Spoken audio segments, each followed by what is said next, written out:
Some Glimpses of Occultism, Ancient and Modern. By C. W. Leadbeater. Some Glimpses of Occultism. The convention of the American section of the Theosophical Society at Chicago, Illinois, in September, 1902, at which I had the privilege of being present, was for me the starting point of a 2 years lecturing tour throughout the United States in the interests of that section of the society, a tour patiently and laboriously planned and worked out down to the minutest detail with loving and painstaking care by its late and indefatigable General Secretary, Mr. Alexander Fullerton. It was determined that before visiting the branches in the far west I should spend 6 months in Chicago, delivering a course of 26 lectures in Steinway Hall on the Sunday evenings, and speaking at the branch meetings during the week. This course of lectures was designed to put before the public in broad outline some of the principal teachings of Theosophy, and also to help men to realize something of its scope and comprehensiveness by showing how wonderfully all else is included in it, how it is the mighty truth underlying all systems of religious thought, even those which differ as much on the physical plane as do Buddhism, Christianity and the ancient mysteries, and how also it offers the only rational and coherent explanation of the phenomena connected with clairvoyance, telepathy, mesmerism, spiritualism, dreams and apparitions. The titles of the lectures were as follows. List of subjects. 1902. 1. October 5th. Man and his bodies. 2. October 12th. The necessity of reincarnation. 3. October 19th. The law of cause and effect. 4. October 26th. Life after death, purgatory. 5. November 2nd. Life after death, heaven. 6. November 9th. The nature of theosophical proof. 7. November 16th. Telepathy and mind cure. 8. November 23rd. Invisible helpers. 9. November 30th. Clairvoyance, what it is. 10. December 7th. Clairvoyance, in space. 11. December 14th. Clairvoyance, in time. 12. December 21st. Clairvoyance, how it is developed. 13. December 28th. Theosophy and Christianity. 1903. 14. January 4th. Ancient and Modern Buddhism. 15. January 11th. Theosophy and Spiritualism. 16. January 18th. The Rationale of Apparitions. 17. January 25th. Dreams. 18. February 1st. The Rationale of Mesmerism. 19. February 8th. Magic, White and Black. 20. February 15th. Use and Abuse of Psychic Powers. 21. February 22nd. The Ancient Mysteries. 22. March 1st. Vegetarianism and Occultism. 23. March 8th. The Birth and Growth of the Soul. 24. March 15th. How to Build Character. 25. March 22nd. Theosophy in Everyday Life. 26. March 29th. The Future That Awaits Us. How do you find this book? Any thoughts about the book or the author? Any suggestion for improvement? Please take a moment to share your thoughts in a comment. If you like it, share it with your friends who might enjoy it as well. Subscribe to keep in touch. Visit CompleteAudiobooks.com for more quality content. Chapter 1. Introductory. The Other Side of Death. The lecture on Invisible Helpers, the 4 upon Clairvoyance, and that upon Dreams are fully represented by books of my own already published, and bearing the same titles as the lectures. Nos. 1 to 7 inclusive have also been published in pamphlet form. The remainder appear in this book, with the exception of No. 23, which was practically an epitome of certain chapters from Man Visible and Invisible and the Christian Creed, and dealt briefly with a subject which is fully and ably treated by Mrs. Besant in The Birth and Evolution of the Soul. No. 18 is presentation of its subject largely summarized from Mr. A.P. Sinnott's book of the same name, to which readers should turn for further particulars.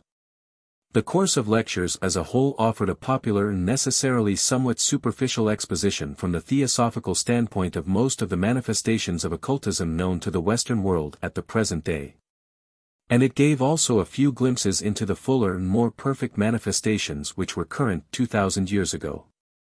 It seems to me, therefore, that these lectures may perhaps be of some use to our members, as offering them a starting point for their thought along all these various lines.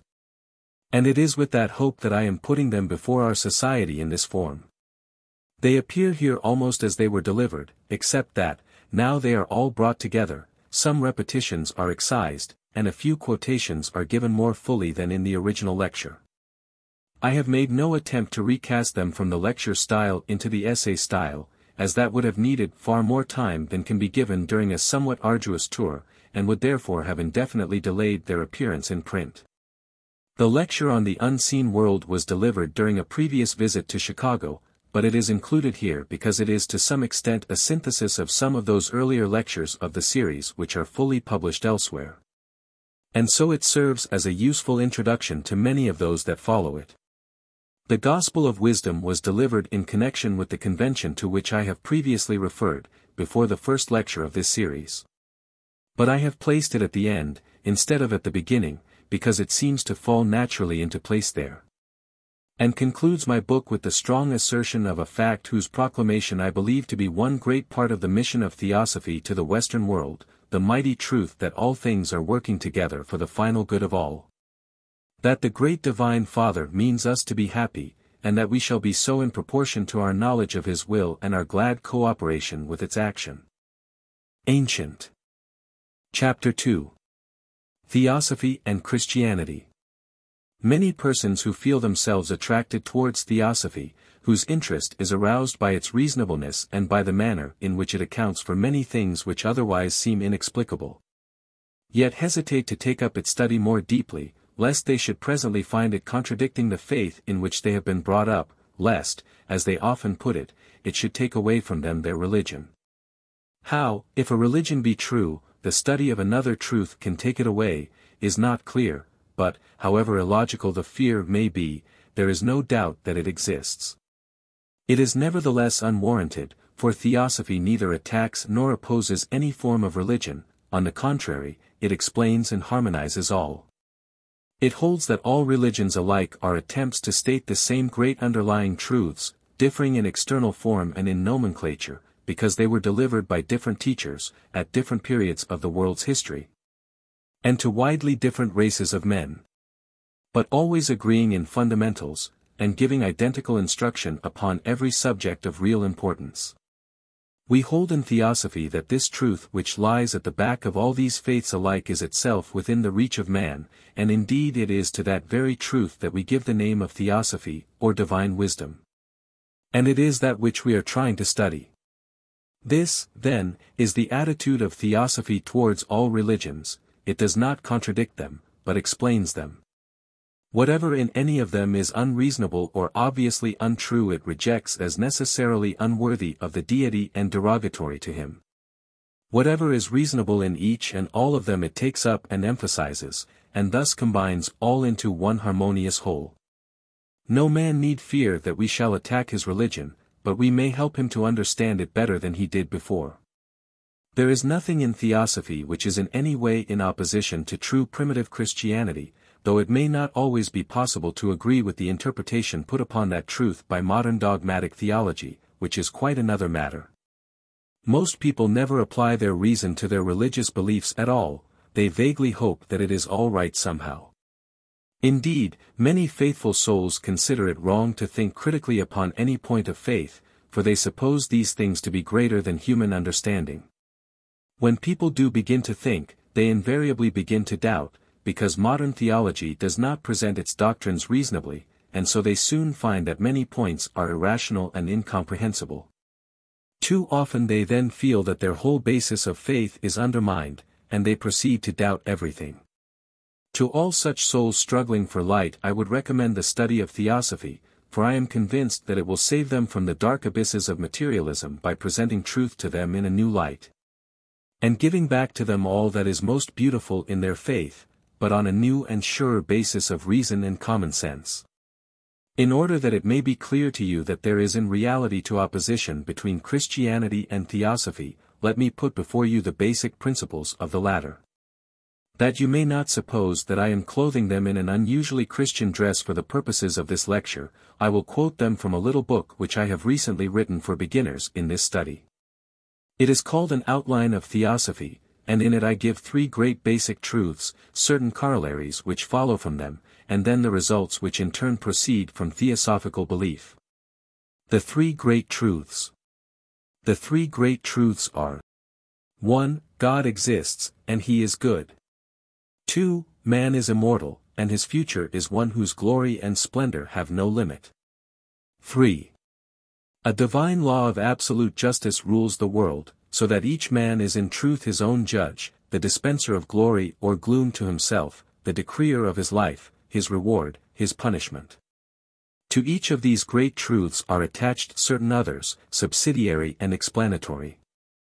From the first of them it follows: 1. That, in spite of all appearances, all things are definitely and intelligently moving together for good. That all circumstances, however untoward they may seem, are in reality exactly what are needed, that everything around us tends, not to hinder us, but to help us, if it be only understood. 2. That, since the whole scheme thus tends to man's benefit, it is clearly his duty to learn to understand it. 3. That when he thus understands it, it is also his duty intelligently to cooperate in this scheme. From the second great truth it follows: 1. That the true man is a soul, and that this body is only an appanage. 2. That he must therefore regard everything from the standpoint of the soul, and that in every case when an internal struggle takes place he must realize his identity with the higher and not with the lower. 3. That what we commonly call his life is only one day in his true and larger life. 4. That death is a matter of far less importance than is usually supposed, since it is by no means the end of life, but merely the passage from one stage of it to another. 5. That man has an immense evolution behind him, the study of which is most fascinating, interesting and instructive. 6. That he also has a splendid evolution before him, the study of which will be even more fascinating and instructive. 7. That there is an absolute certainty of final attainment for every human soul, no matter how far he may seem to have strayed from the path of evolution. From the third great truth it follows: 1. That every thought, word or action produces its definite result, not a reward or a punishment imposed from without, but a result inherent in the action itself, definitely connected with it in the relation of cause and effect. These being really but 2 inseparable parts of one whole. 2. That it is both the duty and interest of man to study the divine law closely, so that he may be able to adapt himself to it and to use it, as we use other great laws of nature. 3. That it is necessary for man to attain perfect control over himself, so that he may guide his life intelligently in accordance with the law. This is not a theosophical creed which I am formulating, for these principles are not put forward as articles of faith, but are stated as definite facts, known to be such through personal investigation by many of us, and verifiable by all who are willing to take the trouble to qualify themselves for the study. We are not asking you to accept anything more than we ourselves know to be true. Here and there, it is true, we touch upon matters too high for any direct knowledge that we who are students as yet possess. In such cases, any statements which we make are on the authority of other and older students who know much more than we. But when that is so, we always say so definitely: keep clear the distinction between that which we ourselves know and that which we only believe, even though we believe it on the best possible authority. We simply present the system for your consideration. If it seems to you reasonable, take it and examine it thoroughly, study it and live the life which it recommends. Since that life is a noble one, no harm can come to you from trying such an experiment. Is there any contradiction? These then are the principles of Theosophy. Do they in any way contradict those of Christianity? I venture to say that there is nothing in them which is at all in opposition to the true primitive Christianity when it is properly understood. Though there may be statements which cannot be reconciled with some of the mistakes of modern popular theology. Let me try to show you how this is so. The principal points in this scheme of ours to which modern orthodoxy would take exception are the implied doctrines of reincarnation and karma, the latter meaning the divine law of eternal justice under which every man must inevitably bear the consequences of his own misdoings. And no one else can under any circumstances relieve him of his responsibility. Modern theology attaches immense importance to texts. In fact, it appears to me to be based upon one or two texts almost entirely. It takes these and gives to them a particular interpretation, often in direct opposition to the plain meaning of other texts from the same Bible. Of course there are contradictions in the Bible, just as there must necessarily be in any book of that size, its various books being written at such widely separated periods of the world's history. And by people so unequal in knowledge and in civilization. It is impossible that all these statements can be literally true, but we can go back behind them all, and try to find out what the original teacher did lay before his pupils. Since there are many contradictions and many interpretations, it is obviously the duty of a thinking Christian to weigh carefully the different versions of his faith which exist in the world, and decide according to his own reason and common sense. Every Christian does as a matter of fact decide for himself now. He chooses to be a Roman Catholic, or a member of the Church of England, or a Methodist, or a Salvationist, though each of these sects professes to have the only genuine brand of Christianity, and justifies its claim by quotation of texts. How then does the ordinary layman decide between their rival claims? Either he accepts blindly the faith which his father held, and does not examine at all, or else he does examine, and then he decides by the exercise of his own judgment. If he is already doing that, it would be absurd and inconsistent for him to refuse to examine all texts, instead of basing his belief only upon one or two. If he does impartially examine all texts, he will certainly find many which support theosophical truths. How divergence arises. Do not think that you are disloyal to the founder of Christianity if you admit the existence of different interpretations and the possibility of error in all of them. Divergence always happens of necessity in the growth of every religion. If you think of it impartially, you will see that it must be so. In every one of them there is always first the teacher himself, putting forth his presentation of the truth with all the force of direct personal knowledge, surrounded by disciples whose enthusiasm is stirred by their contact with him. So that they feel a certainty not inferior to his own. Perhaps some of them under the influence of his magnetism develop the power to see many truths at first hand for themselves. In time the teacher leaves them, and the generation of his disciples dies out. The religion is carried on by their followers in turn, and these have usually no direct personal access to the truth, but mold their faith upon the doctrine given by those who preceded them. Presently this doctrine comes to be written down, lest it should be forgotten or distorted, and so a scripture arises. It is not easy so to write that it shall be impossible for man to misunderstand, and thus presently arise various interpretations. Naturally different teachers interpret in various ways, and thus sects come into existence, and bitterness of feeling arises between them. A church grows up, a body of men who consider that they alone hold this new truth, whose direct interest it is to maintain a certain interpretation of it. Presently this new church acquires property, and thus vested interests are established, and considerations entirely foreign to the true religious spirit, and often indeed entirely hostile to it, are inevitably introduced. Then crystallization ensues, and with that we have narrowness, bigotry, worldliness and consequent degradation, and all this not from any especial vice or carelessness on the part of any one concerned, but in the natural course of history. We may see how this has happened with Hinduism and with Buddhism. If we can only look with an impartial eye, we shall see how it has happened with Christianity also, though I know that many good orthodox people would consider it wicked and atheistic to say so. But surely it cannot be wicked to state what is true as shown in the pages of history. Since this was obviously the case, if we wish to discover and study the true Christianity we must go back to the original doctrines, and see how the teachings were interpreted in the earlier times. If we do this we shall find that the faith taught then was by no means the ironbound theology of the present day, but a far more spiritual and philosophical religion, corresponding in many points with the truth that lies behind all religions, which we now study under the name of Theosophy. Reincarnation. As I have said, the principal points is that outline of Theosophy to which exception would be taken by the orthodox theologian are those of reincarnation and of the inevitable and automatic action of divine justice. Neither of these doctrines is held by the Church of the present day, yet I think we shall find a certain amount of evidence that they were not unknown during the earlier periods. Few direct reference to the doctrine of reincarnation are to be found in the scriptures as we now have them, but there are one or two which are unmistakable. There is one clear definite statement by Jesus himself, which of course must settle the question once for all for anyone believes in the gospel history and in the inspiration of the scriptures.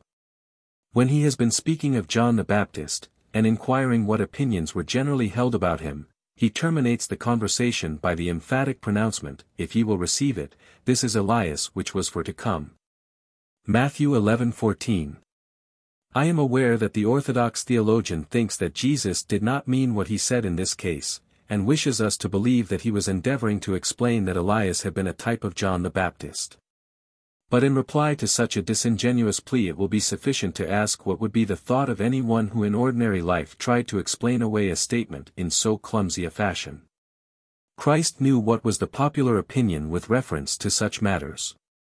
He knew that he himself was supposed by the common people to be a reincarnation sometimes of Elijah, sometimes of Jeremiah, and sometimes of one of the other prophets, Matthew 16:14. And he was aware that the return of Elijah had been prophesied and that all the common people were in constant expectation of his advent. Consequently in making a direct statement such as this he cannot but have known exactly all his hearers would understand him. If ye will receive it, that is to say, if you can believe it, this man is the very Elijah whom you are expecting. That is an unequivocal statement, and to suppose that when Christ said that he did not mean it, but instead intended to express something vague and symbolical, is to accuse him of willfully misleading the people by giving to them a direct statement which he must unquestionably have known that they could take only in one way. Either Christ said this or he did not say it. If he did not say it, what becomes of the inspiration of the gospel? If he did say it, then reincarnation is a fact. Another reference to this doctrine occurs in the story of the man who was born blind, and was brought to Jesus to be cured. The disciples inquired, "Master, who did sin, this man or his parents, that he was born blind?" John 9:2. This question implies belief in a large proportion of the theosophical doctrine in the minds of those who asked it. You will note that they clearly hold to the idea of cause and effect and of divine justice. Here was the case of a man born blind, a terrible affliction. Of course, both for the child himself and for his parents. The disciples realized that this must be the result of some sin or folly, and their question is as to whose sin it was that had brought about this deplorable result. Was it that the father had been so wicked that he deserved to have the sorrow of a blind son, or was it that in some previous state of existence the man himself had sinned, and so brought upon himself this pitiable fate? Obviously, if the latter were the true solution, the sins which deserved this punishment must have been committed before he was born, that is to say in a previous life, so that in fact both the great pillars of theosophical teaching to which we have referred are clearly implied in this one question. The answer of Jesus is noteworthy. We know that on other occasions he was by no means backward in commenting vigorously upon inaccurate doctrine or practice. He spoke strongly on many occasions to the scribes and Pharisees and others. If therefore reincarnation and the idea of divine justice were false and foolish beliefs, we should certainly expect to find him taking this opportunity to rebuke his disciples for holding them, yet we notice that he does nothing of the kind. He accepts their suggestions as matters of course. He does not reprove them in any way, but explains that neither of the hypotheses which they suggest is the true cause of the affliction in this particular case. Neither hath this man sinned, nor his parents, but that the works of God should be made manifest in him. Years ago an English clergyman wrote a remarkable book called From Death to the Judgment Day, in which he showed that reincarnation was the great secret teaching of the Christian religion, which cleared up all its difficulties and made it into a coherent and rational system. Quite lately a Methodist minister in America has published a book called Birth: A New Chance, in which he argues the same question, though along different lines. His theory of rebirth only partially agrees with ours, since he denies that the soul has at present any intelligent existence apart from its successive physical bodies. But it is interesting to find that along such different lines of thought men of various shades of opinion are beginning to see the necessity of this fundamental doctrine. A paragraph from the former book is worth quoting here, as showing how the idea of reincarnation strikes a thoughtful and unprejudiced Orthodox Christian. Scripture distinctly asserts that we shall be judged and rewarded or condemned according to our actions committed on this earth. Therefore, we cannot suppose later conditions to be superior to the conditions under which we now exist, for that would necessitate the advancement of those doomed to eternal punishment to a more glorious life, from which they must ultimately be degraded to everlasting shame. Neither can we suppose them to be inferior to those which we now enjoy, for that would degrade the virtuous. Nor can we suppose separate states, one of advancement for the virtuous, and one of retrogression for the wicked, for that would be to create a hell inhabited by evil creatures doomed to pursue evil before the final judgment. All these suppositions anticipate the final judgment. No authority can be found in Scripture to support any of them. It is therefore evident that if there is any active existence for the soul after death, the conditions under which it must exist cannot differ from those under which it exists on earth. Since these conditions cannot differ from our present condition, we are drawn to the inevitable conclusion that they must be the same, that if there be any existence for the soul after death, it must be in a human body on this earth. The conclusion arrived at is that after death the soul goes again through the process of birth, and appears on earth in the body of an infant. That the time between death and the judgment day will be passed in successive lives on earth. The author then undertakes to show not only that this conclusion is authorized by Scripture, but also that all the doctrines of the Christian faith are based on it. That it is the keynote of Christ's teaching, the reason of our existence on this earth, and the only means by which we can eventually attain salvation. Again he adds, if this theory be accepted, the belief of the Universalists, that all will eventually be saved, becomes possible. From Death to Judgment Day, by Gerald Darcy, page 13. Furthermore, it relieves us of many and great difficulties. Think of the terrible inequality in the world. If we look around us in any great city we shall see some living in luxury and others starving, some who have all kinds of advantages in the way of higher teaching, of art and music and philosophy to develop the moral side of their natures. And others who are living in the midst of criminality, who have practically no chance whatever of moral progress in this incarnation. Take the case of a child who is born in one of the slums of a great city, born in an atmosphere of crime, from a father who is a drunkard and a mother who is a thief. That child from the day of his birth has never seen anything but crime and sin. He has never seen the bright side of life in the least, and he knows nothing at all of any religion. What chance of progress has he that is in any way equal to the chance that we ourselves have had? What is the advantage to that child of all our music, our art, our literature and philosophy? If you could suddenly snatch him out of those surroundings, and put him among us, he would not in the least understand our life, because he has not been brought up to it. His opportunity is assuredly not in any sense equal to ours. If you go outside the pale of civilization you will still find savage races existing in various parts of the world. What of their opportunities?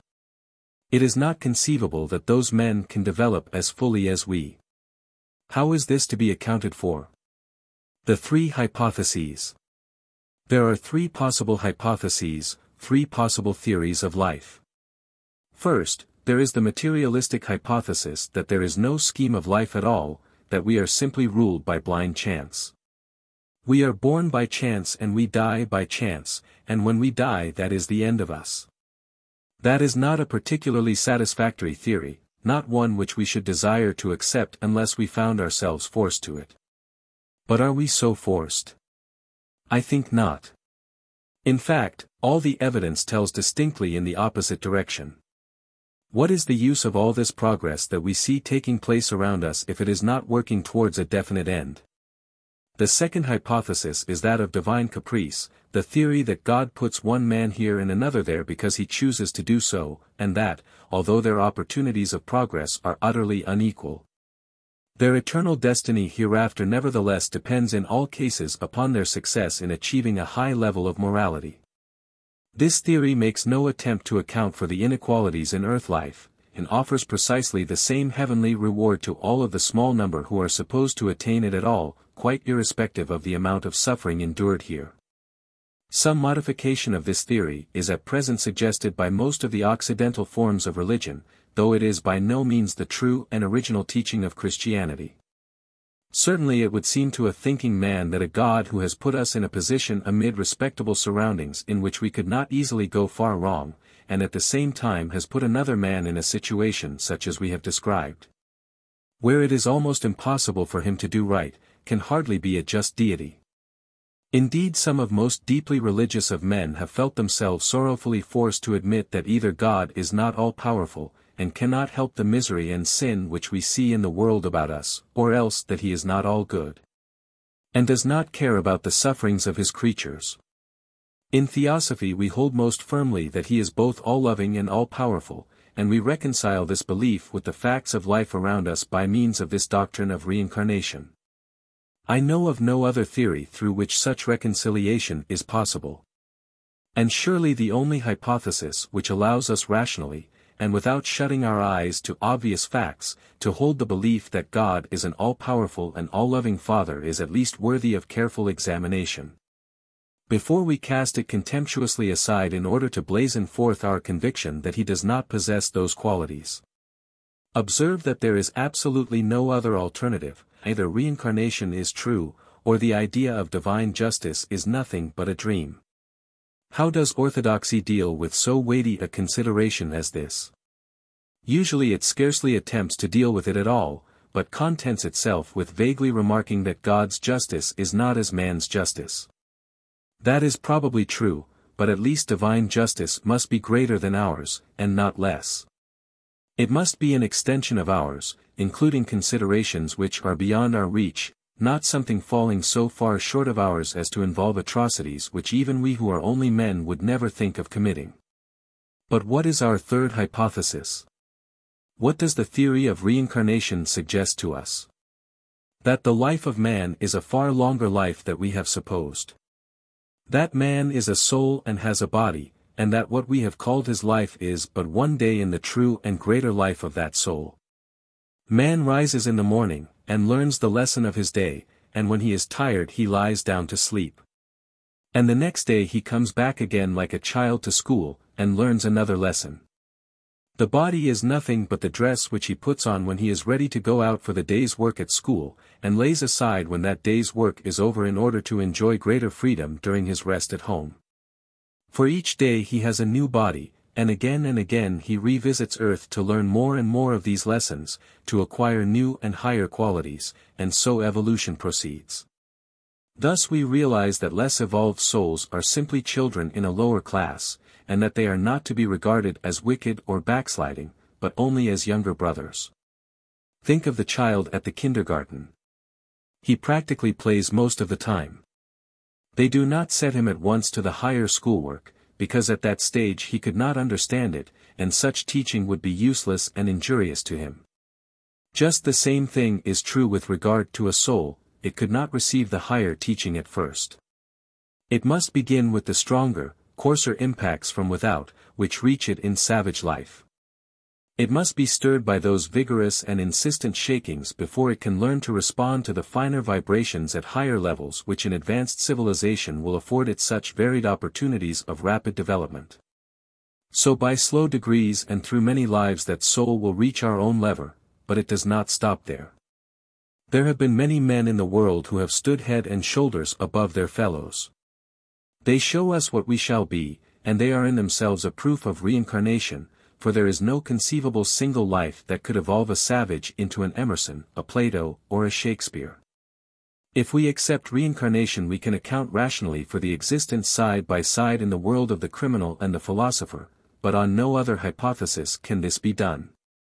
To understand it fully, we must take along with it the other great theosophical doctrine of karma, the law of cause and effect. And realize that if a man disturbs the equilibrium of nature, it will press back upon him with exactly the same force that he himself employed. It is under this law that he is being reborn. If he finds himself in certain surroundings, it is because he has so acted in a former life as to bring himself under these conditions. He has made his place for himself, and he is receiving not only exactly what he has deserved, but also just such training as is best for his evolution. This great intrinsic part of the theosophical doctrine must never be forgotten. Though the man does not bring over with him in his memory the details of his previous life, his soul does bear within it the qualities developed in that life, so that he is precisely what he has made himself, and no effort is ever lost. Thus the whole of the world is one mighty graded course of evolution. When the savage has had as many lives and as much experience as we have had, he will probably stand where we do, for thousands of years ago we stood exactly where he now is. It is simply that he is younger, and we should no more blame him for that than we blame a child of 5 because he is not yet 10. Observe also how blessed is the consolation of realizing that we have all eternity before us in which to develop. Christ's command to his disciples was, "Be ye perfect as your Father in heaven is perfect," but if we face the facts we must admit that we cannot become perfect in one life. Only in this doctrine of many lives is there any possibility that this command can ever be obeyed. But with the infinite opportunity which reincarnation gives us, surely we also shall grow onward and upward, till we reach the level of the saints and sages, the philosophers and the saviors of mankind. But it is only in the knowledge of the wider life that we see this to be possible, nay, not possible only, but certain. Among the early fathers of the Church it will be found that this doctrine was at least to some extent understood. Direct references to it are few, but that may well have been because it was regarded rather as one of the secret teachings than as something to be spoken of openly or in public. As to this secret doctrine I shall have a few words to say presently. But let me for a moment pass on to the consideration of the other great doctrine of divine justice. The law of cause and effect. Since these words are frequently upon the lips of the professors of religion, it might perhaps be thought at first sight that we should have no need to vindicate to them our teaching of this law of justice. Yet assuredly a great deal of the religious teaching of the present day distinctly includes a theory that we may escape from the consequence of our actions. Indeed, modern theology concerns itself principally with a plan for evading divine justice, which it elects to call salvation, and it makes this plan depend entirely upon what a man believes, or rather upon what he says that he believes. The whole theory of salvation, and indeed the idea that there is anything to be saved from, seems to be based upon a misunderstanding of a few texts of Scripture. In Theosophy we do not believe in the idea of so-called divine wrath. We think that to attribute to God our own vices of anger and cruelty is a terrible blasphemy. It may often happen that a man gives way to wrath, yet on reflection he knows that he was wrong in doing so. And it seems to us that to believe the eternal and all-loving Father to be guilty of actions which even we realize to be improper is a terrible degradation of the great divine ideal. It seems to be a relic of primitive savagery and fetish worship, of the idea that the principal powers in nature are evil demons who require propitiation. In Theosophy our reverence for the deity is far too great to allow us to accept anything so derogatory to his dignity. Instead of this debasing superstition we have the certainty that God is an omnipotent and all-loving Father, and that his will is directed, not towards our condemnation, but towards our evolution. We hold the theory of steady development and final attainment for all, and we think that the man's progress depends, not upon what he believes, but upon what he does. And surely there is much in the Christian scriptures which supports this idea. You may perhaps remember the solemn and earnest warning which St. Paul gave to the Galatians, in the 6th chapter of his epistle to them, a warning which might well have been written specially for the modern theologian, who propounds the amazing injustice of a vicarious atonement: be not deceived. God is not mocked, whatsoever a man soweth, that shall he also reap. Again, in writing to the Romans, he speaks of the righteous judgment of God, who will render to every man according to his deeds. Not only does the apostle speak thus, but his master also teaches the same doctrine. You will remember how in the 5th chapter of the Gospel according to St. John he states that, they that have done good shall come forth into the resurrection of life, not those who have believed some particular doctrine.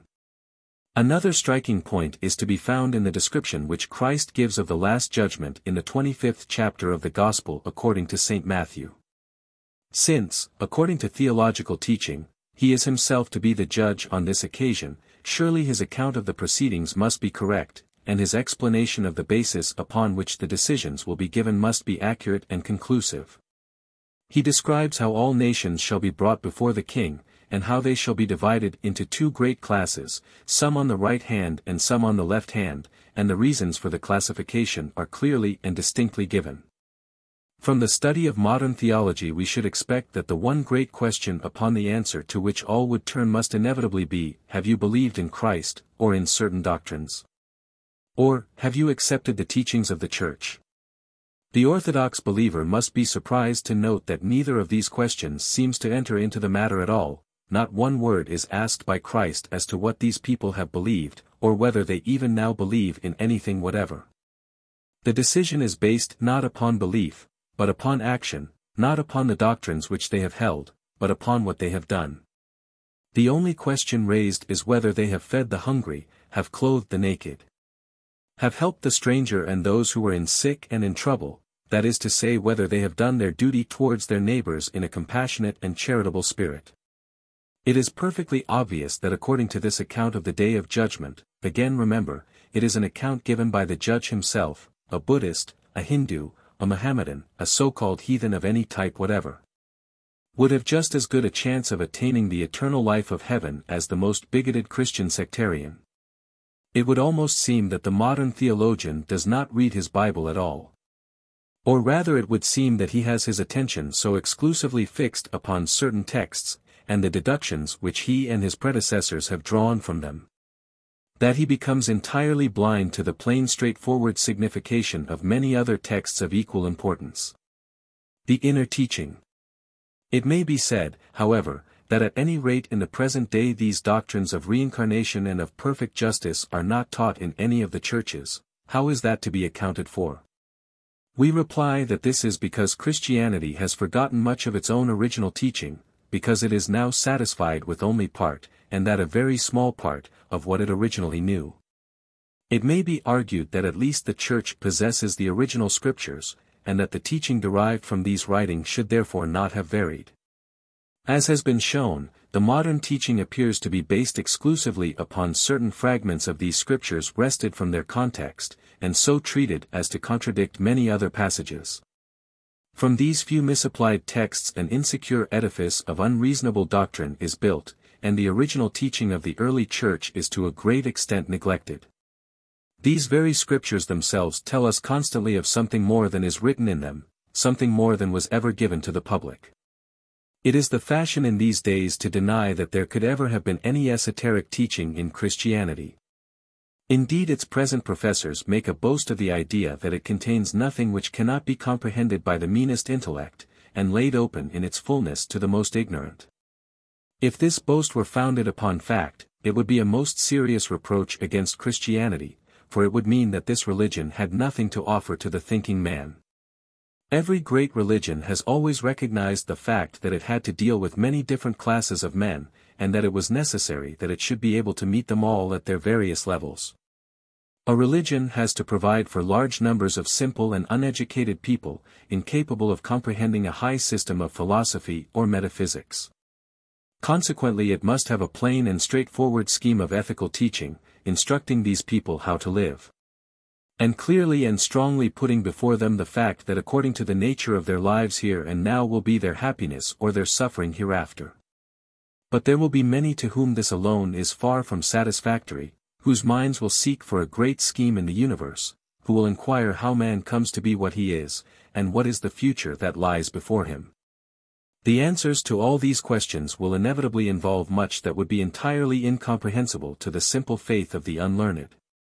Indeed, it may well be that much of this higher teaching would tend only to confuse and to mislead the man who was not yet ready for it. Furthermore, knowledge is always power. And therefore a thorough acquaintance with these higher facts places in the hands of the student the capacity to do much more than the ignorant can do, either for evil or for good. From this again it follows inevitably that circumspection must be used in setting forth in its fullness this higher teaching. And certain guarantees may well be required by the teachers that those who receive it shall use it only for the good of mankind. In every religion of the world there has always been this higher and, to some extent, secret teaching. Is it to be supposed that Christianity is the only exception to this rule? If it were so, Christianity would stand self-convicted as an imperfect religion. But the truth is that it is not so, for Christianity also has had its mysteries and its inner teachings, and naturally these inner teachings are precisely the same as those of all the other faiths of the world. Since all of them are endeavors to state from different points of view the great truth which lies behind all of them alike. References to it. It is true that this secret teaching appears to be now lost, at any rate as far as what are commonly called Protestant sects are concerned. Yet we cannot but see even in the scriptures which remain to us many hints at the existence of this higher knowledge. What is meant, for example, by Christ's constant references to the mysteries of the kingdom of God, by his frequent statements to his disciples that the full and true interpretation could be given only to them, and that to others he must speak in parable. Again, he uses technical terms connected with the well-known mystery teaching of antiquity, and it is only by some comprehension of that teaching that we are able in many cases to find a reasonable significance for his utterances.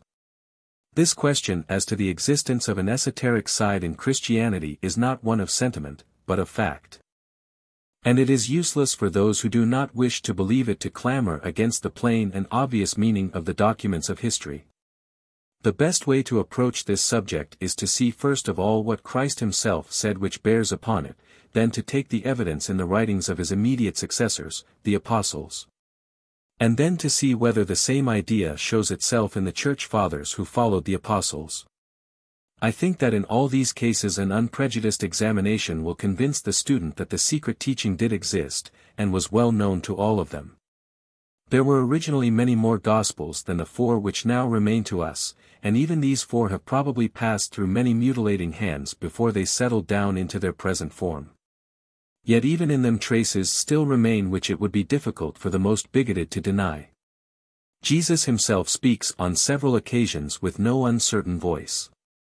For example, in the 4th chapter of the Gospel according to St. Mark you will find the statement, and when he was alone they that were about him with the 12 asked of him the parable. And he said unto them, Unto you it is given to know the mysteries of the kingdom of God. But unto them that are without all these things are done in parables. And a few verses further down you will find the statement, But without a parable spake he not unto them, and when they were alone he explained all things to his disciples. These words are quoted later by Origen as referring to the secret teaching preserved in the Church. For it was always held by the Fathers that such statements contained a triple meaning, first of all the obvious surface meaning, generally cast into the form of some sort of story, so that it might be the more easily remembered. Secondly, an intellectual interpretation, such as that which is given to the parable of the sower in the chapter from which I have quoted. And thirdly, a deep mystic and spiritual meaning which was never written down under any circumstances, but was explained orally by the teacher under promises of secrecy. Again you will note how, in the 16th chapter of the Gospel according to St. John, Christ tell his disciples, I have yet many things to say unto you, but ye cannot bear them now. Remember that this was said, according to the story, on the night before his death. When then did he say to his disciples the many things which had still to be revealed to them? Obviously it must have been after his resurrection, during the time when we are told that he remained with his disciples, speaking to them of the things pertaining to the kingdom of God. No record is given to us in the scriptures of any of these teachings, yet it is impossible to suppose that they would be forgotten. Assuredly they must have been handed on as among the most precious of traditions, not in writing but orally, just as the secret teachings in all religions have been handed on. In one of the great Gnostic Gospels, the Pistis Sophia, we are told that he appeared among his disciples, not for 40 days only, but for 11 years after his resurrection. And some hint is given as to the nature of the teachings which he imparted, though much of it is so involved and mystical as to be difficult of comprehension without the key of knowledge which comes with initiation. The Kingdom of Heaven. This very name of the Kingdom of God or the Kingdom of Heaven, which is used in the passage just quoted, is itself a technical term belonging to the mysteries, indicating the body of those who are initiated into them. Again and again you will find evidence of this if you will look with unprejudiced eye at the passages in which Jesus himself mentions it. For example, in the 13th chapter of the Gospel according to St. Luke we read that the question is put to the Christ, "Are there few that be saved?" And he said unto them, "Strive to enter in at the strait gate, for many, I say unto you, will seek to enter in and shall not be able." The ordinary uneducated Protestant actually dares to apply this statement to the gate of heaven, and wishes us to believe that a great world Savior would teach his people that for many men who earnestly seek to be saved from the horrible invention of eternal damnation, there shall yet be no path to safety. If this could be supposed to be true, the statement would be shocking beyond words, for it would show either that the deity was incapable of managing the affairs of his universe, or else that the whole scheme was in the hands of a mocking and cruel demon. No such atrocity was asserted by the Christ, or could ever have been put forth by him. The word saved, or rather, as it should be written, safe, has a technical meaning which when it is understood makes the passage clear and illuminative. To the theosophical student there will be no difficulty in its perfect comprehension. He knows that in the course of human evolution a period will eventually be reached when a considerable portion of humanity will for a time drop out of our present scheme, simply because they have not yet developed themselves enough to be able to take advantage of the opportunities which will then be opening before mankind. Because under the conditions then prevailing no incarnations of a sufficient unadvanced type to suit them will be available. The men who thus fall out of the current of progress for the time will presently take up the work again along with another human evolution, and so will have an opportunity of going over again the different stages of the development of which they have failed fully to avail themselves on this occasion. This is in reality a most merciful provision of nature to help along those who for various reasons are backward in their studies in the school of life.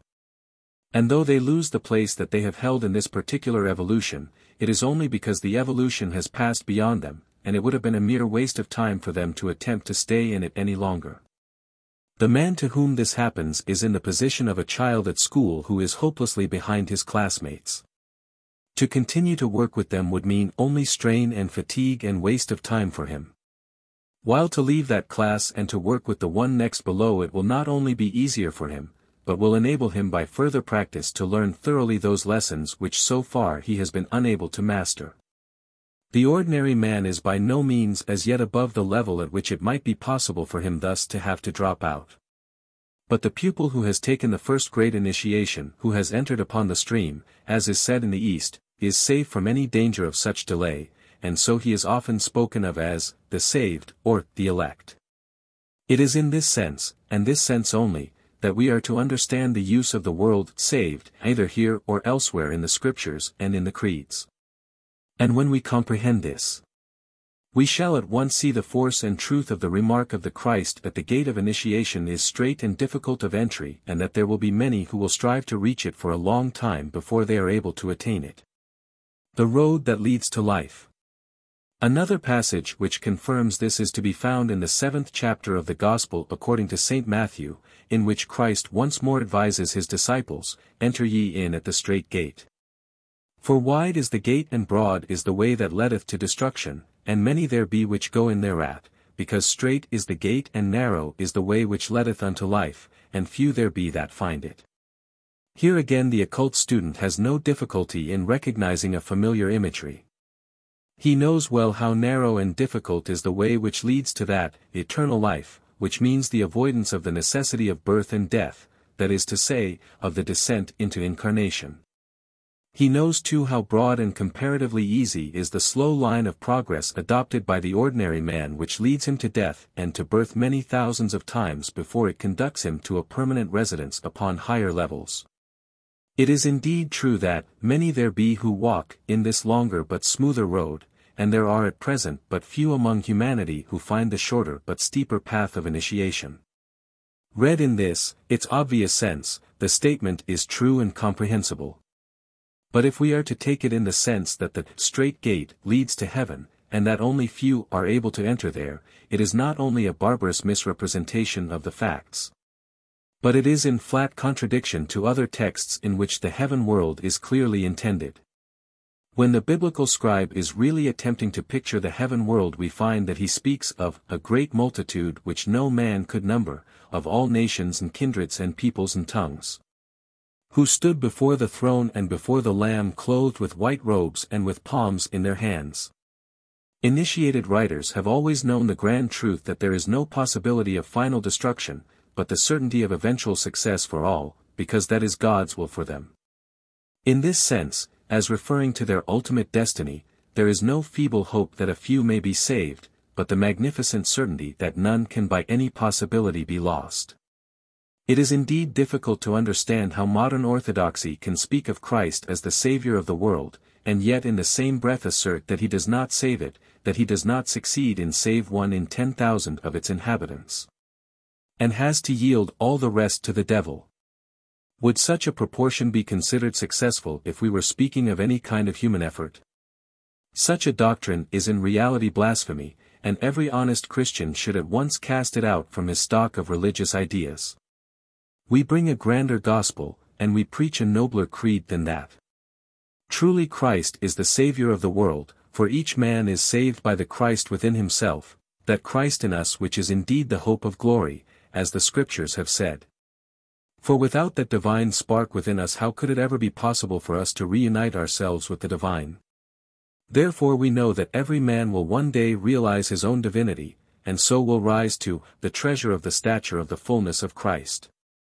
We know that this evolution will succeed and not fail, that it will be a grand and glorious success, and that every soul in it shall eventually attain its goal.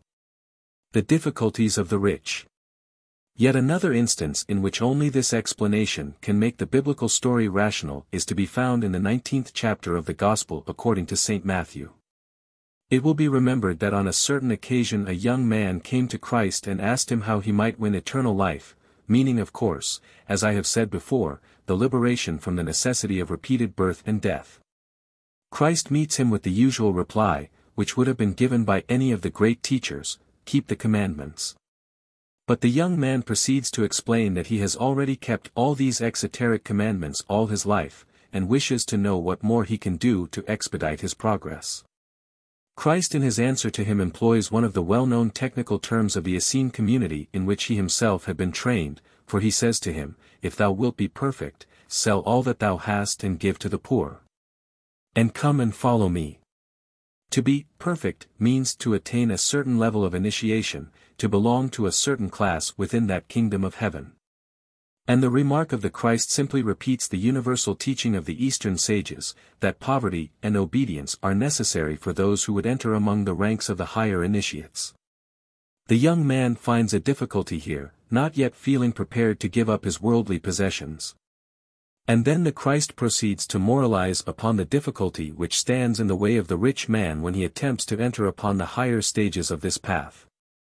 He even uses an exceedingly strong simile: it is easier for a camel to go through the eye of a needle, than for a rich man to enter into the kingdom of God. If this be taken as it is ordinarily explained by theology, it is indeed a most ridiculous statement, for it seems to imply that no man who is rich can be good, or can ever attain to a place in heaven. The Orthodox profess to understand it in this sense, and yet it seems that even they must see how ridiculous is the supposition. For we do not observe that the vast majority of them make haste to get rid of riches and become poor in order to qualify for this entry into heaven. But when we understand that the kingdom of heaven means the brotherhood of the initiated, we instantly comprehend that the inevitable preoccupation and trouble connected with the due administration of great wealth is a serious obstacle in the way of the candidate for the shorter and steeper path. And we realize fully then the wisdom of the advice given by the great teacher, sell all that thou hast and give to the poor, and come and follow me. Another passage indicating the same knowledge of technical terms on the part of the Christ occurs in the 7th chapter of the Gospel according to St. Matthew, where he utters that remarkable verse, "Give not that which is holy to the dogs. Neither cast ye your pearls before swine." In the present day we would consider such epithets when applied to human beings as rude and improper. But it must be remembered once more that these were simply technical terms indicating those who stood outside or beneath a certain level. The ordinary theologian must find considerable difficulty in explaining to himself the use of such language by the Christ, but when we understand the real nature of these terms the words become at once explicable. St. Paul the Initiate. When we turn from the words of Jesus himself to those of St. Paul, we shall find that his writings also are permeated with occult teaching, with references to the mysteries which lie behind the outer teaching, and with the technical terms which are well known in connection with them. Anyone who will take the trouble to read the 2nd and 3rd chapters of the first epistle to the Corinthians will see clearly that this is so when once his attention has been drawn to the real interpretation of the words. Once more he refers to the degree of perfection, and to the instruction which can be given only to those who have attained that degree. He says, "We speak wisdom among them that are perfect."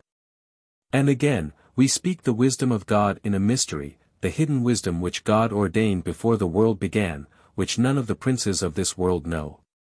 This last statement itself should be enough to prove to any fair-minded student the existence of the inner teaching of the Church. Since it would be obviously and flagrantly false if it were made of any of the ordinary Christian doctrine such as appears in the Scriptures. For that was undoubtedly within the reach of the princes of this world then just as now. Sometimes people have tried to refer these remarks as to mysteries to the Holy Communion, which was celebrated only in the presence of those who were members of the Church. Yet it is evident that that could not be the meaning in this case, because further examination of this same epistle will show that the Corinthians to whom St. Paul was writing were already full members of the Church and were in the habit of celebrating the Eucharist. Yet in spite of this he speaks to them as babes in Christ, and says that he can give them only the milk of the earlier teaching. Obviously, therefore, this mystery unknown to all was not the celebration of the Holy Communion. Indeed, much of the language which the Apostle himself uses could scarcely be applied in this sense, for he speaks again and again of the deep things of God, which the Holy Ghost teaches, the hidden wisdom, and the wisdom of God in a mystery. Many other technical terms he employs, as, for example, when he speaks of himself as a master builder and a steward of the mysteries of God. Another passage which shows this is to be found in the 3rd chapter of his epistle to the Philippians, in which he describes himself as striving if by any means he might attain unto the resurrection of the dead. What can this resurrection have been to which he, the great apostle, found it necessary to strive in order that he might attain? Clearly it could not be what is ordinarily understood by that term, for the rising again from the dead at the last day is to happen to all people, good and bad alike. There could be no necessity to make any effort in order to gain that. What he is striving to attain is undoubtedly that initiation to which we have already referred, the initiation which liberates a man from life and death alike, which raises him above the necessity of further incarnation upon earth. We shall notice that a few verses later on he urges, as many as be perfect, to strive as he is striving. He does not give this advice to the ordinary member of the Church, because he knows that for him this is not yet possible.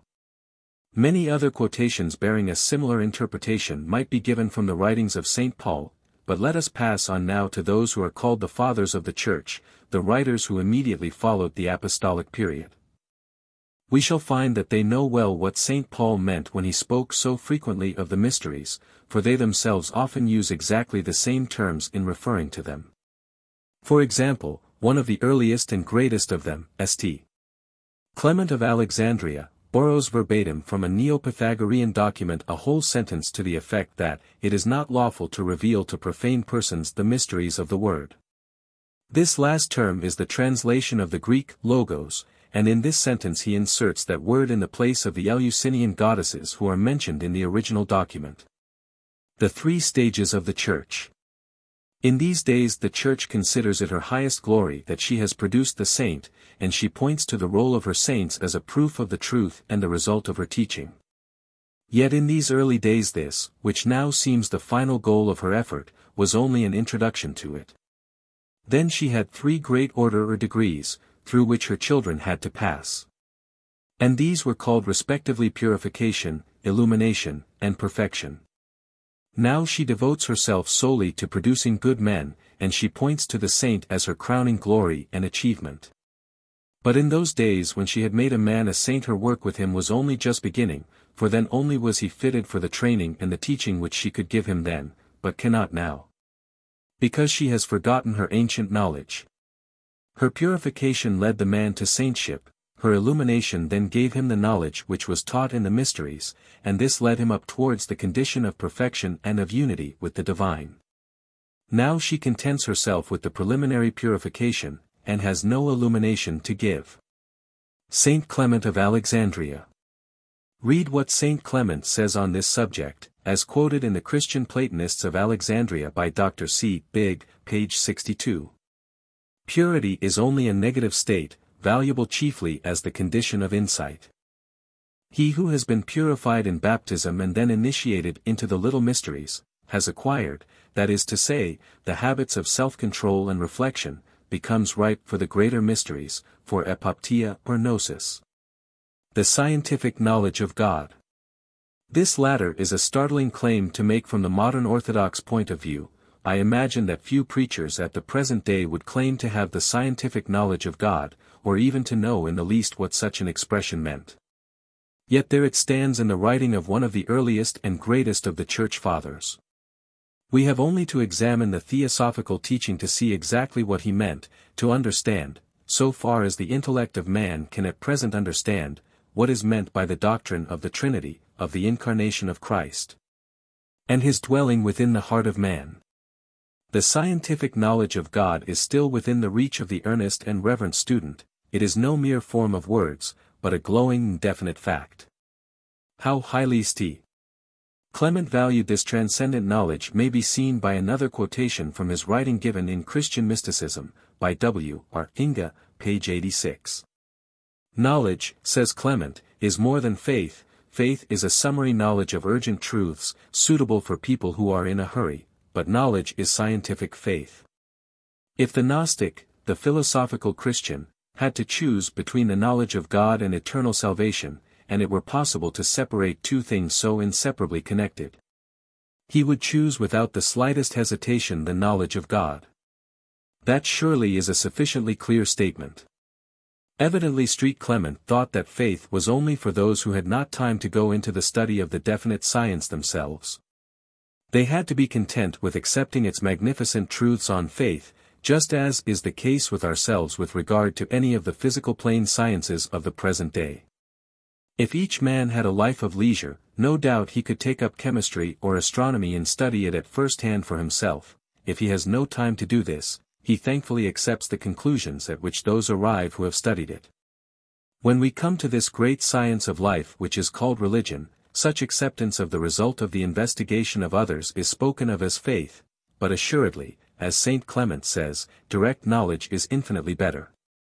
The idea that man is capable of attaining this perfection, or deification as it is often called in the writings of the Fathers, would probably be considered sacrilegious by many of our modern theological writers.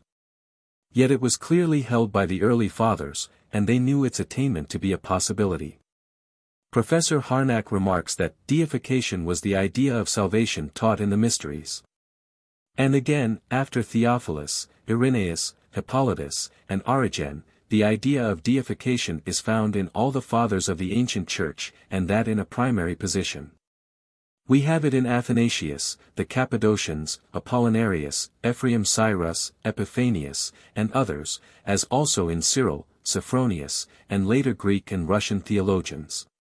What Origen says. The most celebrated pupil of St. Clement was the far-famed Origen, perhaps the most brilliant and learned of all the ecclesiastical fathers. He also asserts the existence of the secret teaching of the Church. For in his celebrated controversy with Celsus he states definitely that the system of exoteric and esoteric teaching which was in general use among philosophers was also adopted in Christianity. He also speaks plainly with regard to the difference between the ignorant faith of the undeveloped multitude and the higher and reasonable faith which is founded upon definite knowledge. He draws a distinction between the popular irrational faith, which leads to what he calls somatic Christianity, that is to say, the merely physical form of the religion, and the spiritual Christianity offered by the gnosis or wisdom. He makes perfectly clear that by somatic Christianity, he means that faith which is based on the gospel history of a teaching founded upon this historical narrative. He says, what better method could be devised to assist the masses? In Mr. Inge's book mentioned above, page 89, he is quoted as teaching that the Gnostic or sage no longer needs the crucified Christ. The eternal or spiritual gospel which is his possession shows clearly all things concerning the Son of God himself, both the mysteries shown by his words and the things of which his acts were the symbols. It is not that Origen denies or doubts the truth of the gospel history, but he feels that events which happened only once can be of no importance, and regards the life, death, and resurrection of Jesus as only one manifestation of a universal law, which was really enacted, not in this fleeting world of shadows, but in the eternal counsels of the Most High. He considers that those who are thoroughly convinced of the universal truths revealed by the Incarnation and the Atonement need trouble themselves no more about their particular manifestations in time. Here then we see distinct and repeated references to the hidden teaching, greater far than anything known to the Church of the present day, and carrying those who study it to a much higher level than is ever now attained by the disciples of orthodoxy. What has become of this magnificent heritage of Christianity? Why was this wonderful wisdom lost, and how can it be regained? Happily it has not been lost. The great Gnostic doctors, who taught it so poetically, were cast out of the Church as heretics by the vote of the ignorant majority, who would not include within their scheme of religion anything which was beyond their comprehension. Anything which took years of trouble and study to learn. Yet something of the Gnostic teaching has been preserved. The Orthodox endeavored with pious fury to destroy all traces of it, yet here and there a book has been discovered, kept perhaps until these later days among those who are commonly called savages, and yet have proved less savage than the Orthodox defenders of the faith. In that way we are slowly coming to know something of those splendid teachings, and we find them, as the occult student would naturally expect, to be precisely the same truths which Theosophy is now placing once more before the Western world. Those who are interested in the study of this particular side of the doctrine of the wisdom religion cannot approach it better than through the writings of Mr. G.R.S. Mead of London, the most scholarly of our theosophical authors. He has spent many years in a careful study of the strange medley of faiths and opinions which gather round the cradle of Christendom. And his writings show us clearly how this Christian religion arose quite naturally and logically out of the faiths of the period just preceding its birth. He makes it abundantly evident that this is not a revelation from on high, no new statement of additional fact, but simply a perfectly natural result of what has gone before it. Anyone wishing to understand what Christianity really is, what its teaching truly mean, and what is its part in the great life of the world, cannot do better than commence by a thoughtful study of Mr. Mead's works. Theosophy explains. Meantime it needs not even so much study as is involved in that inquiry to convince any open-minded person that Theosophy holds the solution to all the problems connected with the Christian doctrine. Take, for example, the great dogma of the Trinity, which as originally stated seems so incomprehensible and meaningless. Invoke the aid of a theosophical diagram such as that which is given in the last edition of my own little book upon the Christian Creed, and at once the obscurity will be lit up as by sunlight. And it will be seen that the strange and apparently incomprehensible statements have an obvious meaning which is full of interest and vividly clear. Read, for example, the Athanasian Creed, by the light of the theosophical diagrams its sentences, hitherto so little comprehended, will be seen to be luminous and crystal clear. So that the very formula which has been cast aside by multitudes as hopelessly unintelligible now stands forth as perhaps the strongest and grandest statement as to the nature and the power of God that has ever been put into words.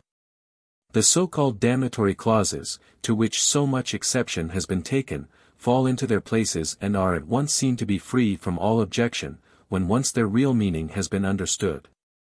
There is no other way of rendering a great deal of this older teaching intelligible at all. Unless we are prepared to accept the theosophical explanation of them, we must resign all hope of finding any rational meaning at the back of these great symbols of one of the world faiths. But the theosophical teaching introduces order into the chaos. It at once enables us to sift out these dogmas which are expressions of universal truth from the accretions with which the uncomprehending theology of the ignorant monks has surrounded them. The same thing is true with many of the other dogmas of the Church. Not only is the mighty doctrine of the Trinity made clear, but salvation, conversion, regeneration, sanctification, all these are explained. And from the theosophical standpoint they are no longer mere names with a vague mist of uncertainty surrounding them, but definite and real facts, which are all parts of a coherent system. To understand these the student should read Mrs. Besant's great book Esoteric Christianity, which will throw a flood of light for him upon much that has been dark before.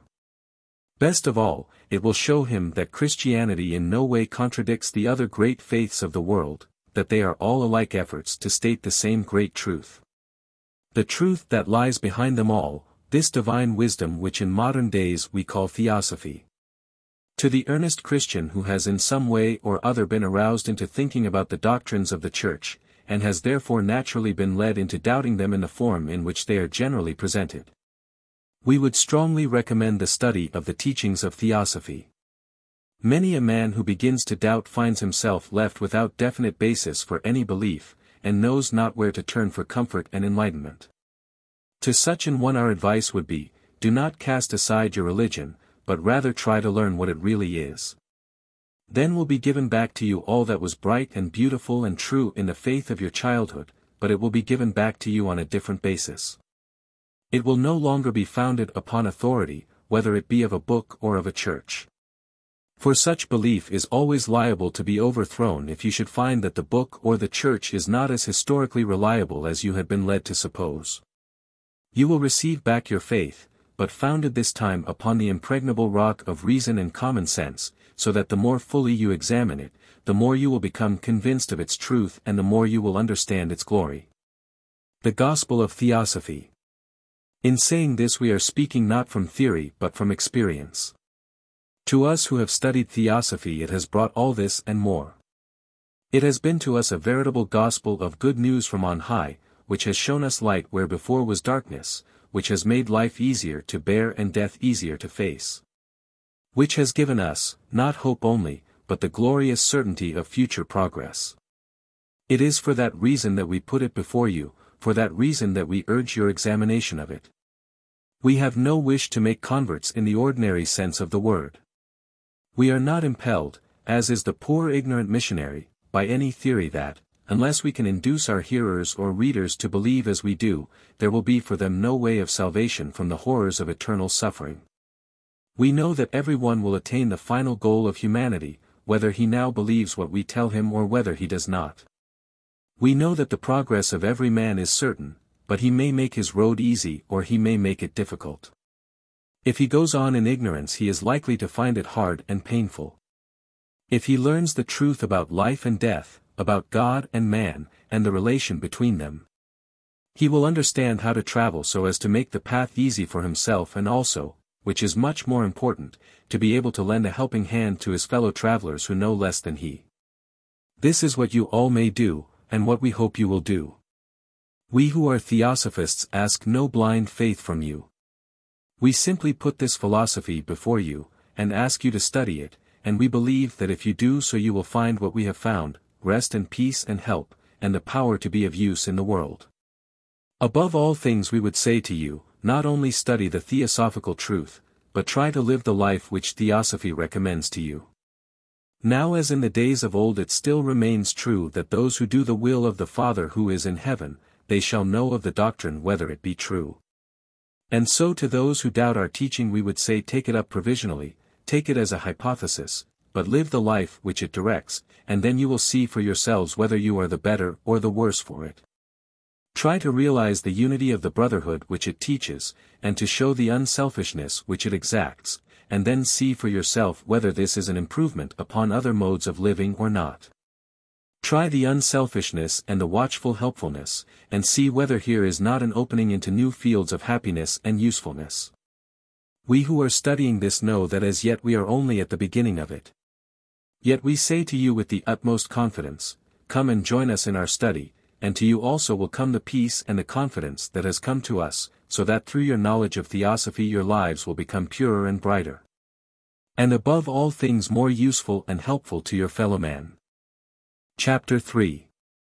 The Ancient Mysteries. Every nation, every race, every religion has always had its mysteries. But the sense in which we use that word today hardly conveys a fair idea of what it meant in the older time, to which we wish to turn our thoughts this evening. Its true signification is simply that which is hidden. But when we hear of it in connection with religious matters, it seems to suggest to us a good deal more than that. We have been brought up along a certain line of religious belief, one of the professions of which is that all of its doctrines lie open to the comprehension of the dullest mind. If this claim were really true, it would be a confession of failure on the part of that religion, for it would mean that it had no teaching to give to the thinking man. But it is not in the least true of primitive Christianity, as I showed in my lecture upon that subject.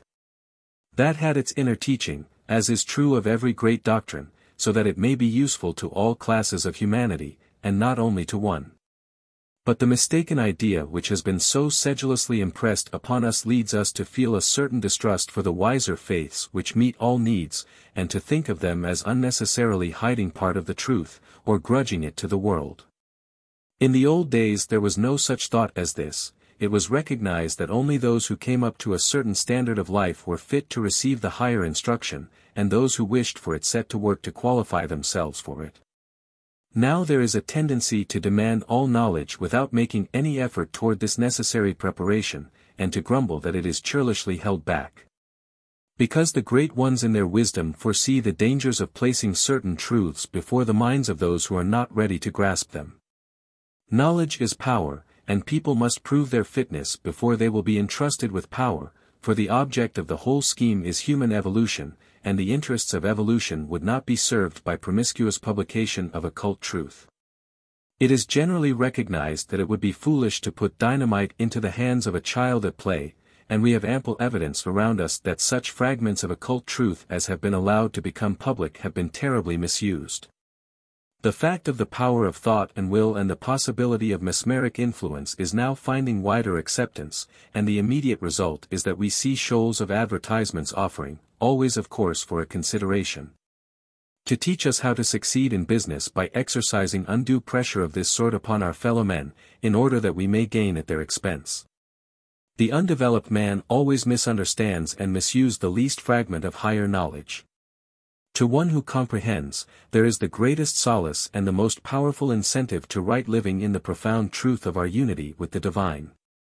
Yet that very truth has been offered as an excuse for the grossest sensuality by the unevolved among the Vedantins. The history of the great empire of Atlantis is the most impressive of warnings as to the awful consequences of the misapplication of occult knowledge. The mysteries of Eleusis. So the existence of the secret teaching is more than justified, and its presence in all the world religions is explained. But though it may be traced in all, when we speak of the mysteries our thoughts turn to one or two only, chiefly to the mysteries of Bacchus and Eleusis in connection with the religion of ancient Greece. And in a lesser degree to those of still more ancient Egypt and Chaldea.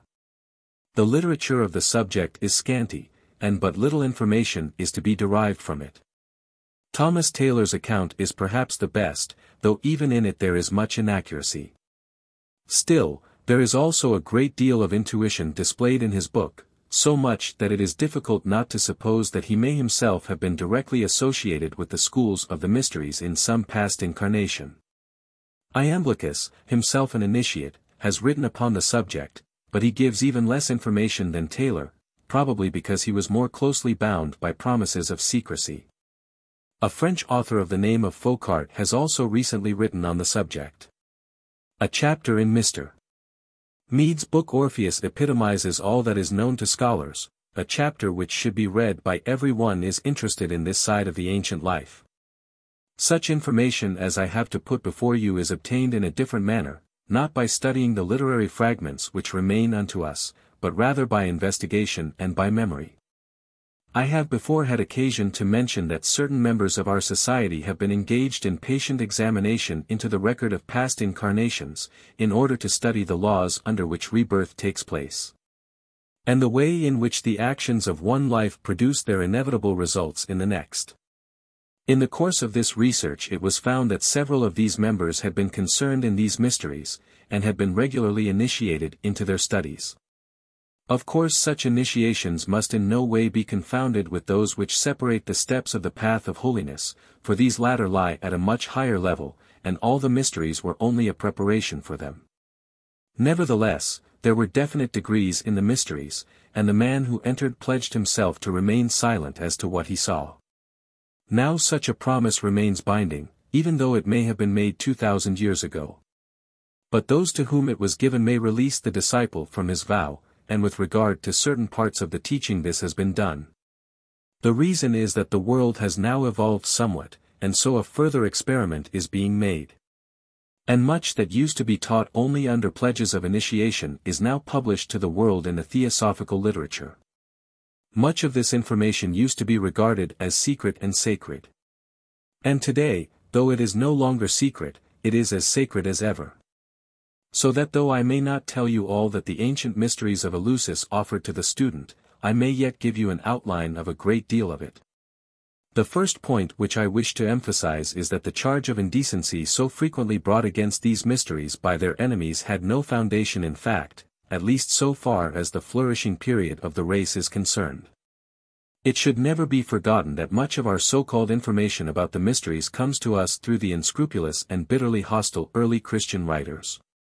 And though these writers indignantly deny the suggestion that in their church they have no mysteries worthy of the name, and claim that theirs are in every way as good and deep and far-reaching as those of their pagan opponents, they nevertheless bring the wildest and most abominable accusations against the mortality of those who participate in other rites than theirs. The methods of the monk.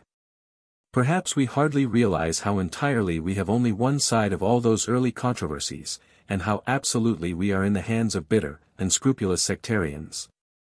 We had in Europe a dark period, lasting for many centuries, when the savagery of Christianity had stamped out all knowledge, all learning, and almost all art. A period during which no one could even read or write except the priest and monks, so that whatever we have of records of early times, whatever we have of classical literature, comes to us of necessity through their hands, since they alone were able to make the manuscript copies. In these days of universal printing, and of the wide effusion of knowledge, we have little idea of what that meant, of what a power it placed in the hands of these medieval monks.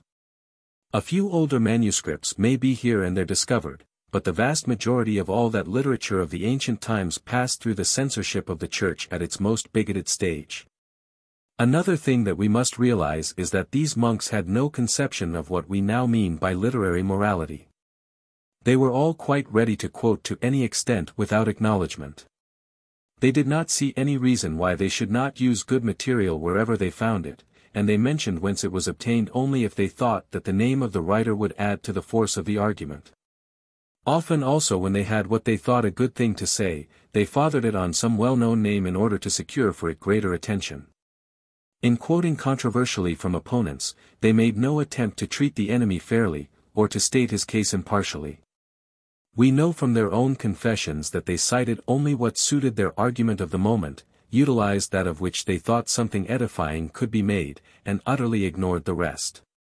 Thus we have only most partial accounts of the real opinions of their opponents, and we get about as fair an idea of what they really held or taught as we should have of Roman Catholic theology if we took the word of the most rabid Protestant as our only guide to its comprehension. With regard to this matter of the mysteries we know that there was specially bitter controversy, and the Christian writers never hesitated to take up any weapon which they thought would gain them a point. If there was a popular slander, they eagerly seized upon it and magnified it, perhaps even in their prejudice they really believed it. And in that way they accept and repeat those unfounded charges of indecency against the celebration of the mysteries. Sometimes in their replies we incidentally gather what popular opinion said of them, and then we begin to see about how much reliance is to be placed on such stories.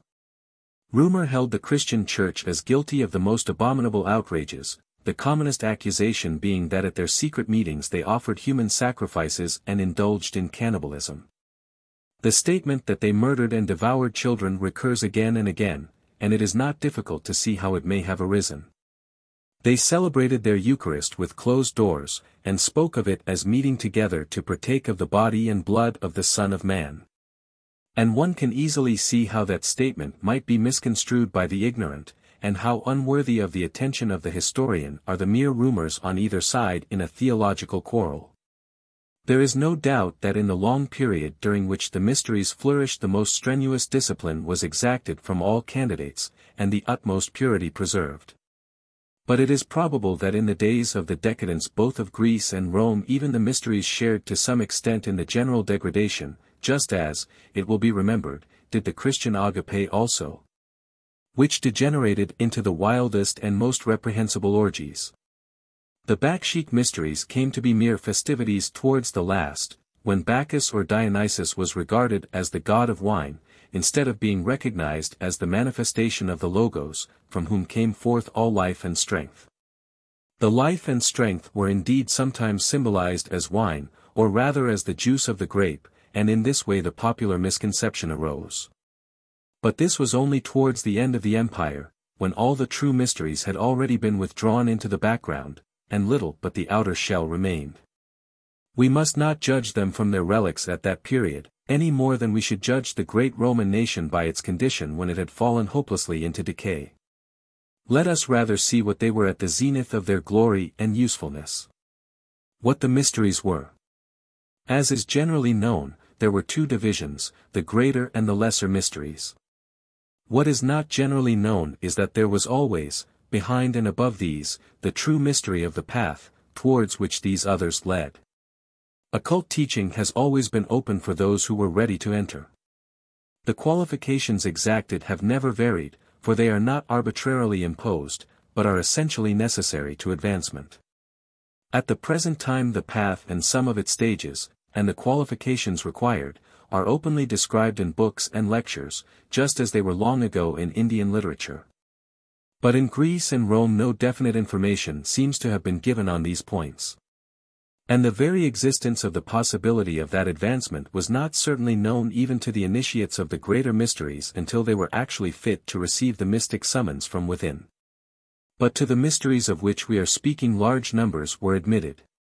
Indeed, one classical author mentions a gathering of 30,000 initiates, which, when we consider how small relatively was the population of Greece, shows us that the organization of the mysteries was by no means so exclusive as we usually suppose. Indeed, our investigations indicate that all seriously disposed and thinking people naturally gravitated towards them as the center of religious knowledge. Men sometimes wonder how it was possible for great nations like Rome or Greece to remain satisfied with what we commonly call their religion, a chaos of unseemly myths, many of them not even decent, describing so-called gods and goddesses who were distinctly human in their actions and passions, and constantly quarreling amongst themselves. The truth is that nobody was satisfied with it, and that it never was at all what we mean by a religion, though it was no doubt taken literally by many ignorant people. But all the cultured and thinking men took up the study of one or other of the systems of philosophy, and in many cases they were also initiates of the school of the mysteries. And it was this higher teaching that really molded their lives, and took for them the place of what we call religion, unless, indeed, they were frankly agnostic, as are so many cultured men now. Moreover, it was through the teaching of the mysteries that men learnt for the first time what the strange myths of the exoteric religion really meant, for originally they had a meaning. And for the theosophical student it often lies near the surface. In my books on the other side of death I have explained the signification given in the mysteries to the stories of Tantalus and Sisyphus. The myth of Tityus also is obviously symbolical of the result of certain passions in the astral world. While the legend of Persephone or Proserpine is clearly an occult parable of the descent of the soul into matter. Remember how the story tells us that Proserpine was carried away while she was plucking the flower of the narcissus, and at once you have a suggestion of a connection with that other myth. Narcissus is represented to have been a young man of extraordinary beauty who fell in love with his own reflection in a pool of water, and was so attracted by it that he fell in and was drowned. And was afterwards changed by the gods into a beautiful flower. One sees instantly that such a story as this can have no meaning but a symbolical one, and by the light of the philosophical doctrine of the eons it is one not difficult to interpret. All the cognate systems of thought teach that the soul was not originally immersed in matter, and need not have been so, but for the fact that she was attracted by the image of herself in the lower conditions of matter, so often symbolized by water. Beguiled by this reflection, she identifies herself with the lower personality, and is for the time sunk altogether in matter, yet nevertheless the divine seed remains, and presently she springs up again as a flower. Now realize that it was while Proserpine was stooping to Narcissus that she was seized and carried off by Desire, who is the king of this lower world. And that although she was rescued from complete captivity by the efforts of her mother, yet after that she had to spend her life half in the lower world and half in that above, that is to say, partly in incarnation and partly out of it. The Lesser Mysteries. This is an example of the way in which these odd and apparently pointless fables were taken up in the mystery instructions and made luminous and beautiful. The explanations in connection with the astral life were given chiefly in the Lesser Mysteries, which were especially concerned with this side of the subject. The center of their worship and work was at Agri, and those who were initiated into them were called Misti, and wore as their mystical dress a dappled fawn skin, symbolizing the astral body. The appropriateness of this emblem will be immediately recognized by any clairvoyant, or by a theosophical student who has examined the plates of my book Man, Visible and Invisible. For he will remember the bands and mottlings which indicate the various passions and emotions, and the rapid flashing changes which are so conspicuous in it.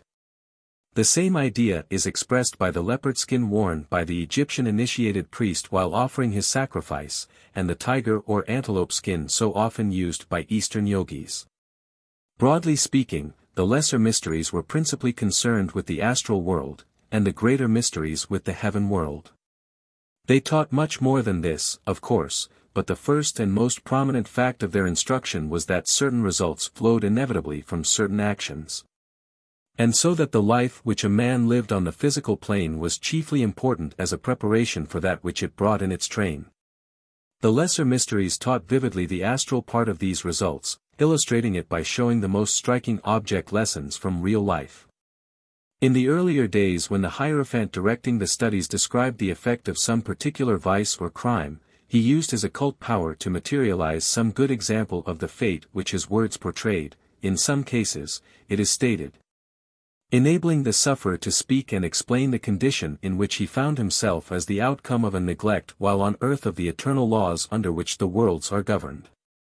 Sometimes, instead of this, a vivid image of the state of some victim of his own folly would be materialized for the instruction of the neophytes. In the days of the decadence there remained no Hierophant who possessed the power to produce these occult illustrations, and consequently their place was taken by actors dressed to represent the sufferers. Or in some cases by ghostly images projected by means of concave mirrors, or even by cleverly executed statuary or mechanical figures. Of course it was perfectly understood by all concerned that these were only representations, and no one was ever deceived into supposing that they were original cases. Some of our ecclesiastical writers, however, failed to realize this, and some of them have spent much time and ingenuity in exposing deceptions which never have deceived any one, least of all those who were especially concerned with them. A gentleman named Hippolytus, who seems to have been the Maskelyne and cook of this period, is especially zealous along these lines, and his accounts of apparatus whereby lights might be mysteriously produced. And his suggestions as to the use of invisible ink are really quite amusing reading. We may take it, then, that the principal work of the teachers of the lesser mysteries was to inform their pupils thoroughly of the exact result in astral life of physical thought and action. Besides this, however, much instruction was given in cosmogony, and the evolution of man on this earth was fully explained, again with the aid of illustrative scenes and figures, produced at first by materialization, but later imitated in various ways. The directors seem always to have recognized two classes among their pupils, and to have chosen out from them those whom they thought capable of special training in the development of psychic faculties. These received special instruction as to how the astral body can be used as a vehicle, and had definite exercises set for their practice, to develop them in clairvoyance or prevision.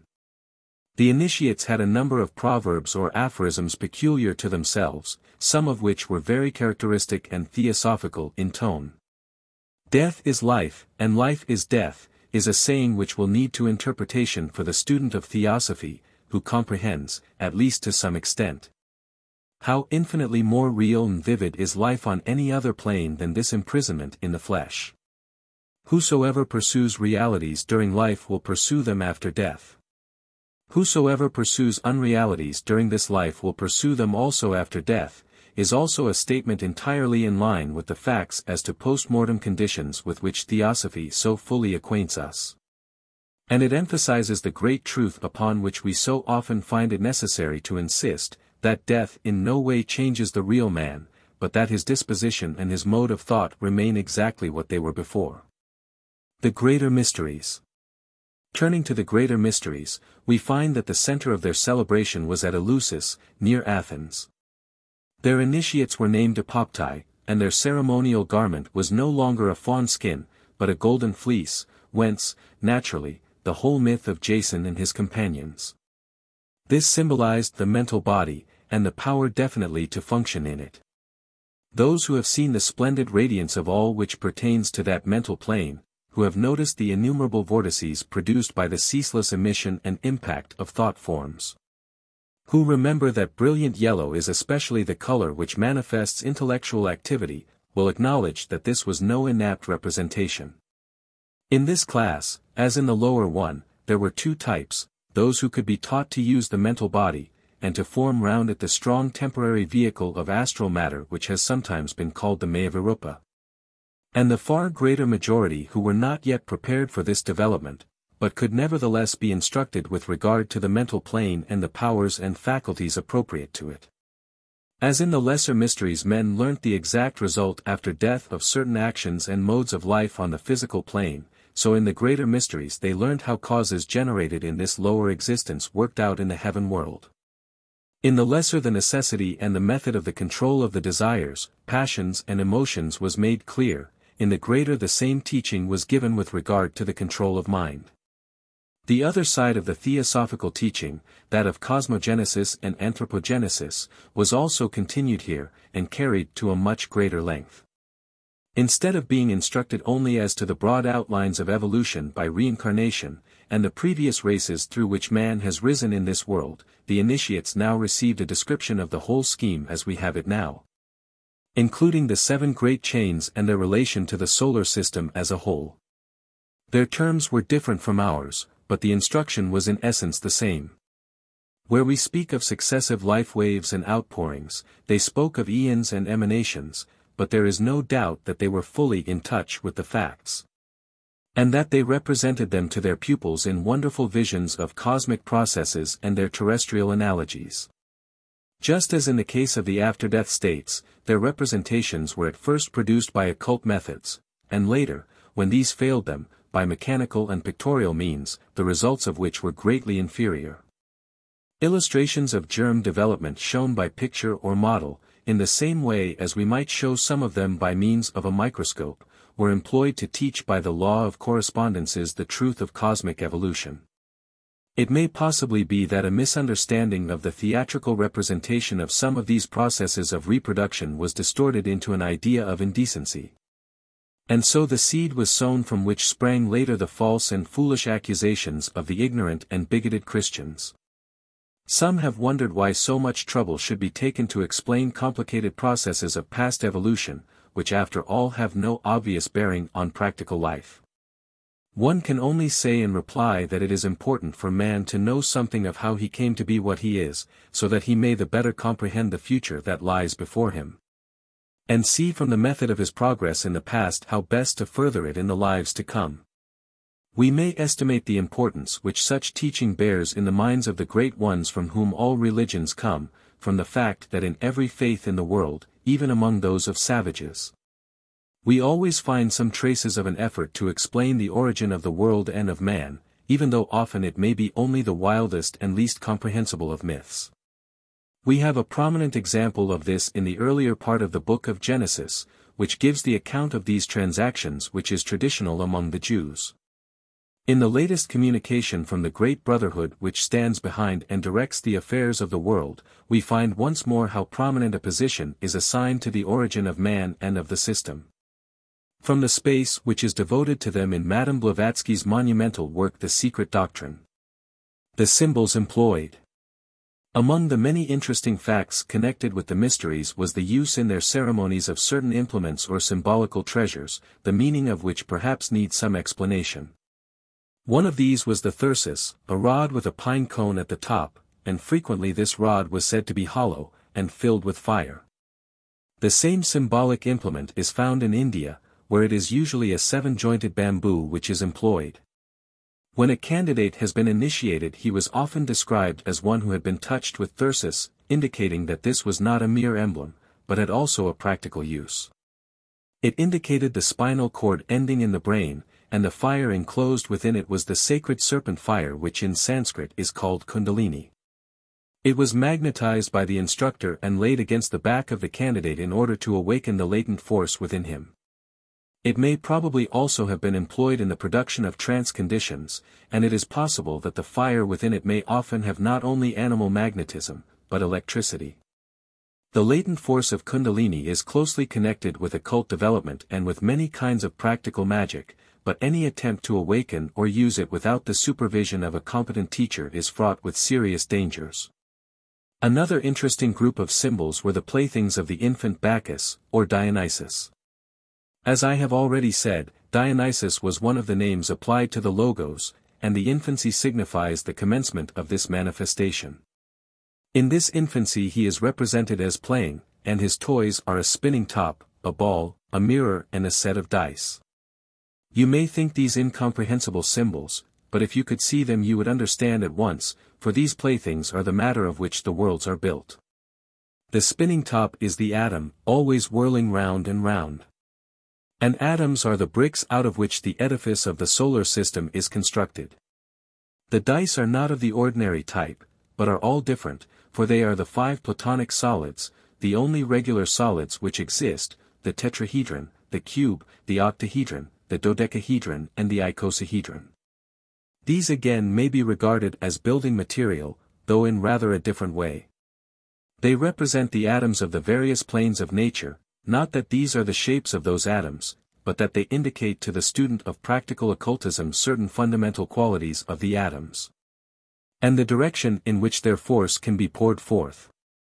We may make them into a series of 7 by adding the point at the lower end and the sphere at the higher, and they then give us a sequence of deep hidden meaning. The ball with which he toys is naturally the earth, and his mirror is the astral matter, which so readily reflects and reverses everything, and is, therefore often symbolized as water, as in the story of Narcissus.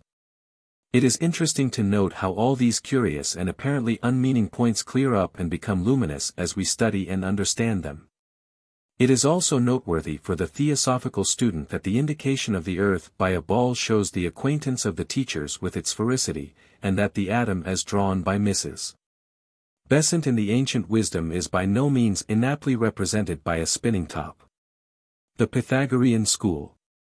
Many of the ancient schools of philosophy worked in connection with the mystery teaching. The Pythagorean seems to have been especially close to the theosophical ideas of the present day. It divided its students into 3 degrees, which corresponded almost exactly with those of the early Christians, who called them the stages of purification, illumination and perfection respectively, the last one including what St. Clement calls the scientific knowledge of God. In the Pythagorean scheme the first order was that of the acoustikoi, or hearers, who took no part in the discussions or addresses, but kept absolute silence in the meetings for 2 years, and devoted themselves to listening and learning. At the end of that time, if otherwise satisfactory, the students were eligible for the second order of the mathematikoi. The mathematics which they learnt were not, however, confined to what we now mean by that term. We now study this science as an end in itself, but for them it was only a preparation for something much wider, higher and more practical. Geometry as we now know it was taught outside in ordinary life as a preparation. But inside these great schools the subject was carried much farther, to the study and comprehension of the fourth dimension, and the laws and properties of higher space. It can only be fully understood if we take it thus as a whole, not in mere fragments, and as an introduction to astral development.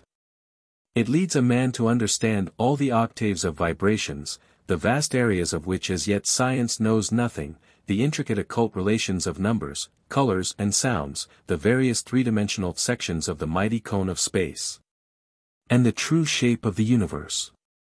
There is a vast amount to be gained from the study of mathematics by those who know how to take it up in the right way.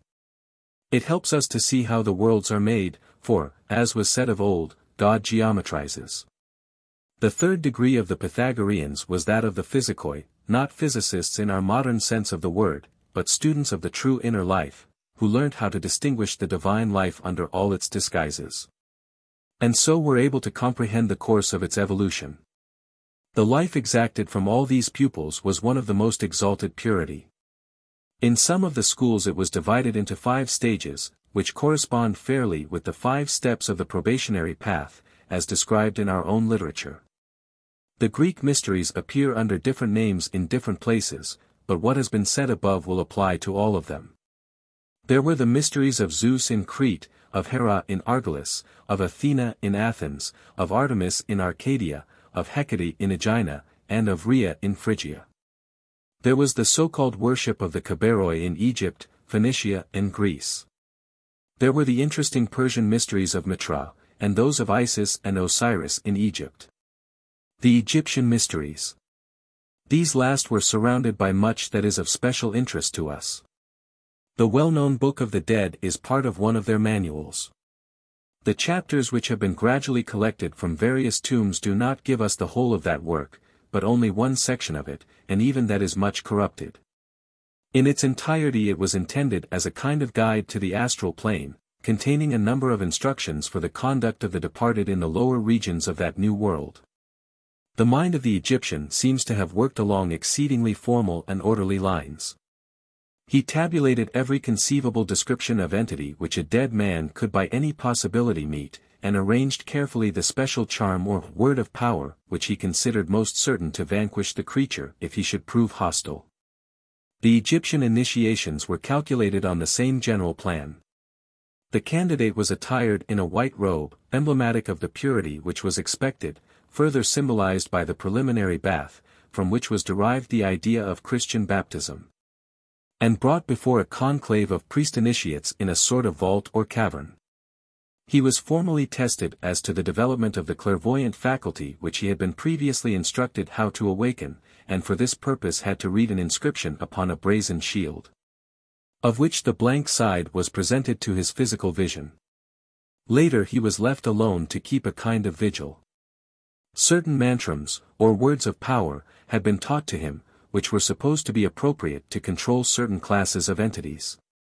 So during his vigil various appearances were projected before him, some of a terrifying and some of a seductive nature, so that it might be seen whether his courage and coolness remained perfect. He drove away all these appearances in turn, each by his own special sign or word.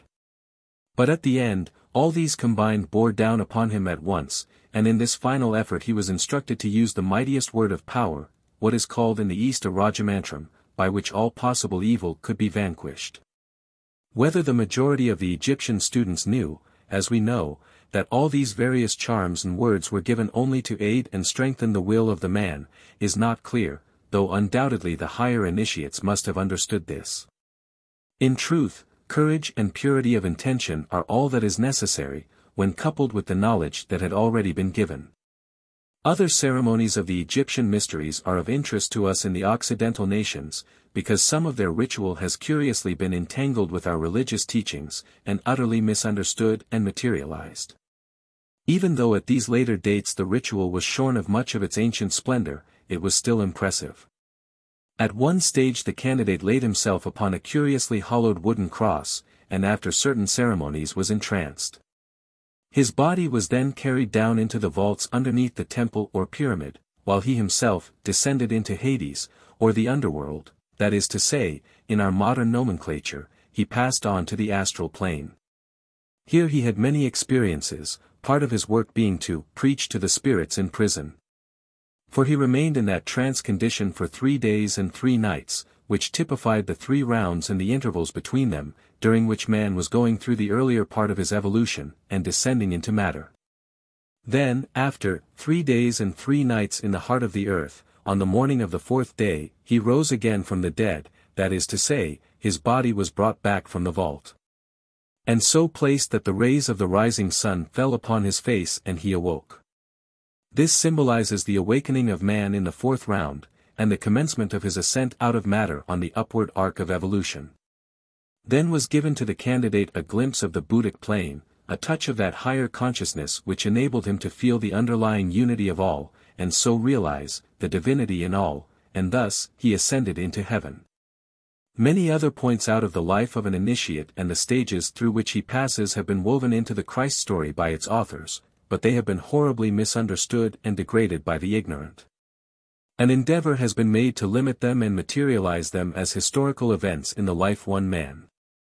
Though the philosophical student realizes that, as Origen has so well put it, events which happened only once can be of no importance, and life, death, and resurrection are only a manifestation of a universal law which is really enacted. Not in this fleeting world of shadows, but in the eternal counsels of the Most High.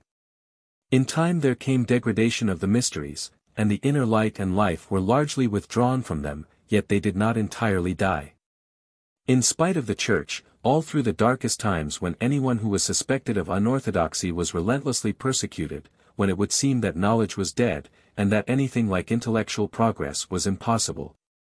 There were nevertheless certain half-secret societies which carried on something of the tradition and the work. There were the Knights Templar, the Rosicrucians of the Middle Ages, the Knights of Light, the Brothers of Asia, and many another occult body. It is true that in many of these there seems to have been but little knowledge, and even that heavily veiled. Yet then, as ever, it remained true that there were always in the background those who knew, so that those who earnestly sought the truth have always been able to find it. At the present time their quest is surely easier than it has ever been before. The conditions of the world now are different from any that have previously existed. The invention of printing has made it possible to spread knowledge abroad in a new way, and those who stand behind and direct the destinies of the world have thought it well that a small corner of the veil should be lifted. And that something at least of what has so long been jealously guarded should be put freely and openly before the eyes of men. The world at large has evolved, and so it is hoped that we may be safely trusted with something of additional knowledge. And thus it has come to pass, as Christ said of old, that many prophets and kings desired to see the things that we see, and have not seen them, and to hear the things which we hear, and have not heard them. All this we in the Theosophical Society are enjoying freely, yet because it is now so freely given we must not ungratefully despise it. All the more should we value and prize this possession which is ours, all the greater is our responsibility for its right use, all the more strenuous should be our effort to make it a part of our very lives, and to aid, in its light, in the evolution of the world. The opportunities now put before us are greater than those of our ancestors. Let us see to it that we prove worthy of them. Let us not, as did the men of Atlantis, take advantage of them for selfish and personal gain, but let us take care that as we obtain greater knowledge and greater power it is always directed by greater love. So that we may learn to use it for the development of humanity and for the good of our fellow man. Note: on the relation that exists between the Platonic solids of the mysteries and the periodic law of the elements in modern chemistry, see Occult Chemistry by Annie Besant, 1909. Chapter 4. Buddhism. It is obviously impossible to put before an audience in a lecture of an hour an adequate presentation of one of the great world religions which is probably entirely new to many of those who are present.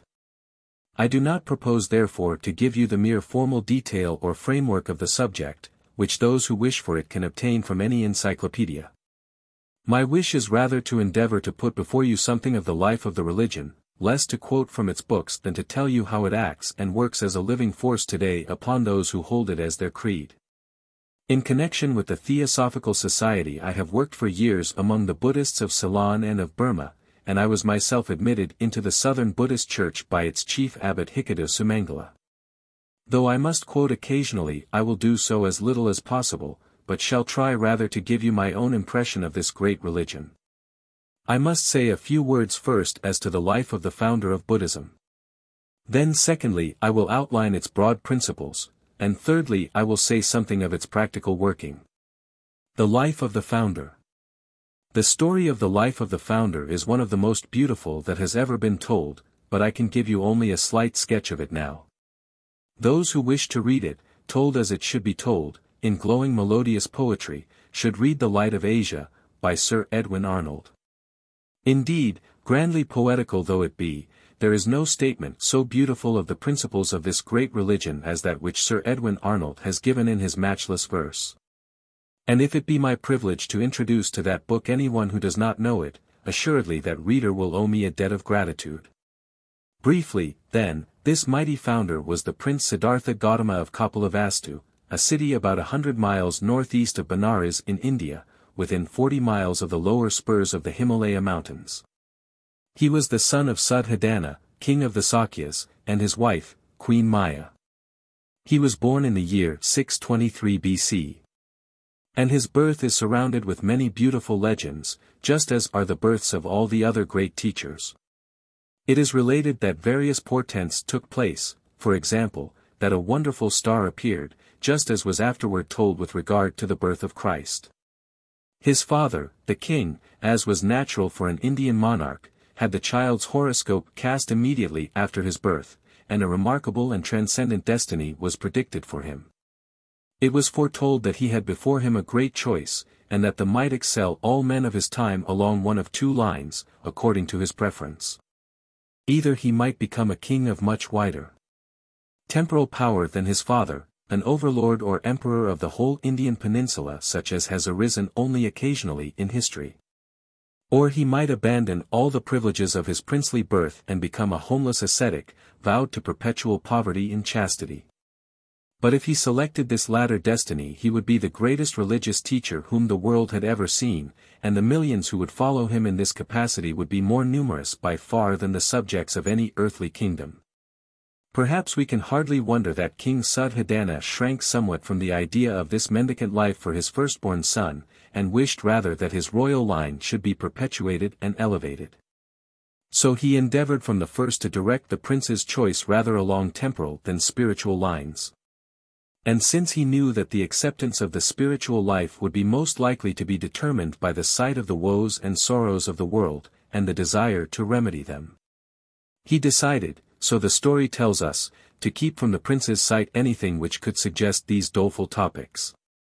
It is said that he resolved that the prince should know nothing of decay or of death, and should be brought up in the midst of temporal pleasures and taught to devote himself to the glory and power of the royal house.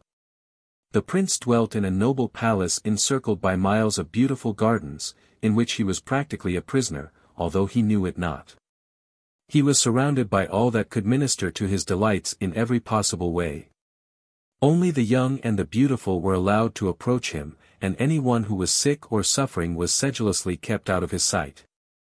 So he seems to have passed his early years in this strange, confined and yet delightful world. The boy grew up until he became of marriageable age, when he was betrothed to Yasodhara, daughter of the king Suprabhata. It seems to have been supposed that this new interest would entirely fill the prince's life. And yet it is recorded that all the while at intervals remembrances of other lives would rise within his mind, and some faint presage of a mighty duty unfulfilled would trouble his repose. This uneasiness steadily increased and eventually he seems to have insisted upon passing into the outer world and seeing something of life other than his own. It is recorded how in this way for the first time he came in contact with old age, with sickness and with death. And, profoundly affected by the sight of these states, so common to us, yet wholly new and unfamiliar to him, he sorrowed greatly over the sad destiny of his fellow men. Seeing also one day a holy hermit, he was deeply impressed with the serenity and majesty of his appearance, and realized that here at least was one who rose superior to the otherwise universal ills of life. From that period his resolve to live the spiritual life grew stronger and stronger, and though in due course he married Yasodhara, and had one son, Rahula. At last the time came when in his 29th year he definitely abandoned his princely rank, leaving all his wealth in the hands of his wife and son, and betook himself to the jungle as an ascetic. This may seem to our modern notions a very strange course to adopt, but it must be remembered that it was the only way to obtain such instruction as he desired. The conditions of life then were so different from our own that it is difficult for us to realize them. There were no printed books, and all the holy men were mendicants and ascetics. A student then had no alternative but to go from teacher to teacher to learn what each had to tell, and to discuss with each the problems of life so as to see what light he could throw on them. Naturally at this time the prince, like his father and all other inhabitants of India, belonged to the great Hindu religion, and consequently it was to some of the leading ascetic Brahmins that he went for instruction and guidance in this new life. For 6 years he passed from one of these teachers to another seeking to learn from them the true solution to the problem of life, and a remedy for the misery of the world, yet never finding fully that which he sought. Their doctrine seems always to have been that only through the most rigid asceticism and the heaviest self-imposed penances could one hope to escape from the sorrow and suffering which were the heritage of all men. And he tried all their systems to the uttermost one after the other, yet ever with an unsatisfied yearning for something greater, truer, and more real beyond. At last such persistent and rigorous asceticism told upon his health, and it is related that one day he fainted from hunger and lay almost at the point of death. He recovered from this, but he realized that though this might certainly be a way out of the world, it was hardly the way in which life could be brought into the world. And he reasoned that to aid his fellow men he must at least live long enough to find the truth which should set them free. He seems to have taken from the first the most altruistic attitude. For himself he had all that could make life happiest. Yet the dumb sorrow of the teeming millions appealed to him so strongly that while that existed unassuaged no happiness was possible for him. It was for them, not for himself, that he sought the way of escape from the misery of physical life. For them, not for himself, he felt the need of a higher life that could be lived by all. So, finding all the ascetic practices unavailing, he decided instead to try the training of the mind along the lines of the highest meditation. And presently he seated himself beneath the Bodhi tree, determined to attain by the power of his own spirit the knowledge of which he was in search. There he sat in meditation reviewing all these things, studying deeply into the heart and cause of life and endeavoring to raise his consciousness to a higher level. At last by a mighty effort he succeeded, and then he saw unrolled before him the marvelous scheme of evolution and the true destiny of man. Thus he became the Buddha, the enlightened one. And then he turned to share with his fellow men this wondrous knowledge that he had gained. He went forth to preach his new doctrine, commencing by the delivery of a sermon which is still preserved in the sacred books of his followers. In his own tongue, Pali, which is still for them the sacred language, just as Latin is that of the Catholic Church, this first sermon is known as the Dhammacakkappavattana Sutta, which has been interpreted to mean the setting in motion of the royal chariot wheels of the kingdom of righteousness. In several of the books of our modern Orientalists you may find a literal translation of it, but if you wish to catch the real spirit of what he said, once more you will do well to turn to the 8th book of Sir Edwin Arnold's wonderful poem. Perhaps the poet does not give us the literal meaning of each word as accurately as other Oriental scholars, perhaps his work is rather a splendid paraphrase than a verbal translation. But this at least I know, that he gives as no other has yet given in English the spirit which permeates this mighty Oriental faith. I have lived among these people, I have shared in their religious festivals and I know the feelings in their hearts. And to read the Light of Asia brings the whole scene back before me vividly as I have seen it so many times, whereas the wooden and pedantic accuracy of the Orientalist calls forth no echo of the mystic music of the East. Briefly, the Buddha set before his hearers what he called the middle path. He declared that extremes in either direction are equally irrational. That on the one hand the life of the man of the world, wrapped up entirely in his business, pursuing dreams of wealth and power, is foolish and defective because it leaves out of account all that is really worthy of consideration. But he affirmed also that on the other hand the extreme asceticism which teaches each man to turn his back upon the world altogether, and to devote himself exclusively and selfishly to the endeavor to shut himself away from it and escape from it, is also foolish. He held that the middle path of truth and of duty is the best and the safest, and that while certainly the life devoted entirely to spirituality is the highest of all for those who are ready for it, there is also a good and true and spiritual life possible for the man who yet holds his place and does his work in the world. He based his doctrine solely on reason and on common sense. He asked no man to believe anything blindly, but rather told him to open his eyes and look round him. He declared that in spite of all the sorrow and the misery of the world, the great scheme of which man is a part is a scheme of eternal justice, and that the law under which we are living is a good law, and needs only that we should understand it and adapt ourselves to it. He declared that man causes his own suffering by yielding himself perpetually to desire for that which he has not, and that happiness and contentment can be gained better by limiting desires than by increasing possessions. He preached this middle path, with the most wonderful success for 45 years in all parts of India, and eventually died at the age 80 at the town of Kusinagara in the year 543 BC.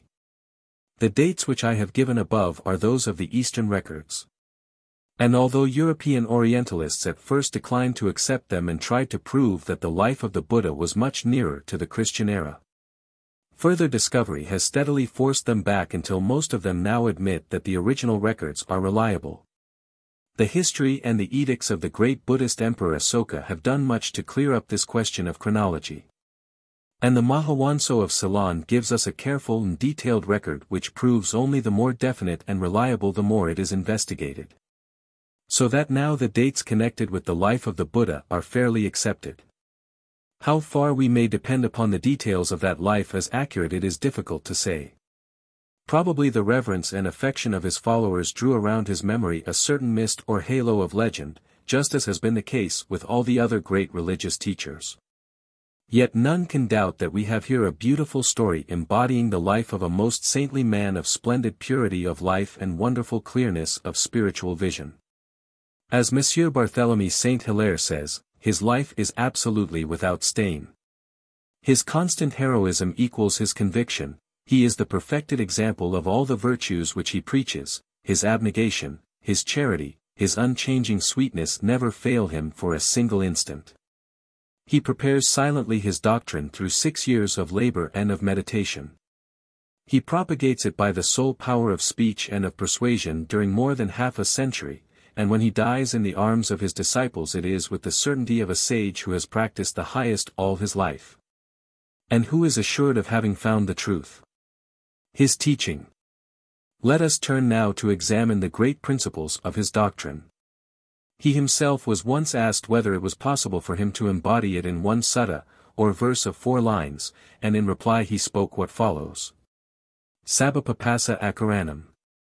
Kusalasa upasampada. Satchitapario dapanam. Etam budhana sasanam. This may perhaps best be translated. Cease to do evil. Learn to do well. Cleanse your own heart. This is the religion of the Buddhas. It will be seen at once that this is a fine and comprehensive definition. First of all, the man is directed to give up every activity which is evil in any sense of that word, but he is by no means to rest contented with that. He must take up activity in a fresh direction and learn to do well. Then, having thus regulated his conduct with regard to the outer world, he is instructed to cleanse his own heart, a command so far-reaching that there is little in the spiritual life which is not included within it. The whole foundation of the teaching of the Buddha was always common sense and justice. He based his claim to be heard upon the fact that his teachings were clear and understandable. And he impressed this attitude strongly upon the minds of his followers, so much so that at an ecumenical council of the Buddhist monks held at Vaisali, when the question arose as to whether certain doctrines had really been part of the Buddha's teaching, a resolution was unanimously passed to the effect that only can pass as teaching of the Buddha which is not in contradiction to sound reason. Schlagentweit's Buddhism in Tibet, page 21. One cannot but wish that the ecumenical councils of the Christian Church had made a similar resolution. For in that case the absurdities which have encrusted the true faith could never have been permitted to grow into gigantic but baseless structure of the orthodox theology of the present day. This decision of the council agrees also with what the Buddha himself had said to the people of the village of Kalama when they came to him and asked him what, amidst all the varied doctrines of the world, they ought to believe. His answer was, "Do not believe in a thing said merely because it is said, or in traditions because they have been handed down from antiquity, nor in rumors as such, nor in writings by sages, merely because sages wrote them. Nor in fancies that you may suspect to have been inspired by a deva, that is, in presumed spiritual inspiration, nor in inferences drawn from some haphazard assumption you may have made, nor because of what seems an analogical necessity. Nor on the mere authority of your own teachers or masters. But believe when the writing, doctrine, or saying is corroborated by your own consciousness. For thus I have taught you, not to believe merely because you have heard. But when you believe of your own consciousness, then to act accordingly and abundantly." These words are quoted in Colonel Olcott's Buddhist Catechism from the Kalama Sutta of the Anguttara Nikaya. And assuredly the attitude which they represent is a very fine one for a religious teacher to take. Buddhism therefore has no creed, it simply required that a man shall recognize the facts which surround him. It is the only belief that the world has known which is entirely free from dogma, ceremony and priestcraft. According to its teachings, within the unchangeable laws of righteousness, each man is absolutely the creator of himself and of his own destiny. The Buddhist is one who follows the instructions of the Buddha and lives the life which he has prescribed. So that there may be many among us who according to that test could be described as Buddhists, even though we may never have read a word of his wonderful utterances. His teaching also recognizes the different types of men, and the need of some of them for fuller knowledge than would be comprehensible to others. I had occasion to emphasize this point in speaking to you of Christianity, and exactly the same thing may be said of Buddhism. It is true that the Buddha is represented in the Parinibbana Sutta as declaring that he does not give with a closed fist, as do some teachers who keep some things back. Yet though he evidently meant that he taught everything freely, it is equally certain that the real basis of the great law can only be understood by those who have perfected their powers of comprehension. We see that he spoke parables and recited stories for the unenlightened masses, just as the Christ did. But he also preached the Sutta Pitaka for the more advanced, while he gives the Vinaya Pitaka for the government of the monks of his order, and he perfected the Abhidhamma Pitaka, or philosophical and psychological teaching, for the highest order of minds. He insisted strongly that it is a possibility and a duty for every man to live a holy life even while he is yet engaged in the world. But he also taught, as every great teacher has done, that the highest of all lives is that devoted entirely to spiritual advancement and to the helping of humanity. For that purpose he founded the great monastic order called the Sangha, to which I shall have to refer later. The Four Noble Truths. One interesting feature of the Buddha's teaching is the way in which he tabulates everything, arranging it under various heads for mnemonic purposes. In his first sermon he commences by the recital of his Four Noble Truths. These represent 4 links in a chain of reasoning, and each one of them is associated with a detailed explanation. But the whole thing is so arranged that a single word at once calls up to the mind of any student the whole argument. And it would scarcely be possible for even the least intelligent who had once learnt the chain of reasoning to forget any one of its links. His 4 truths are: 1. Sorrow. 2. The cause of sorrow. 3. The ceasing of sorrow.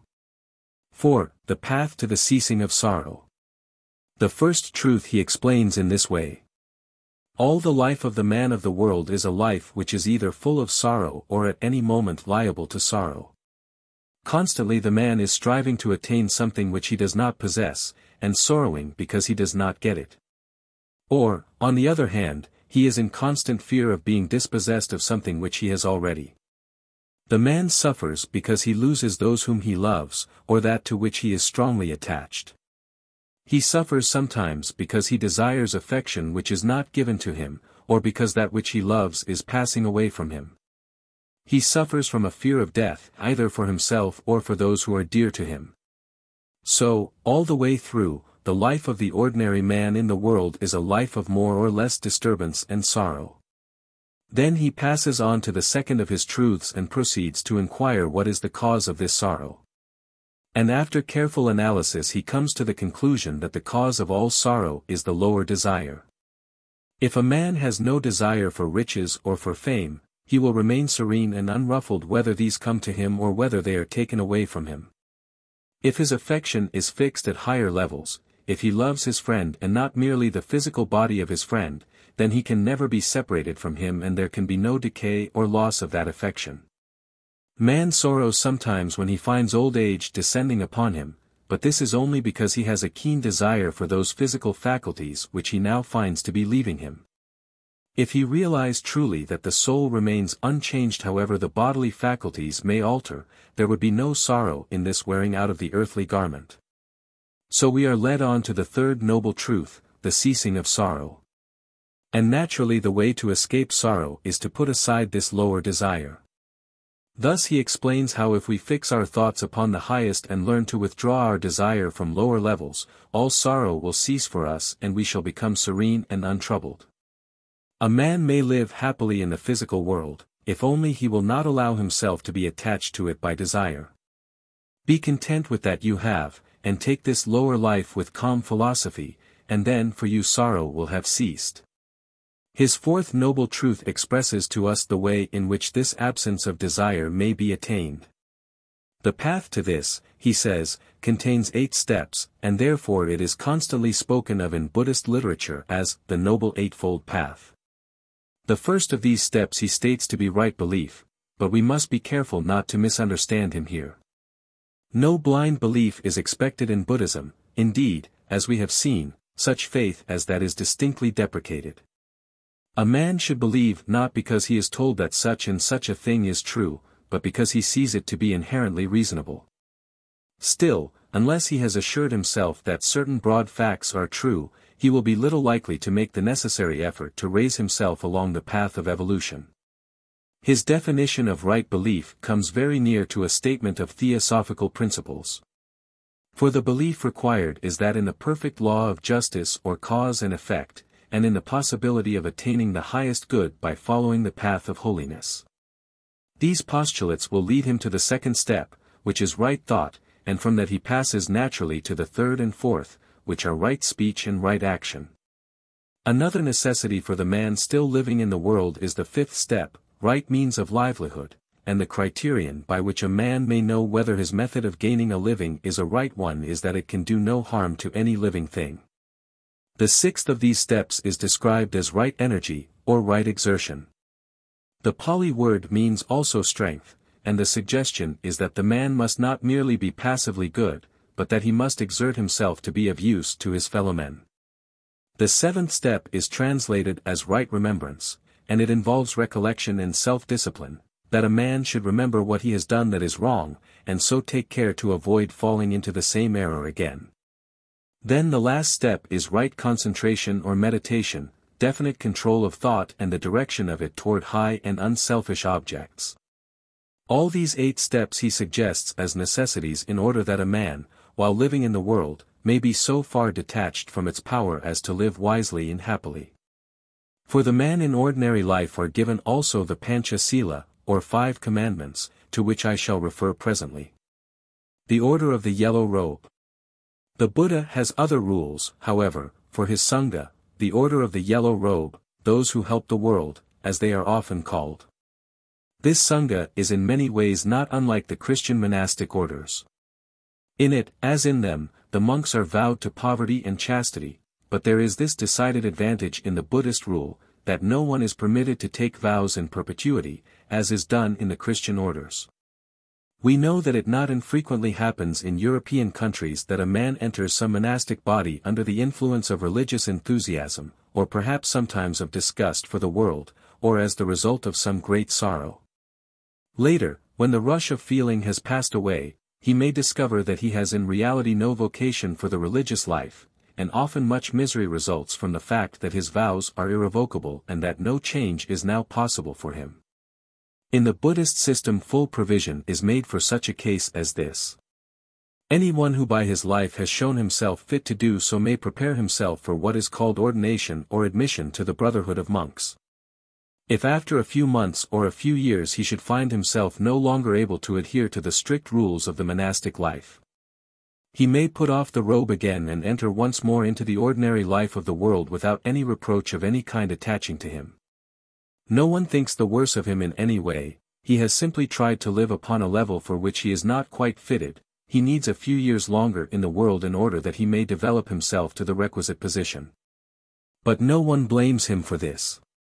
Indeed, in Burma it is the custom for all the male population to put on the robes for a short time at least at some period of their lives. Those who feel this to be the existence best suited for them retain them and become permanently members of the order. Others put off their robes after a year or so of monasticism and enter the ranks of ordinary life, by no means the worse, but much the better, for their short experience of something higher. It must be remembered that to be a great religious teacher in the East is not at all the same thing as to be the head of some great faith here in the West. The Eastern teacher does not enjoy a princely revenue, and drive about in carriages with a state equal to that of many a monarch. It is just because many Christian bishops and Christian missionaries live along such lines as these that most Orientals do not believe them to be truly religious teachers at all. For in the East the religious teacher is one who devotes his whole life to the highest spirituality, who observes absolute purity of heart and mind, who never touches money in any form, whose first rule of life is that he must possess no property excepting the robes that he wears. And even these robes are so made as to be valueless if sold. On the other hand, so great is the universal veneration in the East for this spiritual life that the deference paid to the poorest or youngest of the teachers is greater than that paid to the king. The reverence given to the yellow robe of the monks of Buddha is striking and beautiful. And I have again and again seen the wealthiest and most influential of the city magnates rise respectfully and stand with bowed heads in the presence even of a child probationer who had but just put on the robes. The greatest respect is shown in Ceylon to the hereditary chiefs of the people, the descendants of the ancient royal family. I have repeatedly seen the passers-by retire altogether from the road as the chieftain passed along it, the people standing at a lower level and bowing until he had gone his way. Yet these chieftains gathered in solemn assembly will immediately rise to their feet at the entrance of the youngest member of the Sangha, and will remain standing until requested to be seated. So great is the homage given to the yellow robe all over the Buddhist world. The life of the monk. The life of the monks is one of absolute detachment. Not only do they own no earthly possessions, but they take only simple food, just as it is given to them, without choice or question. Their lives are spent in study and in meditation, though they are also expected to preach to the people at certain set times. The principal festivity of the Buddhist is the day of the full moon. But in a subordinate way the other quarters of the moon's age are also celebrated, so that practically they come to have a weekly day of visiting the temple, much as in our land people go to church on Sunday. The monks also have it as a duty to give advice and admonition to anyone who may come to them, and to read what is called the Pirit ceremony, that is to say, the words of consolation and blessing, on certain occasions in public. And also, when requested, at a private house when anyone is sick. The members of the Sangha have often been described in books of travel, and indeed generally in the literature on the subject, as Buddhist priests, but the truth is that that designation is both inaccurate and misleading. The ideas which would be associated either in Catholicism or in Judaism with the word priest are entirely foreign to the whole teaching of Buddhism. There is no thought of any intermediary between man and the great law of divine justice, no suggestion that man needs any such work done for him as a priest is supposed to do. So that when we meet with this expression, a Buddhist priest, we must always bear in mind that in reality it means nothing more than a monk, one whose life is set apart and devoted to religion. His development is supposed to lead him entirely away from the things of this world and into the higher conditions of which I have written in Clairvoyance and the Other Side of Death. He is supposed definitely to have set his feet upon the path of holiness, the path which leads him to nirvana. In the concluding chapters of Invisible Helpers I have given in full detail the steps of this path, and the qualifications which the candidate must develop at each of these steps. So I will not repeat them here, although I should most earnestly commend their study to every one who wishes to understand the beautiful and elevated spirit of this glorious religion. Nirvana.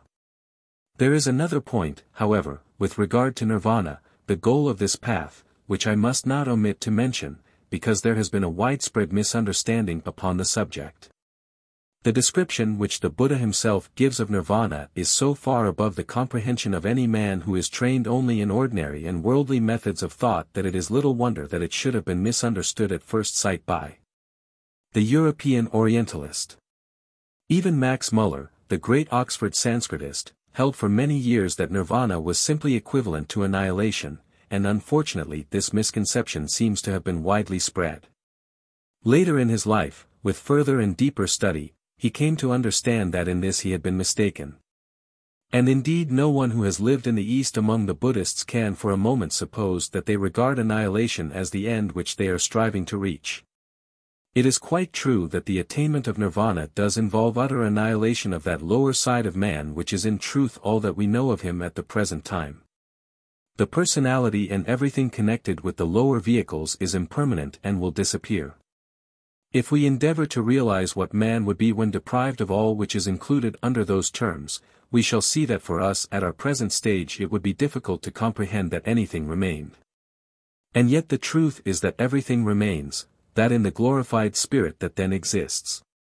All the essence of all the qualities which have been developed through the centuries of strife and stress in earthly incarnation will inhere to the fullest possible degree. The man has become more than man, since he is now on the threshold of divinity, yet he is still himself, even though it be a so much wider self. Many definitions have been given of nirvana, and naturally none of them can possibly be satisfactory. Perhaps the best on the whole is that of peace in omniscience. When, many years ago, I was preparing a simple introductory catechism of their religion for Buddhist children, the chief abbot Sumangala himself gave me as the best definition of nirvana to put before them that it was a condition of peace and blessedness so high above our present state that it was impossible for us to understand it. Surely that is far removed from the idea of annihilation. Truly all that we now call the man has disappeared, but that is not because the individuality is annihilated, but because it is lost in divinity. The practical result. Let us turn to our third heading and consider something of the practical side of this great world religion as it may be seen at the present day. So far as I have seen, I must certainly bear testimony that it works exceedingly well. Of course there are good and bad men in every nation, and there are many nominal Buddhists in Burma and Ceylon just as there are nominal Christians in England. But statistics show that the proportion of crime to the population is much lower among the Buddhists of Ceylon than it is in any European country or in America. One great reason for this undoubted fact is that we see so much crime arise from drink, and drink is utterly forbidden by the Buddhist religion. That one fact in itself makes an enormous difference in the life of a nation. Unfortunately Europeans have introduced many new forms of intoxicating liquor among the Buddhist peoples, as they have carried them everywhere else, for this is a mark of their so-called civilization. So that here and there a man may be found even among the Buddhists who violates the precepts of his religion and partakes of the forbidden liquor. But he is keenly aware of the degradation which this entails, and the popular opinion invariably regards him as a wicked man. To quite the same extent as we in these Western countries should apply that designation to a robber or one who committed deeds of violence. I suppose it is difficult for a Western reader to grasp at once all the changes which the absence of this one fatal habit make in the life of a nation. I wish it were possible for me to describe how this grand old Oriental religion permeates the daily existence of those who profess it, so that you might have before you a perfect picture of that wonderful Eastern life. and might feel the fascination of that oriental atmosphere which is so totally unlike anything experienced elsewhere. The attitude of mind towards religion in the East is something so different from our position with regard to it here, that it is with difficulty that a man who has not seen it and lived in the midst of it can be brought fully to comprehend it. Here men belong to various sects, and are not infrequently bigoted and bitter in maintaining the tenets of their particular sect and denouncing those of all others. Yet in the vast majority of cases this profession of religious belief is kept exclusively for Sunday, and it has practically no influence over the man's daily life during the rest of the week. In the East the whole attitude of man is the reverse of this. Each has his religious convictions, yet each is tolerant of the convictions of others. The Mohammedan truly is almost as fanatical as the Christian. But the Brahmin and the Buddhist are always ready to admit that those who do not believe as they do may nevertheless be on the way towards the light. And they will always say that if even the most ignorant unbeliever does his duty according to his lights in this life, he will assuredly in his next incarnation have further opportunities of learning something more of the truth than he knows at present. And so will finally attain his goal just as much as they themselves. Even the intolerant Mohammedan differs greatly from the average Christian, for at least his religion is a vivid and real thing to him, and, such as it is, it permeates his very life, and is to him the dearest and the greatest thing in it.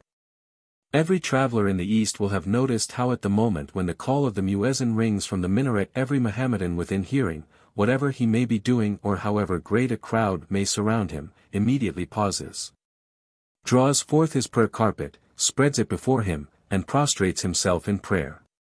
How many of our ordinary Christians would be willing thus to turn aside 3 times a day in the midst of their trafficking and their business, and confess their faith before all men by acts of prayer and worship performed in the public streets? So it is with the Buddhist also. He has no such public prayer as this, and yet his religion permeates his whole life, somewhat in the way which is the case with a few of the most highly devotional people here in the Roman Catholic Church. The majority of us in these countries seem to keep our religion and our daily business life in 2 watertight compartments, so that they may in no way interfere with one another.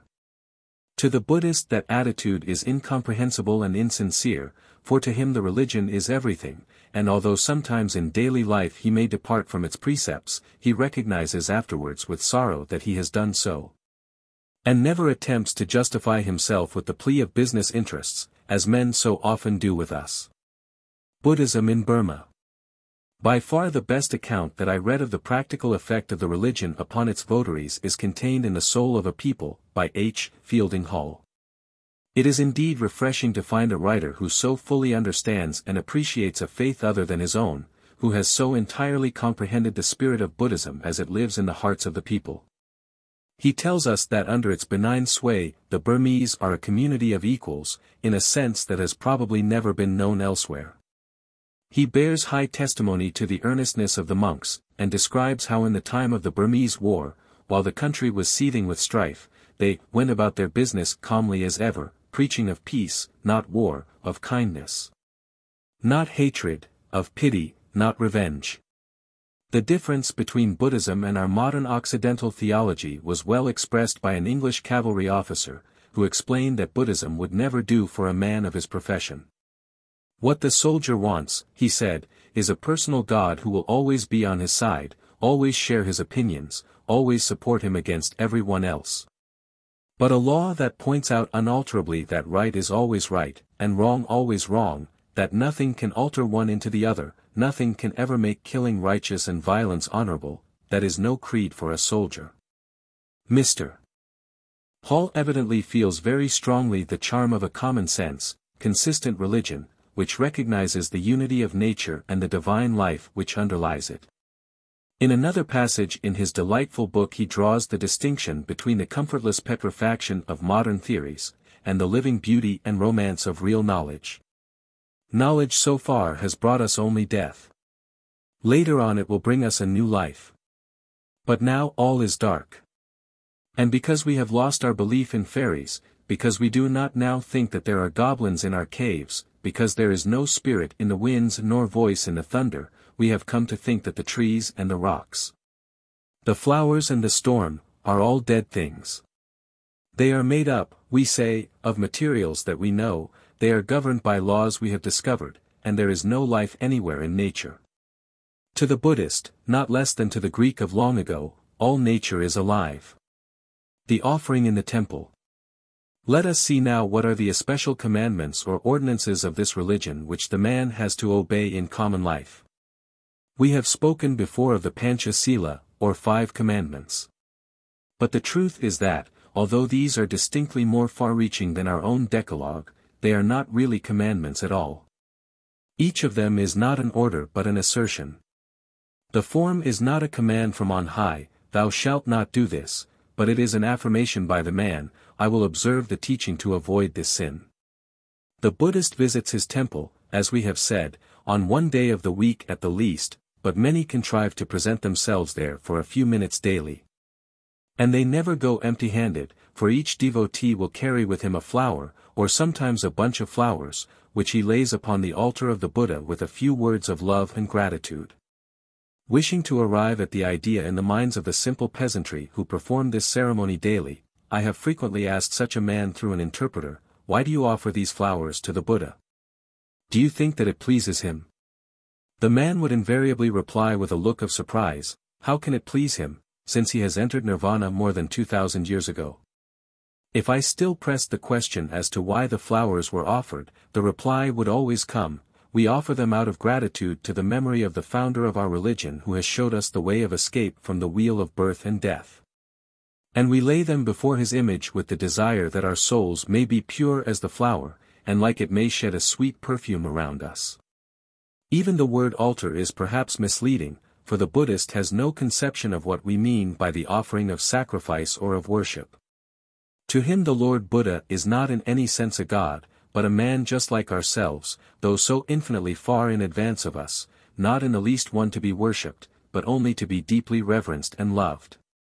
There is at least one inestimable advantage which can be claimed for this great religion, that never through all its history have its altars been stained with blood. Never throughout the centuries has Buddhism even once descended to the level of persecuting those who did not think along its lines. It is the only great religion of the world which has this honorable distinction, that it has never persecuted. For 2,450 years it has run its course, with not a drop of blood on its onward march, not a groan along its pathway. It has never deceived the people, never practiced pious fraud, never discouraged literature, never appealed to prejudice, never used the sword. If this could be said even of a small and obscure sect, it would a grand claim to be able to make.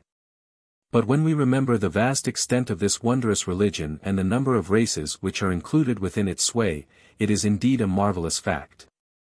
As Sir Edwin Arnold remarks, 470 millions of our race live and die in the tenets of Gautama.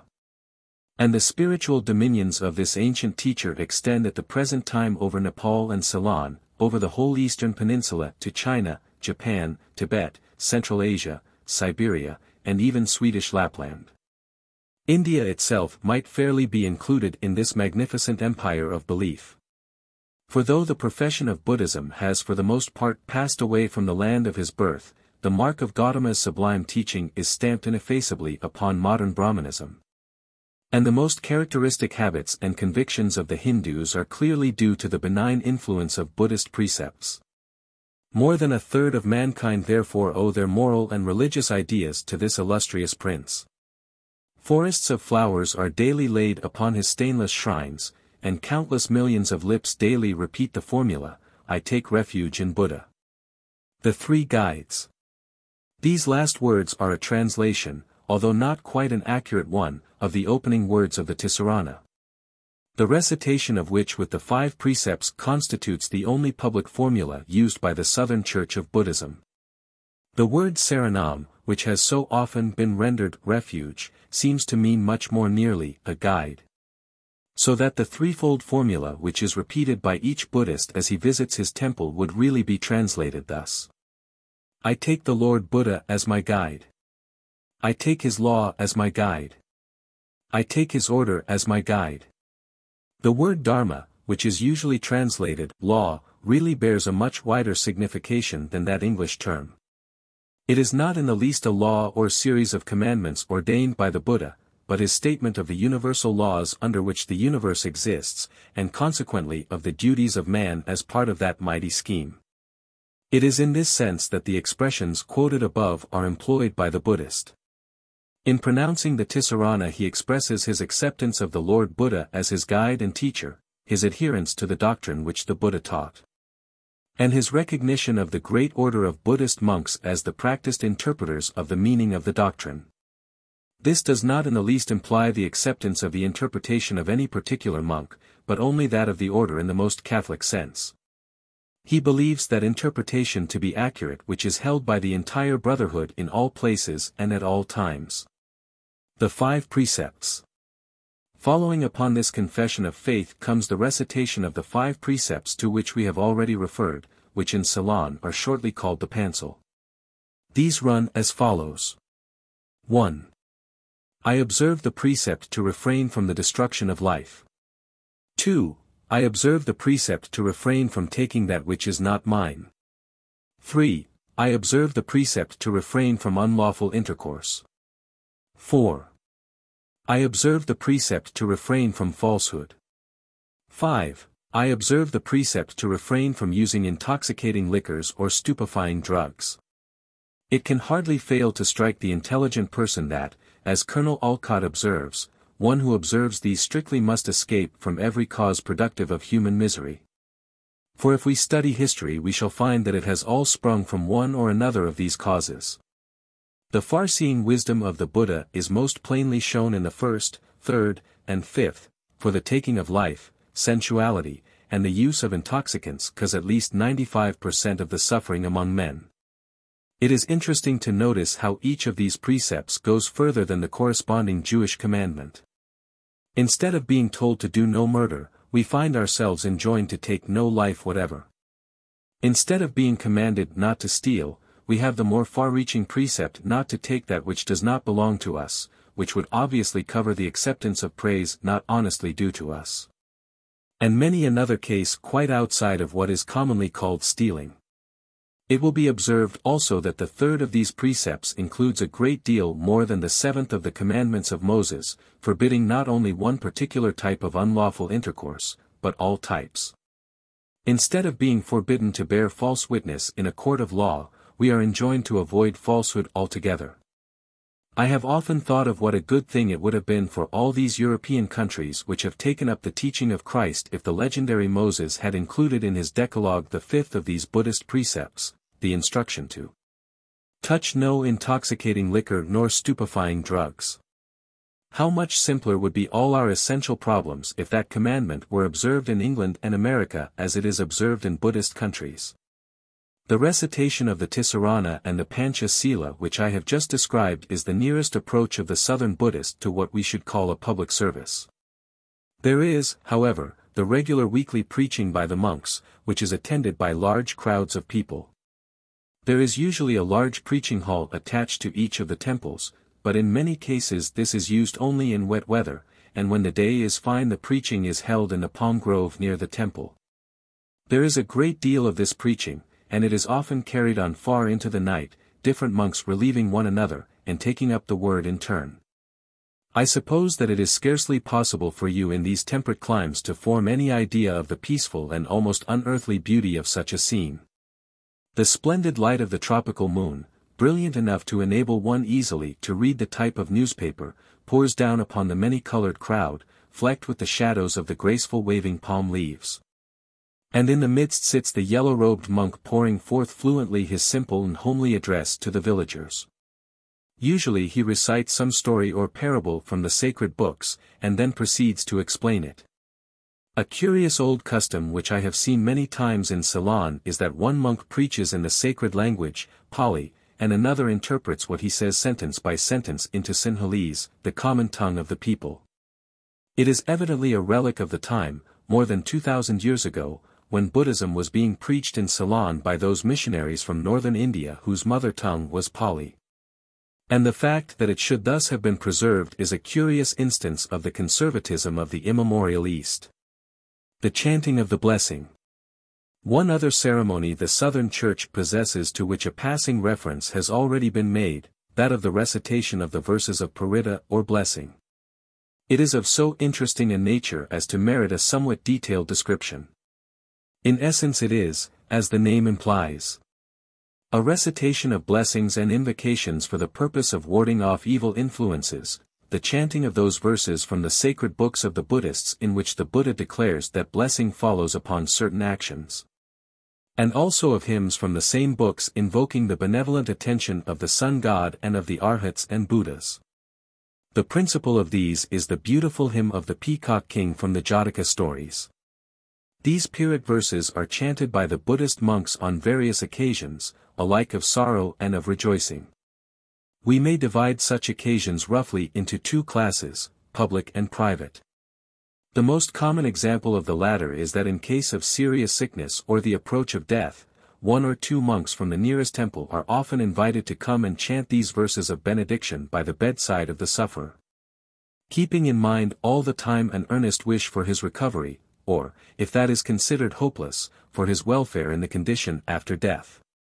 The monks do not pray for the sick man in our sense of the word, for that is no part of their faith, they simply chant their verses, with the will to help and to avert any evil influence ever strongly present in their minds.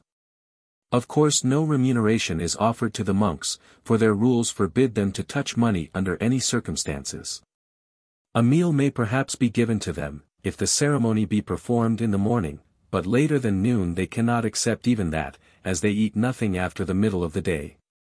The public ceremony is a more imposing affair, and lasts much longer. It takes place usually on some festival, such as the celebration of the dedication of a temple. On such occasion the simple festivities and processions will sometimes last for a week or even a fortnight, and during the whole of this time the recitation of Pyrrhit is going on. Just as in connection with some churches and convents there is a confraternity of perpetual adoration, whose members relieve one another in regular watches in order to keep up night and day continuous worship before the altar. So from the beginning to the end of this Buddhist festival the monotonous chant of the recitations from the sacred books never ceases. Attached to most of the temples is a dharmasalawa or preaching hall, and it is in this that the Pyrrhit is chanted. This preaching hall is so entirely different from any building used for similar purposes in the West, that perhaps a description of it may not be uninteresting. Its size varies with the means at the disposal of the builder, but its shape is invariably square. The lofty roof is supported simply by pillars, and it has no wall of any sort, nor does it contain any seats, the people disposing themselves on mats on the earthen floor. In the center is a large raised square platform, having pillars at its corners and a low railing round it.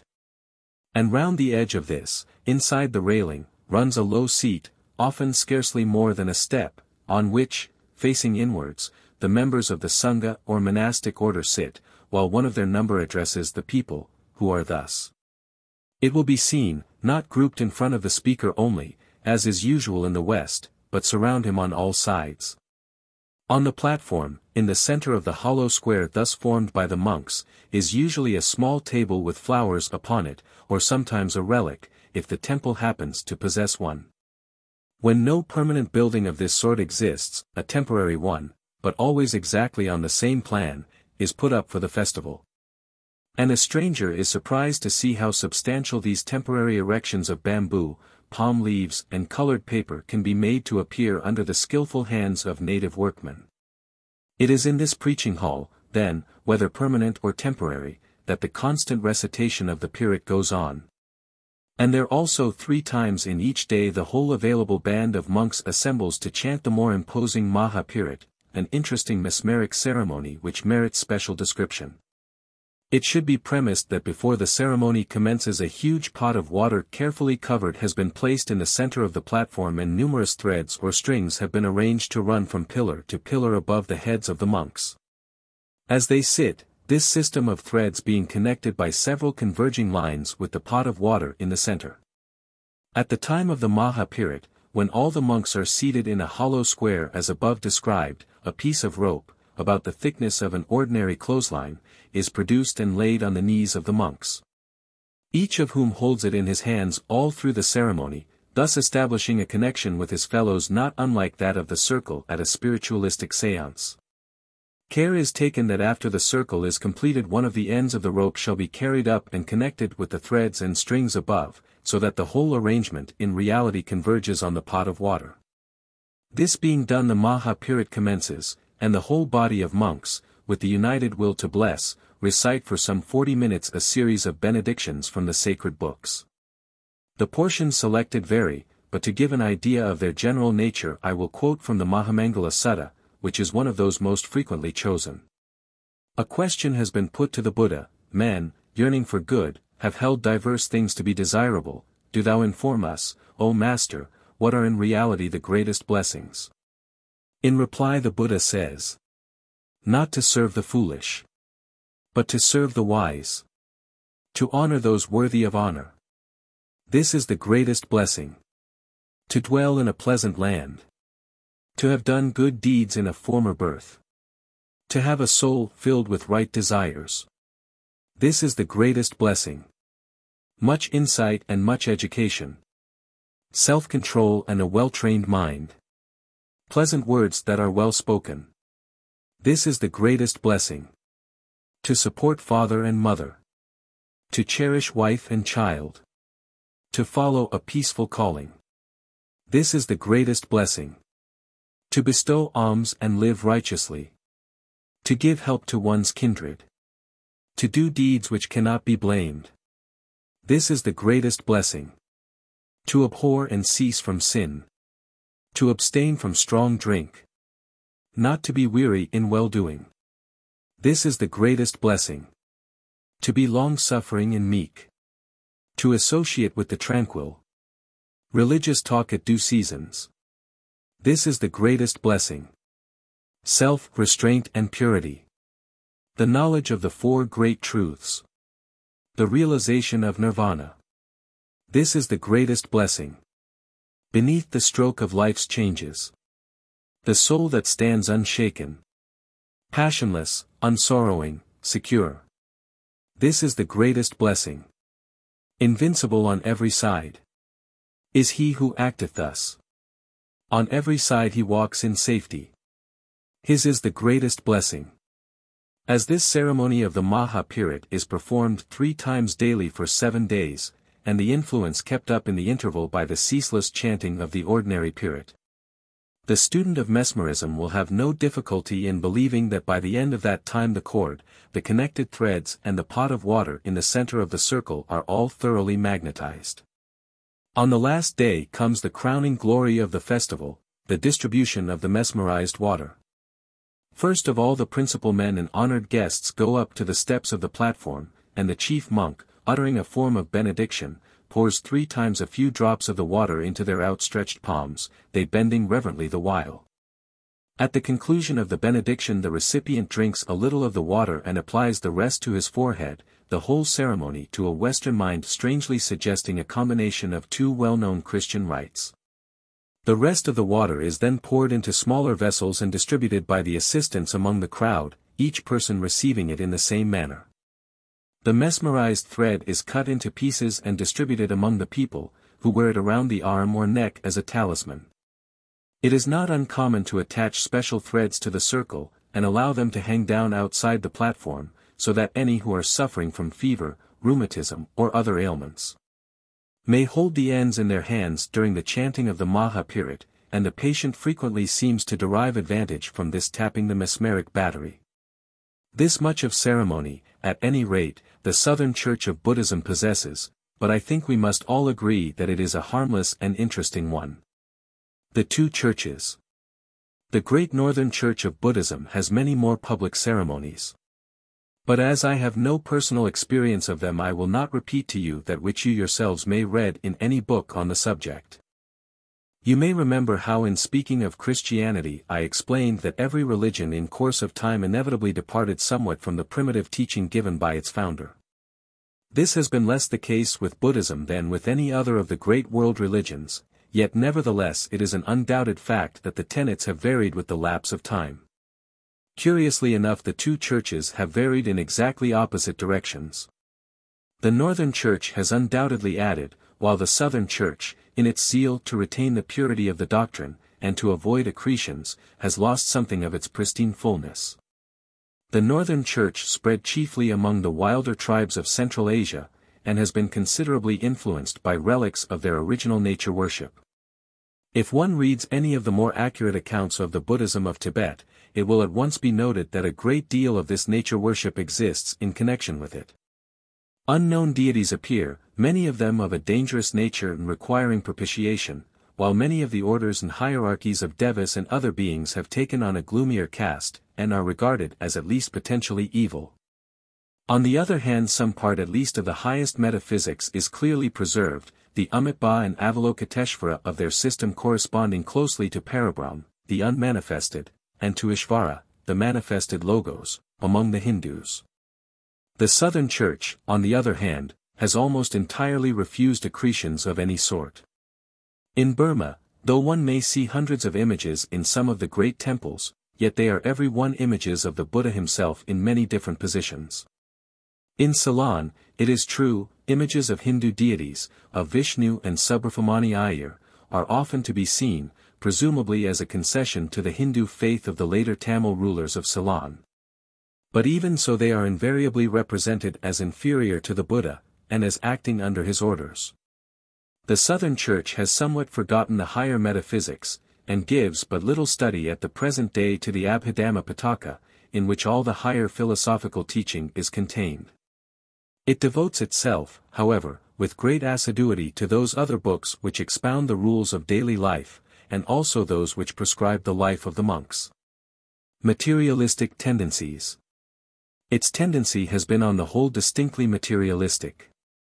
And it has fastened so determinately upon those texts in which the Buddha combats the idea of the permanence of our present personality, that it has practically come to deny the definite survival of the soul at all. Almost any monk of the Southern Church, if he were asked as to the immortality of the soul, would unhesitatingly deny that Buddhism held any such doctrine. And would carefully proceed to explain that all that we usually mean by the soul of man, his thoughts, his disposition, his feelings, all that makes him an individual apart from others, all these things, he would tell us, are impermanent and do not survive to the end of the cycle of incarnations. If he were then pressed as to what it is that does pass over from life to life, he would confidently answer that it is the karma of the man, that is to say, the result of his thoughts and his actions. But that the persons who in the next life enjoys or suffers the results of this life is in reality different from the man living now. Of course this is true if we understand the technical meaning of the word person. But the average monk makes no such distinction as this, and is so intensely occupied in resisting anything like the ghost of an idea of the personal immortality of John Jones or Thomas Brown, that he passes into the opposite extreme and practically denies immortality altogether. In every expression of his daily life, however, he betrays that this is not in reality his true meaning, for he constantly speaks of any suffering which comes to him as the consequence of something which he did in a previous birth. And every Buddhist sermon is closed with the benediction or pious address to the congregation, "May you all attain nirvana." As it is invariably and inevitably recognized that nirvana will be attained only after many lives have enabled the aspirant to reach its perfection, this is of course conclusive as to the survival of an individual ego. The permanent ego. The idea that the Buddha preached the non-existence of the self rests principally on some of the later non-canonical books, such as the Questions of King Milinda. It is chiefly based on certain answers which he gives upon the question of the self and the non-self, which are exactly in the manner of the Upanishads. He tells us that neither the form, nor the sensations, nor the perceptions, nor the impressions, nor the mind is the self. He by no means says that the self does not exist, but that the body and all these other possessions which are generally mistaken for the self are not that in reality. The self is something beyond them all, and he states that when it recognizes itself as different from all else and divests itself of all attachment, by absence of attachment it is made free. This again seems conclusive as to the existence of a permanent self, for if the self does not exist, who is it that is to be made free?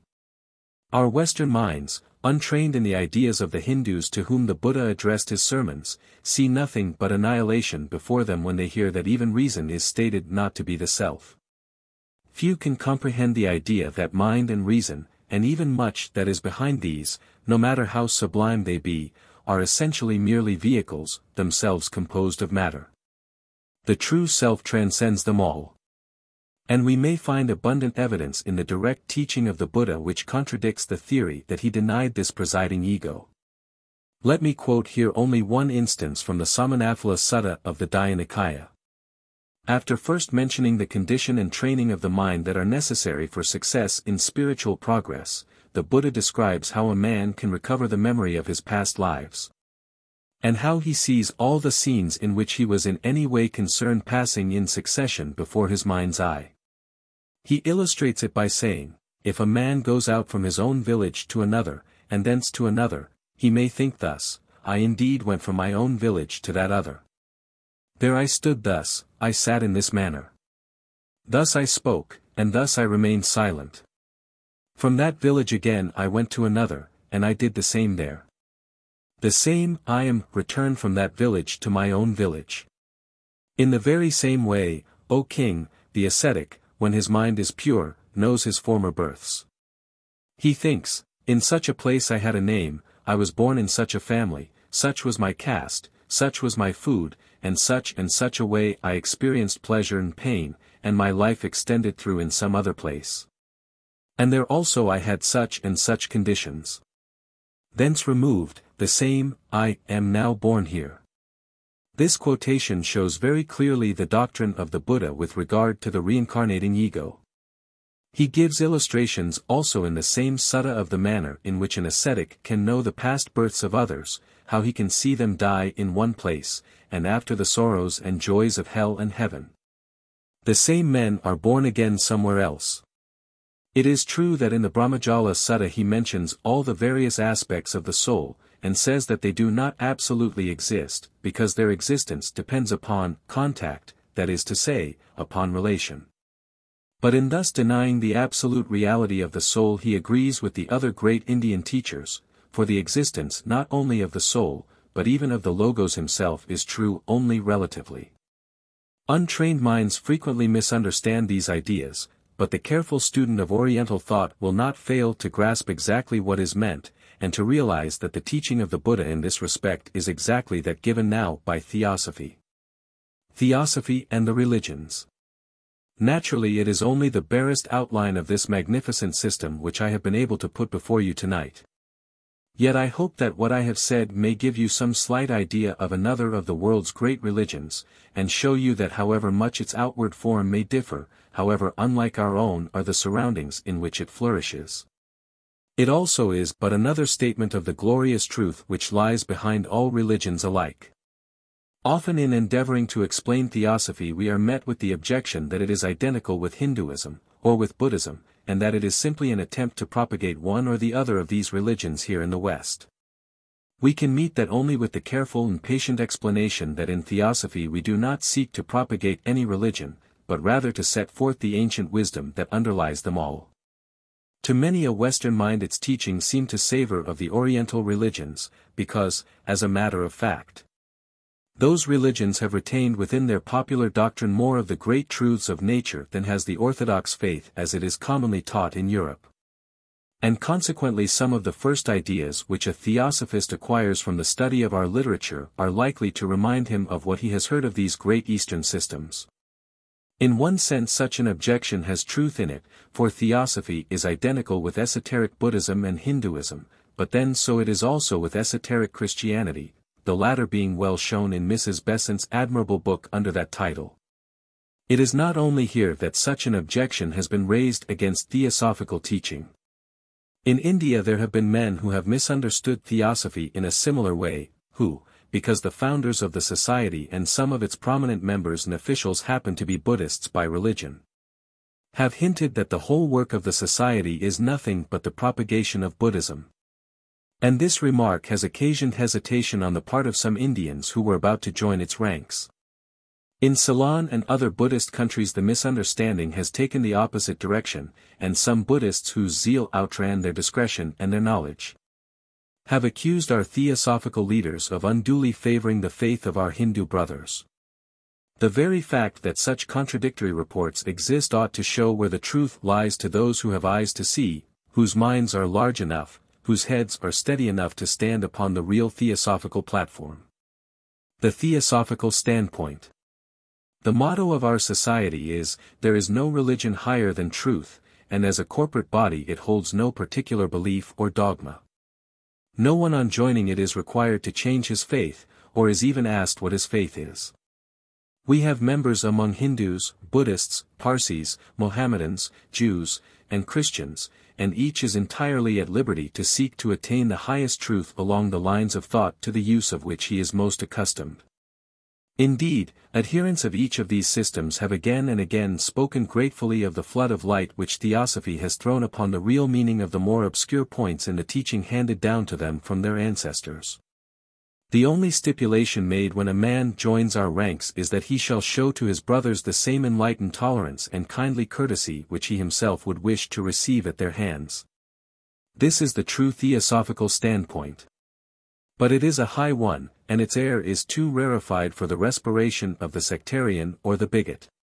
He finds himself unable to exist at this unaccustomed altitude, and he must either sink back again into his own dismal swamp of self-complacency, or cast off forever his shell of spiritual pride and evolve into a higher and nobler creature. No wonder then that those who can see no light but that which shines through their own tiny lamps, should be unable to grasp so great a religious idea, and should consequently misunderstand these leaders of thought whose minds are cast in a nobler mold than their own. Truth is one, but its aspects are many. And on the lower levels its pursuit often seems to lead men in different directions, just as to two travelers who approach a mountain from different sides, the upward road leads in one case towards the north and in the other towards the south. So that each might well suppose the other to be entirely wrong. Yet ever as they reach the higher levels and the purer air, the searchers, however unconsciously, are drawing nearer and nearer to each other, until that supreme moment arrives when they stand side by side upon the loftiest peak, and for the first time fully realize the difference between the real and the unreal. Perhaps of all the great religions it is Buddhism which comes closest to this which I have outlined as the true theosophical attitude. As Sir Edwin Arnold remarks, this venerable religion has in it the eternity of a universal hope, the immortality of a boundless love, an indestructible element of faith in final good, and the proudest assertion ever made of human freedom. How high is its aim, how noble and unselfish its teachings, I cannot hope to tell you in so short a speech as this. But this grand old faith will well repay your closer study, for in its scriptures you will find much of the purest theosophy. Let me end this brief sketch by reading to you a beautiful poetical translation by Sir Edwin Arnold of the first chapter of one of the principal books of the Buddhist scriptures, the Dhammapada. This translation was written in 1889 by Sir Edwin for a little periodical called The Buddhist, which I was then editing in Colombo. The Dhammapada. Thought in the mind hath made us what we are. By thought was wrought and built.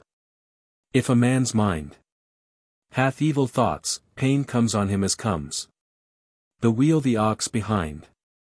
All that we are is what we thought and willed. Our thoughts shape us and frame. If one endure in purity of thought, joy follows him as his own shadow, sure. He hath defamed me, wronged me, injured me, abased me, beaten me. If one should keep thoughts like these angry words within his breast, hatred will never sleep. He hath defamed me, wronged me, injured me, abased me, beaten me. If one should send such angry words away for pardoning thoughts, hatreds will have an end. For never anywhere at any time did hatred cease by hatred. Always 'tis by love that hatred ceases, only love. The ancient law is this. The many, who are foolish, have forgot, or never knew, how mortal wrongs pass by. But they who know and who remember, let transient quarrels die. Whoso abides, looking for joy, unschooled, gluttonous, weak, in idle luxuries, Mara will overthrow him, as fierce winds level short-rooted trees. Whoso abides, looking for joy, controlled, temperate, faithful, strong, shunning all ill, Mara shall no more overthrow that man than the wind doth a hill. Whoso cassia wears, the yellow robe, being anishkashia, not sin-free, nor heeding truth and governance, unfit to wear that dress is he. But whoso, being nishkashia, pure, clean from offense, doth still in virtues dwell, regarding temperance and truth, that man weareth cassia well. Whoso imagines truth in the untrue, and in the true finds untruth, he expires, never attaining knowledge, life is waste. He follows vain desires. Whoso discerns in truth the true, and sees the false in falseness with unblind eye, he shall attain to knowledge, life with such aims well before it die. As rain breaks through an ill-thatched roof, so break passions through minds that holy thought despise. As rain runs from a perfect thatch, so run passions from off the wise. The evildoer mourneth in this world, and mourneth in the world to come, in both he grieveth. When he sees fruit of his deeds, to see he will be loath. The righteous man rejoiceth in this world, and in the world to come, in both he takes pleasure. When he shall see fruit of his works, the good sight gladness makes. Glad is he living, glad in dying, glad having once died, glad always, glad to know what good deeds he hath done, glad to foresee more good where he shall go. There is a play here upon the words cassia, the yellow robe of the Buddhist priest, and cassia, impurity. The lawless man, who, not obeying law, leaf after leaf recites, and line by line. No Buddhist is he, but a foolish herd, who counts another's kine. The law obeying, loving one, who knows only one verse of Dharma, but hath ceased from envy, hatred, malice, foolishness. He is the Buddhist priest. Sir Edwin Arnold. Extracted from The Buddhist, Volume 1, Number 30, July 12, 1889. Modern. Chapter 5. The Unseen World. Theosophical teaching on the subject of the unseen world is much more precise and definite than that which we usually receive from current religious doctrine in England and America. We hold that there is an unseen world, that it is around us here and now, and not far away from us, and that it remains unseen only because most of us have not yet developed the senses by which it can be perceived. That for those who have developed these senses the world is not unseen and not unknown, but is entirely within reach, and can be explored and investigated as may be desired, precisely as any country here on earth might be. Vast parts of the world's surface remained unknown for hundreds, even thousands of years, until explorers were found who took the trouble and had the necessary qualifications to investigate them. Even now there remain parts of our world's surface of which little is known. The North Pole lies still beyond the reach of man, though it may not be long before even that also is conquered. These unseen worlds have not remained unknown to all, any more than many of the remote places of the earth have really remained unknown from the beginning of time until now. There are vast tracts of primeval forest still standing in, for example, South America, untouched by any recent exploration, untrodden by the foot of man for perhaps thousands of years.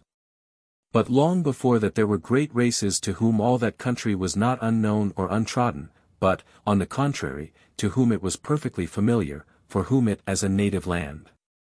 In the same way this unseen world is unknown only to use here and now, it was not unknown to the great races of old, not unseen by those among them who were more highly developed, the seers and the prophets and the teachers.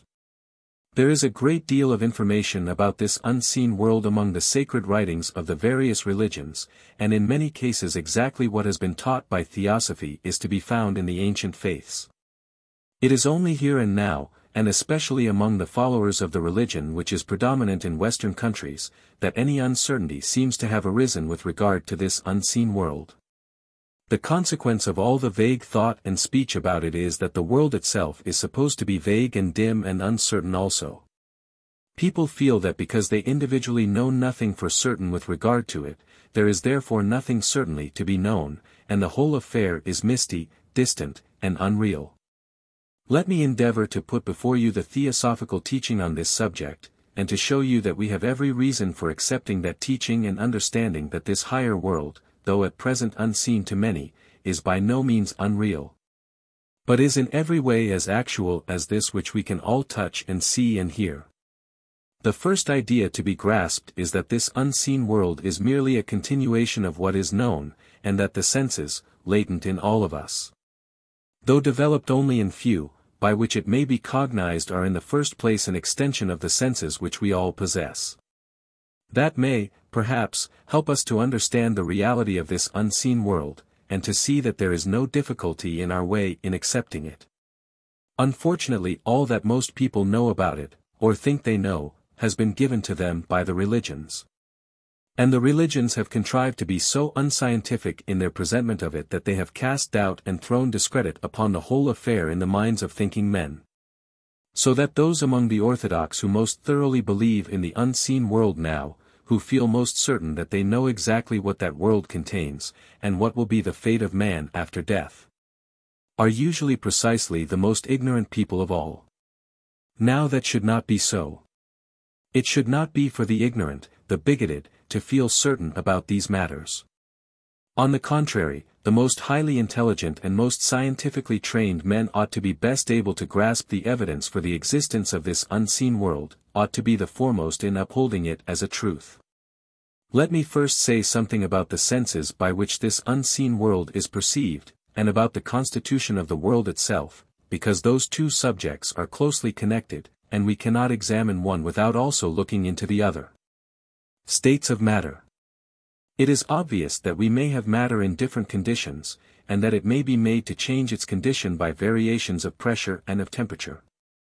We have known here three well-known states of matter, the solid, liquid, and gaseous, and it is the theory of scientists that all substances can, under proper variations of temperature and pressure, exist in all these conditions. There are still, I think, a few substances which chemists have not succeeded in reducing from one state to another, but the theory universally held is that it is after all only a question of temperature one way or the other. That just as what is ordinarily water may become ice at a lower temperature, and may become steam at a higher one, so every solid which we know might become liquid or might become gaseous, given proper conditions. Every liquid may be made solid or gaseous, every gas might be liquefied and even solidified. We know that air itself has been liquefied, and that some of the other gases have been reduced to form even a solid slab.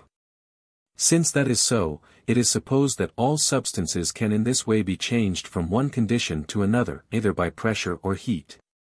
Occult chemistry shows us another and higher conditions than the gaseous, a condition that we call the etheric, into which all substances known to us can be translated or transmuted. So that any element, such as hydrogen, for example, may exist in etheric condition as well as gaseous. We may have gold or silver or any other element either as a solid, a liquid, or a gas under sufficient heat, and we may carry the experiment further and reduce them to these other higher states, to this condition of matter which we call etheric. We are able to do so because that which science postulates as ether is found by occult chemistry to be not a homogeneous body, but simply another state of matter, not itself a new kind of substance, but any kind of matter reduced to a particular state. Just as we have here around us elements which are normally solid but can be changed into the liquid or the gaseous condition, such as iron or lead, others which are normally liquid, such as mercury, and still others which are normally gaseous, such as nitrogen, so we have a large number of elements or substances which are normally etheric, which are ordinarily in that condition, but by special treatment can be brought to a gaseous condition. There is nothing at all impossible or unreasonable about that. Even a skeptic may see that it might easily be so, and that there is nothing in science to contradict it. Indeed, ether is a necessary hypothesis. It is only the idea that it is a state of matter instead of a substance that is in any way new in what I am suggesting. In ordinary science they speak constantly of an atom of oxygen, an atom of hydrogen, an atom of any of the 70 or 80 substances which chemists call elements, the theory being that that is an element which cannot be further reduced. That each of these elements has its atom, and an atom, as we may see from its Greek derivation, means that which cannot be cut or further subdivided. Occult science tells us what many scientists have frequently suspected, that all of these so-called elements are not in the true sense of the word elements at all, that is to say, that they can be further subdivided. That what is commonly called an atom of oxygen or hydrogen is not an ultimate something, and therefore in fact not an atom at all, but a molecule which can under certain circumstances be broken up into atoms. The ultimate atoms. By carrying on this breaking up process it is found that we arrive eventually at an infinite number of definite physical atoms which are all alike. There is one substance at the back of all substance, and it is only the different combinations of the ultimate atoms which give us what in chemistry are called atoms of oxygen, hydrogen, gold or silver, platinum, etc. When they are so broken up we get back to a series of atoms which are all identical, except that some are positive and some are negative, or as we might say, some male and some female. If we can realize that this is so, and remember, it is not only taught by occult science but it is strongly suspected by many scientific men, there is as yet no direct stumbling block before us. If that be so, we see at once all sorts of new possibilities in chemistry. If it be true that all substances have the same basis and that it is only a question of raising them to a sufficient temperature or getting them into a particular state to prove this, then we see that a change is a possibility. That we might break up an element and then in reuniting we might join the particles differently, so that actually we might change one of our elements into another, leaving out perhaps in some combinations certain things. And including some that were not there before. Undoubtedly we might make such changes as this, and so we see that we are within reasonable distance of showing the possibility of the transmutation theory of the alchemists, who stated that they made lead or copper or other metals into gold or silver. The thing is not necessarily an impossibility if this theory be true, for by reducing the lead or copper to ultimate atoms, and then may be changed into different metals altogether. The idea becomes feasible if we adopt this suggestion, which has been advanced as a theory by scientists, but is stated by occult chemistry to be a definite fact. Since this lecture was delivered its suggestions have been very largely confirmed by later scientific discoveries. So far at least as the production of radium is concerned, transmutation is now recognized, and obviously if it can occur in the case of one element it can occur with others also, and all that remains is to find the exact process.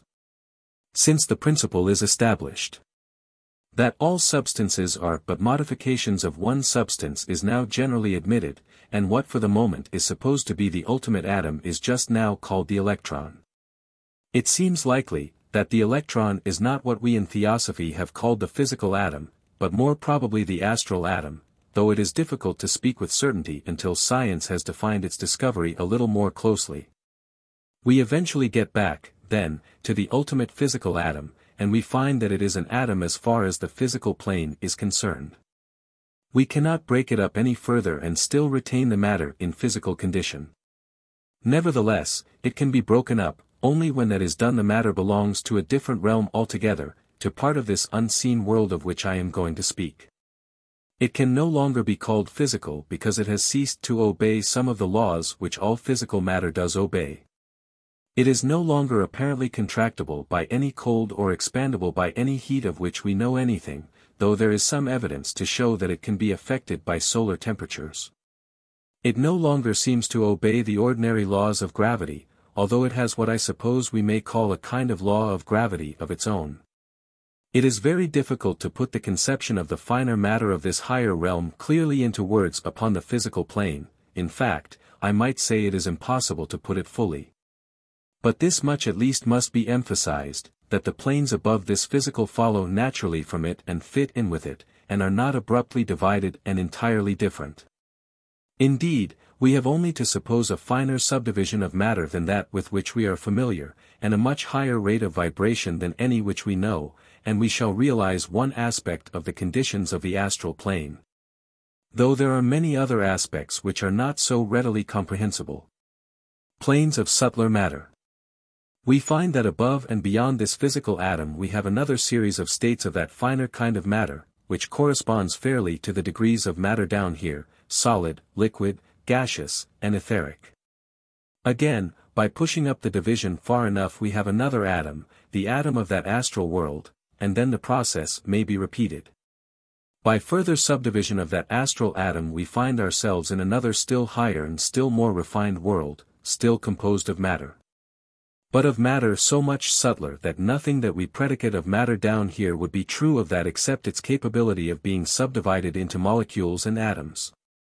We see that the idea gears on to this plane, that we are not suddenly obliged to leap from the physical which we know, or think we know, into some spiritual region of which we can form no reasonable or distinct conception.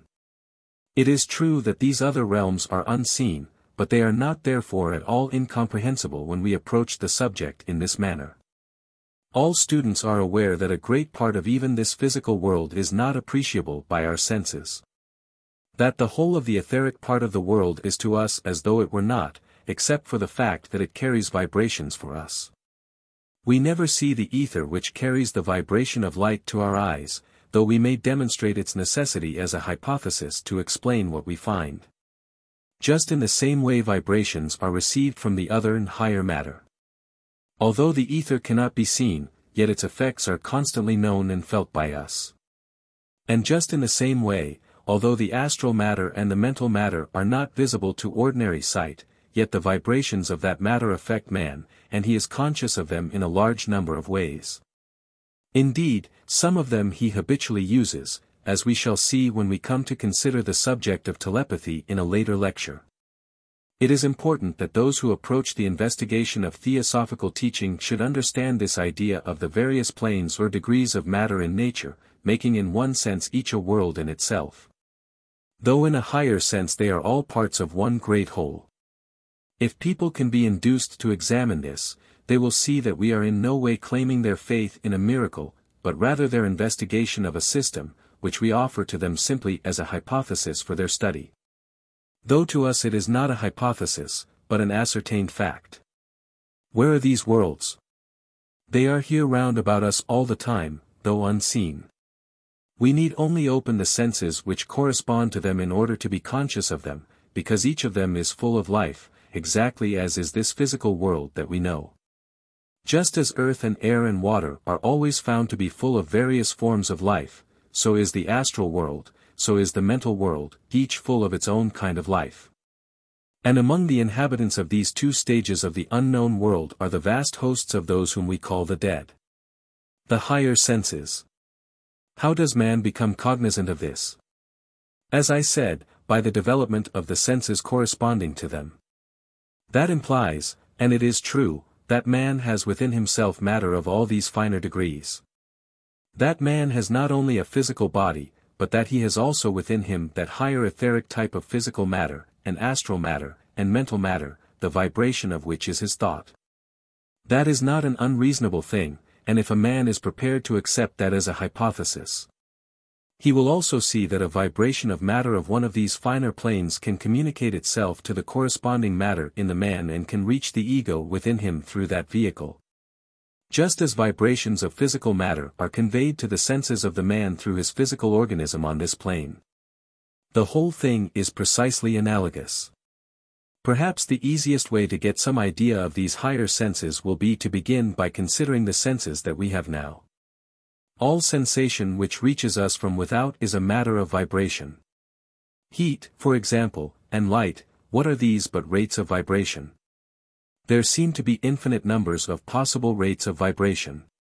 There is no limit that we can set, either above or below, to the possibilities of variance among these different rates. Now out of all this infinite series only a small number can reach us here on the physical plane.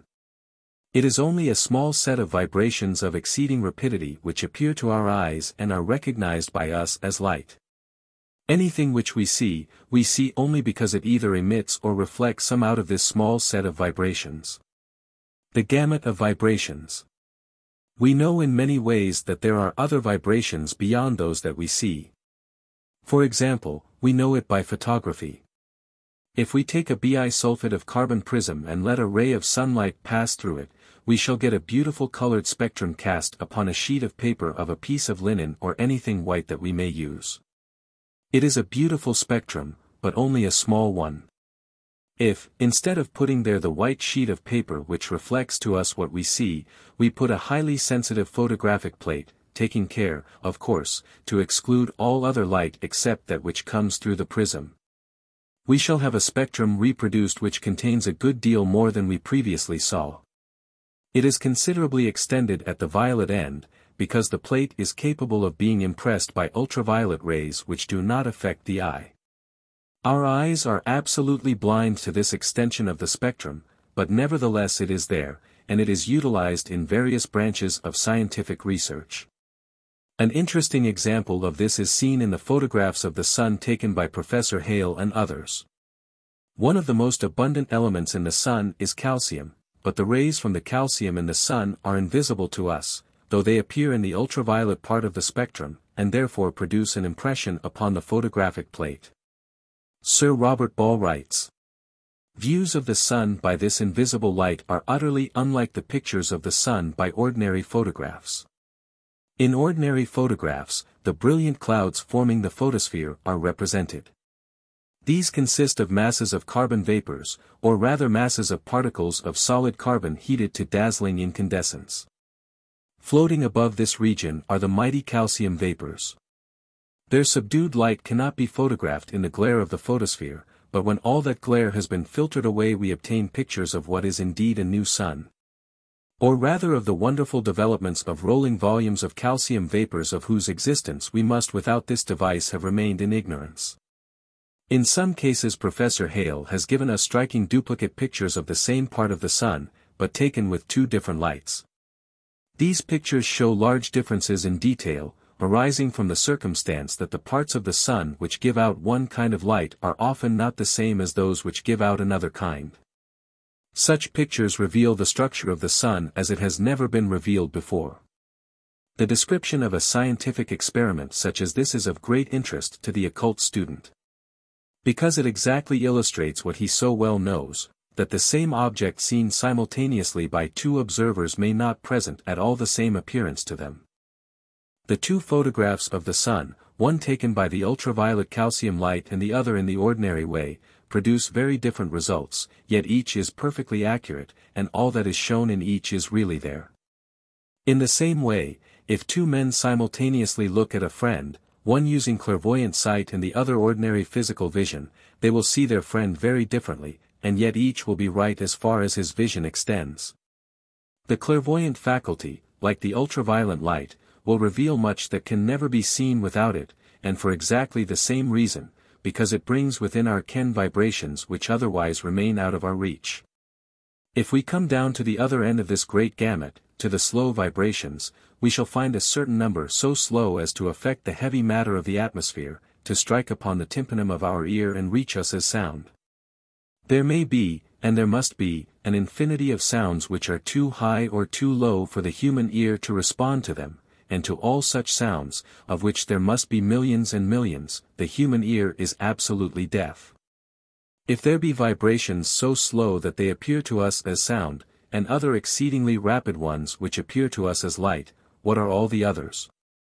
Assuredly there are vibrations of all intermediate rates. We have them as electrical phenomena of various kinds, we have them as the Röntgen rays.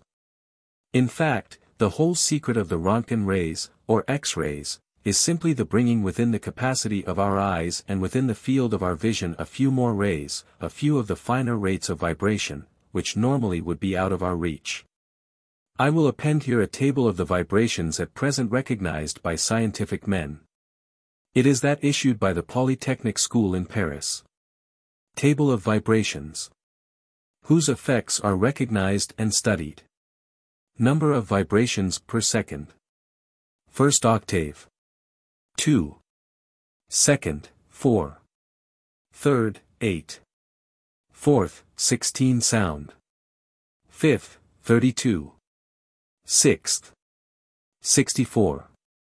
Seventh, 128. Eighth, 256. 9th, 512. 10th. 1024. 15th. 32,768. 20th. 1,047,576 unknown. 25th. 33,554,432 electricity. 30th. 1,073,741,824. 35th. 34,359,738,368. 40th. 1,099,511,627,776 unknown. 45th. 35,184,372,088,832. 46th. 70,368,744,177,644 heat. 47th. 140, 737, 468, 355, 328. 48th. 281, 474, 979, 710, 656. 49th. 562,949,953,421,312 light. 50th. 1,125,899,906,842,624 chemical rays. 51st. 2,251,799,813,685,248 unknown. 57th. 144, 115, 188, 075, 855, 872. 58th.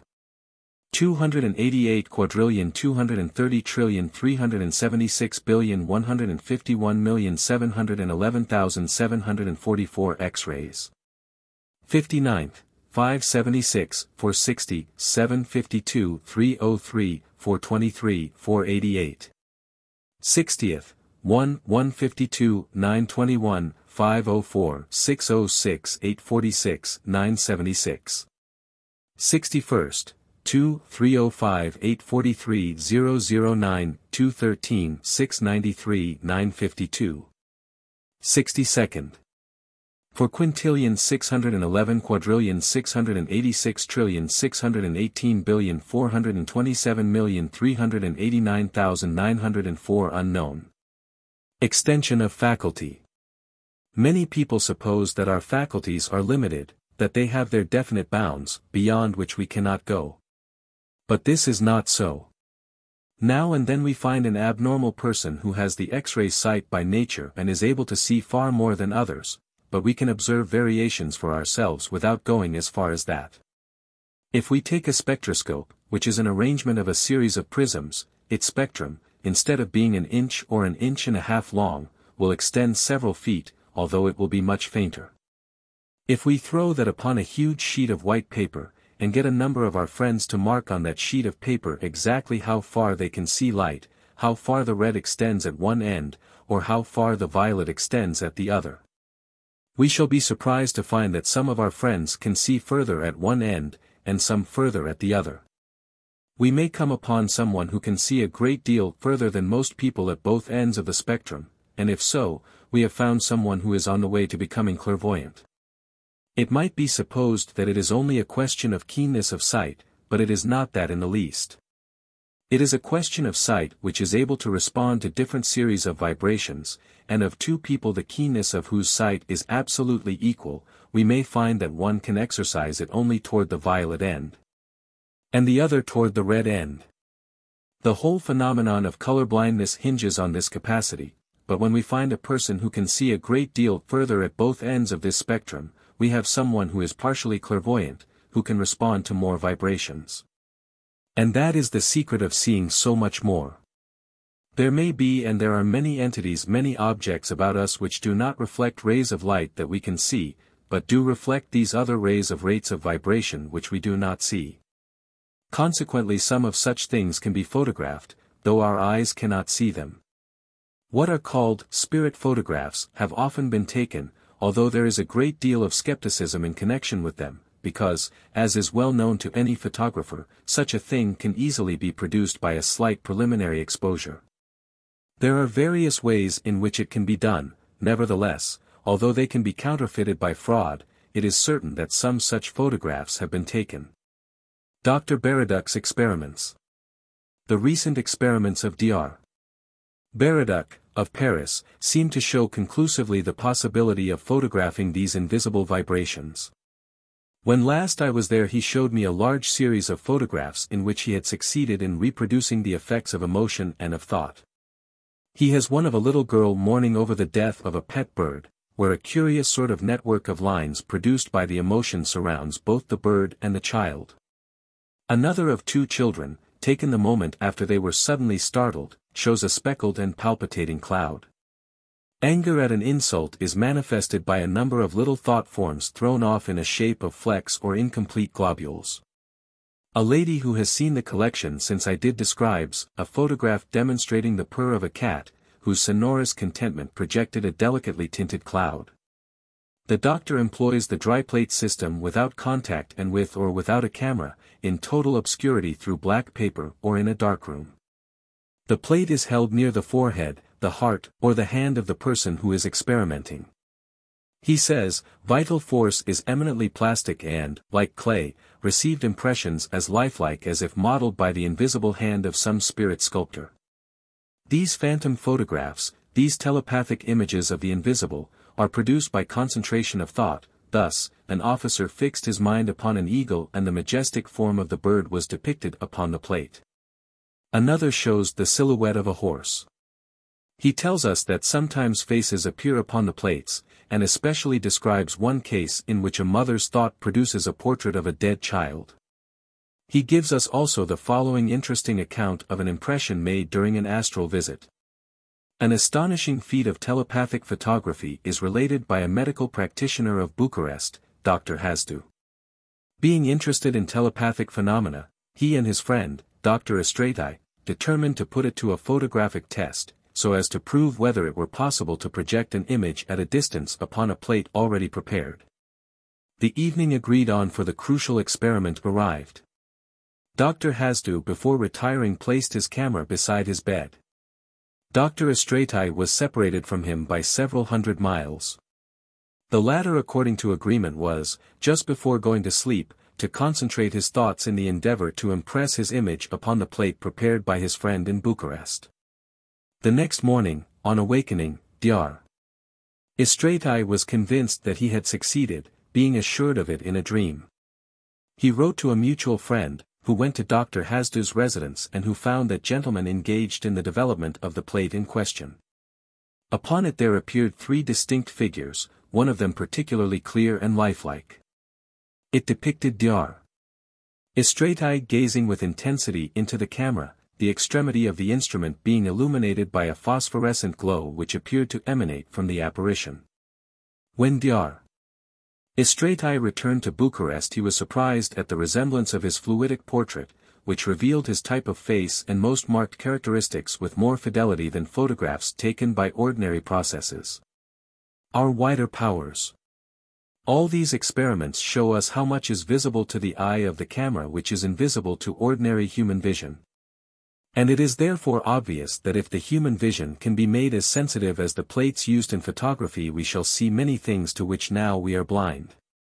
It is within the power of man not only to equal the highest sensitiveness attainable by chemicals, but greatly to transcend it, and by this means a vast amount of information about this unseen world may be gained.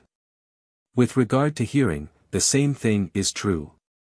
We do not all hear equally, and again I do not mean by that some of us have better hearing than others, but that some of us hear sounds which the others could under no circumstances hear, however loud they might become.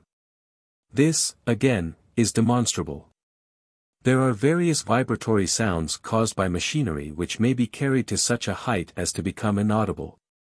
As the machinery moves faster and faster they gradually become less and less audible, and at last pass beyond the stage of audibility, not because they have ceased, but because the note has been raised too far for the human ear to follow it.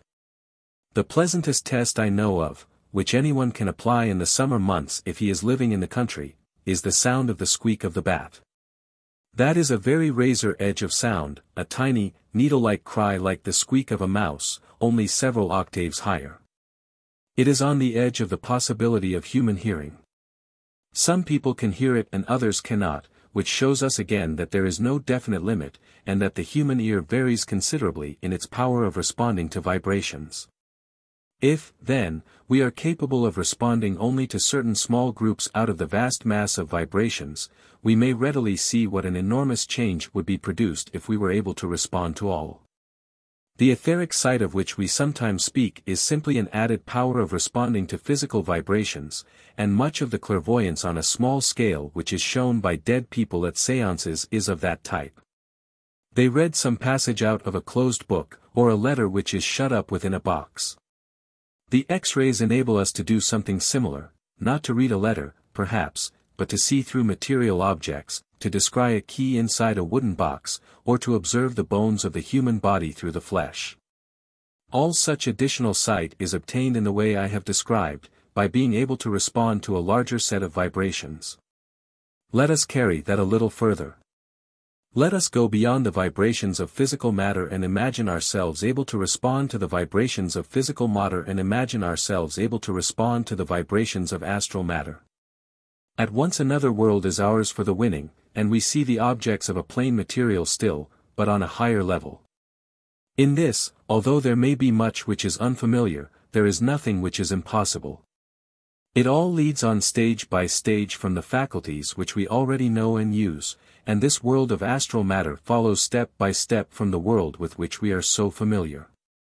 There is nothing irrational about the conception. The claim made by Theosophy, and by all those belonging to the great religions of the East, that it is possible for man to sense this unknown world and tell us all about it, is in reality a perfectly reasonable one. Instead of being a grotesque and absurd suggestion savoring only of charlatanism or fraud, as is so often supposed. The whole theory is in fact scientific and coherent and may be approached along a purely scientific line of investigation. The truth about the unseen. Broadly, in order that the scheme and outline at any rate may be before you know, not quite accurately, but in a general way, to the orthodox idea of hell and heaven, or they are rather heaven and purgatory. Because although it is true that terrible suffering may come to mankind under certain conditions in the lower part of that astral plane, yet all suffering of any sort that comes to him is not of a punitive but of a purgative nature. Suffering is always and under all circumstances intended to benefit the man. It is part of the scheme which has for its object the evolution of the man. Not an endless, meaningless punishment given through revenge, but the steady working out of a great law of justice, a law which gives to every man exactly that which he has deserved, not as reward or punishment, but simply as a scientific result. If a man puts his hand into the fire and it is burned, it does not occur to him to say that somebody punished him for doing that, he knows that it is the natural result. It is a question of the rapidity with which the vibrations from the burning matter have pierced his skin, and have produced the various disintegrations which have taken place. Just in the same way the suffering which follows evil is not a punishment imposed from. When by the use of such faculties man is able to examine this unseen world, what does he find with regard it? Broadly, in order that scheme outline at any rate may be before you, let me say we world divided into two stages, astral and mental, these correspond, not quite accurately, but a general way, orthodox idea hell-heaven. Or they are rather heaven-purgatory, because although it true terrible suffering come mankind under certain conditions lower part plane, yet all sort comes him not punitive purgative nature. Always circumstances intended benefit man.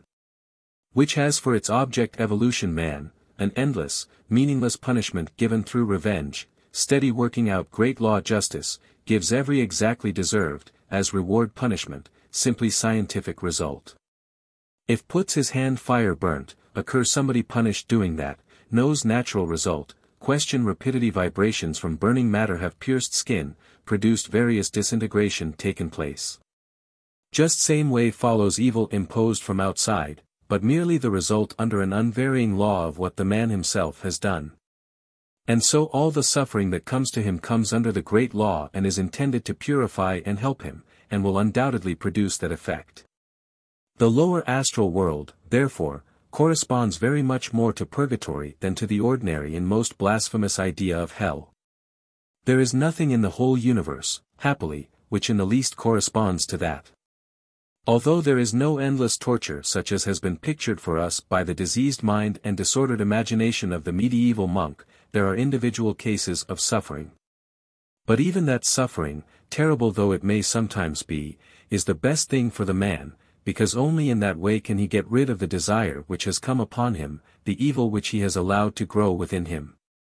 Only by that means can he cast this off, so as to begin anew in the next birth under better conditions his effort toward the higher evolution. The heaven life.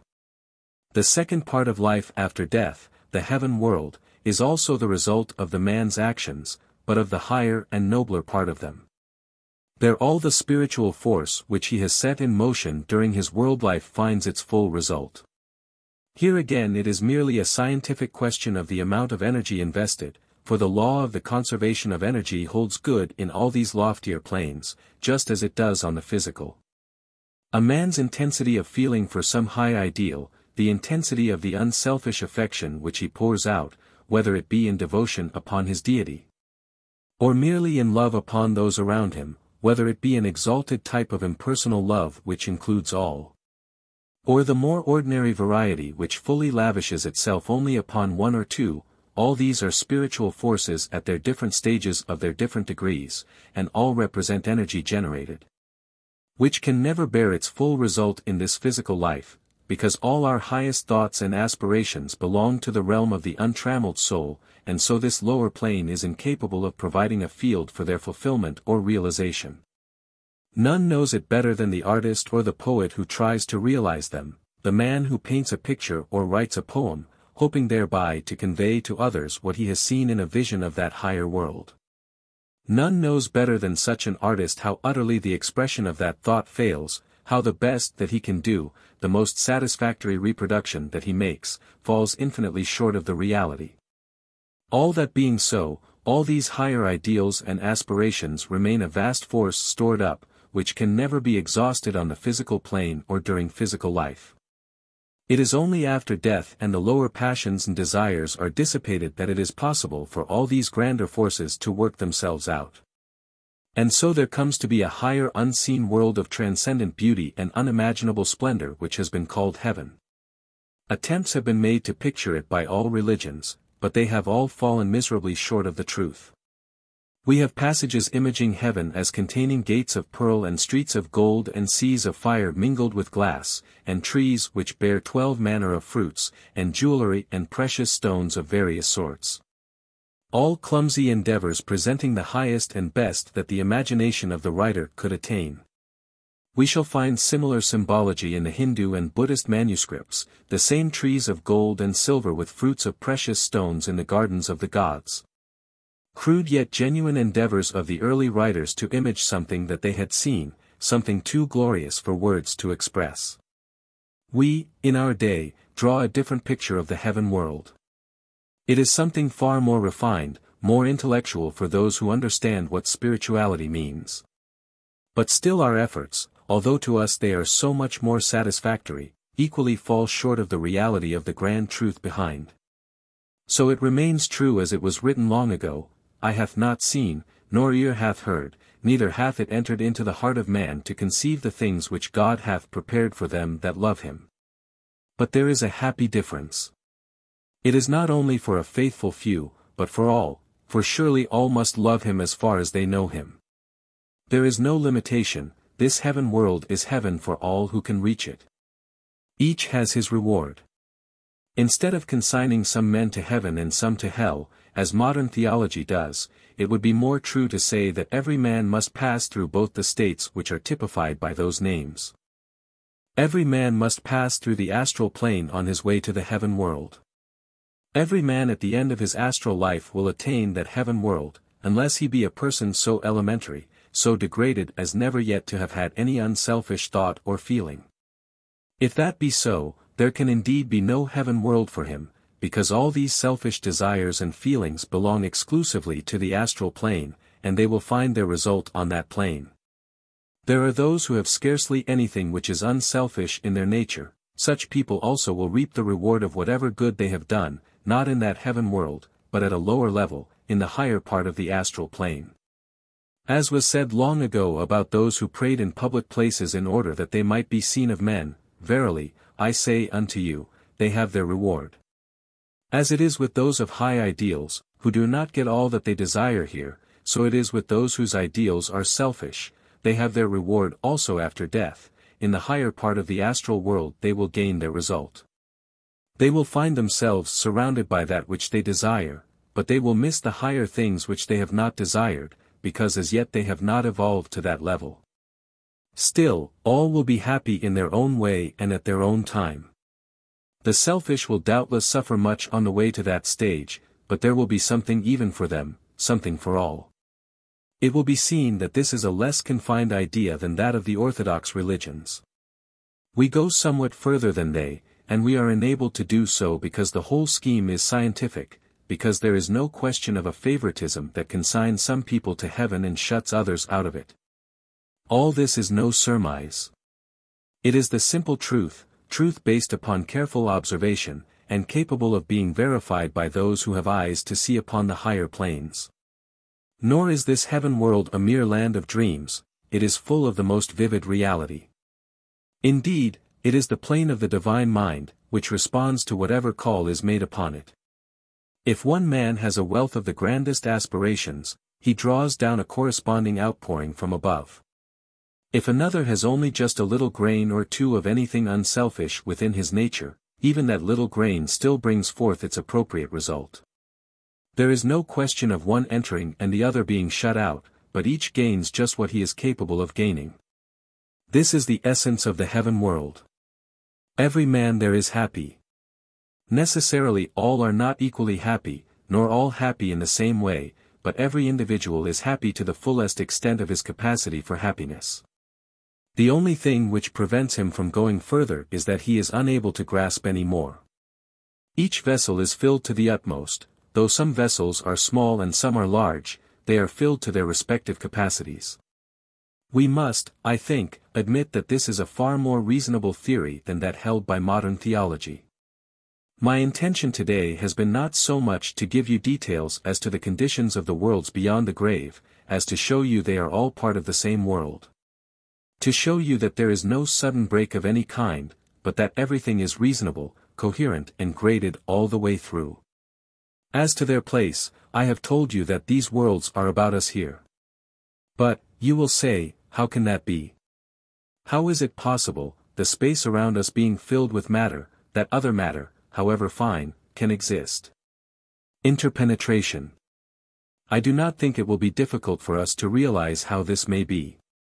It is a well-known scientific fact, that even in the hardest substances on earth no two atoms ever touch one another. Always every atom has its field of action and vibration, every molecule has its field of vibration, however small. Consequently there is also space between them, under any possible circumstances. Every physical atom is floating in an astral sea, a sea of astral matter surrounding it, interpenetrating every interstice of this physical matter. These same laws explain another phenomenon of which you have heard, the passage of matter through matter at spiritualistic séances. Matter either in the physical etheric condition or in the astral condition can pass with ease through dense physical matter exactly as though it were not there, by reason of this interpenetration. So that the whole thing which seems so difficult becomes quite simple to a man who can grasp that idea. One more word of caution with regard to this unseen world. Do not imagine that these various stages or divisions of matter are lying above one another like the shelves of a bookcase. Realize that interpenetration is perfect, within and around every physical object. It is already known that ether interpenetrates all physical substances. I should like, if I could, to make clear to you how natural all this is and to guard you against the error which comes from supposing that everything beyond the physical is not natural but supernatural. It is not so at all. It is superphysical if you will, but not supernatural. The whole scheme is one scheme, and the same laws run through it all. It is true that there is a certain further extension of these planes. In dealing with this physical earth, we have first a ball of solid matter, which is surrounded by water to a great extent. Above that we find the air, because it is surrounded by this atmosphere. But these three conditions of matter alike are interpenetrated by astral matter, only there is this difference, that the astral matter being so much lighter rises further from the surface of the earth than the atmosphere does. If it were possible for anyone to penetrate beyond the atmosphere of our earth, he might still for a time be within the astral plane, because the astral plane extends further than does the physical atmosphere. So in that sense it is true that the astral plane rises higher. Not that it does not exist here and now, but its extension is greater, and consequently it makes a larger sphere than the earth. The same thing is true of the mental plane. There we have still finer matter, it is interpenetrating all the astral and physical matter round about, and also extending further from the world than does the astral plane. The mental plane of our earth is a definite globe, much larger than the physical planet which it surrounds, but still separated by millions of miles from the mental plane of any other planet. On the other hand, when we pass beyond the mental plane and reach the Buddhic, there is no division there, for that plane is common to all the planets of our chain. The same is true, probably, to a still greater and wider extent of other and higher realms, but of those we need not speak at present. They are beyond the scope of this lecture. Those who wish to understand the planes of nature, who wish to get some idea of the wonder and the beauty of these higher worlds, may obtain their desire by examining the theosophical literature. I should recommend them to study the book which I have written about the other side of death, and also two of our theosophical manuals, the fifth and sixth, the astral plane and the devachanic plane. If they read these books carefully, they will grasp all we at present know of these unseen worlds, and I can assure them that they will also find, as the rest of us have found, that the whole of this scheme is so logical, so coherent and easy to grasp, that there will be nothing repellent about it, that no mental gymnastics will be required, no perilous leaps over weak spots where the ground of reason is not firm, but a steadily graded ascent from one stage to another.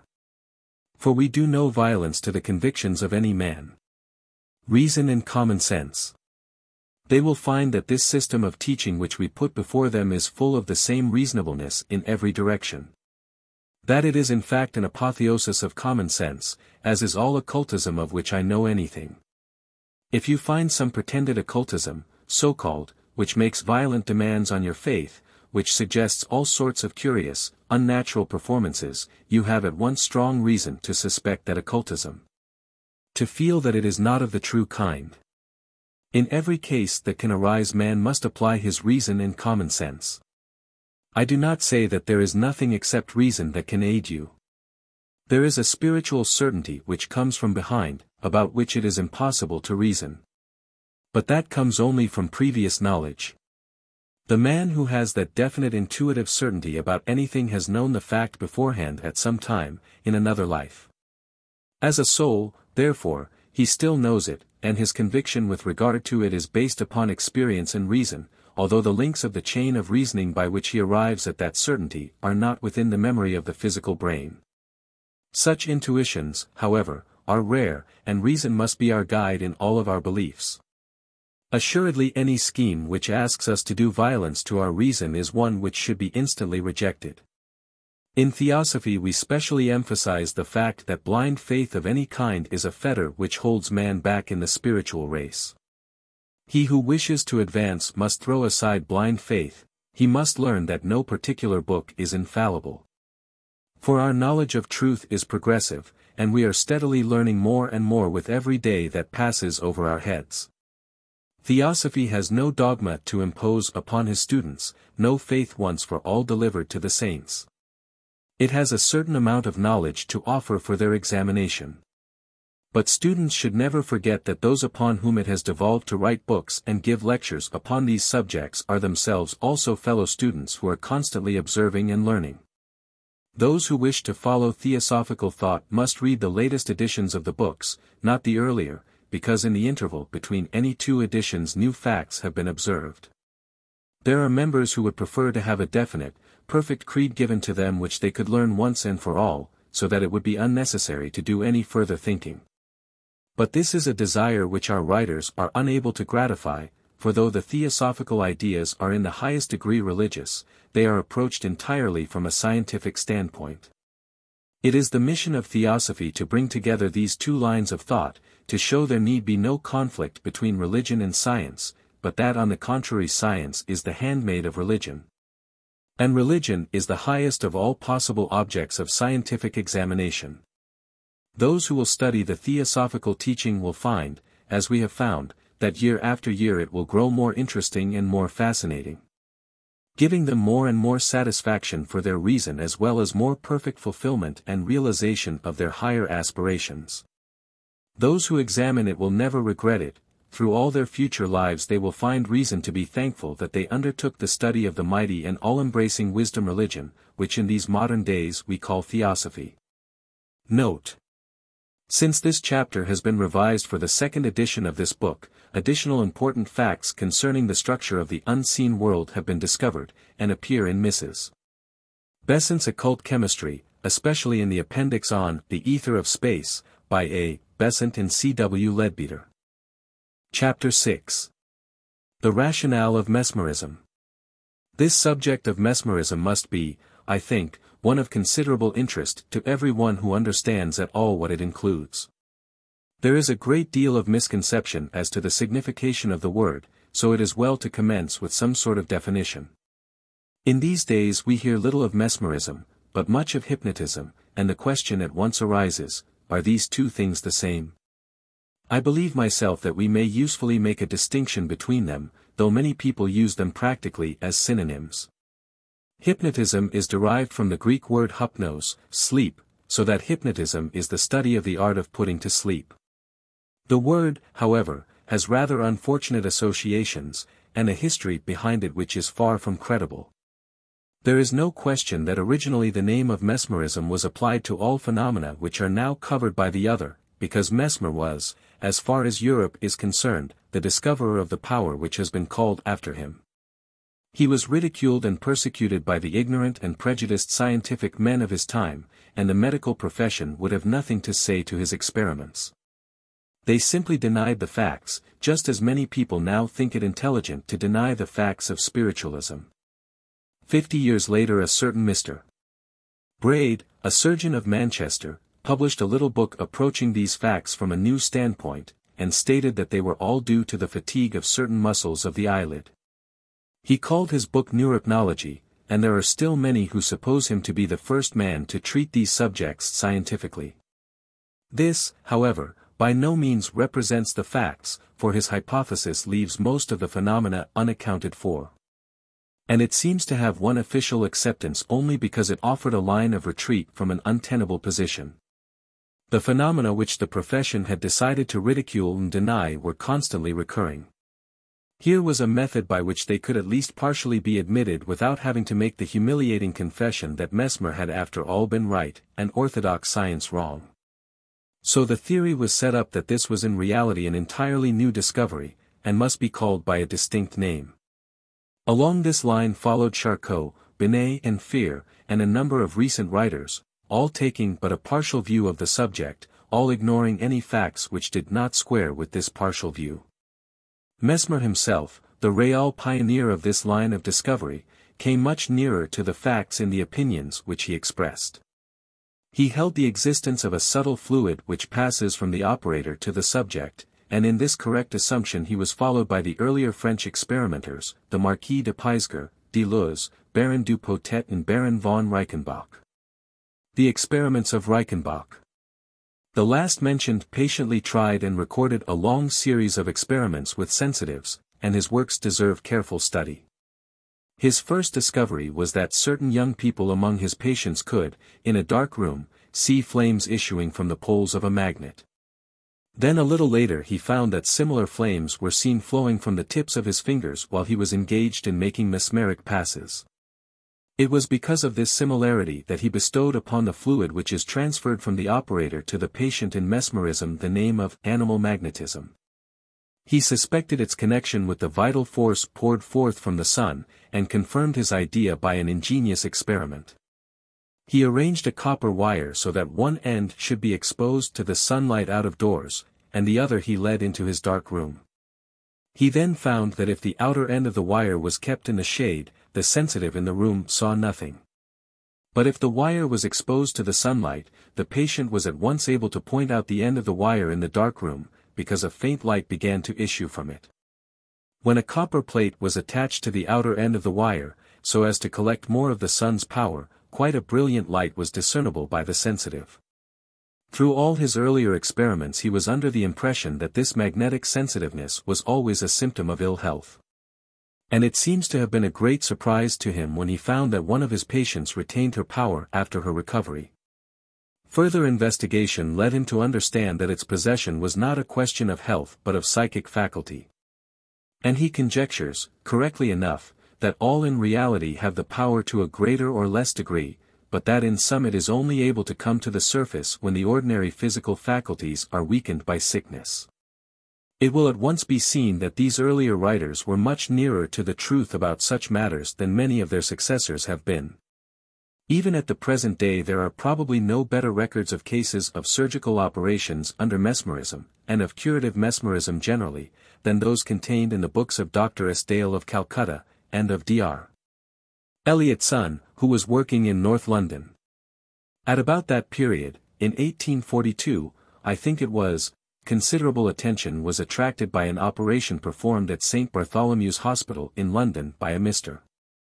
Ward, who amputated above the knee the leg of a patient who had been put into the mesmeric trance, as good a case as the most skeptical inquirer could desire. Yet when a report of this case was laid before the Royal Medical and Chirurgical Society of London, they declined to listen to the testimony, on the ground that it was manifestly incredible and absurd. And that even if it were true it would be contrary to the will of Providence, since pain was intended to be part of a surgical operation. It seems impossible that any assemblage of educated and presumably scientific men could be so idiotic, but there is no doubt that this resolution was passed and still stands on record. Invincible ignorance. Things have improved since then, but there is still a good deal of foolish incredulity with regard to this subject, and, worse still, a great deal of unfounded assertion on the part of the ignorant, to which it is difficult for the student to listen with patience. On this point Mr. Sinnott, our Vice President, has well written. No one deserves blame for leaving altogether unstudied any subject that does not attract him. But in most cases people who are conscious of limited intellectual resources entertain a decent respect for others who are better furnished. A man may be nothing but a sportsman himself, and yet refrain from asserting that chemists and electricians must be impostors, and a chemist may know nothing of Italian art, and yet may refrain from declaring that Raphael never existed. But all through the commonplace world people who are ignorant of psychic science encourage one another in the brainless and absurd denial of facts, whenever any of its phenomena come up for treatment. The average country grocer, the average reporter, the average student of physical science, are all steeped in the same dense incapacity to understand the propriety of respecting the knowledge of others, even if they do not share it themselves.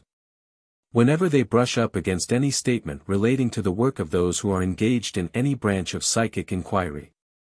From the occult point of view, indeed, one can understand why this should be so, for the incredulity of unspiritual mankind is nature's own protection against those unfit as yet to use her higher spiritual gifts.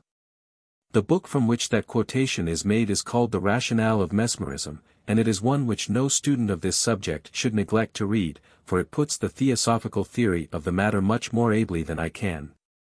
The author being a practical mesmerist of considerable power and experience. All that I can do is to give you an outline sketch, for the filling in I must refer you to Mr. Sinnott. It is impossible to understand mesmerism unless we take it as part of an orderly scheme of the universe, and explain it in accordance with the facts which are known about the constitution of man, and his relation to the world around him. Taken in that way, it at once becomes comprehensible, and no difficulty is found in classifying and accounting for its various manifestations. We must remember the theosophical explanation of the different planes of nature and the corresponding bodies possessed by man. For since the fluid poured out in mesmerism is subtle and invisible to ordinary sight, it will obviously affect the subtler part of the body, and consequently it is to our study of that part that we must turn for a rational theory of its effects. It is well to remember that man is a being living simultaneously in two worlds, the seen and the unseen. Existing simultaneously upon several of these planes of nature, and consciously or unconsciously receiving impressions from them all through his life.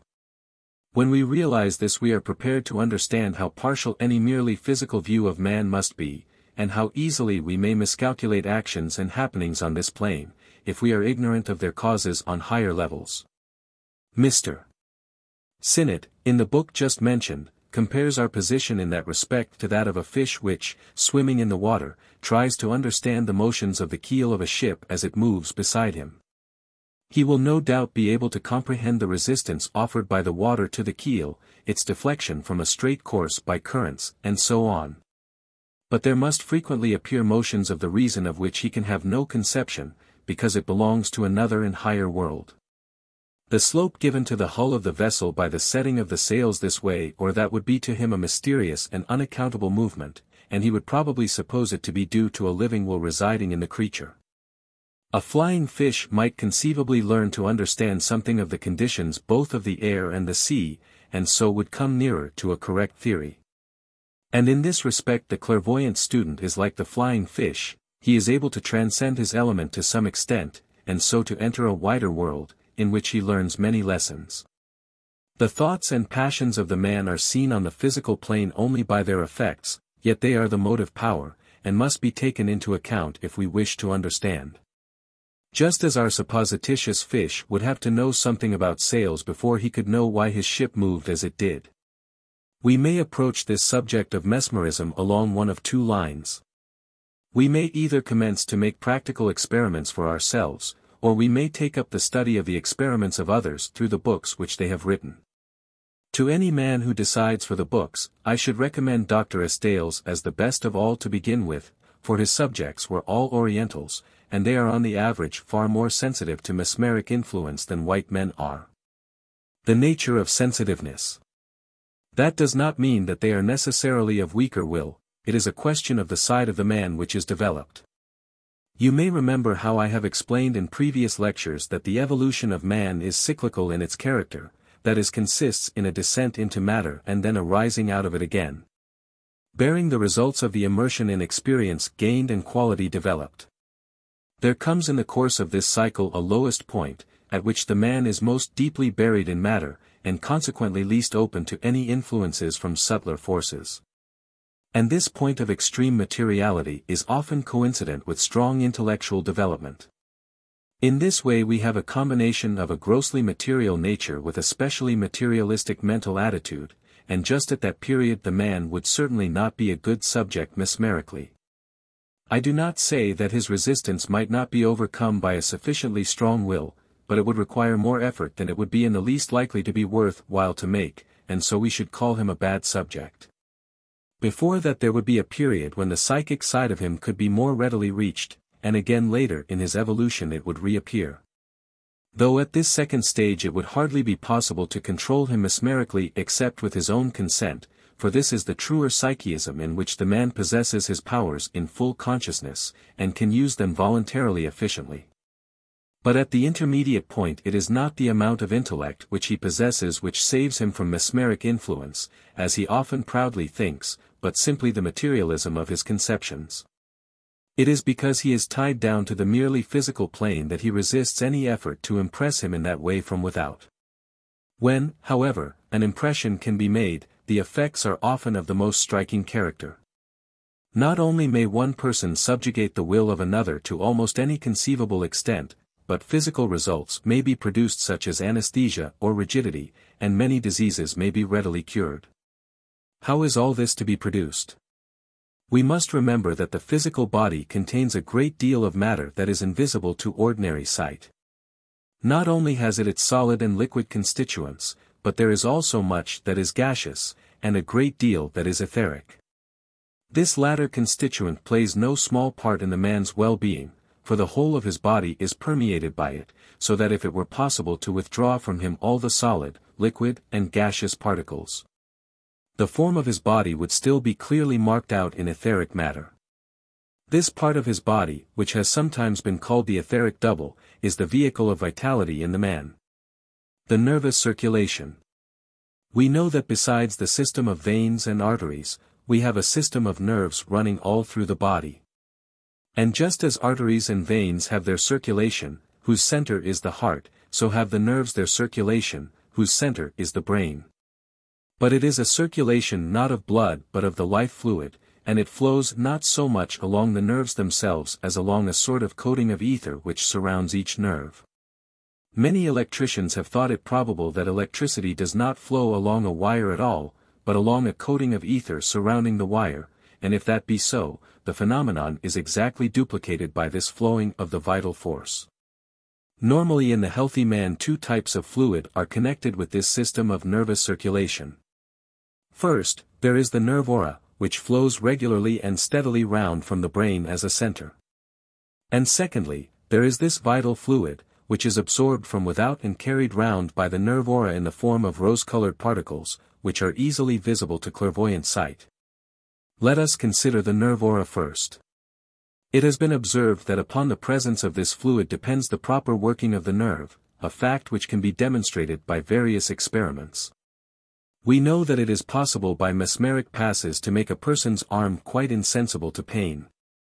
This is done by driving back this nerve aura, so that over that part of the body the flow is no longer kept up, and consequently the nerve is unable to report to the brain what touches it, as it usually does. Without the specialized ether which normally surrounds it, the nerve is not able to communicate with the brain, and so it is precisely as though the nerve were not there for the time, or in other words, there is no feeling. The vital fluid is also specialized, and in the healthy man it is present in great abundance. It is poured upon us originally from the sun, which is the source of life in this inner sense as well as, by means of its light and heat, in the outer world. The atoms in the Earth's atmosphere are more or less charged with this force at all times, though it is in much greater activity and abundance in brilliant sunshine, and it is only by absorbing it that our physical bodies are able to live. In itself it is naturally invisible, like all other forces, but we see its effect in the intense activity of the atoms energized by it. After it has been absorbed into the human body and thereby specialized, these atoms take on the beautiful rose color already described, and are carried in a constant stream over and through the whole body along the nerves. The man in perfect health has plenty of this fluid to spare, and it is constantly radiating from his body in all directions, so that he is in truth shedding strength and vitality on those around him, even though quite unconsciously. On the other hand, a man who from weakness or other causes is unable to specialize for his own use a sufficient amount of the world's life force, sometimes equally unconsciously acts as a sponge, and absorbs the already specialized vitality of any sensitive person with whom he comes in contact, to his own temporary benefit, no doubt, but often to the serious injury of his victim. Probably most persons have experienced this in a minor degree, and have found that there is someone among their acquaintances after whose visits they always feel an unaccountable weakness and languor. What the mesmerist gives. Now you will begin to see what it is that the mesmerizer pours into his subject. It may be either the nerve ether or the vitality, or both. Supposing a patient to be seriously weakened or exhausted, so that he has lost power to specialize the life fluid for himself, the mesmerizer may renew his stock by pouring some of his own upon the quivering nerves, and so produce a rapid recovery. The process is analogous to what is often done in the case of food. When a person reaches a certain stage of weakness, the stomach loses the power to digest, and so the body is not properly nourished, and the weakness is thereby increased. The remedy adopted in that case is to present to the stomach food already partially digested by means of pepsin or other similar preparations. This can probably be assimilated, and thus strength is gained. Just so, a man who is unable to specialize for himself may still absorb what has been done already specialized by another, and so gain strength to make an effort to resume the normal action of the etheric organs. In many cases of weakness that is all that is needed. There are other instances in which congestion of some kind has taken place, the vital fluid has not circulated properly, and the nerve aura is sluggish and unhealthy. Then the obvious course of proceeding is to replace it by healthy nerve ether from without, but there are several ways in which this may be done. Some magnetizers simply employ brute force, and steadily pour in resistless floods of their own ether in the hope of washing away that which needs removal. Success may be attained along these lines, though with the expenditure of a good deal more energy than is necessary. A more scientific method is that which goes to work somewhat more quietly, and first withdraws the congested or diseased matter, and then replaces it by healthier nerve ether, thus gradually stimulating the sluggish current into activity.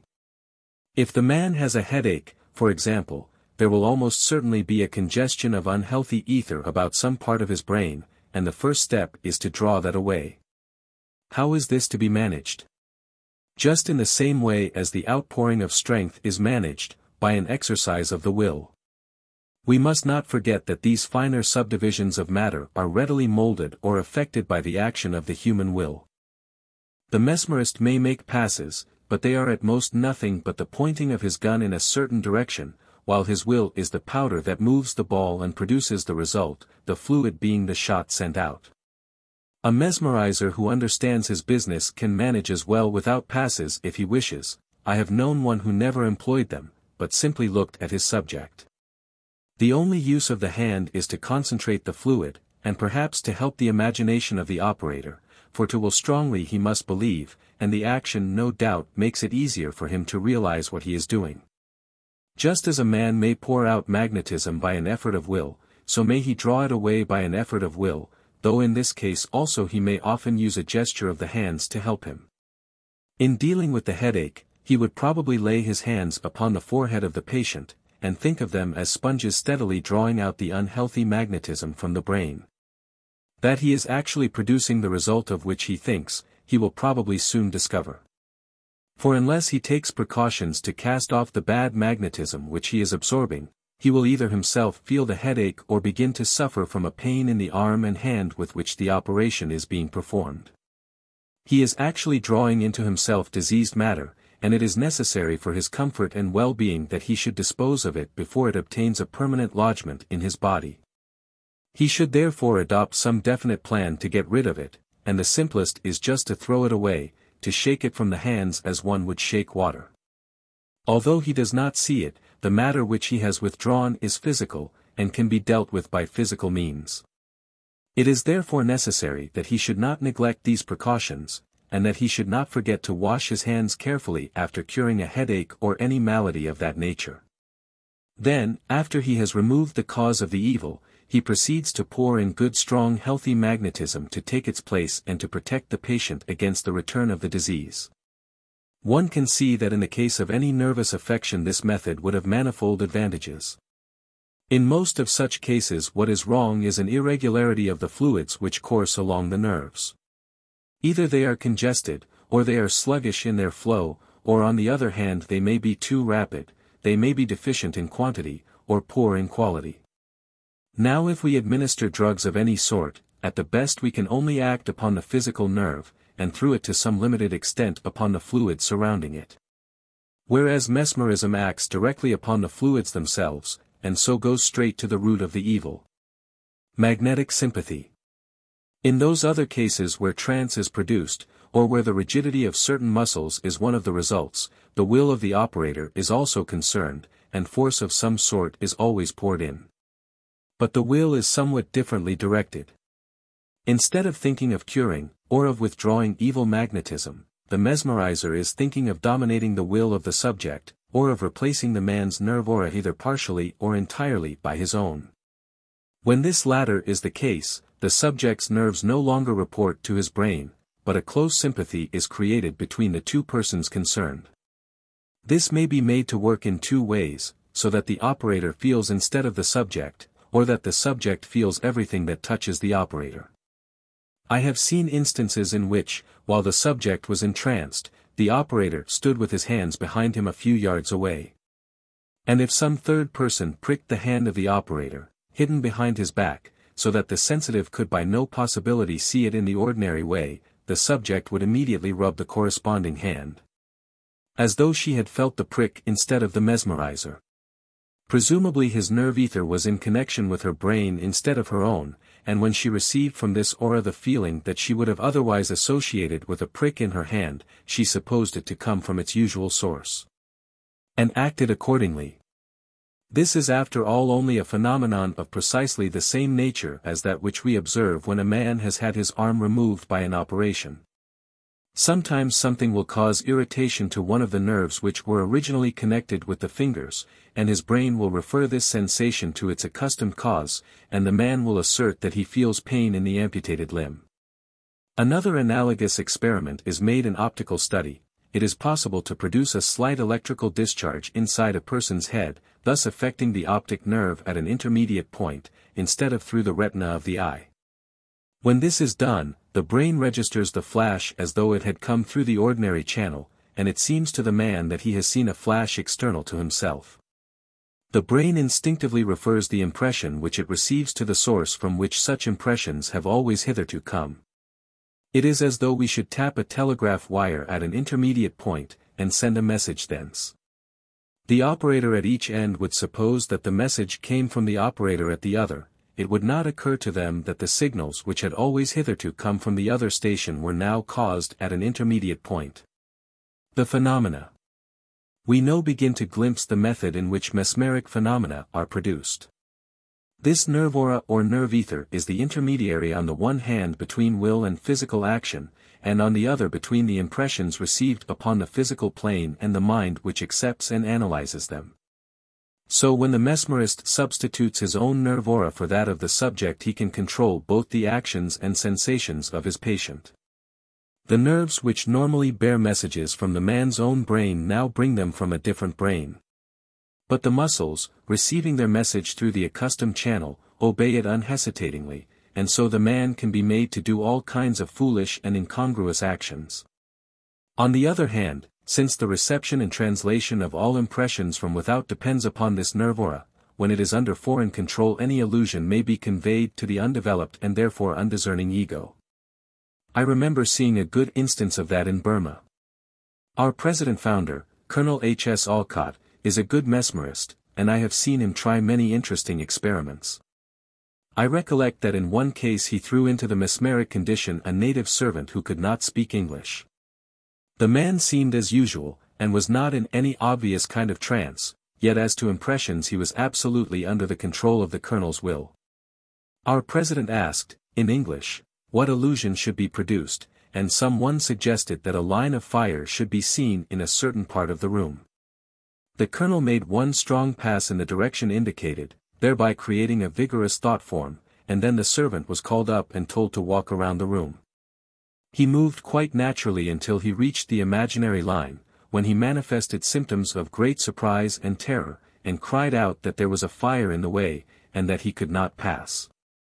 In another case the colonel drew an imaginary line on the ground and willed that the servant should be unable to pass over it. The man of course was not present. The servant was then called by his master, and came briskly as usual. But when he reached the imaginary line he stumbled and almost fell, and as he recovered himself he declared that he must be bewitched, since something held his feet, so that he could not move. And though he made several efforts, he was evidently unable to cross that imaginary line, though he was much puzzled and frightened to find himself in such an incomprehensible dilemma. I have seen many such instances as that, and I think they at once show us how dangerous this power might become in the hands of an unscrupulous man. This servant appeared normal, and no one could have supposed him to be in any unusual condition, yet he was entirely under delusion. Therefore he could easily have been led into foolish or even criminal action under the influence of some other imposed delusion. Experiments have shown that in such cases action may be delayed, that a person may be impressed to do a certain thing, say at 3 o'clock tomorrow, and then awakened from the mesmeric influence.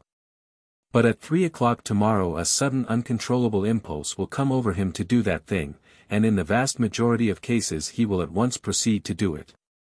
Uncontrollable is perhaps too strong a word, for no impulse is really that. But this thought which will arise within the man is in no way distinguishable from a thought or impulse of his own, and most men do not greatly reason about their impulses, or make much effort to weigh and govern them. If the act ordered were an immoral one, a good and pure subject would be much horrified, and a struggle would arise, which might end in submission to the impulse or victory over it. I am sorry to say that some unscrupulous experiments of that sort have been tried in Paris, experiments which I should consider immoral and unjustifiable. Their results have shown that there are cases in which innate virtue is strong enough to triumph over even the most determined attempt to compel it to violate its conscience, but in the majority of instances the temptation prevailed. You see therefore how necessary it is that every mesmerist should be good and pure-hearted, as he might readily be tempted to misuse so terrible a power. A word of caution. For this reason among others it is not well to dabble in mesmerism or to play with it. All psychic forces are distinctly edged tools for the inexperienced person, and all who take up the investigation of any of them will do well to prepare themselves by an exhaustive study of the results attained by their predecessors. For it is only when armed with knowledge and shielded by purity of intention and selflessness that the neophyte can be certain of safety.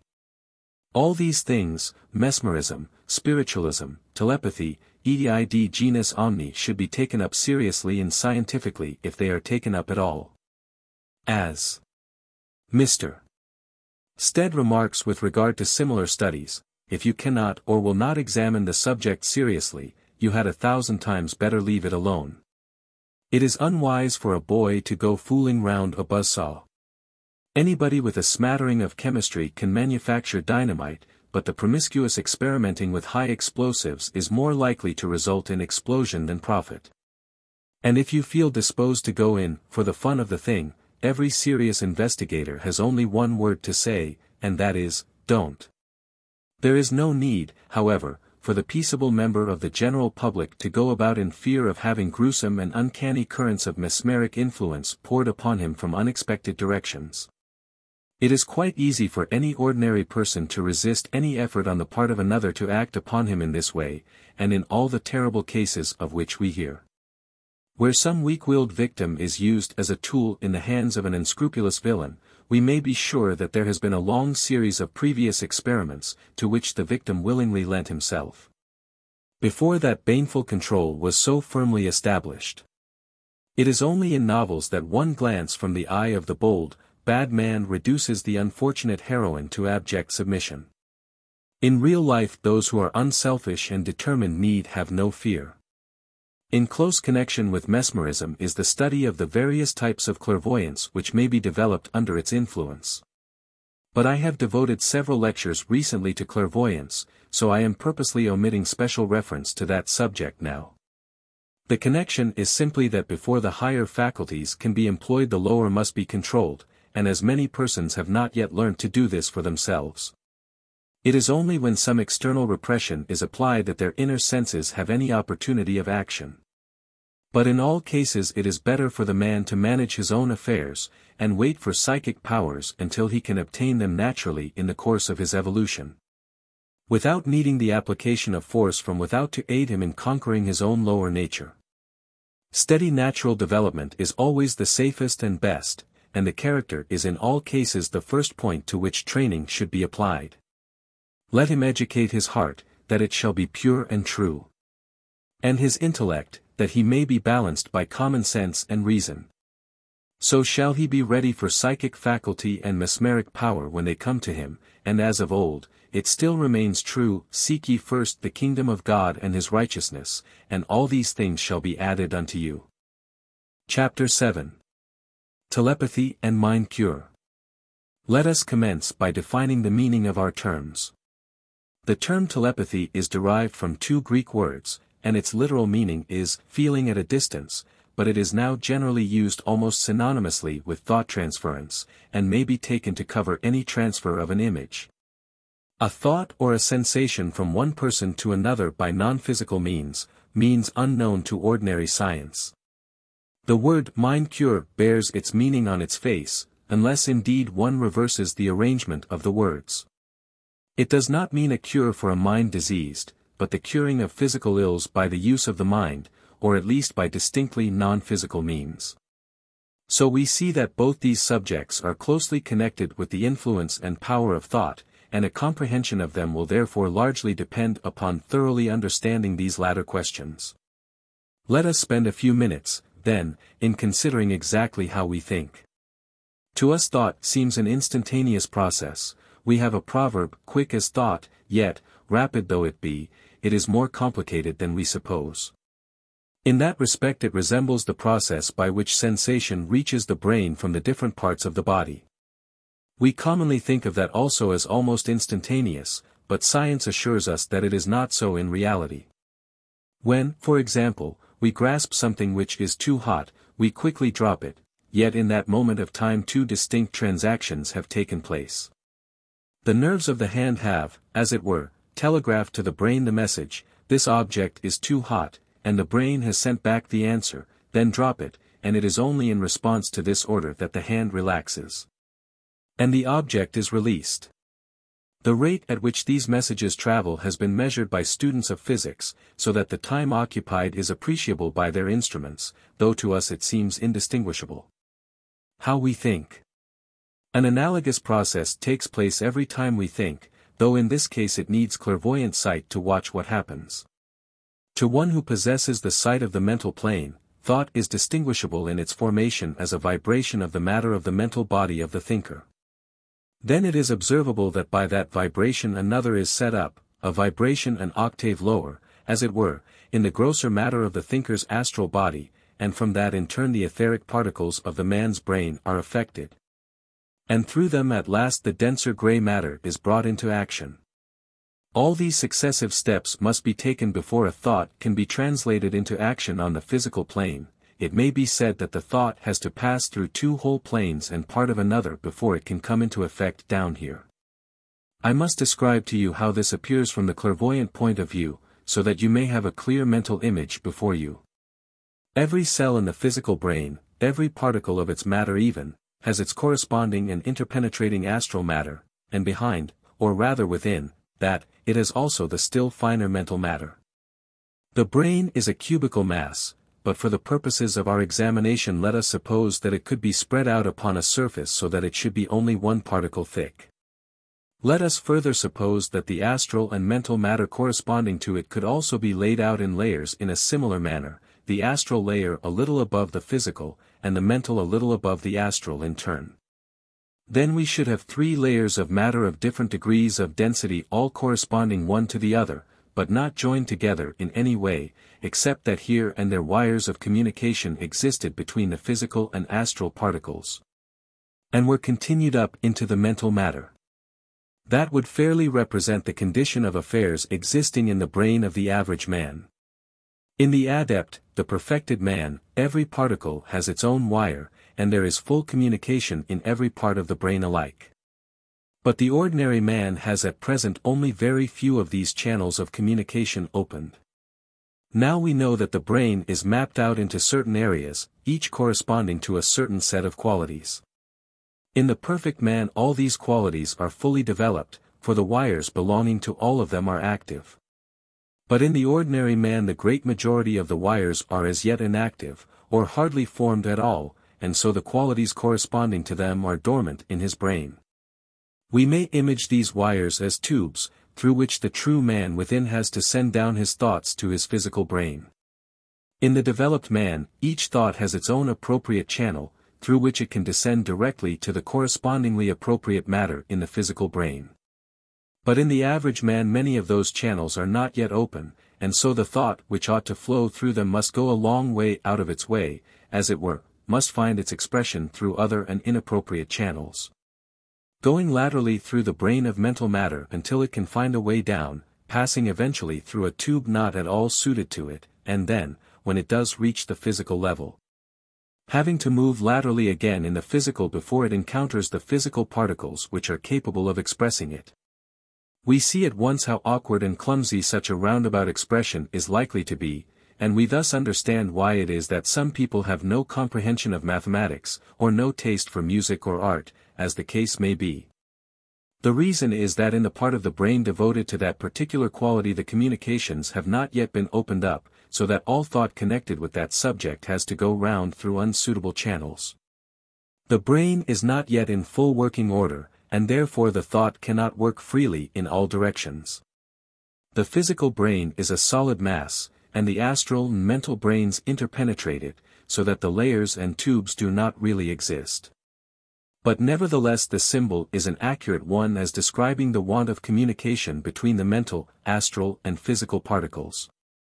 Picture to yourself what happens when we interchange ideas down here upon the physical plane. I formulate a thought, but before it can reach you it must pass from my mind through the astral matter of my brain down to the physical, and be translated into speech or writing. Then it appeals to you either through the waves of air which strike upon the tympanum of your ear, or through the light reflected to your eyes from the printed page. The idea enters the physical brain, but even then it has to pass up through the astral to the mental before it reaches the true man within, thus reversing the process which took place in my brain when I sent out that thought. Once more you see that this is a laborious method, that the message has to go a long way round. And it will inevitably occur to you to ask whether this circuitous route is really necessary, whether it is not possible to take a shortcut, to tap the telegraph wire at some intermediate point. Since the starting point and the terminus are alike on the mental plane, since both on the way up and on the way down the message must pass through the astral and the etheric levels, is there no communication possible at any of these points? Without lengthening the process by descent to the physical. 3 types of telepathy. There is such a possibility, indeed, there are 3 such possibilities, and this is precisely what is meant by telepathy. We may under favorable circumstances open up a direct communication between 2 mental bodies, between 2 astral bodies, or between 2 etheric brains, and this gives us 3 varieties of telepathy. Let us begin with the lowest. If I think strongly of any simple concrete form in my physical brain, I make that form in etheric matter, so that it can be seen by a clairvoyant. But in the effort of making that image I send out etheric waves all around me, like the waves which radiate from the spot where a stone falls into a pond. When these waves strike upon another etheric brain, they tend to reproduce in it the same image. It is not the image itself which is sent out, but a set of vibrations which will reproduce the image. It is not like a speaking tube, through which the voice itself passes, and could be heard as a voice at any point of its journey.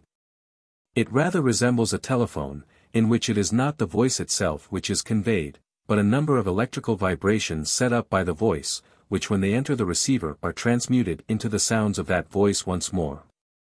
If you cut the telephone wire and listened at the end of it without a receiver, you will hear nothing, for the vibrations are not the sound, but under proper conditions they will reproduce the sound. In exactly this way a simple form may readily be transferred from one brain to another. It is an experiment that may easily be tried, if any 2 people are sufficiently interested to take a little trouble with it. One of them would have to think strongly of some simple geometrical form, such as a cross, for example, or a triangle, while the other would have to sit quietly, and note what ideas formed themselves in his mind. In a number of cases such an effort would be successful the second or third time it was tried, though of course some people are more sensitive than others, and some people can form clearer images than others. In this case we have come down to the etheric state of matter, so that we are only one remove from the ordinary method of speech or writing. In fact, what we have done is very like Marconi's wireless telegraphy. Let us see whether the same thing can be effected a stage earlier, at the astral level. Not only can it be done, but it is constantly being done all round us, though we do not notice it. The astral body is the vehicle of emotion and passion, as we have seen in previous lectures, so that what is conveyed from one person to another at this level will be an impression of a passional or emotional nature.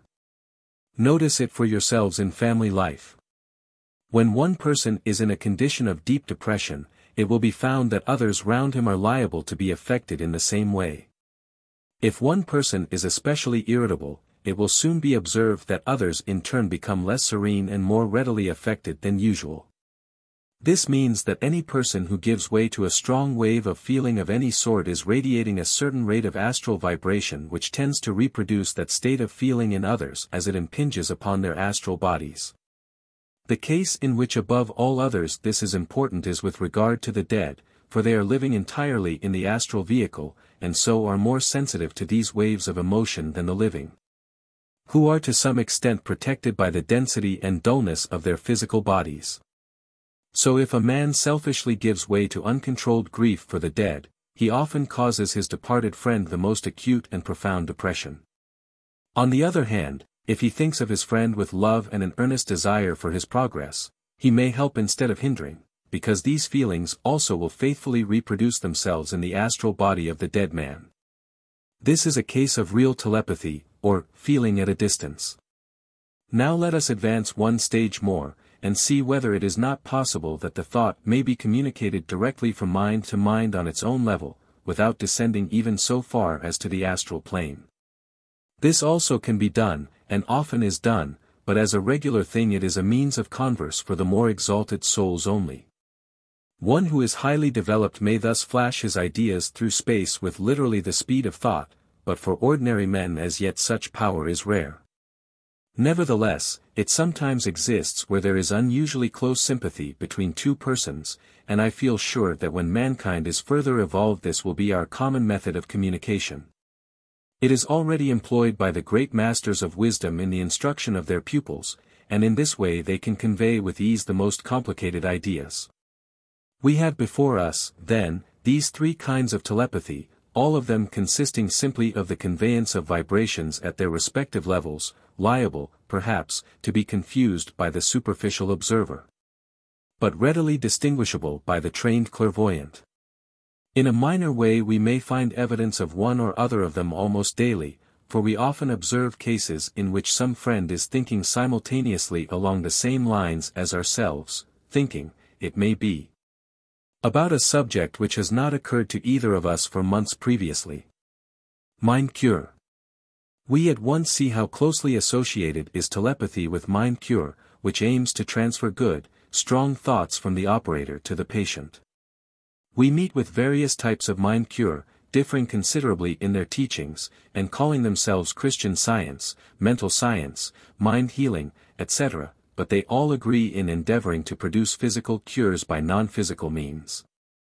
There seems to be a vague general opinion afloat that Theosophy is opposed to no form of faith. On the contrary, it points out whatever is good in each of them, emphasizes and explains it, and thus combines them all into one harmonious whole.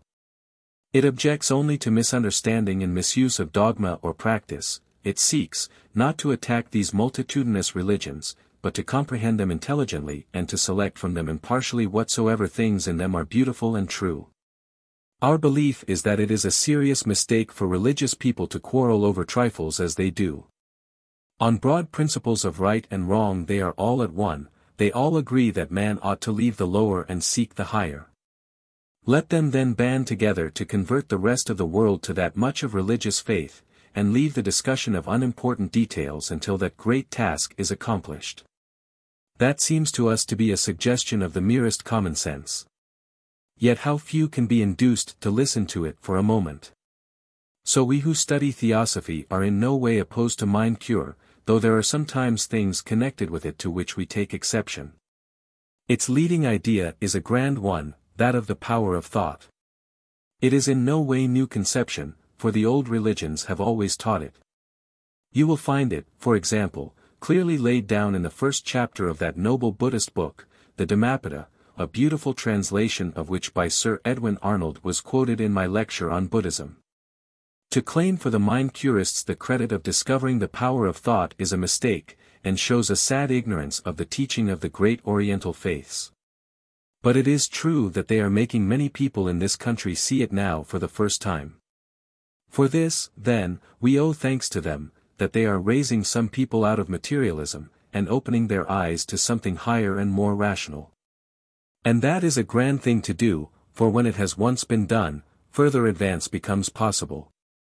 All honor to them for their share in this work of elevating the thought of the time.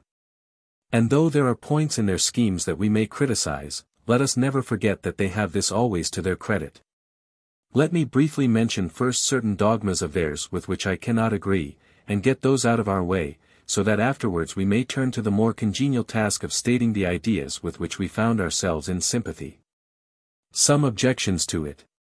First, I have never been able to see why a medical process should be erected into a religion, one might as well make a religion of homeopathy or hydropathy.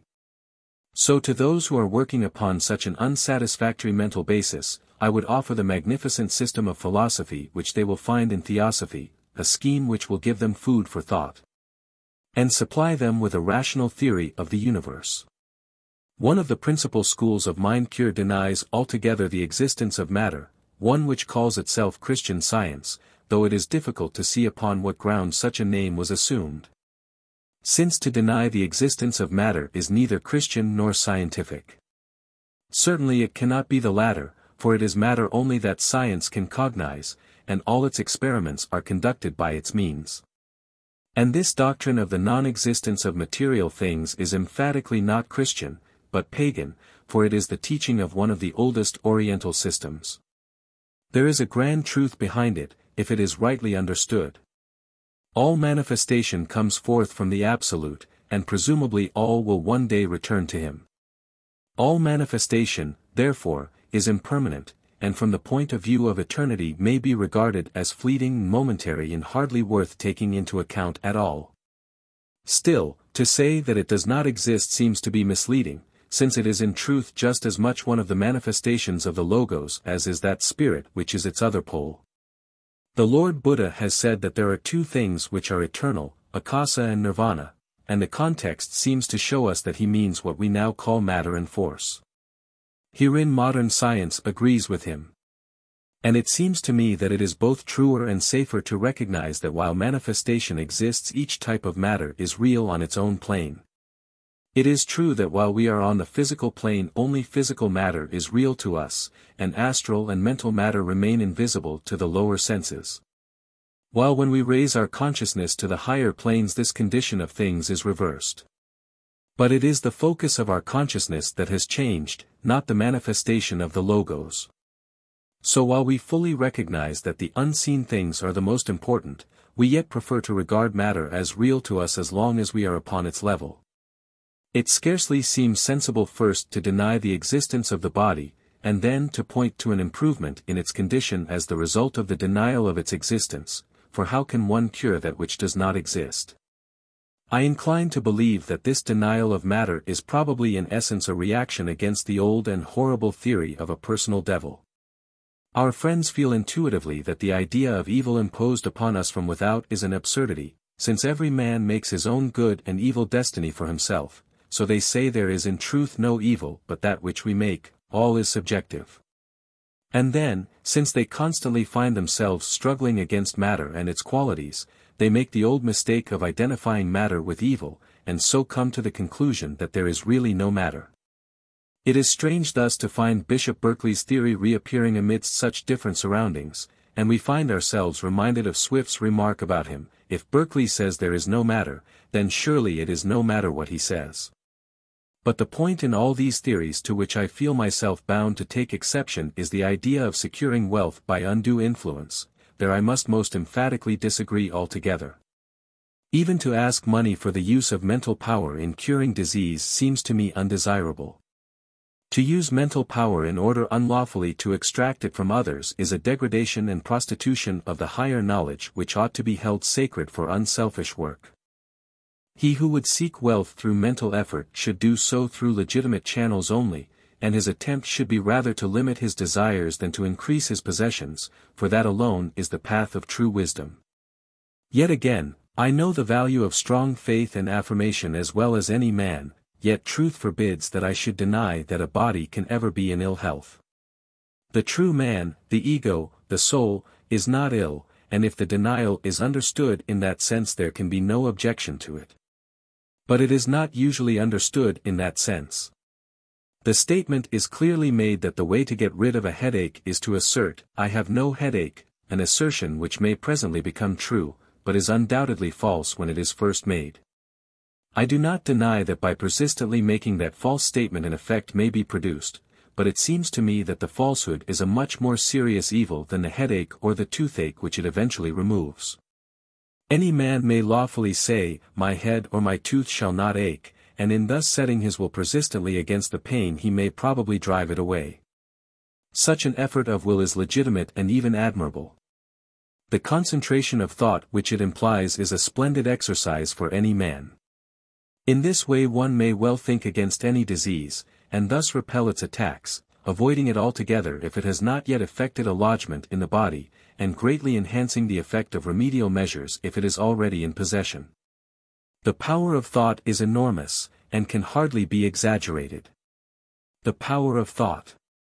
This brings us to that part of the teaching of the mental scientists which we can unreservedly approve. When they exhort their clients to think always cheerful thoughts, to cast away from them fear and worry, to avoid sedulously that fault-finding which always intensifies the evil to which it draws attention, in all this, and much more that they say, we have for them nothing but unstinting praise. In one of their books I find this advice given to a man: if you feel depression or sad thought coming over you, think of something to be glad about, quick. You have not time to waste over depression. And as to fear, again and again they assure us that most things that are feared never come to pass, and that, whether they do or not, we double our trouble if we suffer the pain of fearing it beforehand, all of which is true and healthy doctrine. Even this, however, may run somewhat into extremes. I have read the statement that if men had no fear of disease there would be no infection, which of course is not true, since men often catch disease when they do not know of its existence. But what is true is that the man who is fearless about a disease is much less likely to catch it, though even then it may happen to him, if he is overtired, if the forces of the body are not active enough to repel the infection. So that in that exaggerated form the remark is untrue, though it has a basis of truth. The realization of the effect of thought upon others, and therefore of our responsibility for our thoughts, is also admirable. We find it constantly in the mental science literature of the better class. For example, it is stated that false conceptions of God, and especially belief in eternal vindictive punishment, make their unwholesome influence felt in every bodily tissue, a startling and yet obvious truth, which it would be well for many people who think themselves orthodox to take seriously to heart. Again, I find them asking us how we can wonder that we have such an increase of all diseases among us, especially nervous diseases, when for many generations the whole atmosphere has been full of chronic, fearful, selfish thought about religious matters, loaded with the thought forms of terror-stricken men about an angry God, a horned devil with a barbed tail, the flames of hell, and other abominable figments of the diseased ecclesiastical imagination, an idea with much truth in it, as any theosophist will readily realize. I heartily agree also with the dictum which I find our friends laying down, that if a man thinks himself a poor worm and a miserable sinner, full of natural depravity, that is exactly the way to make him an unpleasant entity of that description. If he despises himself to begin with, he is likely to become despicable. If he respects himself he is likely to remain worthy of respect. If he realizes himself as a spark of the divine life, and so knows that he can do all things through the Christ within, which strengthen him, he is far less likely to be swept away by the storm of passion. Far less likely to yield to the insistent temptation. It is true that we all are sinners, but we surely need not aggravate our offenses by being miserable sinners. And as to worms, we have passed through the reptilian stage many eons ago, and there is nothing to be gained by talking nonsense. We are far more likely to be encouraged to forsake sin and to rise to virtue if we comprehend our true place and dignity, than if we believe, or profess to believe, a degrading falsehood. The miserable sinner can excuse himself by taking refuge in platitudes about human frailty. The divine spark knows that he himself is responsible for his own actions and his own evolution, and that he has the power to make himself what he will. One passage which I met with in reading books on mental cure I should like to quote verbatim, for it is a most beautiful idea, and as entirely theosophical as though it had come straight from one of our own teachers. Knead love into the bread you bake, wrap strength and courage in the parcel you tie for the woman with the weary face, hand trust and candor with the coin you pay to the man with the suspicious eyes. Quaint in expression, but lovely in its thought, truly the theosophical concept that every connection is an opportunity, and that every man whom we meet even casually is a person to be helped.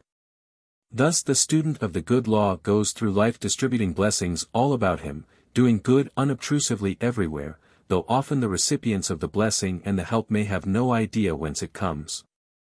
In such benefactions every man can take his share, the poorest as well as the richest, all who can think can send out kindly, helpful thoughts, and no such thought has ever failed, or can ever fail while the laws of the universe held.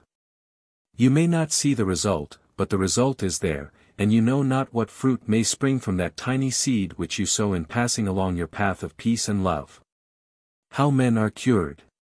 Turning from the general principles to the definite cures which are frequently effected, it remains for us to consider how they are produced. There are several methods, and I think we may divide them into 4 classes, though there is also a 5th to which I must refer, one apart from any ordinary cures such as we have to consider, but nevertheless necessary to make our list perfect. 1. The first type is that which denies the existence of matter and disease, and aims at curing the person simply by making him believe he is well. A considerable amount of hypnotic influence is frequently exercised in the course of such efforts, and the hope is that if the man really believes himself well, the mind acting upon the body, which, however, does not exist, will force it into harmony with itself, and so produce a cure. They never can call it a cure, I notice, but always employ the scriptural word, healing, so as to cast a sort of religious glamour over the transaction, and suggest a comparison with the miracles described in the Bible. It seems to me better to divest the subject of all unusual terms which tend to obscure the matter and throw a veil of sentiment over plain fact. We say that the ordinary doctor cures us by his skill. Why then must we abandon the Latin word for the Saxon when we speak of the result of a mind cure? 2. The second class holds, truly enough, that all illness means inharmony of some sort in the system, and the effort of its members is to restore harmony, usually by the transfer of vibrations from themselves. The operator endeavors to bring himself into a condition of intense harmony and peace and devotion, and then to project this influence upon the patient, or to enfold him in it. The practitioner of either this type or the first does not care to know what is the matter with the patient, the nature of the disease is of no importance to him. In any case it must be disharmony, and he can cure it by establishing harmony once more. 3. The third class just pours vitality into the patient, again largely irrespective of the nature of the disease, though some practitioners of this method do make an attempt to direct their stream to the portion of the body which is affected. Many people who are themselves in strong health radiate a great deal of vitality quite unconsciously, and the sick or weak feel better and stronger for their very presence. 4. Our fourth class adopts what we may call, by comparison with the others, a scientific method. They try to discover exactly what is wrong, picture to themselves mentally the diseased organ, and then image it as it ought to be. The idea here is that the strong thought will mold etheric matter into the desired form, and that will help nature to build up new tissues much more rapidly than would otherwise be possible. It is obvious that this plan demands more knowledge than the others. To be successful along this line a person must have at least some acquaintance with anatomy and some idea of physiology. Types of disease. There is no doubt that all these methods sometimes succeed, and they would do so oftener and more fully if they were employed more scientifically and with greater knowledge of the human body and its structure. Consider the various classes of diseases to which we are subject. The mind curists are right in their contention that many of them proceed from want of harmony, and it is chiefly want of harmony between the etheric and the physical particles in some part of the body, most often of all in the brain. We must remember that there is a close connection between the mental body, the astral body and the etheric double in man, so that it is well within the bounds of possibility to influence one of them through the others. All nervous diseases imply a jangled, inharmonious condition of the etheric double, and that seems very often to be the cause of diseases of the digestive organs, of headache and sleeplessness. In all such cases what is needed is first of all to quiet the hurried, irregular vibrations, and give nature an opportunity to reassert herself. The strong, quiet, persistent thought of the operator tends to produce such an effect, and leaves the patient soothed and strengthened. The system of pouring in vitality is also helpful, if it be not a type that will aggravate the restless symptoms. In almost any kind of illness, to take the patient's mind off it, and calm and encourage him, is a long way towards a cure. Many a doctor of the older schools does far more good by the confidence he inspires than by his drugs. But there is a class of human ills where there is a definite lesion or wound. Can mind cure do anything with it? The first and second kind seem less effective here, though always to quiet and encourage the sufferer increases his chance of recovery. The third plan would also assist nature to recuperate. But such cases as these are certainly best met by the fourth method, according to which an effort is made to image the wounded part as it should be in health, and thus assist the building in of new tissue. This is of course merely an expedient to hasten the natural process of recovery. In another class of human disease we have the presence of some poison in the blood, and in yet another the illness is in reality the life history of a microbe, as is the case in most infectious diseases. It would probably be difficult to deal directly with these by mental cure, but it might assist by giving the patient greater strength to enable the natural guardians of his body to drive out the foreign invader. I hear that the head of the least scientific of the schools of mind cure has recently issued an order that infectious cases should not be treated by her followers. If people would only look at this matter scientifically and reasonably, and consider exactly what mental treatment can do, and what it cannot be expected to achieve, they would be saved much trouble and danger. If they could understand that in many cases it is a valuable auxiliary to the ordinary treatment, but is by no means always competent to take its place, it might be more successful than it is now. It is obvious that different diseases must be met by different methods, and that though there may perhaps be a universal cure for all physical ills, none of these plans which I have described contain it. The strong center of quiet thought set up in the second of them cannot fail to do good to any man, yet regarded as an attempt to cure a wound, let us say, it is a great waste of force. It is like pouring a bucket of water over a man in order to wash his finger. And being, as far as the wound is concerned, a blind effort, it can never be so concentrated as one made on the fourth plan, which forms a mold to assist nature in repairing the damage. It is probable that a great adept could so hasten the natural process as to cause an almost instantaneous building into shape of the tissues which have been injured or destroyed. But the thought of an ordinary man is never strong enough for that, and he can only hope to produce his result by continuous action. A great healing principle. 5. Nevertheless, there is another method of which we know very little, though unmistakable traces of it occasionally appear. No one who hears or reads of it need presumptuously suppose that he or she possesses the power which it gives. Though unfortunately human self-conceit is so great that each is quite sure to do so instantly. We who have to lecture or to write know this only too well. If we, for the sake of our earnest students and as an encouragement for them, make an effort to describe the sight of the Buddhic plane, immediately somebody who has perhaps once had half a glimpse of something astral will come trotting up to say that his experiences on the Buddhic plane were far grander than those which the unfortunate lecturer or writer endeavored to describe. But in spite of this certainty that the information will be misapplied, I must yet mention that there is another method connected with the great healing principle in nature, with a mighty life force from some far higher level, which may under certain circumstances and for a limited time be poured out through a man without his detailed knowledge or volition. In that case his very touch will heal, and there seems to be no limit to the power employed, and no disease that cannot be cured by it. We know little of it, I say, except that it is among the powers of one of the great orders of the devas, or angels, as our orthodox friends would call them. The power undoubtedly exists, but beyond that we can say very little. Our own president, Colonel Olcott, once possessed this marvelous power for a time, and effected some extraordinary cures while it remained with him. Out of it emerges this great fact, that through this idea of mind cure many thousands have been induced to accept the reality of the power of thought, and to understand that there is something outside of this mere world of physical matter. And that at least is a good thing, and an achievement upon which mind cure may reasonably be congratulated. But it will be well for those who study it to learn that it should be used only for altruistic purposes, and to try to raise their thought to something higher than the mere curing of the physical body.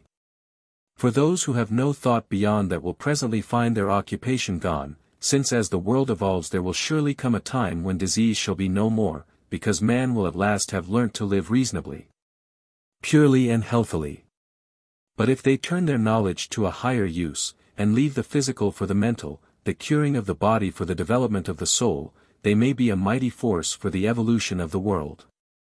Let them think less of body, and more of life and soul, less of removing physical ailment, and more of removing ignorance and prejudice, less of bodily health and of personal gain, and more of love and compassion and brotherhood.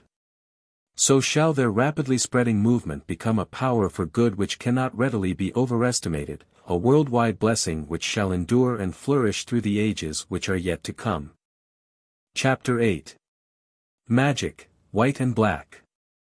The dictionary definition of the word magic is, the use of supernatural means to produce preternatural results. In Theosophy we cannot agree with that definition, because we hold that nothing is supernatural, and that however unusual or curious any phenomenon may be, it happens in obedience to the laws of nature. We recognize that as yet man knows very few of these laws, and that consequently many things may happen that he cannot explain. But, reasoning from analogy as well as from direct observation, we feel certain that the laws themselves are immutable, and that whenever anything to us inexplicable is produced, the inexplicability is due to our ignorance of the laws and not to any contravention of them. Our knowledge is as yet so limited in so many ways, that it is not remarkable that we should now and then come into contact with occurrences that we do not understand. We know only one small fraction of our world, just this lowest physical part of it, and even with that our acquaintance is only very partial and superficial. But the average man is profoundly unconscious of the extent of his ignorance. And he is so shocked and surprised at any manifestation which transcends the boundaries of his infinitesimal experience. With regard to this question of magic, many people express exactly the same doubt as they do with regard to telepathy, mind cure, mesmerism, apparitions, and spiritualism. They say, is there any such thing as magic? There are always to be found those who deny the possibility of anything which is outside of their own experience. We have never seen these things, they say, and consequently we know that all who have seen them are either fools or knaves, either fraudulent or deluded. It is useless to waste argument upon people whose minds are in so undeveloped a condition as that. It is better to leave them undisturbed to wallow in the self-satisfaction of their own invincible ignorance. They are in the position of the African king who was indignant at the shameless falsehood of the traveler who asserted that in other lands water sometimes became solid. Ice was outside of his experience, and so he denied the possibility of its existence, and just at the same mental level are the people who ignorantly ridicule what they do not understand. If we wish to try to improve upon the definition given in the dictionary, we may describe magic as the employment of forces as yet not recognized to produce visible results. In many cases it is the control of such forces by the human will. Once more there are persons who deny that any forces can be directly controlled by the will, and once more it is simply a question of how much the person happens to know. The inexperienced but conceited man will deny anything and everything. The wiser man who has studied has learned to be more cautious, and so for idle assertion he substitutes inquiry and investigation. The adoption of this latter attitude with regard to the production of physical results by as yet unrecognized forces speedily shows that there are many instances of this, and that they may be connected by easy gradations with phenomena which are common and readily accepted. If we accept some such definition of magic as that suggested above, there arises the further question what is meant by the adjectives white and black. In this association they are simply synonymous with good and evil. The unrecognized forces of nature are no more good and evil in themselves than are the recognized forces of electricity, steam, or gunpowder. All of these things may be employed for good or ill according to the mental attitude of the man who employs them. Just as gunpowder may be usefully applied to clear away the rocks which obstruct the channel at the entrance of a harbor, or maliciously used by the evilly disposed person to destroy the house of his enemy, so may the unrecognized magical forces be employed by wicked men for selfish purposes, or by the good man for the helping and shielding of his fellows. The unrecognized forces of nature. Let us see what some of these unrecognized forces are. When I was speaking about mesmerism I mentioned the possession by every man of a certain amount of nerve ether, and also of a vital fluid which flowed along with this nerve ether. Both of these, you will remember, can be projected under the direction of the human will. So in that way mesmerism itself may claim to be a modified kind of magic, since in it these unseen forces are manipulated by the human will, and visible results are produced thereby. The condition of the subject may be affected to a considerable extent. Not only may all sorts of delusions be produced, but the limbs may be made rigid and insensible to pain, and the man may be thrown into a deep trance. So that we may claim these two forces of vitality and nerve ether as among those which can be employed and have been employed by magic. Another great force which is used perhaps more frequently than any other is that of the elemental essence. It is impossible for me to turn aside from my subject in order to describe fully what elemental essence is, since that would require a whole lecture. I can therefore give but a slight sketch of it now, and I must refer my hearers to the theosophical manuals and textbooks for fuller information. When speaking on reincarnation and on the various bodies of man, I explained how the ego when descending to a new birth draws round himself matter of the various planes, in order that later on he may build vehicles corresponding to each of these levels. It must be remembered that all this matter, alike that which draws the ego to himself for his own use, and the great sea of matter which lies outside, is not dead, but instinct with life. This life is essentially divine, for there is no life which is not divine, but it is nevertheless at a much earlier stage of evolution than the life which manifests in humanity or in the animal and vegetable kingdoms. We must then recognize that all this matter is charged with a kind of living essence.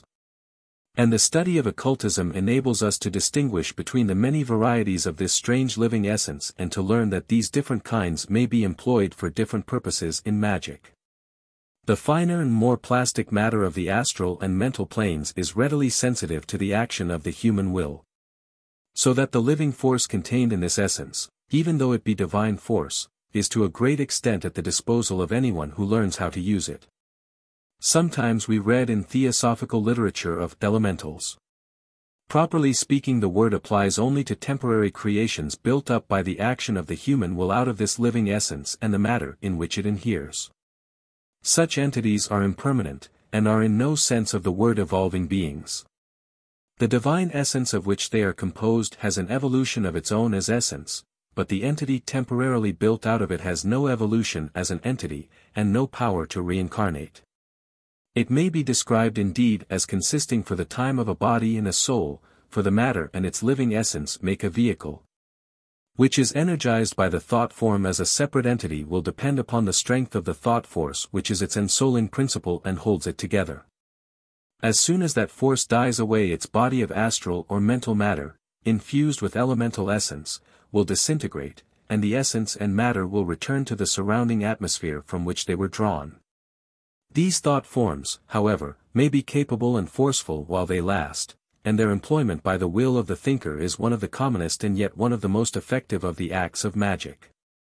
Those who wish for further information on this important subject will find it in a book called Thought Forms, in the production of which I had the honor of collaborating with Mrs. Besant. I should recommend all who are interested in this matter to study that book carefully, as the colored illustrations which are there given will help the inquirer to a ready comprehension of the way in which forces act. Nature spirits. We have also to consider another class of entities which are frequently employed in magic, and this time we are dealing with real and evolving beings, not merely with temporary creations. There is a whole kingdom of vivid life which does not belong to our human line of evolution, but runs parallel with it, and utilizes this same world in which we live.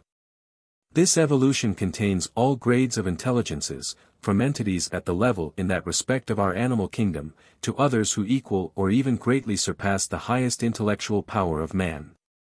This evolution does not normally descend to the lower part of the physical plane. Its members, at any rate, never take upon themselves dense physical bodies such as ours. The majority of those with whom we have to deal possess only astral bodies, although many types come down to the etheric part of the physical plane and clothe themselves with its matter, thus bringing themselves nearer to the limit of ordinary human sight. There are vast hosts of these beings, and an almost infinite number of types and classes and tribes among them. Broadly speaking, we may divide them into two great classes, a. nature spirits or fairies, and b. angels or, as they are called in the East, devas. This second class begins at a level corresponding to the human, but reaches up to heights far beyond any that humanity has as yet touched, so that its connection with magic is naturally of the slightest kind, and belongs solely to one special type of it, of which we shall speak presently. The nature spirits have been called by many different names at different periods and in various countries. We read of them as fairies, elves, pixies, kobolds, sylphs, gnomes, salamanders, undines, brownies, or good people, and traditions of their occasional appearance exist in every country under heaven. They have usually been supposed to be merely the creations of popular superstition, and it is no doubt true that much has been said of them which will not bear scientific investigation. Nevertheless, it is true that such an evolution does exist, and that its members occasionally, though rarely, manifest themselves to human vision. Normally they have no connection whatever with humanity, and the majority of them rather shun than court the presence of man, since his ill-regulated emotions, passions, and desires are to them a source of much disturbance and acute discomfort. Yet now and then exceptional circumstances have brought some of them into direct contact and even friendship with man. Naturally they possess powers and methods of their own, and sometimes they can be either induced or compelled to put these powers at the service of the student of occultism. Although they are not as yet individualized, and in that respect correspond rather to the animal kingdom than to humanity, yet their intelligence is in many cases equal to that of man. They seem, however, to have usually but little sense of responsibility, and the will is generally somewhat less developed with them than it is with the average man. They can therefore readily be dominated by the exercise of mesmeric powers, and can then be employed in many ways to carry out the will of the magician. There are many purposes for which they may be utilized, and so long as the tasks prescribed to them are within their power they will be faithfully and surely executed. All this will no doubt seem strange and new to many minds, but any student of the occult will confirm what I have said here as to the existence of these beings and the possibility that they can be used in various ways by one who understands them. I have myself made a considerable study of this subject. And you must therefore pardon me if I appear to speak positively and as a matter of course with regard to many things that for the majority of you may seem questionable or beyond human knowledge. To give a full account of all of the many classes of these nature spirits would be to write a kind of natural history of the astral plane, and in order to describe them all we should need many large volumes. Yet the man who wishes to deal fully and efficiently with what is called practical magic must not only be able to recognize immediately upon sight all these thousands of varieties, but must also know which of them can most suitably be employed for any special piece of work that he may have in hand. The forces to which I have referred are those most commonly employed in ordinary types of magic, but in addition to them the occult student has at his command stupendous reserves of power of various sorts not yet known to the scientific world. There is an etheric pressure, just as there is an atmospheric pressure.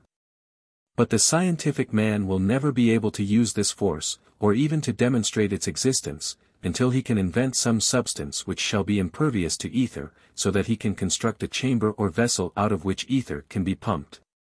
Precisely as the air is withdrawn from the reservoir of an air pump. There are methods known to occult science by which this can be done, and so this tremendous etheric pressure can be reined in and utilized. There are also mighty electric and magnetic currents, which can be tapped and brought down to the physical plane by him who understands them. And an enormous amount of energy may be liberated by the mere process of transferring matter from one condition to another. So that along different lines there is much energy available in nature for a man who knows how to use it. And all of it is controllable by the developed human will. Another point that must not be forgotten is that all round us stand those whom we call the dead, those who have only recently put off their physical bodies, and are still hovering close about us in their astral vehicles. They also may be influenced, either mesmerically or by persuasion, just as those still in the flesh can be, and many cases arise in which we have to take account of their action, and of the extent to which their control of the astral forces can be brought into play. The magic of command. We may usefully divide the subject of magic into two great parts, according to the methods which it employs. And we may characterize these respectively as methods of evocation and of invocation, of command and of entreaty. Let us consider the former first. Although it may act through many different channels, the one great force at the back of all magic of this first type is the human will. By this the vitality and the nerve ether can be directed. By this all the varieties of elemental essence may be guided, selected, and built into forms either simple or complex according to the work that they have to do. By this magnetic control may be gained over any of the classes of nature spirits. By this also the wills of others, whether living or dead, may be so dominated that they become practically but tools in the hands of the magician. Indeed, it is scarcely possible to fix the limits of the power of the human will when properly directed. It is so much more far-reaching than the ordinary man ever supposes, that the results gained by its means appear to him astounding and supernatural. The study of this subject brings one gradually to the realization of what was meant by the remark that if faith were only sufficient it could remove mountains and cast them into the sea. And even this oriental description seems scarcely exaggerated when one examines authenticated instances of what has been achieved by this marvelous power. But in order that this mighty engine of the will may work effectively, the magician must possess perfect confidence. This is gained in various ways, according to the type to which the mind of the magician belongs. Broadly speaking, we may classify the magicians under 4 heads, though in a detailed account we should have to take into consideration the various subdivisions and modifications of these. 4 types of magicians. First, there is a type of man who possesses such iron determination and such confidence in himself and in his power to dominate nature by the mere force of his spirit that he gains his ends solely by determined insistence upon it. He realizes that his will is the true motive force, and he neither knows nor cares through what intermediary agencies this will may work. He is careless, and may even be ignorant, as to methods. But rides down all opposition, as it were, by brute force, and does that which he wishes simply through the tremendous strength of his unalterable conviction that it can be done and shall be done. Such magicians are few, but they exist. And if not benevolently inclined they may be formidable. They do not need a method by which to gain confidence, they appear to possess it in their very nature. The second type of man gains the necessary confidence to command from his thorough knowledge of the subject with which he is dealing and of the forces which he is employing. He may be called the scientific magician, for he has made a close study of the astral and mental physics, he knows all about the different types of elemental essence and the various classes of nature spirits. So that in every case he is able to use the most appropriate means to obtain the result which he desires with the least possible exertion or difficulty. His thorough familiarity with the subject makes him feel thoroughly at home with it and capable of dealing with any emergencies which may arise. Many such men also make a study of appropriate times and seasons as well as of appropriate forces.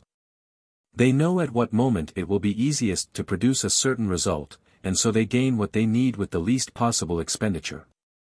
This whole question of times and seasons and of periodical influences which wax and wane is one of extreme interest. But it would take us too far from the main line of our subject if we were to plunge into that this evening, for it would mean the opening up and the review of the whole question of astrology. It is sufficient for us for the moment if we understand that there are times when, and conditions under which, certain efforts can more easily be made.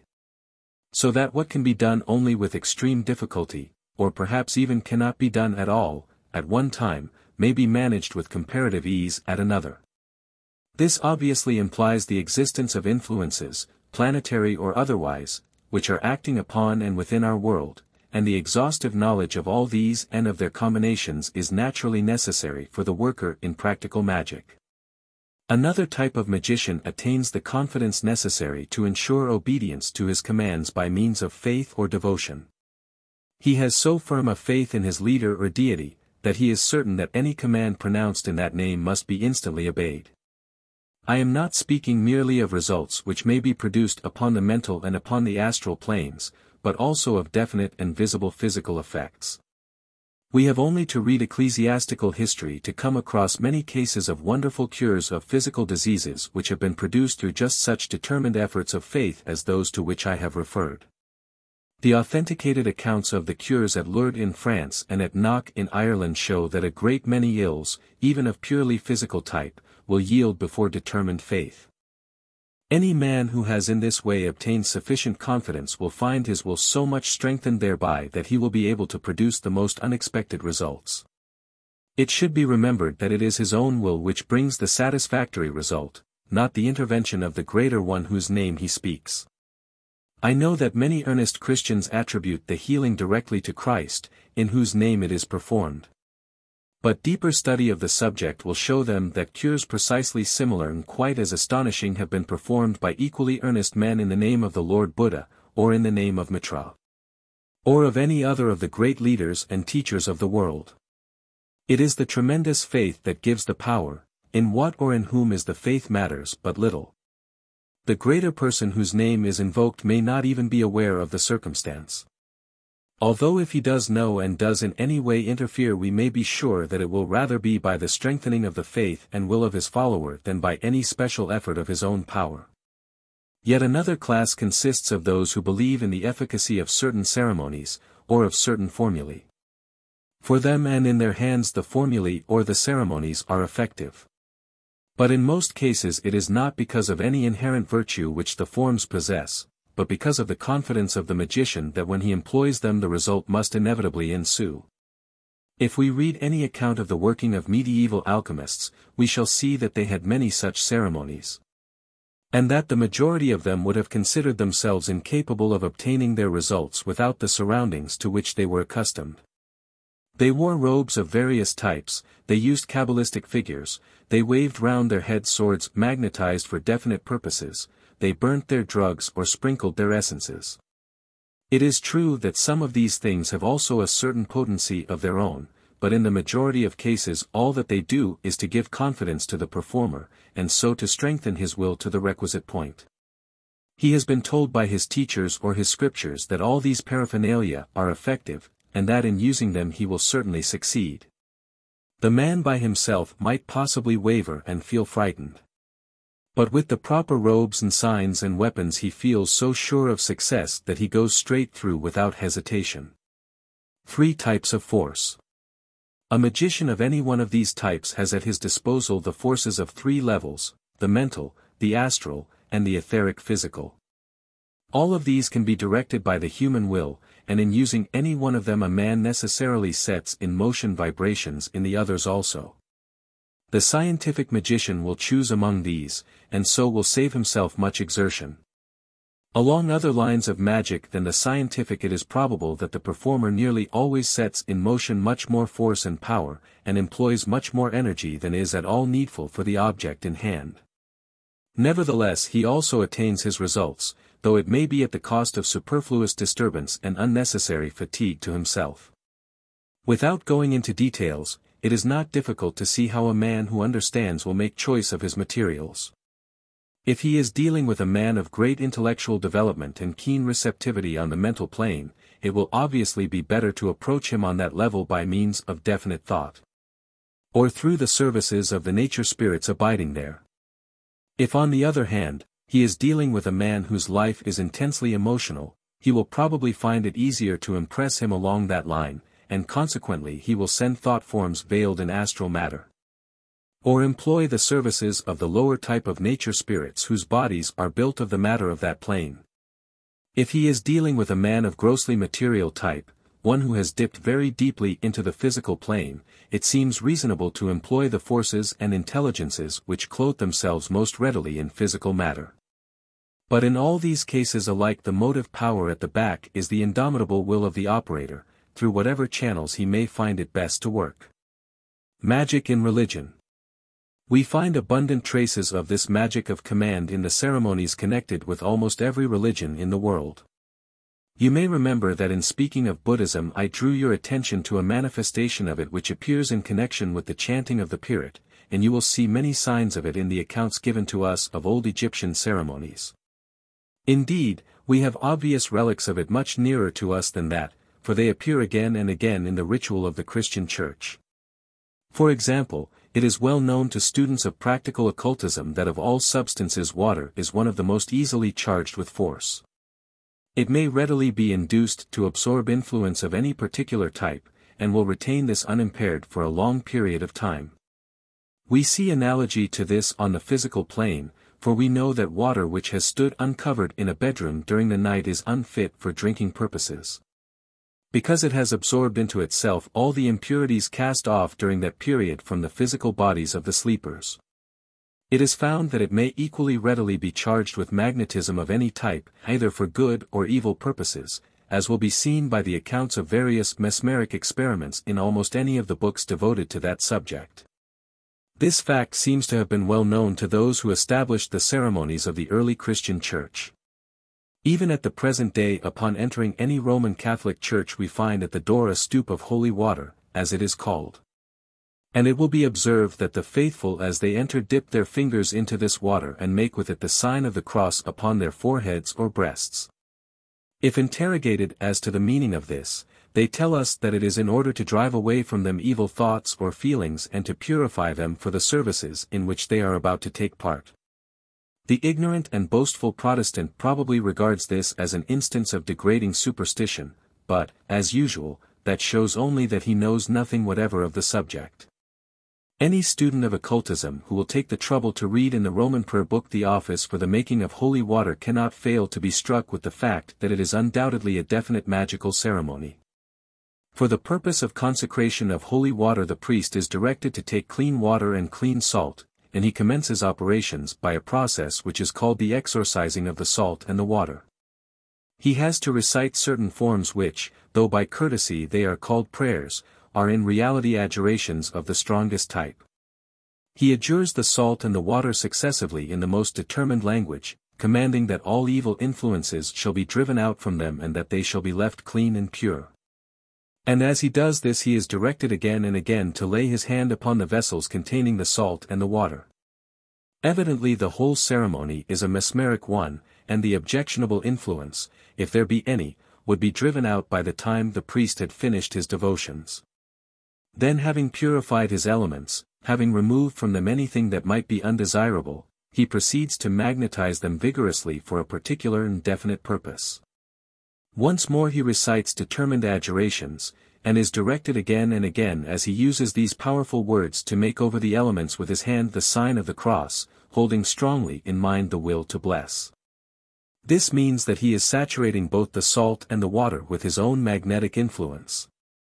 Specially charged and directed by his will for this clearly defined purpose, that wherever this water shall be sprinkled all evil thought or feeling shall be driven away before it. Then with one final effort he casts the salt into the water in the form of a cross, and the ceremony is completed. I have no doubt that there are many priests who simply go through all this ceremonial as a matter of form, without putting any thought or strength into it. But I also know that there are many others to whom the ritual is intensely real, men who do throw strength and force into their proceedings. And naturally in their case the water is heavily charged with powerful magnetism and a decided magnetic result is produced. I myself have frequently performed this little ceremony as a priest of what was called the ritualistic section of the Church of England. And I can testify that in my own case I believed vividly in the efficacy of the operation, and I have no doubt therefore that the water which I magnetized was really effective for the purposes intended. Anyone who is psychically sensitive may easily tell upon entering a Catholic church and just touching the holy water with the hand, whether or not the priest who consecrated it put real strength and thought into his work.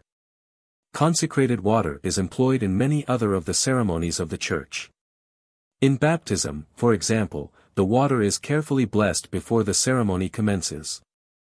Even in the services of the Church of England you will still find traces of this, for the priest prays that the water shall be sanctified to the mystical washing away of sin.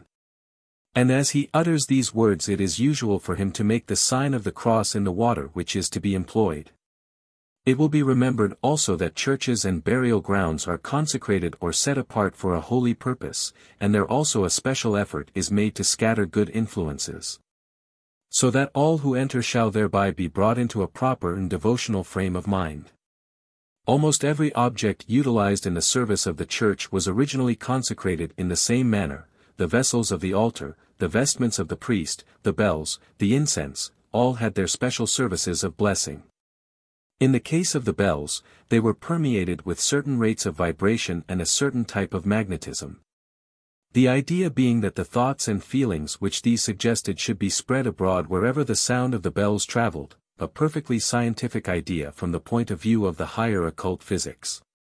In the same way the incense was especially blessed, in order that his blessing might be showered wherever its perfume penetrated, and that its scent might drive away all evil thoughts or influences from the church in which it was used. Mesmeric influence is again evident in the ceremony of the ordination of priests. For it will be remembered that not only does the bishop lay his hands upon the head of the candidate, but all the priests who are present converge their forces upon him and lay their hands upon his head also. Undoubtedly, when all present are thoroughly in earnest, this is no mere outward sign. It must pass on from one to the other a strong influence of devotion and loyalty, and help to conform the confidence of the newly ordained priest as to the powers which have been given to him. The student of occultism cannot but see that all these are manifestly survivals from a time when practical magic was thoroughly understood in the Church. There is hardly a single ceremony among those used either in the Greek, Roman, or Anglican churches which has not behind it some true occult significance, though in these days many people go through such ceremonies merely as a matter of form, and never even think that there may be something real and weighty behind them. In the older days people were not only less skeptical but also less ignorant, and those who arranged the ritual of the church knew very well what they were doing. Talismans. This leads us to consider the questions of talismans. There used to be universal belief that a jewel or almost any object might be charged mesmerically with good or evil influences. And though this idea would be in modern days be regarded by many as a mere superstition, it is nevertheless a fact that such force may be stored in a physical object, and may remain there for a long period of time. A man can pour his magnetism into such an object, so that his definite rate of vibration will radiate from it as light radiates out from the sun. The influence put into such an object may be either good or evil, helpful or harmful. In many cases such magnetic action resembles that of a cordial, that is to say, it is highly stimulant. In other cases it is arranged for the purpose of calming and soothing the subject, so that he may overcome his fears or his agitation. Such a talisman may be magnetized, for example, with the object of strengthening a man to resist a certain temptation, say that toward sensuality. And there is no doubt that when properly charged it has a powerful influence in the direction intended. Here we have the philosophy of relics, the truth which lies behind the widely spread veneration for them and belief in their efficacy. Every one of us has his special rates of mental and astral vibration, and any object which has been long in contact with us will be permeated with those rates of vibration and capable of radiating them in turn, or of communicating them with concentrated energy to any person who may wear the object or come within the range of its action. Anything therefore which has been in close contact with some great saint or some devoted person will bear with it much of his own individual magnetism, and will tend to reproduce in the man or woman who wears it something of the same state of feeling which existed in him from whom it came. I have known of many instances in which such a talisman was effective, in which, for example, it was possible by its means to calm and soothe persons prostrated by nervous disease, so that they were enabled to gain the repose of which they were in such urgent need. We must not forget that in many cases the faith of the wearer in the talisman also comes into play and contributes its quota to the effect. If a person is impressively informed by someone in whom he has confidence that a certain talisman will undoubtedly produce a certain result, his own firm expectation of that result tends to bring it about. But quite apart from man's faith in it, it is possible for a talisman to produce an effect even upon those who do not know of its presence. When charged by a powerful mesmerist, certain objects will retain the magnetism for a very long period of time. I have seen in the British Museum Gnostic charms which still radiate quite a powerful and perceptible influence, although they must have been magnetized at least 1700 years ago. And some Egyptian scarabaei are still effective, even though they are much older than that. Naturally it is possible to charge an object for evil as well as for good. Anyone who will take the trouble to read Ennemoser's History of Magic will find various instances quoted therein. Charms or mantrams. Another side of the subject is that connected with charms and mantrams. These are forms of words by means of which certain occult results are supposed to be achieved. Here also, as in the case of the talisman, definite effects are sometimes undoubtedly produced. And, as with the talisman, this result may be reached in either of two ways, or both of them may contribute towards it. In the majority of cases the formula does nothing beyond strengthening the will of the person who uses it, and impressing upon the mind of the subject the result which it is desired to achieve. The strong confidence of the operator that his formula must produce its effect, and the belief of the subject that such effect will be produced, are frequently quite sufficient for the purpose. There is another and much rarer type of mantram in which the sounds themselves produce a definite effect. Each sound sets up its own vibration, and an orderly succession of such vibrations following one another according to the predetermined scheme, may be so arranged as to evoke definite feelings or emotions or thoughts within the man. Many of the Sanskrit mantrams used in India are of this nature. In this case the charm is untranslatable, it must be employed in the original language and it must be correctly pronounced by one who understands how it is intended to be sounded. On the other hand, it is not in the least necessary for the success of that kind of mantram that the person who uses it should understand the meaning of the words. Or even that the sounds should make intelligible words will be found in some of the Gnostic writings. Be it always understood that along whatever line the magician works, by whatever means he obtains his confidence, the forces at this command may be employed for evil or for good according to the intention which lies behind them. We have spoken chiefly of the pleasanter side of the subject, dealing principally with cases in which the will of the operator was employed in order to help. But there have been and are cases of evil will, and it is important for us to remember this, because of the fact that such will may often be unconsciously exercised. That, however, belongs to the practical application of the subject to ourselves, with which I hope to deal next week when speaking upon the use and abuse of psychic powers. Invocatory magic. Let us turn now to the second type of magic, that which works by invocation, that which does not command, but persuades. It will be seen that this type of magic has at its command fewer resources than the other. Here the suppliant himself does nothing, he simply begs or bribes someone else to do something. The thought form therefore is not at his command, nor are the various forms of forces such as etheric pressure or the use of the elemental essence. He confines himself to obtaining the services of definite living entities, whether human or non-human. Efforts in this direction are made much more commonly than we might at first sight suppose.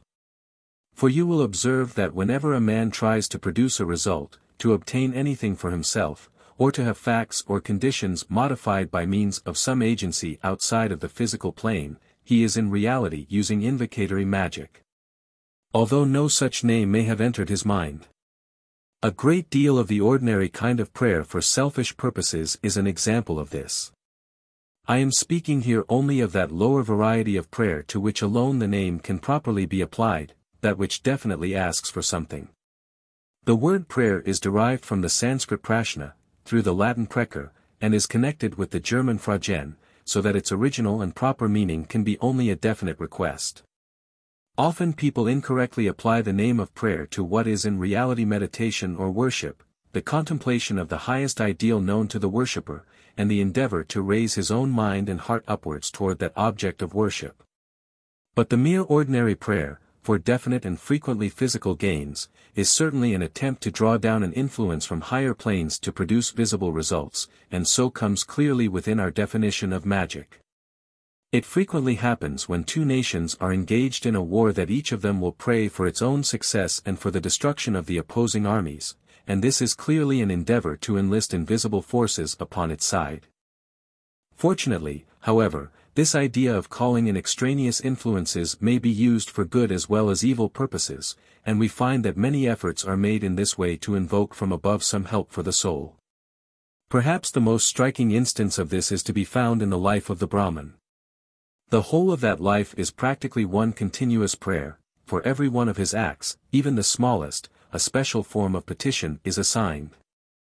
Though much more elaborate and detailed, it is somewhat on the lines of the form which is given for use in some Catholic convents, where the novice is instructed to pray every time that he eats that his soul may be nourished with the bread of life. Every time that he washes his hands to form the aspiration that his soul may be kept pure and clean, every time that he enters a church to pray that his whole life may be one long service. Every time that he sows a seed, to think of the seed of the Word of God which is to be sown in the first place in his own heart of others, and so on. The life of the Brahmin is precisely similar, except his devotion is on a larger scale and is carried into much greater detail. No one can doubt that he who really and honestly obeys all these directions must be deeply and constantly affected by such action. We observe that although the invocatory magician is much more limited in his field of action than is he who proceeds by command, he has nevertheless the choice of several classes of entities to whom his appeal can be directed. He may beg help, for example, from angels, from nature spirits, or from the dead.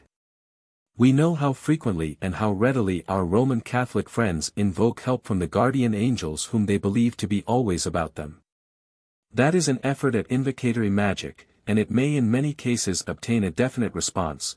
Whether it does so or not, at any rate some result is produced by the man's confidence in the efficacy of his supplication. Evil invocations.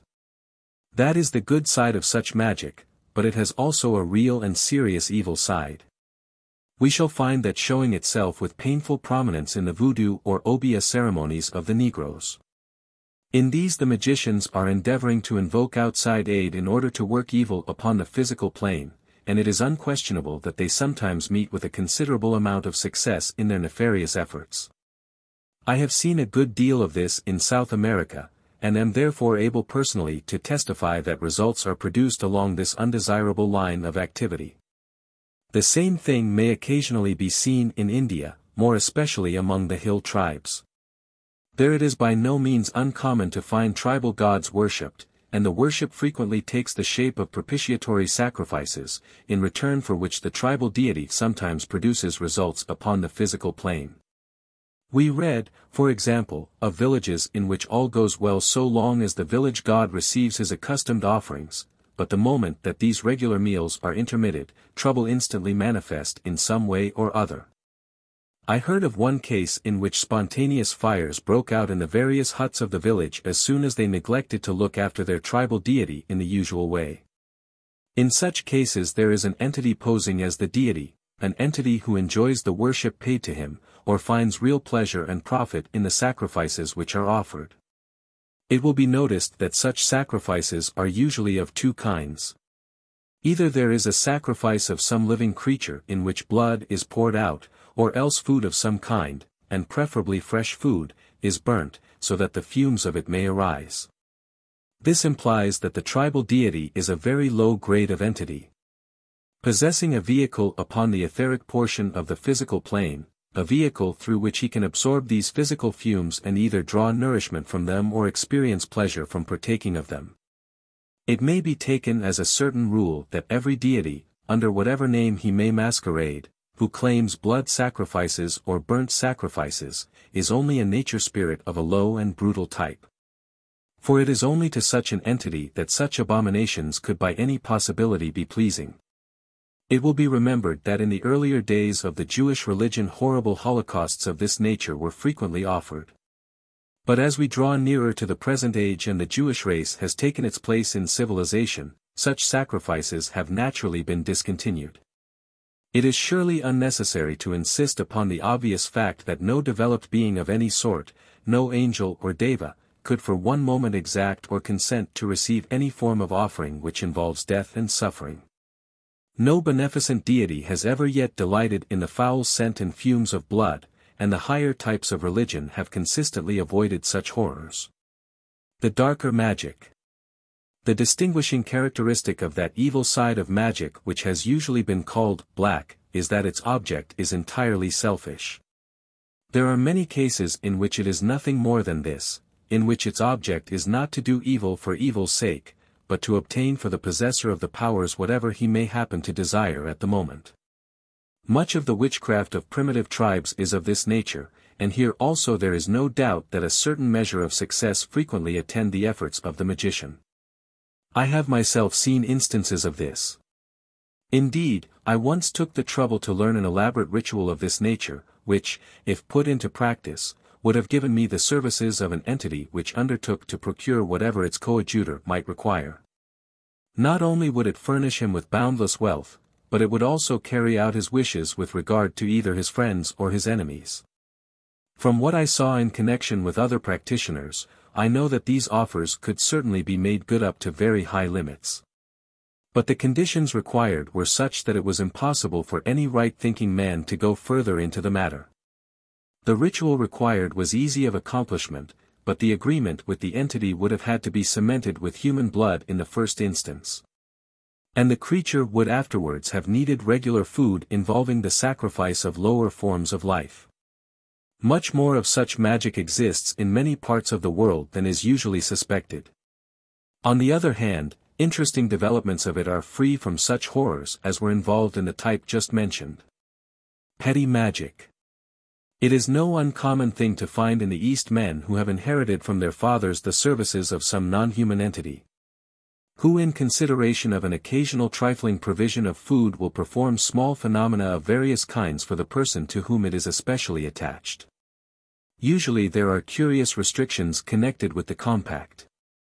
Almost invariably the human partner in this bond is bound to give to no one the name or description of his unseen coadjutor. And, oddly enough, in a large number of cases the condition is attached that no money, or not more than a fixed and nominal amount, may ever be obtained by the coadjutor's help or accepted for any exhibition of his peculiar powers. I remember, for example, a man possessing such a partner who was brought to me while in the East. In this case the entity attached showed his power principally by bringing to his human partner any objects that might be indicated, in precisely the same way that such things are frequently brought at a spiritualistic séance. Fortunately, however, one of the stipulations which formed part of their agreement was that the unseen partner should never be asked to bring anything which was not honestly the property of his friend on the physical plane. Otherwise a system of wholesale robbery would have been easy, and it would have been impossible to trace or punish the thefts. The example of this power which was shown to me was conclusive. I went with the magician into a fruiterer's shop and bought a selection of fruit of various kinds, and had it laid aside for me until I should send to fetch it. All that was required was that the magician should see the fruit, so that he might know exactly what there was. Then driving directly home with my magician, of course leaving the fruit behind me in the shop, we asked whether he would be able to produce for us the various items of the purchase in any order we required. He seemed confident of this, and indeed the result showed that his trust in his unseen friend was fully justified. The man belonged distinctly to the lower classes, and seemed quite uneducated. He wore no clothing excepting a small loincloth, so that it would be impossible to suppose that he had somehow concealed some fruit about his person. We sat upon a flat roof with nothing but the sky above us, and yet each fruit as we asked for it was instantly thrown down among us as though it had fallen from the sky. In this way the whole of our purchase was duly delivered to us, in the order in which we called for it, and that although we were at a distance of some miles from the shop in which it had been left. Many of the more inexplicable feats of the Indian jugglers are performed under some such arrangement as this. Any clever European juggler can deceive the eyes of the average man, and can produce results of the most wonderful nature by methods which are inexplicable to the untrained. Nevertheless there are definite limits as to what can be done in this direction. And for the production of many of the feats of the Occidental conjurer a considerable amount of machinery is required, and often also a particular position or arrangement of his audience. The Oriental juggler has to work under different conditions. His performances are usually in the open air, upon the stone pavement of a courtyard, and in the midst of an excited crowd which presses closely upon him on every side. It will be seen that under circumstances such as these many of the resources of his European competitor are not available. No doubt most men have heard of the celebrated mango trick in which a tree grows, or appears to grow, from a seed before the eyes of the spectators, and even bears fruit which is handed round and tasted. Then again there is the basket trick, in which a child is concealed under the basket and then apparently cut to pieces, though when the basket is raised it is found to be empty and the child comes running in unharmed from behind the spectators. Again, we read how in some cases a rope is thrown into the air and appears to remain miraculously suspended, the conjurer himself, and usually one of his assistants, climbing up the rope and disappearing into space. Now some of these feats are manifestly impossible. And on inquiring more closely into the matter we find that the phenomena described are produced by means of what is commonly called glamour, a kind of power of wholesale mesmerism without the usual preliminaries of passes or of trance. That this is the way in which some of these tricks are performed I have myself proved by various experiments.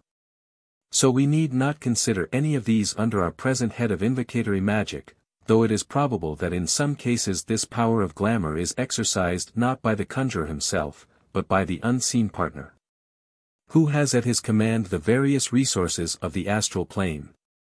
Many tricks on a smaller scale than the above, however, appear to be performed directly by the astral coadjutor. I recollect, for example, a little experiment of which I was a witness which I think must have belonged to this category. Once more our magician wore almost nothing in the way of clothing, and therefore could not have concealed about him any apparatus by which his marvels could be performed. I was asked to produce a silver coin and to lay it upon the palm of my hand. I held it towards the magician, who breathed upon it but did not touch it, and then motioned me back to my seat some 15 feet away. I was then instructed to cover this coin with my other hand, and as I did so the juggler began to mutter rapidly some incomprehensible words. Instantly I felt the sense of something exceedingly cold swelling between my hands and forcing them apart. In a moment or two this curious cold mass began to stir between my hands, and I opened them to see what was there. To my horror I found that a huge black scorpion had taken the place of the coin. Instinctively I threw him to the ground, and after erecting his tail angrily he scuttled away. Another man present went through exactly the same performance, except that in his case as he opened his hands a small but active snake was found neatly coiled up between them. Now this was by no means a performance of the same nature as the production of a living rabbit out of one's hat by the ordinary juggler. For in this case the conjurer was some 15 feet away, and the coin was obviously a coin and nothing else after we had withdrawn far beyond his reach. The result might have been produced by the same power of glamour to which I have previously referred. But certain circumstances connected with it make that to my mind highly improbable, and I suspect it to be a case of genuine substitution by some astral entity. Another curious little case of the employment of this sort of traditional magic, by a man quite uneducated and ignorant of the methods by which it worked, came under my notice some years later. It happened that I had received a somewhat severe wound from which blood was pouring plentifully.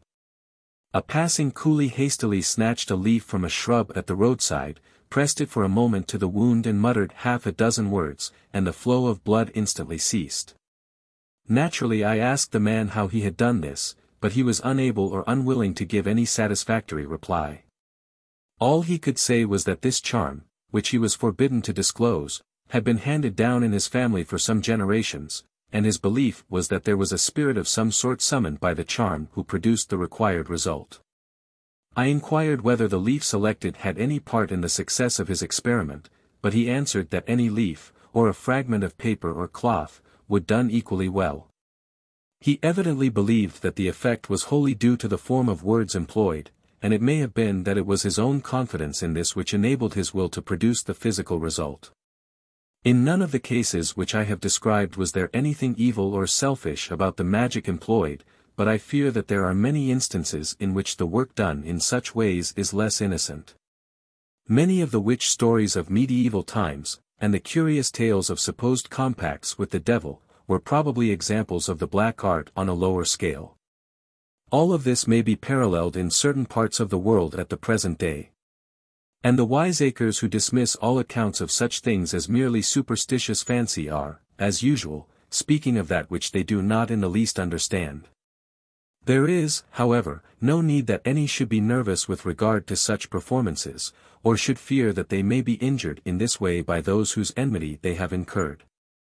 No doubt results are produced, for example, by the voodoo or obeah enchantments among the Negroes, but it is rarely indeed that the practitioners are able to affect the incredulous white man. How evil may be resisted. There are cases in which this has been done, but it should be remembered that it can only happen when the evil from without finds something in the victim upon which it can act. The man whose soul is strong and unselfish cannot be touched by any such machinations. The evil thoughts and practices dictated by envy and hatred may work harm along one of two lines. They may produce fear in the victim, and so throw him into a pitiable condition, in which disease and evil of many sorts may readily descend upon him.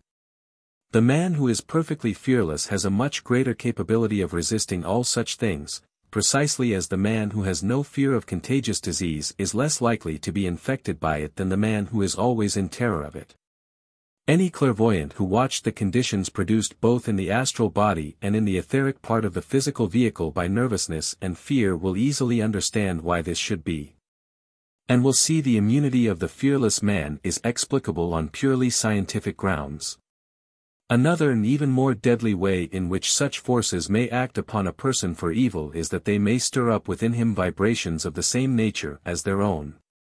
So if the man has within him the seeds of envy, jealousy, hatred, sensuality, these feelings may be roused to the point of frenzy, and he may be induced in that way to commit actions on which in his calmer moments he would look with horror. Unselfishness, one-pointedness, purity of thought guard a man entirely from such dangers, and it is therefore unnecessary that any man should be nervous with regard to the effects which may be produced upon him by others. A more real danger is that we may ourselves unconsciously yield to undesirable feelings with regard to other people, and so may, without a special intention, be causing evil results for them. That is a much more imminent peril, and one against which we can guard ourselves only by seeing to it that no thought of malice or anger, of envy or of jealousy shall for an instant be allowed to harbor itself within our hearts. For the rest, the man who is true and unselfish gives no handle for any evil influence to seize, no door for its entrance into his heart. If his life and his thought be in harmony with the divine will, he may be certain that no black magician in the world can harm him. Our danger is not in the least that we shall be injured, but far more that by want of control over ourselves, our own thoughts and desires, we may sometimes do harm to others. This practical side of the subject, however, belongs more especially to our topic for next week, the use and abuse of psychic powers. Chapter 9. The use and abuse of psychic powers. Strictly speaking, psychic powers mean the powers of the soul, because this word psychic is derived from the Greek psyche, the soul. But in ordinary language this term is used rather to imply that we in Theosophy call the powers of the astral body, or even in many cases those pertaining to the etheric part of the physical body. To speak of persons as psychic generally means nothing more than that they are sensitive, that they sometimes see or hear more than the majority of people around them are as yet able to see or hear. Though it is of course true that this sight is a power of the soul, it is equally true that all the powers which we display in physical life are also powers of the soul, for our bodies, whether astral or physical, are after all only vehicles. What is commonly termed psychic power is then only a slight extension of the ordinary faculties. But the expression is also sometimes used to include other manifestations which are yet somewhat abnormal among men, such as mesmeric power, or the power of mind cure. Since the will is the motive force both in mesmerism and in mind cure, I presume that we can hardly object to the application of this term psychic power in these cases. Often telepathy and psychometry are considered to come under the same head, although these in reality merely indicate a somewhat unusual sensitiveness to impressions from without. In truth, all of these powers of the soul are inherent in every son of man, though they are developed as yet only in a few, and are working only partially even with them, unless they have had the inestimable advantage of definite occult training. The trained and the untrained.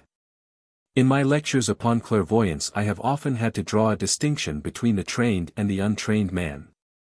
Until we come to examine the matter practically we can have little idea what an enormous difference the definite training in the use of such powers makes to the capacity of the man.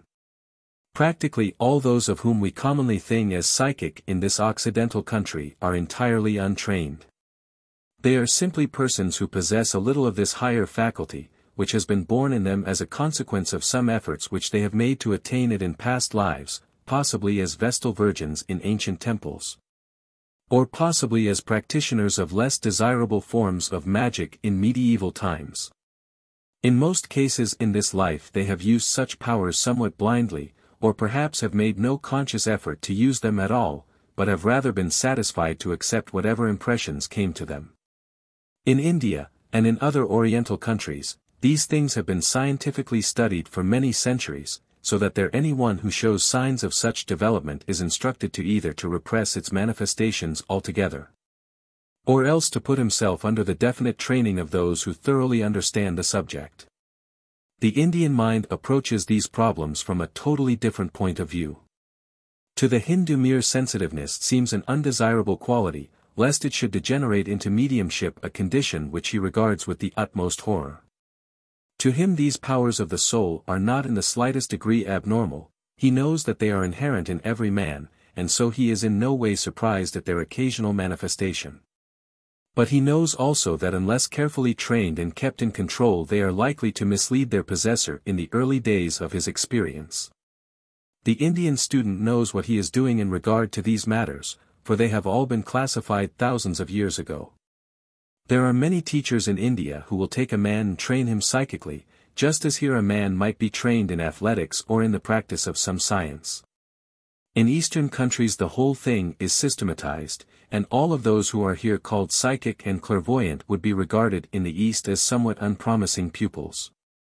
Indeed, I believe that many of the Oriental teachers would rather not undertake the development of a man who has already some small amount of these psychic powers, because it is found that such a man has usually much to unlearn, and is more difficult to manage and to train than one in whom as yet no such faculties have manifested themselves. In the East they have a thorough comprehension of all these things. With them a man is trained in the use of his faculties from the first, and the possibilities of error and miscalculation are clearly explained to him. And therefore he is naturally far less likely to fall a victim to them. In our Western countries clairvoyance has a bad reputation, by reason of the fact that there are many pretenders to its possession who are constantly unsuccessful and blundering in their efforts. There may be some of these who are bare-faced impostors, but I imagine that the majority have really some partial development of this faculty, although they have often entirely misunderstood even the little that they have. Certainly no man in the East would ever come before the public, or be known in any way as a clairvoyant, until he had been trained far enough to be beyond all possibility of the ordinary gross errors which are so painfully common among so-called clairvoyants here. When we grasp this fact, we at once see how great is the difference between the trained and the untrained, and how little reliance is usually to be placed upon the latter. Most psychics among us feel themselves to be infallible, and consider that the messages and impressions which reach them come always from the highest possible quarters. But the truth is that a little common sense and study of the subject would show them that in this they are mistaken. No doubt it is to some extent gratifying to each one's subtle self-conceit to suppose that she has the exclusive power of communication with some great archangel. But if she will but take the trouble to read the literature of the subject, it will soon become apparent that many hundreds of other people have also had their private archangels, and have nevertheless been frequently grossly mistaken.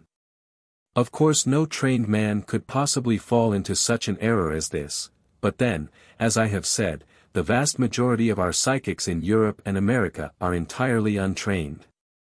Some of them may receive a certain amount of guidance from dead people, spirit guides, as they are called, but it is rarely of an exact and practical kind. And it usually tends much more towards mediumship and general sensitiveness than towards the gain of definite control and self-development. I doubt whether any large number of our Occidental psychics would for a moment submit themselves to the kind of training which the wiser teachers of the East consider necessary.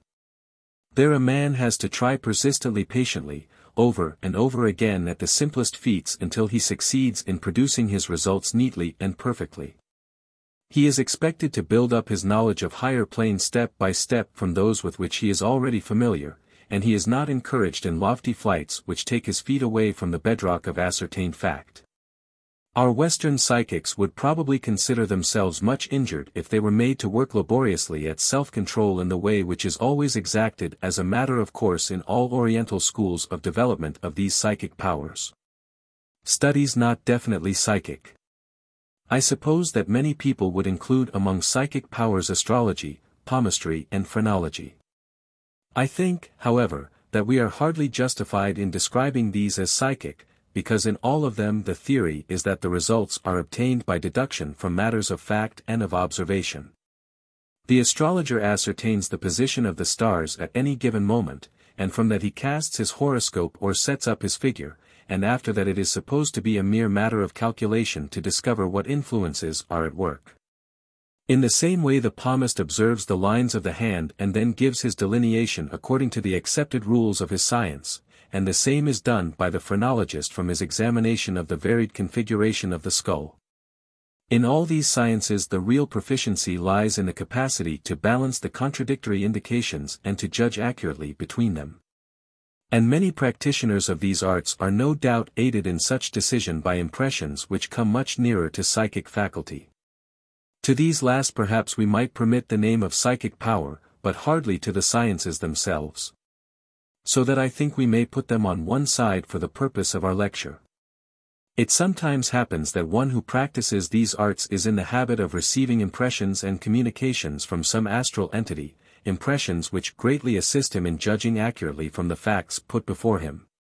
In this case obviously such success as he may attain is not in consequence of his own psychic powers, but of the additional discernment which ordinary astral faculty gives to his departed helper. In the same way it does not seem to me that mediumship should be recognized among psychic powers, or indeed considered properly a power at all. The man who is a medium is not exercising power, but is on the contrary abdicating his rightful possession of control over his own organs or principles. It is essential for a medium that his principles should be readily separable. If he is a trance or writing medium, that means that any astral entity may easily take possession of his physical body and utilize either the hand or the vocal organs, so that he is simply one who can be promptly dispossessed by dead man. If, on the other hand, he is a materializing medium, whether the materializations are perfect and visible forms, or merely invisible hands which touch the sitters at the séance, or play musical instruments, or carry small objects about. The special quality which he possesses is that etheric or even physical matter can quickly and safely be withdrawn from his body and used for the various operations of the séance. In any or all of these cases it will be seen that the medium's part is to be passive and not active, so that he may be seized upon and obsessed without too great an effort on the part of the obsessing entity. It is evident that he cannot be described as possessing or using a power at all, but rather as able to assume a condition in which he can without difficulty yield himself to the power of others. Conscious psychic powers. It would seem then that we may reserve the title of psychic powers for the definite use of will or of the astral or etheric senses, that is to say, we may include genuine and controlled clairvoyance, mind cure, mesmerism, telepathy, and psychnometry. A great deal of unconscious psychic power is also being constantly exercised, and of that I shall speak later, but we will take the conscious exercise of power first. This conscious exercise of these powers is only for the few among us at present. It is by no means uncommon to find men who have good deal of mesmeric capability, and a fair number of persons have considerable curative power along various lines, but still as compared to the total population these are only a few. The unconscious powers are possessed by all of us, and all of us are using them to greater or less extent. To those who possess and employ these conscious psychic powers I would say that all of them may be used and all of them may be abused. So great care should be exercised with regard to them. There is a good general rule which is universally applicable with regard to all such matters, and that is the rule of perfect unselfishness. If those who have such powers are using them in any way for personal gain, whether it be of money or of influence, that is distinctly an abuse. These are truly powers of the soul. They are connected with the advancement of man and with his higher development, and it is for that higher development only that they should be employed. That is an important point for the person possessing them to bear in mind. It is the only safe rule that can be made for their use. These are in all cases glimpses of the future of the human race. If these higher powers which will one day come to every one of us are to be used by each man for himself, the future may well be dark and fearful. If, on the other hand, as they develop, men learn to use them for the uplifting and the helping of the race, that future will be a bright and a grand one. Our record tells us that in the remote past there was a mighty race which possessed these powers to the full, but that race as a whole used them wrongly, and in consequence that race disappeared. We of the fifth root race must also in our turn pass through the same trial, we must inherit the same powers. Their occasional appearance among us now is an earnest of the time when they will presently become almost universal, when they will be fully understood and accepted. The great question is whether, having followed our predecessors so far, we shall follow them to the end, whether when we have developed these powers as they did, we also shall abuse them as they did. For if we do, it is certain that we shall also follow them in their destruction. If, as may be hoped, we shall do somewhat better than they, if there shall be a larger proportion who will use these powers for the good of mankind as a whole, it may be that the doom can be averted. And that the common sense and public feeling of the majority will condemn and curb their employment for selfish purposes. But if that is to be, if we are to have this larger proportion of those who understand and who use their powers intelligently, it is certain that we must begin now. Now that these things are as yet only in seed among us, we must begin by using them unselfishly, and we must put away altogether the idea of exploiting them for the sake of the lower self. There is already far too great a tendency in this direction. The grasping avarice of the ignorant leads them to employ every additional advantage which they think they can gain, in order that they may make a little more money. That they may obtain a little more advancement or a little more fame for the wretched personal self. The dawn of these higher faculties must never be corrupted by such thoughts or such feelings as these. We must remember that higher powers involve higher responsibility, that the man who possesses them is already in a different position, because he is already coming within reach of grander possibilities in many directions. We understand this readily in other and more purely physical matters. And none of us would think of regarding the responsibility of the savage when he commits a murder or a robbery as in any way equal to our own if we should fall into the same crime. That is because we have a greater knowledge than he, and so every one instinctively realizes that more is to be expected from us. The same thing is true with regard to this additional knowledge, this knowledge that brings with it so much more of power, for added power means added opportunity, and therefore added responsibility. Mesmerism and Mind Cure. In previous lectures I have already explained the theosophical view with regard to mesmerism and mind cure, so I need not now repeat myself with regard to these subjects. It is easy to see how the former might be misused, how it might be employed with great facility to dominate the mind of a person and to influence him unduly to favor the operator. One hears sometimes of such cases, in which a man desiring to obtain a position, of another one desiring to obtain money, exercises undue mesmeric influence and thereby gets himself appointed to some place which he is unfitted to fill. Or perhaps succeeds in having money given to him or left to him as a legacy when it should by ordinary canons of justice have passed into other hands. It is common to see advertisements in the papers from men who profess to teach mesmeric influence avowedly with the intention that it shall be used in ordinary business. In order that the person who uses it may in this way get the better of the unfortunate man who comes into contact with him in the way of it is obvious that all these are very serious abuses. And I think that we must class with them that use of mesmeric power which is so frequently exhibited in public, that which makes the subject ridiculous in some one or other of many ways. On the other hand, there is no doubt that mesmerism may be usefully employed for curative purposes. As I explained in my lecture on that subject, it is usually possible to withdraw from a patient such pains as those of headache or toothache by means of a few passes, without putting him into a trance condition at all.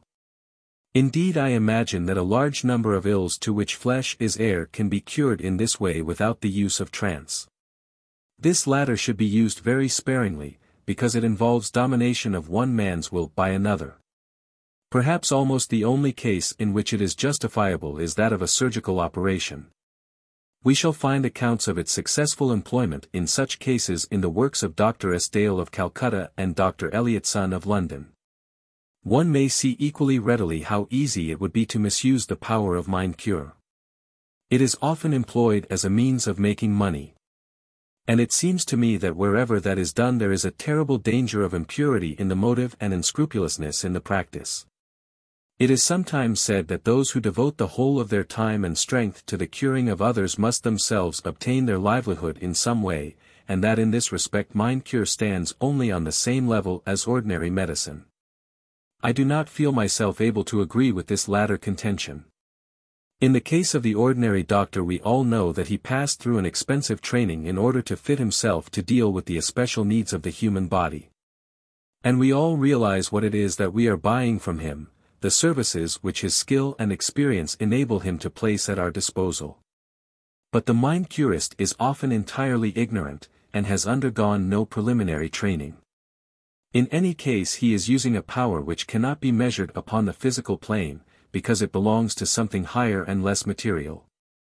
If such a practitioner has no means of his own, and is devoting the whole of his time to the work of curing diseases, there can be no objection to his accepting any gift that a grateful patient may wish to make to him in recognition of the help which he has given. But it seems to me that to fix a definite charge for services of this nature is eminently undesirable and contrary to the whole spirit of occult teaching. This is a matter which every person must decide with his own conscience. But it is a dangerous thing to introduce any element of personal gain into the utilization of powers which belong to these higher levels. It is better to avoid in this case the very appearance of evil. Clairvoyance. All this is true also of clairvoyance. Any faculty of that nature which a person possesses may be used for good in a great many ways. For one who has this faculty higher worlds lie partially open, at any rate sometimes, and therefore this power may be used to learn. For this purpose it is necessary that the clairvoyant should make a careful study of the literature of the subject, in order that he may see what others possessing this faculty have previously learnt, that he may be guided by their experience, and may avoid the pitfalls into which some of them have fallen. A clairvoyant who does not study the subject, who makes no effort to verify his visions and to compare them with the experiences of others, is liable to be seriously deceived, and by his wild predictions and descriptions to bring the whole subject into discredit with those who do not yet understand it. But for one who uses this power with common sense and without self-conceit, in a scientific spirit of investigation rather than with the hope of obtaining personal gain from it, it may be a source not only of great pleasure but also of great advancement. Not only may be obtained knowledge for himself, knowledge which he can pass on to his fellow men, but by its means he may also learn to see when and how people need help, and to distinguish the way in which it can most successfully be given. By its means he can often see where a kind word is especially needed, where a loving, comforting, strengthening thought can be sent with the certainty of immediate result. The clairvoyant has at least a little more power for good than his fellows if he will only watch for opportunities for using it, if only he will think always of helping others rather than of gaining anything for himself. Beautiful possibilities open up before us when we think of the power that will be in the hands of all in the not far distant future. The man who is to some extent clairvoyant now is beginning even already to reap a little of the harvest of capacity for good which will come to us all as the race advances. The clairvoyant who is thoroughly unselfish, whose additional powers are carefully balanced by strong and robust common sense, may do much good in the world, and may gain spiritual advancement for himself in the very act of helping his fellow creatures. It is not difficult to see that this is a power that may be misused. The additional information about others which it puts in the hands of its possessor may be employed, and unfortunately is sometimes employed, for personal gain, for the gratification of curiosity and even for the levying of blackmail. We see from this how essentially necessary it is that the clairvoyant should possess the characteristic of a gentleman, and when he belongs to the class which in Theosophy we call the first-class pitri, this is of course the case. Scandalous misuse of it. Unfortunately, clairvoyance may be acquired by less developed souls who do not possess the instincts of the man of delicate feeling, as we may see by some of the disgraceful advertisements which so frequently appear in our papers. There we see persons shamelessly announcing that they are prepared to put clairvoyant power, such as it is, at any man's disposal in order to help him to obtain an unfair advantage over his fellows in some speculation. That they will help him to rob other men under the pretext of gambling or of betting on horse racing. In this way they are pandering to the lowest passions of man, they are descending from what should be a higher and purer realm into the foulest mud of the most degraded physical life. Nor are these the only offenders, for we often see announcements from those who profess to teach clairvoyance or occult science of some sort in return for so many pounds or so many dollars. These unscrupulous practitioners are able to live and flourish only because the public is as yet ignorant of the true conditions of all such teaching. It is certain that no true occultist has ever yet taken money for occult teaching or information. The moment that a man advertises, the moment that he takes money for any service which professes to be of an occult nature, that moment he brands himself as having no true occultism to give. True teaching along these lines is to be obtained only from recognized schools of occultism existing under the guardianship of the Great Brotherhood, and every pupil of these is forbidden to take money for the use of any psychic power. So all these people condemn themselves, and bear this condemnation on the very face of their announcements. And if they flourish and grow fat upon the property of those whom they deceive, the sufferers have only themselves to thank for the results of their own foolish credulity. Once more I repeat that there is one, and only one, safe rule with regard to the use of all these higher faculties, and that is that they shall never under any conditions be employed for any selfish or personal object. Let us turn now from these powers which belong only to the few to those others which all of us possess and are using, even though we may be unconscious of them. The first and the greatest of these is the power of thought. Many a man has heard vaguely that thoughts are things, and yet the statement has not conveyed to him any real or definite meaning. When he is fortunate enough to have developed clairvoyance to the level of the mental plane, he will be able to bear testimony to the enormous importance of the truth which is expressed in that statement. If, utilizing the senses of the mental body, he looks out through them at the mental bodies of his fellows, he will see how thought manifests itself at that level and what results it produces. It is in the mental body or mind of man that thought first shows itself to clairvoyant vision as a vibration arising in the matter of that body. From the plates which I have published in Man Visible and Invisible some idea may be gathered of the appearance of this mental body to the man who is able to see it. Though the drawings given in that book are only an attempt to present in section and on the physical plane something of the far grander and wider impression which is really made on the sense at that higher level by the appearance of that body. Man thinks while a clairvoyant is watching him, the latter will see that a vibration is set up in the mental body, and that this vibration produces two distinct results. Like all other vibrations, it tends to communicate itself to any surrounding matter which is capable of receiving it. And thus, since the atmosphere is filled with mental matter, which is readily set in motion in response to any such impulse, the first effect produced is that of a sort of ripple which spreads out through circumjacent space. Exactly as when a stone is thrown into a pond, ripples will be seen to radiate from that center along the surface of the water. In this case the radiation is not in one plane but in all directions, like the radiations from the sun or from a lamp.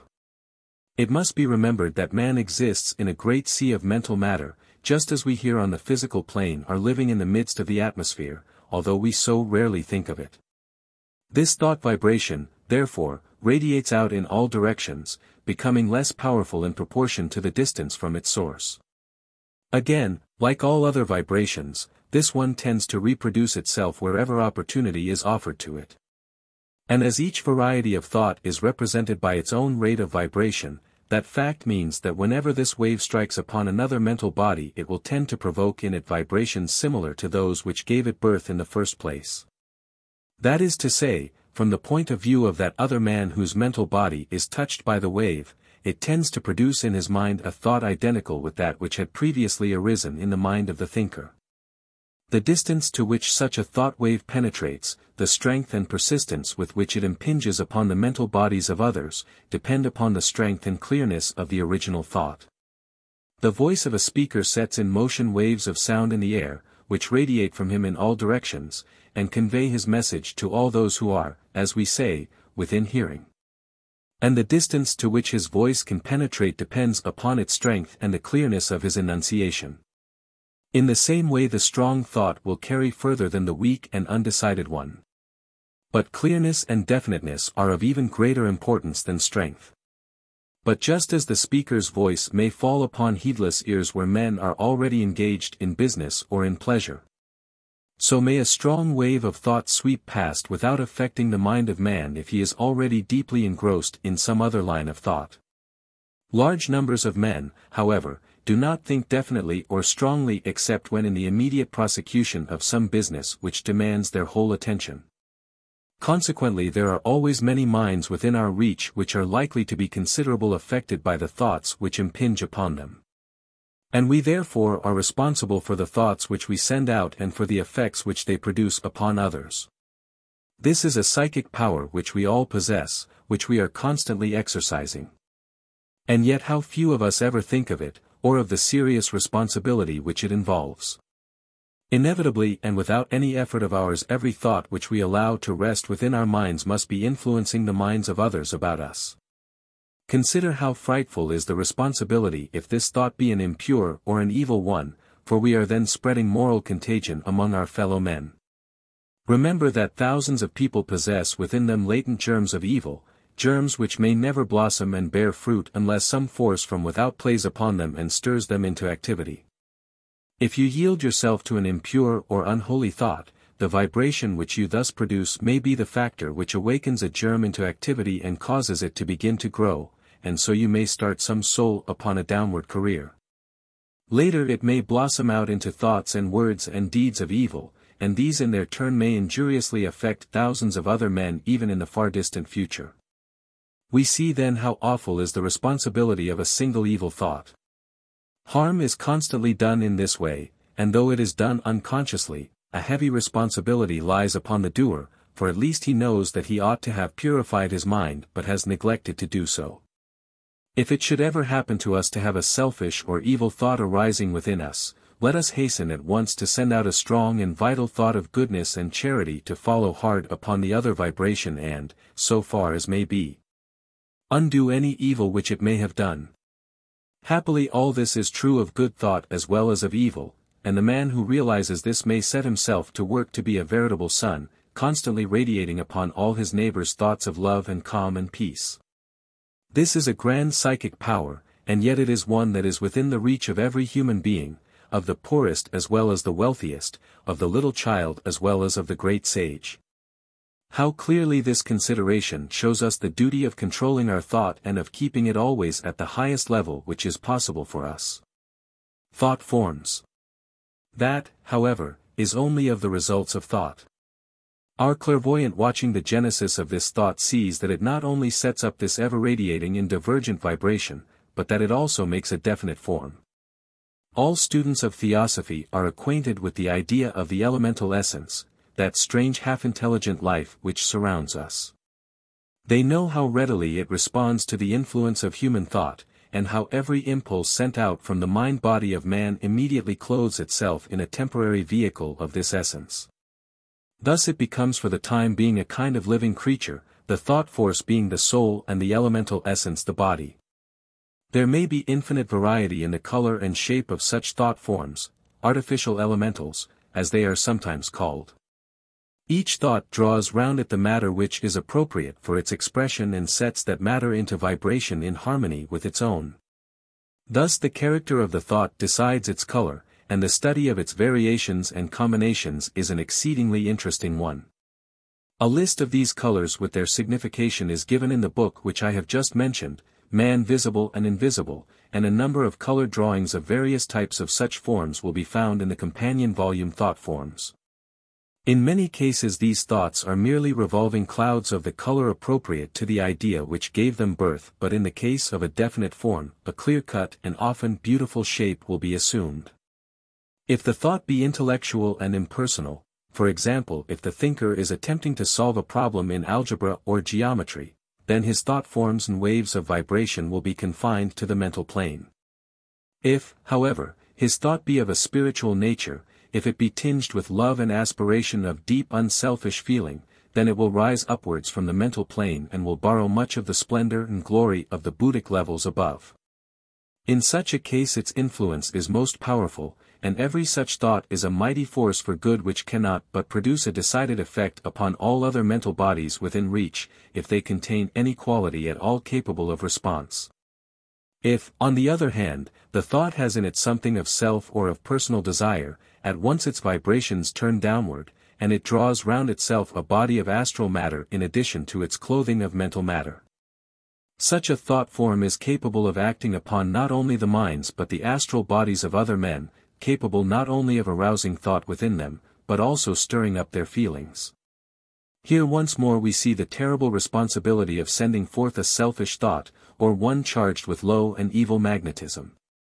If any man about us has a weak spot within his nature, and who has not, then this selfish thought of ours may find that weak spot and develop the germ of evil into poisonous flower and fruit. But good and loving thoughts and feelings will project their forms also, and will act upon other men just as strongly in their way as did the evil in the contrary direction. So that this opens before us a sphere of usefulness, when once our thoughts and feelings are thoroughly under the control of the higher self. The work of the thought form. It may be useful for us to think a little more closely of this thought form, and to note its further adventures. Often a man's thought is definitely directed towards someone else. He sends forth from himself a thought of affection, of gratitude, or unfortunately it may sometimes be of envy or jealousy or of hatred, towards someone else. Such a thought will produce its radiations precisely as would any other. But the thought form which it generates is imbued with definite intention, as it were, and as soon as it breaks away from the mental and astral bodies of the thinker it goes straight towards the person upon whom it is directed, and fastens itself upon him. It may be compared not inaptly to a Leyden jar, with its charge of electricity.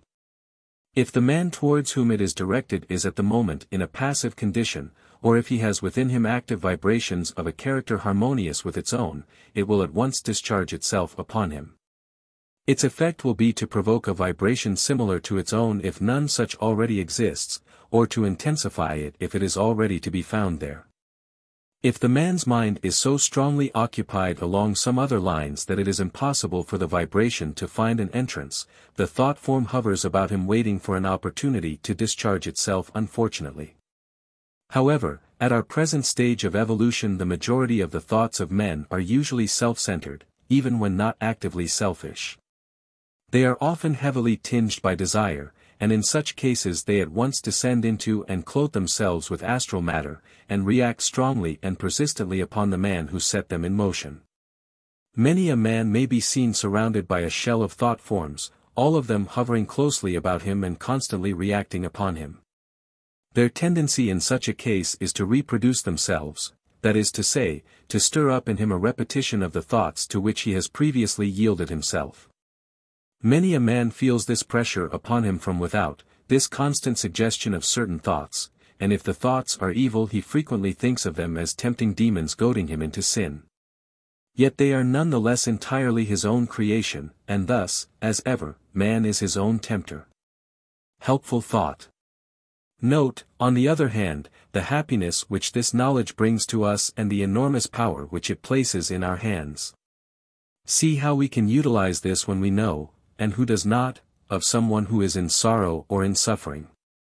We may not be able to do anything for the man on the physical plane. There are often many reasons which prevent the giving of physical help, no matter how much we may desire to do our best. Circumstances often arise in which our physical presence may not be helpful to the man whom we wish to aid. His physical brain may be closed to our suggestions by prejudice or by religious bigotry. But his astral and mental bodies are more sensitive, more easily impressible.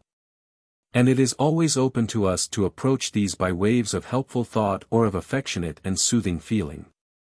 Remember that it is certain that the results must accrue.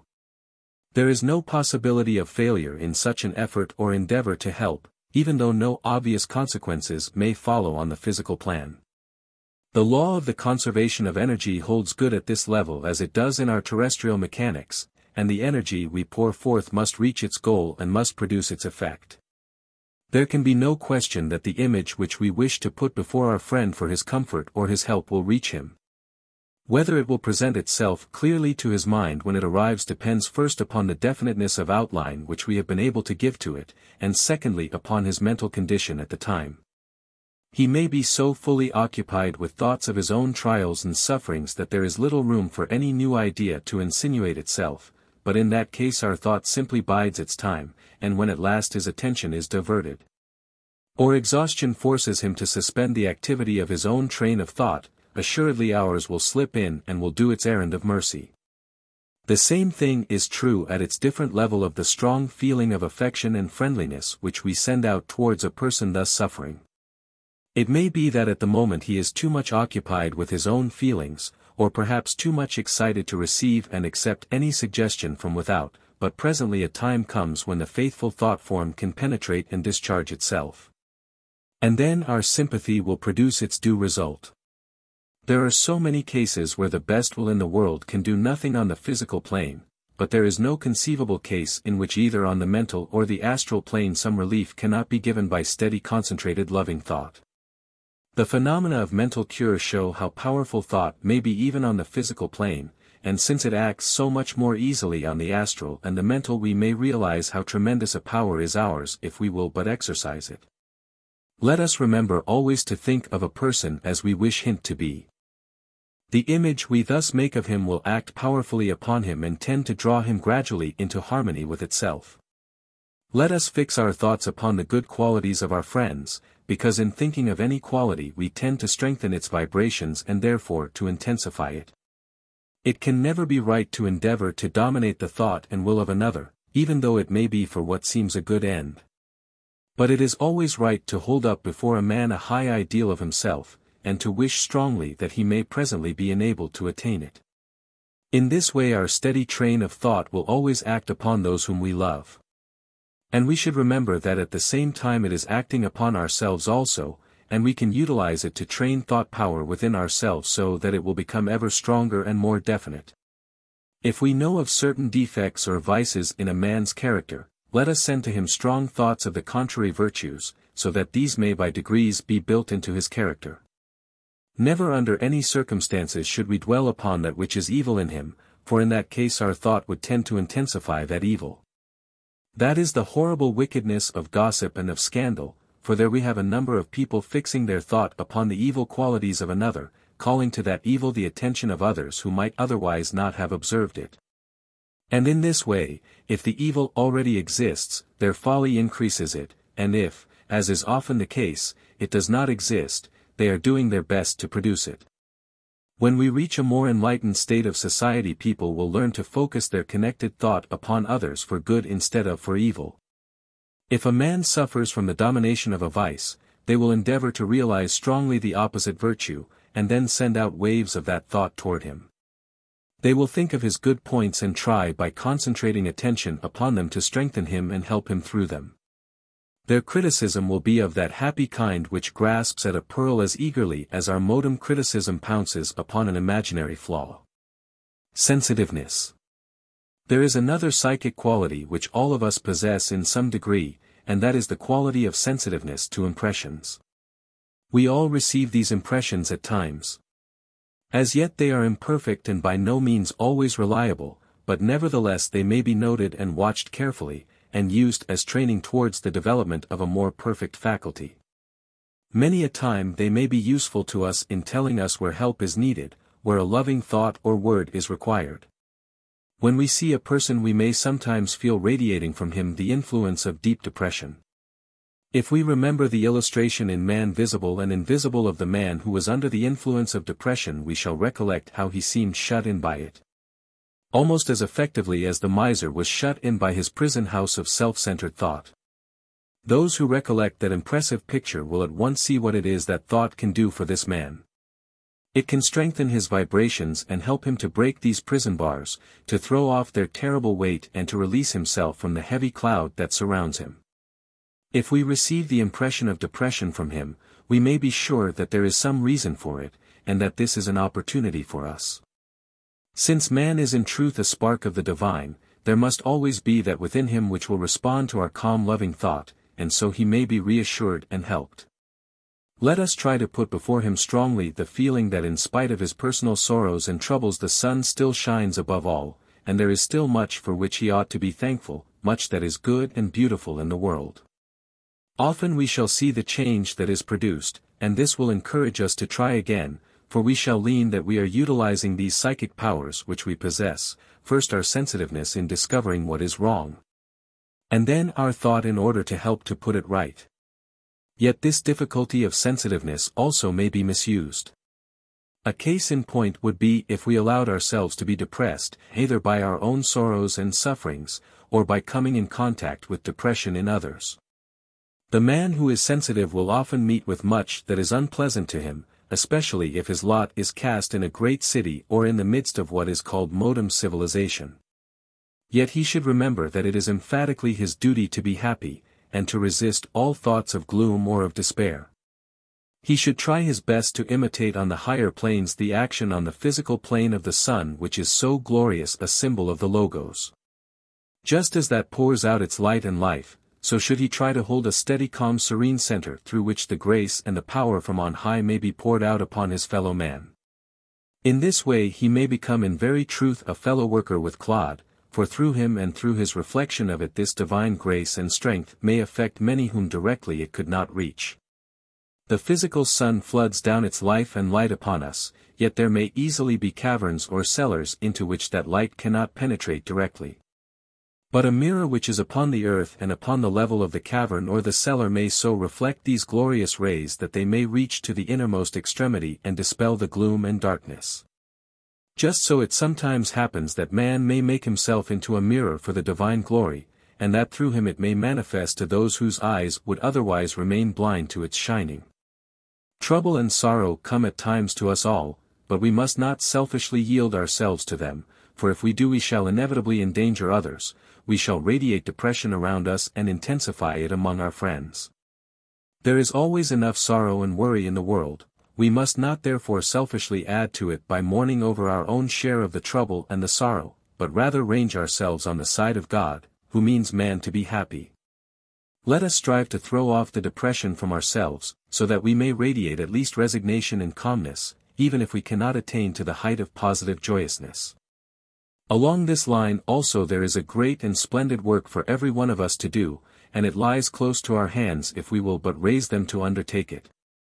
Another way in which it is possible for us to misuse this qualification of sensitiveness is to allow ourselves to be so repelled by the undesirable qualities which we sense in men whom we meet, that we are unable to help them when an opportunity is offered to us. Every good and pure person feels a strong sense of instinctive repulsion from that which is coarse and evil, and from this fact a good deal of misapprehension has arisen. If we meet someone coarse and vulgar we shall feel that sense of repulsion. But we must not therefore conclude that every time we feel it we have necessarily met with that which is terribly evil. Inharmonious vibrations. If we regard the matter simply from the material level, the reason for the strong repulsion between the high-minded man and the man whose thoughts and feelings are selfish is simply that their vibrations are discordant.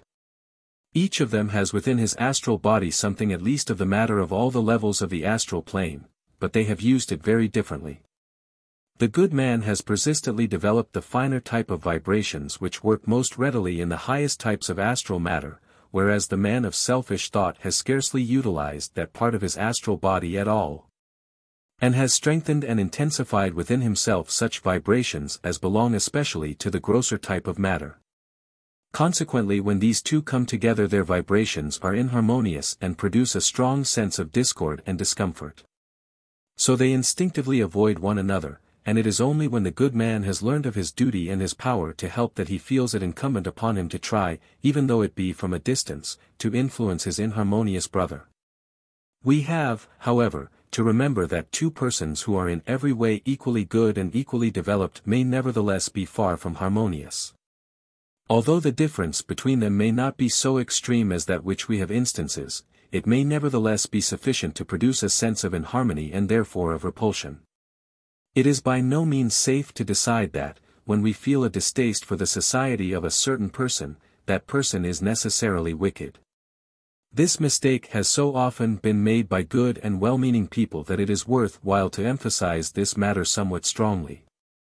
It is true that such a feeling when decided does indicate a degree of inharmony which makes it difficult to help that person along ordinary times, just as when we feel at first sight a strong attraction to someone. We may take it as an indication that here is one to whom we can be useful, one who will readily absorb from us and learn from us. But nevertheless it is also possible for us to overcome the feeling of repulsion, and where there is no one else to give the needed help it of course becomes our duty to do so. All, then, should try to realize these psychic powers which they already possess, and realizing them should determine to use them wisely and well.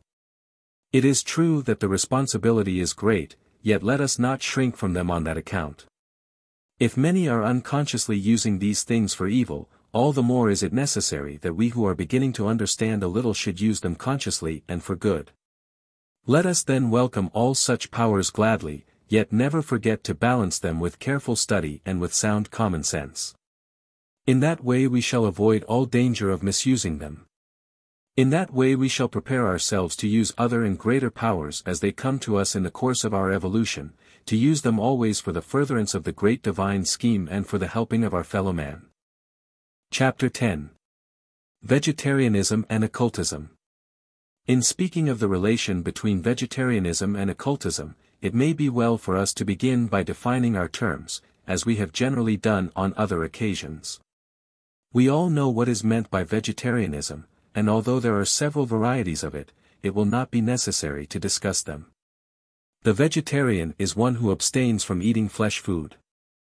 There are some of them who admit such animal products as are obtained without destroying the life of the animal, as, for example, milk, butter, and cheese. There are others who restrict themselves to certain varieties of the vegetable, to fruit and nuts, perhaps. There are others who prefer to take only such food as can be eaten uncooked. Others will take no food which grows underground, such as potatoes, turnips, carrots, etc. We need not concern ourselves with these divisions, but simply define the vegetarian as one who abstains from any food which is obtained by the slaughter of animals, of course including birds and fish. How shall we define occultism? The word is derived from the Latin occultus, hidden, so that it is the study of the hidden laws of nature. Since all the great laws of nature are in fact working in the invisible world far more than in the visible, occultism involves the acceptance of a much wider view of nature than that which is ordinarily taken. The occultist, then, is a man who studies all the laws of nature that he can reach or of which he can hear, and as a result of his study he identifies himself with these laws and devotes his life to the service of evolution. How does occultism regard vegetarianism? It regarded very favorably, and that for many reasons. These reasons may be divided into two classes, those which are ordinary and physical, and those which are occult or hidden. There are many reasons in favor of vegetarianism which are down here on the physical plane and patent to the eyes of anyone who will take the trouble to examine the subject. And these will operate with the occult student even more strongly than with the ordinary man. In addition to these and altogether beyond them, the occult student knows of other reasons which come from the study of those hidden laws which are as yet so little understood by the majority of mankind. We must therefore divide our consideration of these reasons into these two parts, first taking the ordinary and physical. Selfish reasons in favor of decent food. Even these ordinary reasons themselves be subdivided into two classes, the first containing those which are physical and as it were selfish. And secondly those which may be described as the moral and unselfish considerations. First, then, let us take the reasons in favor of vegetarianism which concern only the man himself, and are purely upon the physical plane. For the moment we will put aside the consideration of the effect upon others which is so infinitely more important. And think only of the results for the man himself. It is necessary to do this because one of the objections frequently brought against vegetarianism is that it is a beautiful theory, but one the working of which is impracticable. Since it is supposed that a man cannot live without devouring dead fish. The objection is irrational and is founded upon ignorance or perversion of facts. I am myself an example of its falsity. For I have lived without the pollution of flesh food, without fish, fowl, or eggs, for the last 27 years, and not only still survive, but have been during all that time in remarkably good health. Nor am I in any way peculiar in this, for I know some thousands of others who have done the same thing. I know some younger ones who have been so happy as to be unpolluted by the eating of flesh during the whole of their lives. And they are distinctly freer from disease than those who partake of such things. Assuredly there are many reasons in favor of vegetarianism from the purely selfish point of view. And I put that first because I know that the selfish considerations will appeal most strongly to a majority of people. Though I hope that in the ease of those who are studying theosophy we may assume that the moral considerations which I shall later adduce will sway them far more forcibly. We want the best. I take it that in food, as well as in everything else, we all of us want the best that is within our means. We should like to bring our lives, and therefore our daily food as a not unimportant part of our lives, into harmony with our aspirations, into harmony with the highest that we know. We should be glad to take what is really best. And if we do not yet know enough to be able to appreciate what is best, then we should be glad to learn to do so. If we think of it we shall see that this is the case along other lines, as, for example, in music, or in art, or in literature. We have been taught from childhood that if we want our musical taste developed along the best lines we must select only the best music, and if at first we do not fully appreciate or understand it, we must be willing patiently to wait and to listen until at length something of its sweet beauty dawns upon our souls, and we come to comprehend that which at first awakened no response within our hearts. If we want to appreciate the best in art we must not fill our eyes with the sensational broadsheets of police news, or with the hideous abominations which are miscalled comic pictures. But we must steadily look and learn until the mystery of the work of Turner begins to unfold to our patient contemplation, or the grand breadth of Velázquez comes within our power to understand. So too in literature. It has been the sad experience of many that much of the best and the most beautiful is lost to those whose mental food consists exclusively of the sensational paper or the cheap novel, or of that frothy mass of waste material which is thrown up like scum upon the molten metal of life, novelettes, serials, and fragments, of a type which neither teach the ignorant, nor strengthen the weak, nor develop the immature. If we wish to unfold the mind in our children we do not leave them to their own uncultivated taste in all these things, but we try to help them to train that taste, whether it be in art, in music, or in literature. Surely then we may seek to find the best in physical as well as in mental food, and surely we must find this not by mere blind instinct, but by learning to think and to reason out the matter from the higher point of view. There may be those in the world who have no desire for the best, who are willing to remain on the lower levels and consciously and intentionally to build into themselves that which is coarse and degrading. But surely there are many who wish to rise above this, many who would gladly and eagerly take the best if they only knew what it was, or if their attention was directed to it. There are men and women who are morally of the highest class who yet have been brought up to feed with the hyenas and the wolves of life, and have been taught that their necessary dietary is the corpse of a slaughtered animal. It needs but little thought to show us that this horror cannot be the highest and the purest, and that if we ever wish to raise ourselves in the scale of nature, if we ever wish that our bodies shall be pure and clean as the temples of the Master should be, we must abandon this loathsome custom, and take our place among the princely hosts who are striving for the evolution of mankind, striving for the highest and the purest in everything, for themselves as well as for their fellow men. Let us see is detail why a vegetarian diet is emphatically the purest and the best. First, because vegetables contain more nutriment than an equal amount of dead flesh. This will sound a surprising and incredible statement to many people, because they have been brought up to believe that they cannot exist unless they defile themselves with flesh. And this delusion is so widely spread that it is difficult to awaken the average man from it. It must be clearly understood that this is not a question of habit, or of sentiment, or of prejudice, it is simply a question of plain fact, and as to the facts there is not and there never has been the slightest question. There are 4 elements necessary in food, all of them essential to the repair and the upbuilding of the body. A. Proteids or nitrogenous foods, B. Carbohydrates, C. Hydrocarbons or fats, D. Salts. This is the classification usually accepted among physiologists, although some recent investigations are tending to modify it to a certain extent. Now there is no question that all of these elements exist to a greater extent in vegetables than they do in dead flesh. For instance, milk, cream, cheese, nuts, peas, and beans contain a large percentage of proteids or nitrogenous matter. Wheat, oats, rice and other grains, fruits and most of the vegetables, except perhaps peas, beans, and lentils, consist mainly of the carbohydrates, that is, of starches and sugars. The hydrocarbons, or fats, are found in nearly all the proteid foods, and can also be taken in the form of butter or of oils. The salts are found practically in all foods to a greater or less extent. They are of the utmost importance in the maintenance of the body tissues, and what is called saline starvation is the cause of many diseases.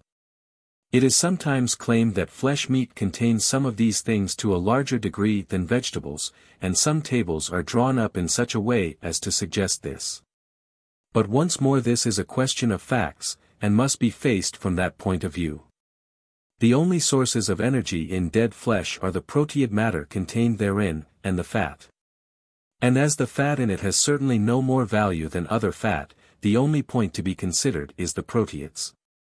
Now it must be remembered that proteids have only one origin, they are organized in plants and nowhere else. Nuts, peas, beans, and lentils are far richer than any kind of flesh in these elements, and they have this enormous advantage, that the proteids are pure, and therefore contain all the energy originally stored up in them during their organization. In the animal body these proteids, which the animal has absorbed from the vegetable kingdom during his life, are constantly passing down to disorganization, during which descent the energy originally stored in them is released. Consequently what has been used already by one animal cannot be utilized by another. The proteids are estimated in some of these tables by the amount of nitrogen contained therein, but in flesh meat there are many products of tissue change such as urea, uric acid, and creatine, all of which contain nitrogen and are therefore estimated as proteids, though they have no food value whatever. Nor is this all the evil. For this tissue change is necessarily accompanied by the formation of various poisons, which are always to be found in flesh of any kind, and in many cases the virulence of these poisons is very great.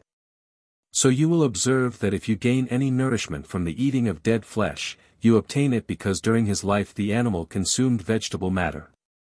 You get less of this nourishment than you ought to have, because the animal has already used up half of it, and you have along with it various undesirable substances, and even some active poisons, which are of course distinctly deleterious.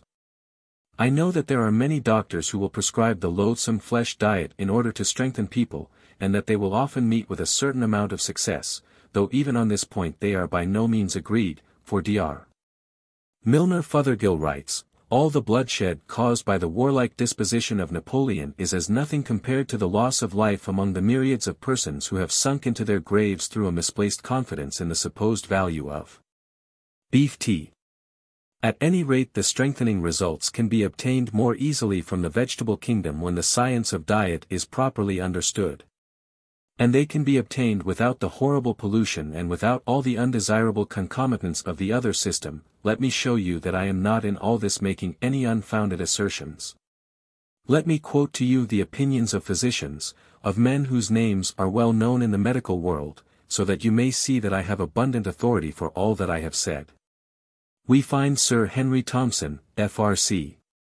S. saying, "It is a vulgar error to regard meat in any form as necessary to life. All that is necessary to the human body can be supplied by the vegetable kingdom. The vegetarian can extract from his food all the principles necessary for the growth and the support of the body, as well as for the production of heat and force. It must be admitted as a fact beyond all question that some persons are stronger and more healthy who live on that food. I know how much of the prevailing meat diet is not merely a wasteful extravagance, but a source of serious evil to the consumer. There is a definite statement by a well-known medical man. Then we may turn to the words of a Fellow of the Royal Society, Sir Benjamin Ward Richardson, M.D., he says. It must be honestly admitted that weight-by-weight vegetable substance, when carefully selected, possesses the most striking advantages over animal food in nutritious value. I should like to see a vegetarian and fruit-living plan put into general use, and I believe it will be. The well-known physician, Dr. William S. Playfair, C.B., has said quite clearly, animal diet is not essential to man, and we find Dr. F.J. Seitz, B.Sc., the medical official for St. Pancras, writing, chemistry is not antagonistic to vegetarianism any more than biology is. Flesh food is certainly not necessary to supply the nitrogenous products required for the repair of tissues, therefore a well-selected diet from the vegetable kingdom is perfectly right, from the chemical point of view. For the nutrition of men Dr. Francis Walker, FRCS, FCS, remarks, I have no belief that a man is better physically or mentally for taking flesh food. Dr. Alexander Haig, FRCP, the leading physician of one of the great London hospitals, had written, that it is easily possible to sustain life on the products of the vegetable kingdom needs no demonstration for physiologists. Even if the majority of the human race were not constantly engaged in demonstrating it. And my researches show, not only that it is possible, but that it is infinitely preferable in every way, and produces superior power both of mind and body. Dr. M.Y. Coombs, in the American Practitioner and News of July, 1902, concluded a scientific article as follows, let me state first that the flesh of warm-blooded animals is not essential as a diet for the purpose of maintaining the human body in perfect health. He goes on to make some farther remarks which we shall quote under our next head. The Dean of the Faculty of Jefferson Medical College, of Philadelphia, said, it is a well-known fact that cereals as articles of daily food hold a high place in the human economy. They contain constituents amply sufficient to sustain life in its highest form. If the value of cereal food products were better known, it would be a good thing for the race. Nations live and thrive upon them alone, and it has been fully demonstrated that meat is not a necessity. There you have a number of plain statements, and all of them are taken from the writings of well-known men who have made a considerable study of the chemistry of foods. It is impossible to deny that man can exist without this horrible diet, and furthermore that there is more nutriment in an equal amount of vegetable than of dead flesh. I could give you many other quotations, but those above mentioned are sufficient, and they are fair samples of the rest. 2. Less disease. Second, because many serious diseases come from this loathsome habit of devouring dead bodies. Here again I could easily give you a long list of quotations, but as before I will be satisfied with a few. Dr. Josiah Oldfield, R.RC.S., L.RC.P., writes, flesh is an unnatural food, and therefore tends to create functional disturbances. As it is taken in modern civilizations, it is infected with such terrible diseases, readily communicable to man, as cancer, consumption, fever, intestinal worms, etc., to an enormous extent. There is little need to wonder that flesh-eating is one of the most serious causes of the diseases that carry off 99 out of every 100 people that are born. Sir Edward Saunders tells us, any attempt to teach mankind that beef and beer are not necessary for health and efficiency must be good, and must tend to thrift and happiness. And as this goes on I believe we shall hear less of gout, Bright's disease, and trouble with the liver and the kidneys in the former, and less of brutality in wife-beating and murder in the latter. I believe that the tendency is towards vegetarian diet, that it will be recognized as fit and proper, and that the time is not far distant when the idea of animal food will be found revolting to civilized man. Sir Robert Christison, M.D., asserts positively that the flesh and secretions of animals affected with carbuncular diseases analogous to anthrax, as so poisonous that those who eat the product of them are apt to suffer severely, the disease taking the form either of inflammation of the digestive canal, or of an eruption of one or more carbuncles. Dr. A. Kingsford, of the University of Paris, says, animal meat may directly engender many painful and loathsome diseases. Scrofula itself, that fecund source of suffering and death, not improbably owes its origin to flesh-eating habits. It is a curious fact that the word scrofula is derived from scrofa, a sow. To say that one has scrofula is to say that has swine's evil. In his fifth report to the Privy Council in England we find Professor Gamgee stating that 1/5 of the total amount of meat consumed is derived from animals killed in a state of malignant disease, while Professor Winter Blythe, FRCS, writes, economically speaking flesh food is not necessary, and meat seriously diseased may be so prepared as to look like fairly good meat. Many an animal with advanced diseases of the lung yet shows to the naked eye no appearance in the flesh which differs from normal. Dr. M.F. Coombs, in the article above quoted, remarks, "We have many substitutes for meat which are free from the deleterious effects of that food upon the animal economy, namely, in the production of rheumatism, gout and all other kindred diseases. To say nothing of cerebral congestion, which frequently terminates in apoplexy and venal diseases of one kind or another, migraine and many other such forms of headache, resulting from the excessive use of meat. And often produced when meat is not eaten to excess." Dr. J.H. Kellogg remarks, "It is interesting to note that scientific men all over the world are awakening to the fact that the flesh of animals as food is not a pure nutriment, but is mixed with poisonous substances, excrementitious in character. Which are the natural results of animal life. The vegetable stores up energy. It is from the vegetable world, the coal and the wood, that the energy is derived which runs our steam engines, pulls our trains, drives our steamships, and does the work of civilization. It is from the vegetable world that all animals, directly or indirectly, derive the energy which is manifested by animal life through muscular and mental work. The vegetable builds up, the animal tears down. The vegetable stores up energy. The animal expends energy. Various waste and poisonous products result from the manifestation of energy, whether by the locomotive or the animal. The working tissues of the animal are enabled to continue their activity only by the fact that they are continually washed clean by the blood, a never-ceasing stream flowing through and about them, carrying away the poisonous products resulting from their work as rapidly as they are formed. The venous blood owes its character to these poisons, which are removed by the kidneys, lungs, skin, and bowels. The flesh of a dead animal contains a great quantity of these poisons, the elimination of which ceases at the instant of death, although their formation continues for some time after death. An eminent French surgeon recently remarked that beef tea is a veritable solution of poisons. Intelligent physicians everywhere are coming to recognize these facts, and to make a practical application of them. Here again you see we have no lack of evidence. And many of the quotations with regard to the introduction of poisons into the system through flesh food are not from the vegetarian doctors, but from those who still hold it right to eat sparingly of corpses, but yet have studied to some extent the science of the matter. It should be remembered that dead flesh can never be in a condition of perfect health, because decay commences at the moment when the creature is killed. All sorts of products are being formed in this process of retrograde change.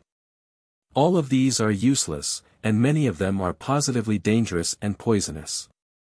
In the ancient scriptures of the Hindus we find a very remarkable passage, which refers to the fact that even in India some of the lower castes had at that early period commenced to feed on flesh. The statement made is that in ancient times only 3 diseases existed, one of which was old age. But that now, since people had commenced to eat flesh, 78 new diseases had arisen. This shows us that the idea that disease might come from the devouring of corpses has been recognized for thousands of years. More natural to man. Third, because man is not naturally made to be carnivorous, and therefore this horrible food is not suited to him. Here again let me give you a few quotations to show you what authorities are ranged upon our side of this matter.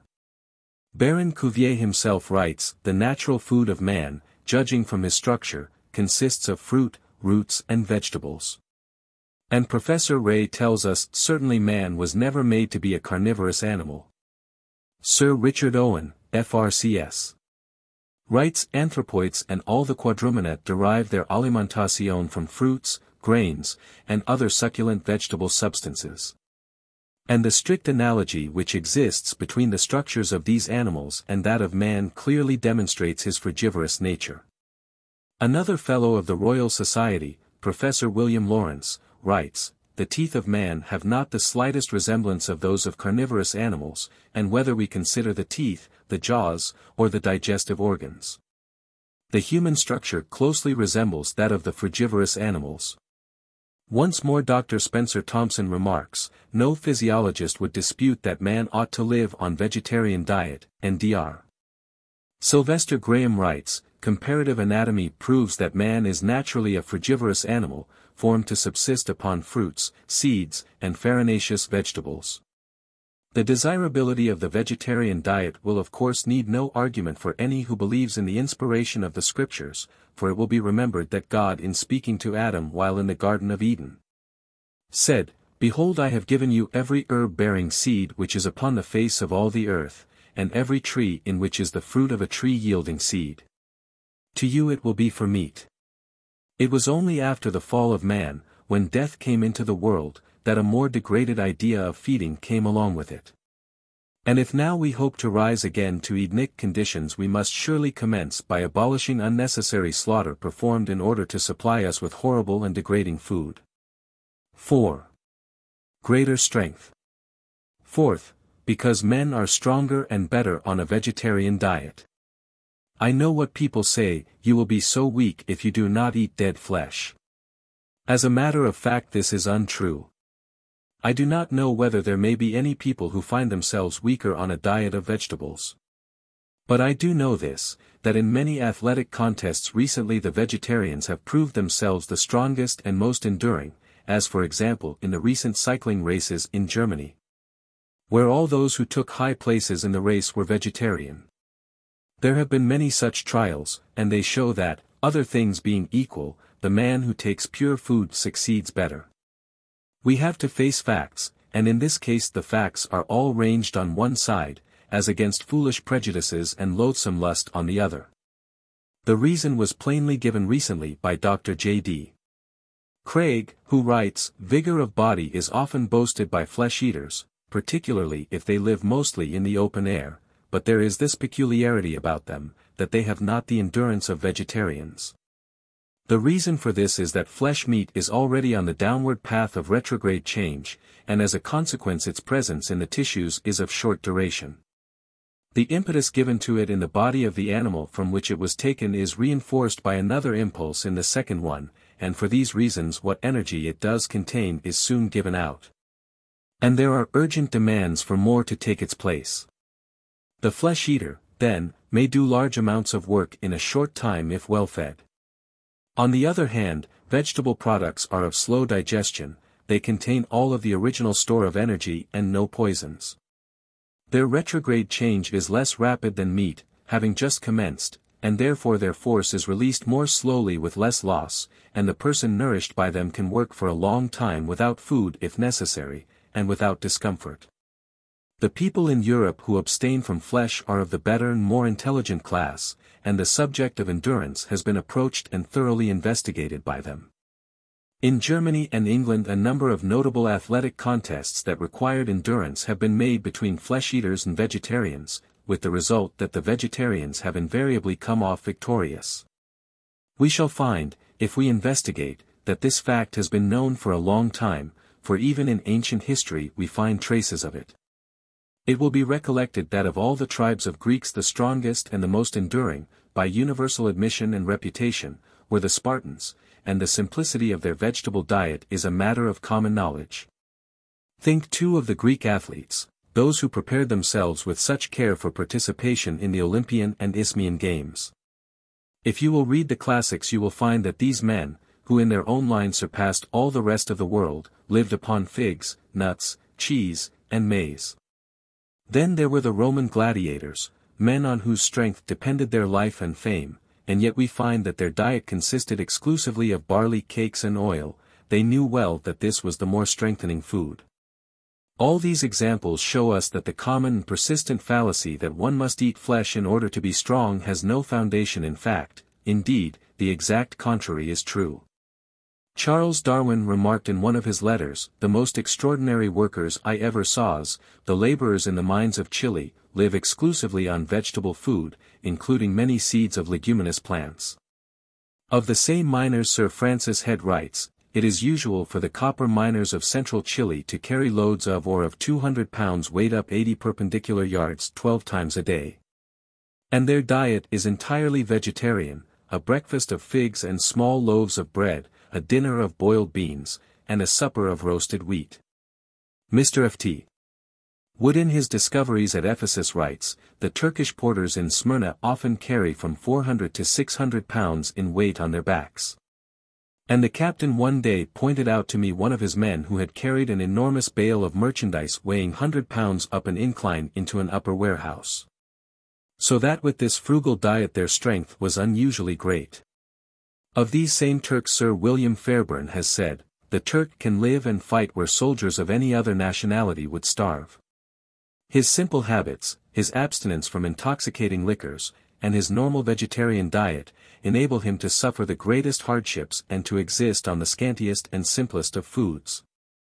I myself can bear witness to the enormous strength displayed by the vegetarian Tamil coolies of the south of India, for I have frequently seen them carry loads which astonished me. I remember in one case standing upon the deck of a steamer, and watching one of these coolies take a huge case upon his back and walk slowly but steadily down a plank to the shore with it and deposit it in a shed. The captain standing by me remarked with surprise, "Why, it took 4 English labourers to get that case on board in the docks at London."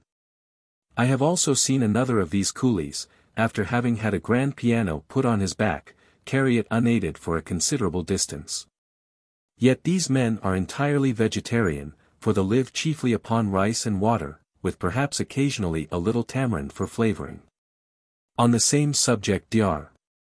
Alexander Haig, whom we have already quoted, writes, "The effect of getting free from uric acid has been to make my bodily powers quite as great as they were 15 years ago. I scarcely believe that even 15 years ago I could have undertaken the exercise in which I now indulge with absolute impunity, with freedom from fatigue and distress at the time and from stiffness the next day. Indeed, I often say that it is impossible now to tire me, and relatively I believe this is true." This distinguished physician became a vegetarian because from his study of the diseases caused by the presence of uric acid in the system, he discovered that flesh-eating was the chief source of this deadly poison. Another interesting point which he mentions is that his change of diet brought about in him a distinct change of disposition, that whereas before he found himself constantly nervous and irritable, but now became much steadier and calmer and less angry. He fully realizes that this is due to the change in his food. If we require any further evidence, we have it close to our hand in the animal kingdom. We shall observe that there the carnivora are not the strongest, but that all the work of the world is done by the herbivora, by horses, mules, oxen, elephants, and camels. We do not find that men can utilize the lion or the tiger, or that the strength of these savage flesh-eaters is at all equal to that of those who assimilate directly from the vegetable kingdom. 5. Less animal passion. 5th, because the eating of dead bodies leads to indulgence in drink and increases animal passions in man. Mr. H. B. Fowler, who has studied and lectured on dipsomania for 40 years, declares that the use of flesh foods, by the excitation which it exercises on the nervous system, prepares the way for habits of intemperance in everything. And the more flesh is consumed, the more serious is the danger of confirmed alcoholism. Many experienced physicians have made similar experiments and wisely act on them in their treatment of dipsomaniacs. The lower part of man's nature is undoubtedly intensified by the habit of feeding upon corpses. Even after eating a full meal of such horrible material a man still feels dissatisfied, for he is still conscious of a vague uncomfortable sense of want, and consequently he suffers greatly from nervous strain. This craving is the hunger of the bodily tissues, which cannot be renewed by the poor stuff offered to them as food. To satisfy this vague craving, or rather to appease these restless nerves so that it will no longer be felt, recourse is often had to stimulants. Sometimes alcoholic beverages are taken, sometimes an attempt is made to allay these feelings with black coffee, and at other times strong tobacco is used in the endeavor to soothe the irritated, exhausted nerves. Here we have the beginning of intemperance. For in the majority of cases intemperance began in the attempt to allay with alcoholic stimulants the vague uncomfortable sense of want which follows the eating of impoverished food, food that does not feed. There is no doubt that drunkenness and all the poverty, wretchedness, disease and crime associated with it may frequently be traced to errors of feeling. We might follow out this line of thought indefinitely. We might speak of the irritability, occasionally culminating in insanity, which is now acknowledged by all authorities to be a frequent result of erroneous feeding. We might mention 100 familiar symptoms of indigestion, and explain that indigestion is always the result of incorrect feeding. Surely, however, enough has been said to indicate the importance and far-reaching influence of a pure diet upon the welfare of the individual and of the race. Mr. Bramwell Booth, the chief of the Salvation Army, has issued a pronunciamento upon this subject of vegetarianism, in which he speaks strongly and decidedly in its favor, giving a list of not less than 19 good reasons why men should abstain from the eating of flesh.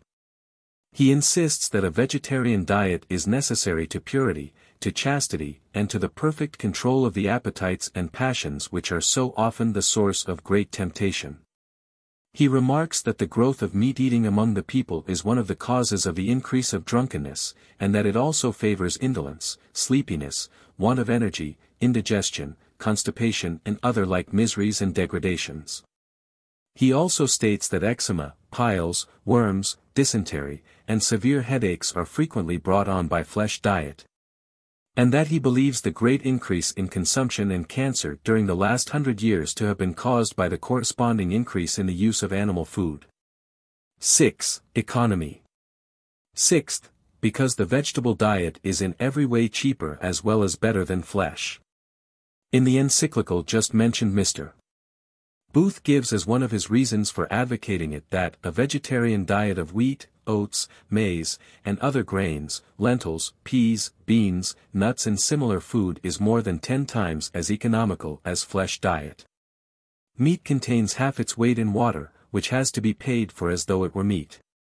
A vegetable diet, even if we allow cheese, butter and milk, will cost only about a quarter as much as a mixed diet of flesh and vegetables.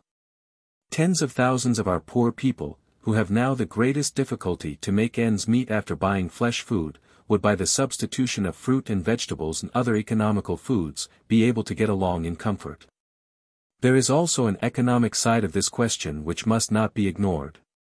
Note how many more men could be supported by a certain number of acres of land which were devoted to the growing of wheat, than by the same amount of land which was laid out in pasture. Think, too, for how many more men healthy work upon the land would be found in the former case than in the latter, and I think you will begin to see that there is a great deal to be said from this point of view also. The sin of slaughter. Hitherto we have been speaking of what we have called the physical and selfish considerations which should make a man give up the eating of this dead flesh and turn him, even though only for his own sake, to the purer diet. Let us now think for a few moments of the moral and unselfish considerations connected with his duty towards others. The first of these, and this does seem to me a most terrible thing, is the awful sin of unnecessarily murdering these animals. Those who live in Chicago know well how this ghastly ceaseless slaughter goes on in their midst, how they feed the greater part of the world by wholesale butchery, and how the money made in this abominable business is stained with blood. Every coin of it. I have shown clearly upon irreproachable testimony that all this is unnecessary. The destruction of life is always a crime. There may be certain cases in which it is the lesser of two evils.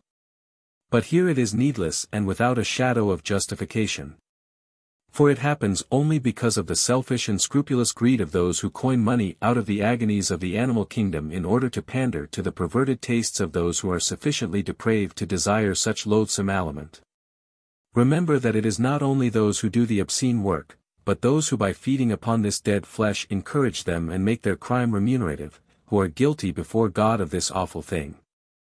Every person who partakes of this unclean food has his share in the indescribable guilt and suffering by which it has been obtained. It is universally recognized in law that ca facit per alium facit per se, whatsoever a man does through another, he does himself.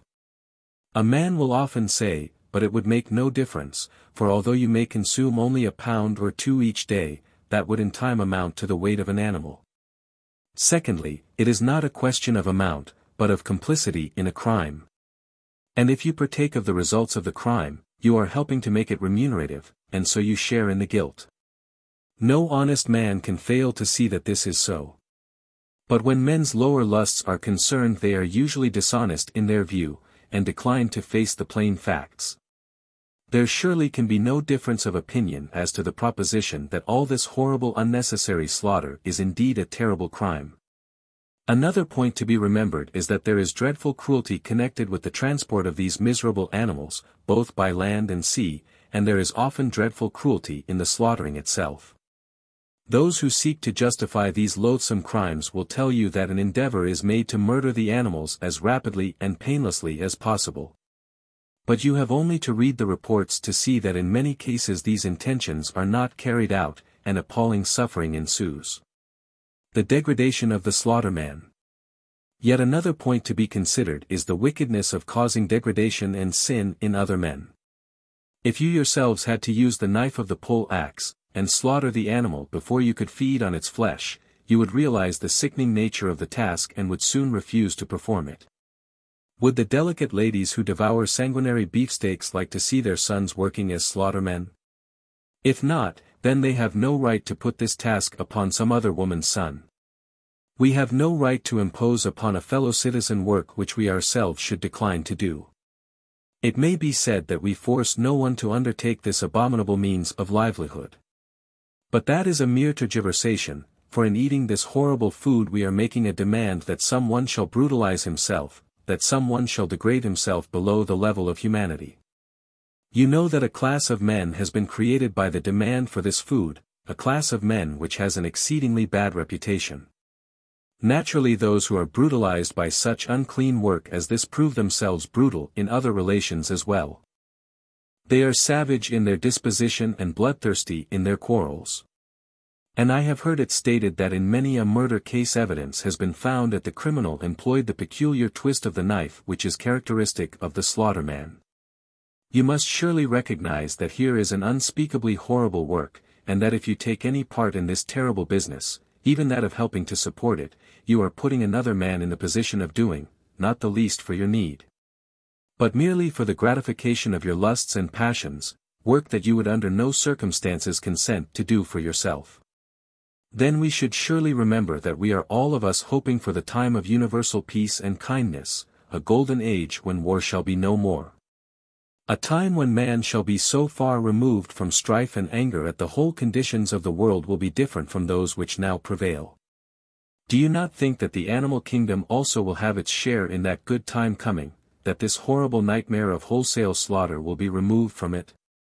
The really civilized nations of the world know far better than this. It is only that we of the West are as yet a young race, and still have many of the crudities of youth. Otherwise we could not bear these things amongst us even for a day. Beyond all question the future is with the vegetarian.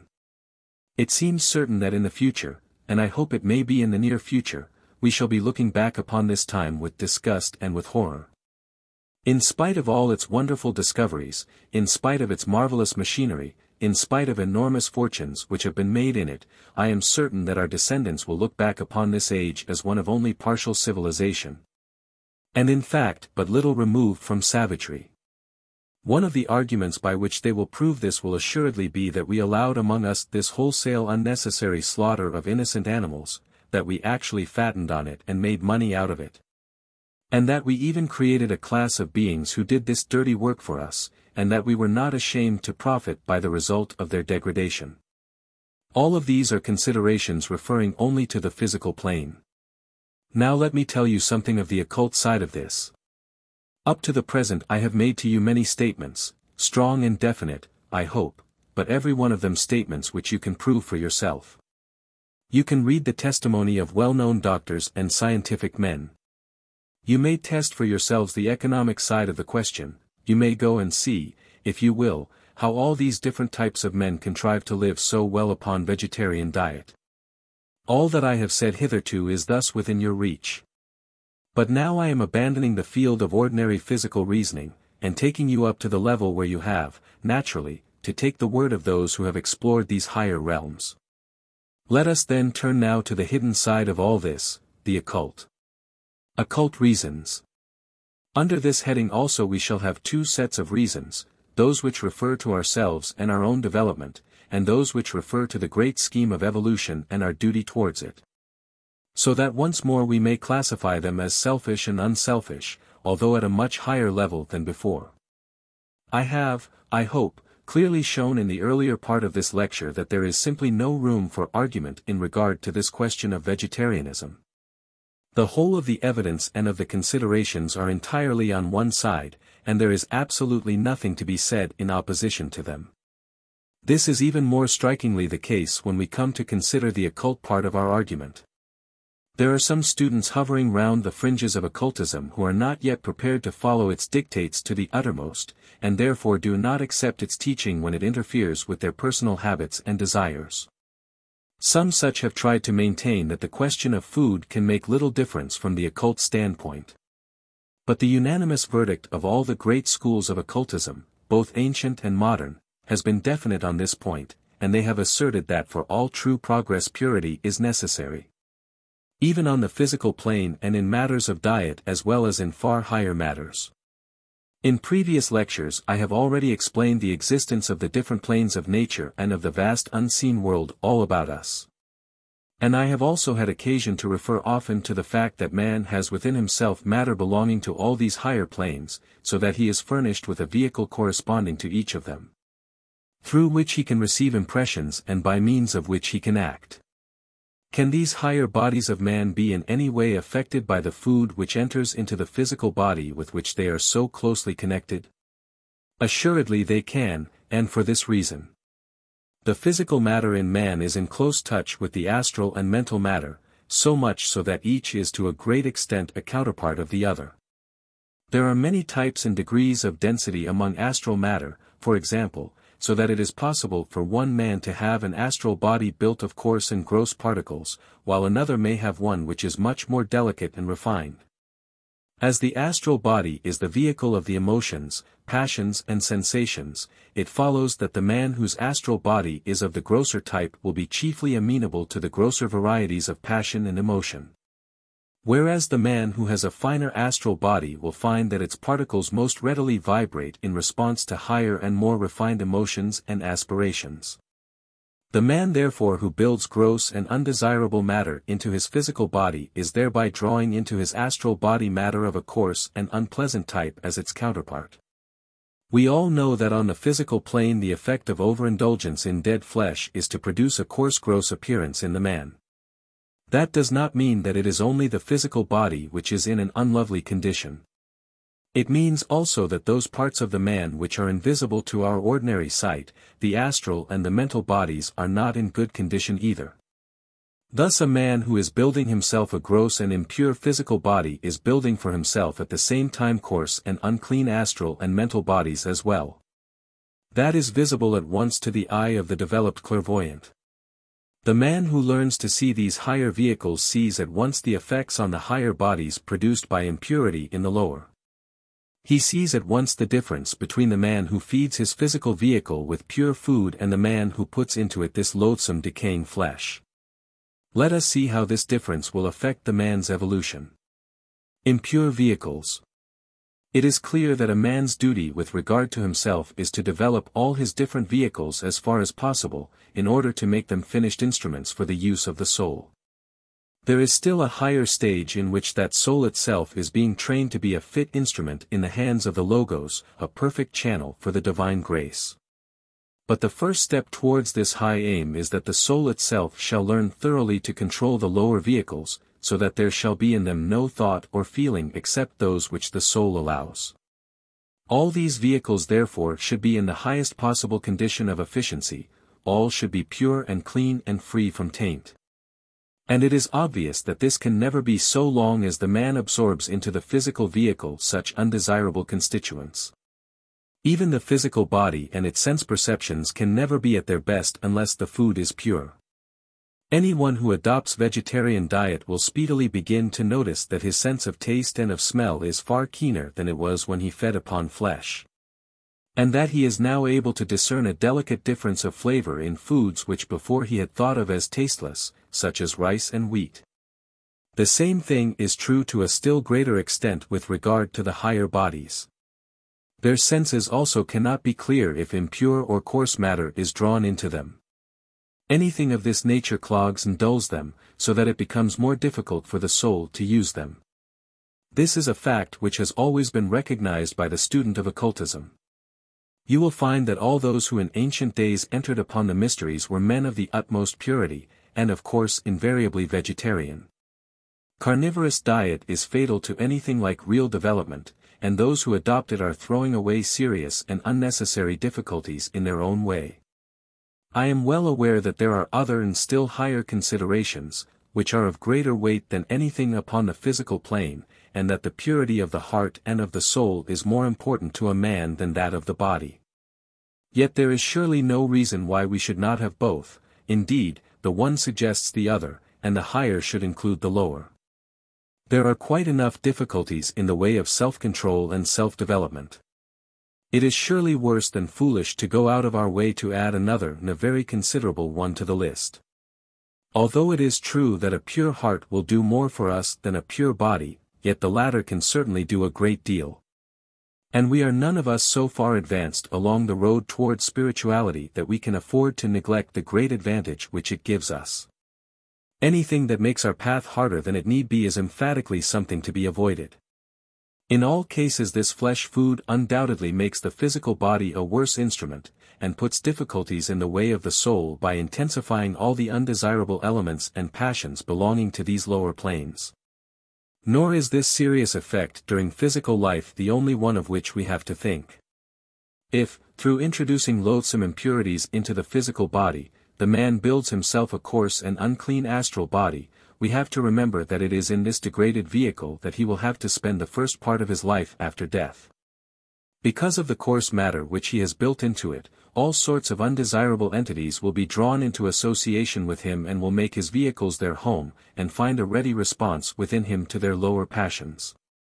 It is not only that his animal passions are more easily stirred here on earth, but also that he will suffer acutely from the working out of these desires after death. Here again, looked at even from the selfish point of view, we see that occult considerations confirm the straightforward common sense of the arguments on the physical plane. The higher sight, when brought to bear upon this problem, shows us still more vividly how undesirable is the devouring of flesh, since it intensified within us that from which we most need to be free. And therefore from the point of view of progress that habit is a thing to be cast out at once and forever. Man's duty towards nature. Then there is the far more important unselfish side of the question, that of man's duty towards nature. Every religion has taught that man should put himself always on the side of the will of God in the world, on the side of good as against evil, of evolution as against retrogression. The man who ranges himself on the side of evolution realizes the wickedness of destroying life. For he knows that, just as he is here in this physical body in order that he may learn the lessons of this plane, so is the animal occupying his body for the same reason, that out of it he may gain experience at his lower stage. He knows that the life behind the animal is the divine life, that all life in the world is divine. The animals therefore are truly our brothers, even though they may be younger brothers. And we can have no sort of right to take their lives for the gratification of our perverted tastes, no right to cause them untold agony and suffering merely to satisfy our degraded and detestable lusts. We have brought things to such a pass with our miscalled sport and our wholesale slaughterings, that all wild creatures fly from the sight of us. Does that seem like the universal brotherhood of God's creatures? Is that your idea of the golden age of worldwise kindliness that is to come, a condition when every living thing flees from the face of man because of his murderous instincts? There is an influence flowing back upon us from all this, an effect which you can hardly realize unless you are able to see how it looks when regarded with the sight of the higher plane. Every one of these creatures which you so ruthlessly murder in this way has its own thoughts and feelings with regard to all this. It has horror, pain, and indignation, and an intense but unexpressed feeling of the hideous injustice of it all. The whole atmosphere about us is full of it. Twice lately I have heard from psychic people that they felt the awful aura or surroundings of Chicago even many miles away from it. Mrs. Besant herself told me the same thing years ago in England, that long before she came in sight of Chicago she felt the horror of it and the deadly pall of depression descending upon her, and asked, "Where are we? And what is the reason that there should be this terrible feeling in the air?" To sense the effect as clearly as this is beyond the reach of the person who is not developed, but, though all the inhabitants may not be directly conscious of it and recognize it as Mrs. Besant did, they may be sure that they are suffering from it unconsciously, and that terrible vibration of horror and fear and injustice is acting upon every one of them, even though they do not know it. Ghastly unseen results.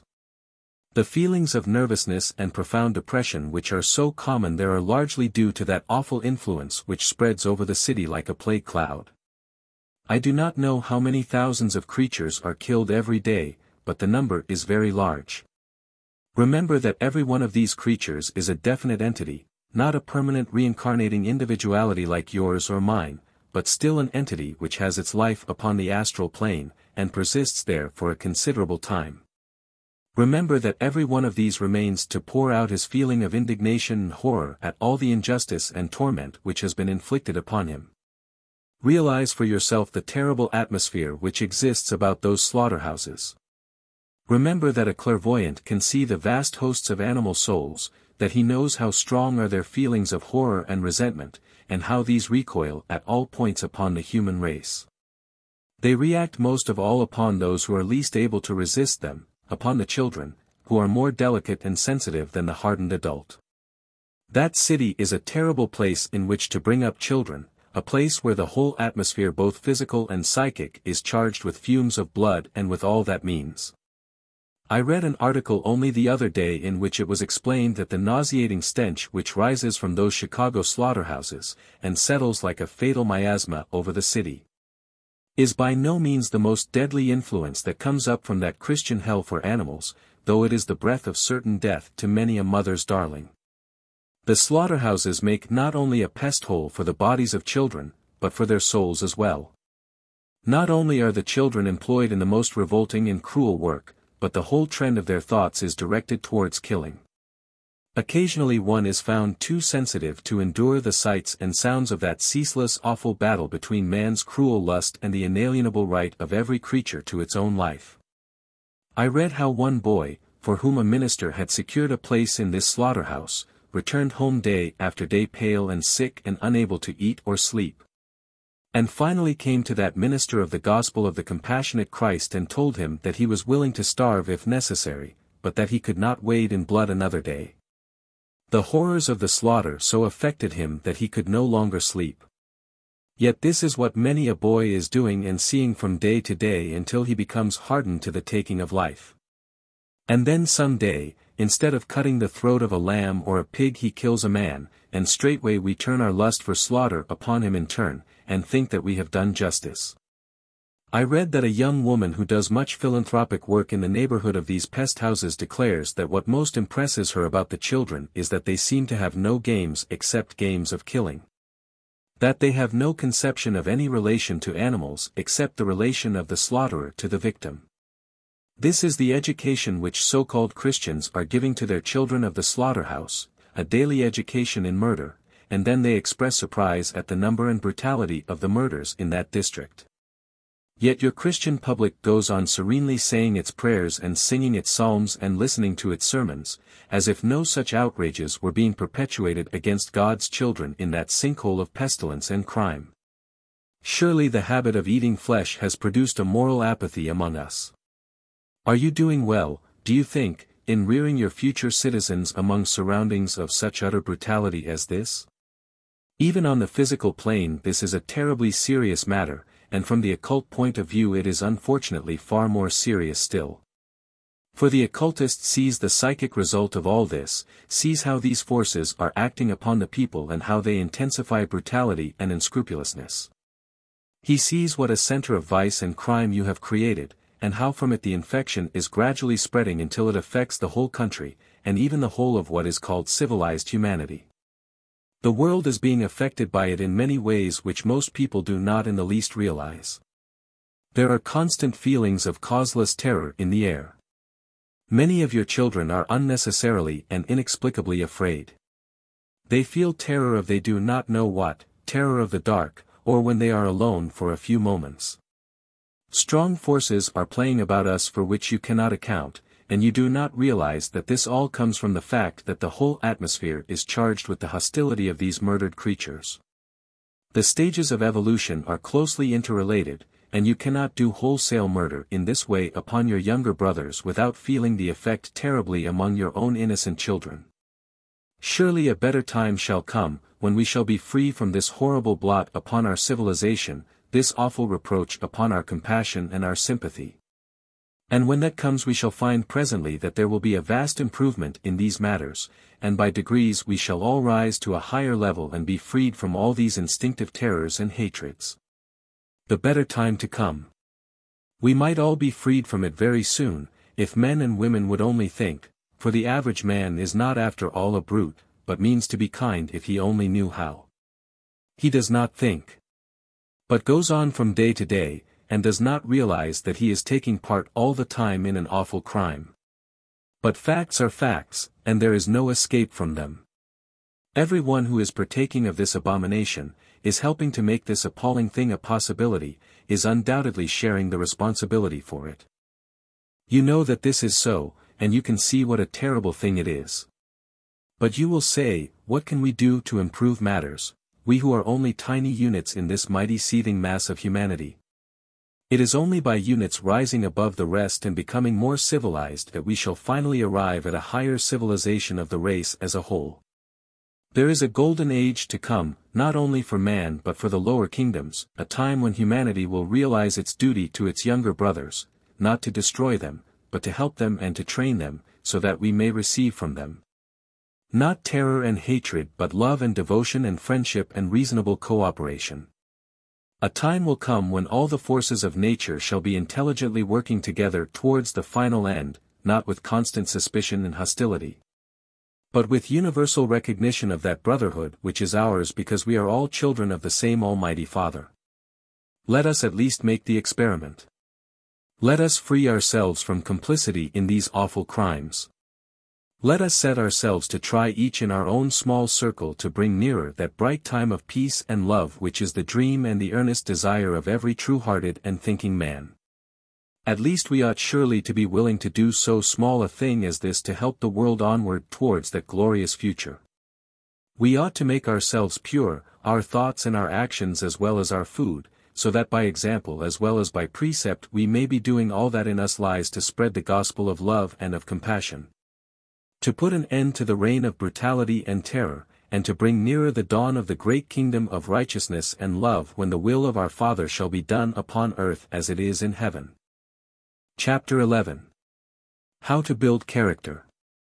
The very idea implied in the building of character is a new one to many people.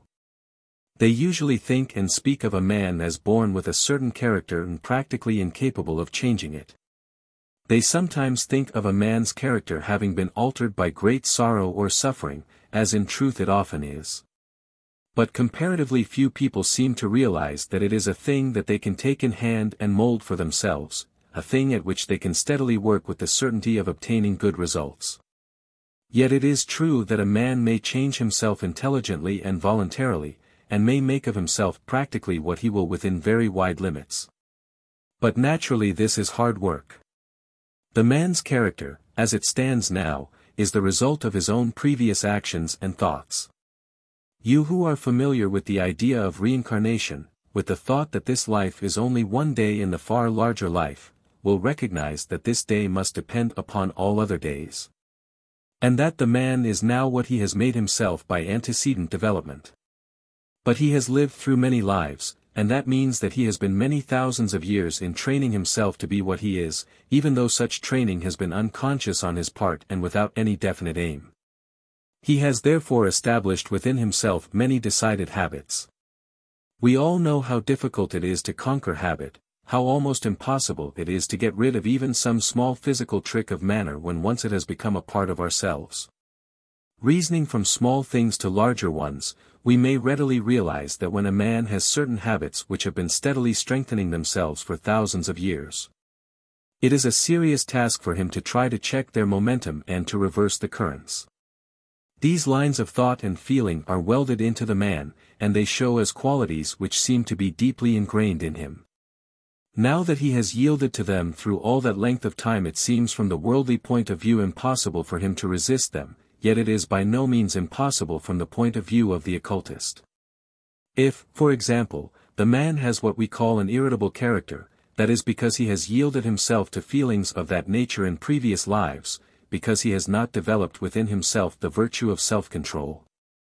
If a man has a narrow, mean, and grasping character, it is because he has not yet learnt the opposite virtues of generosity and unselfishness. So it is all the way through.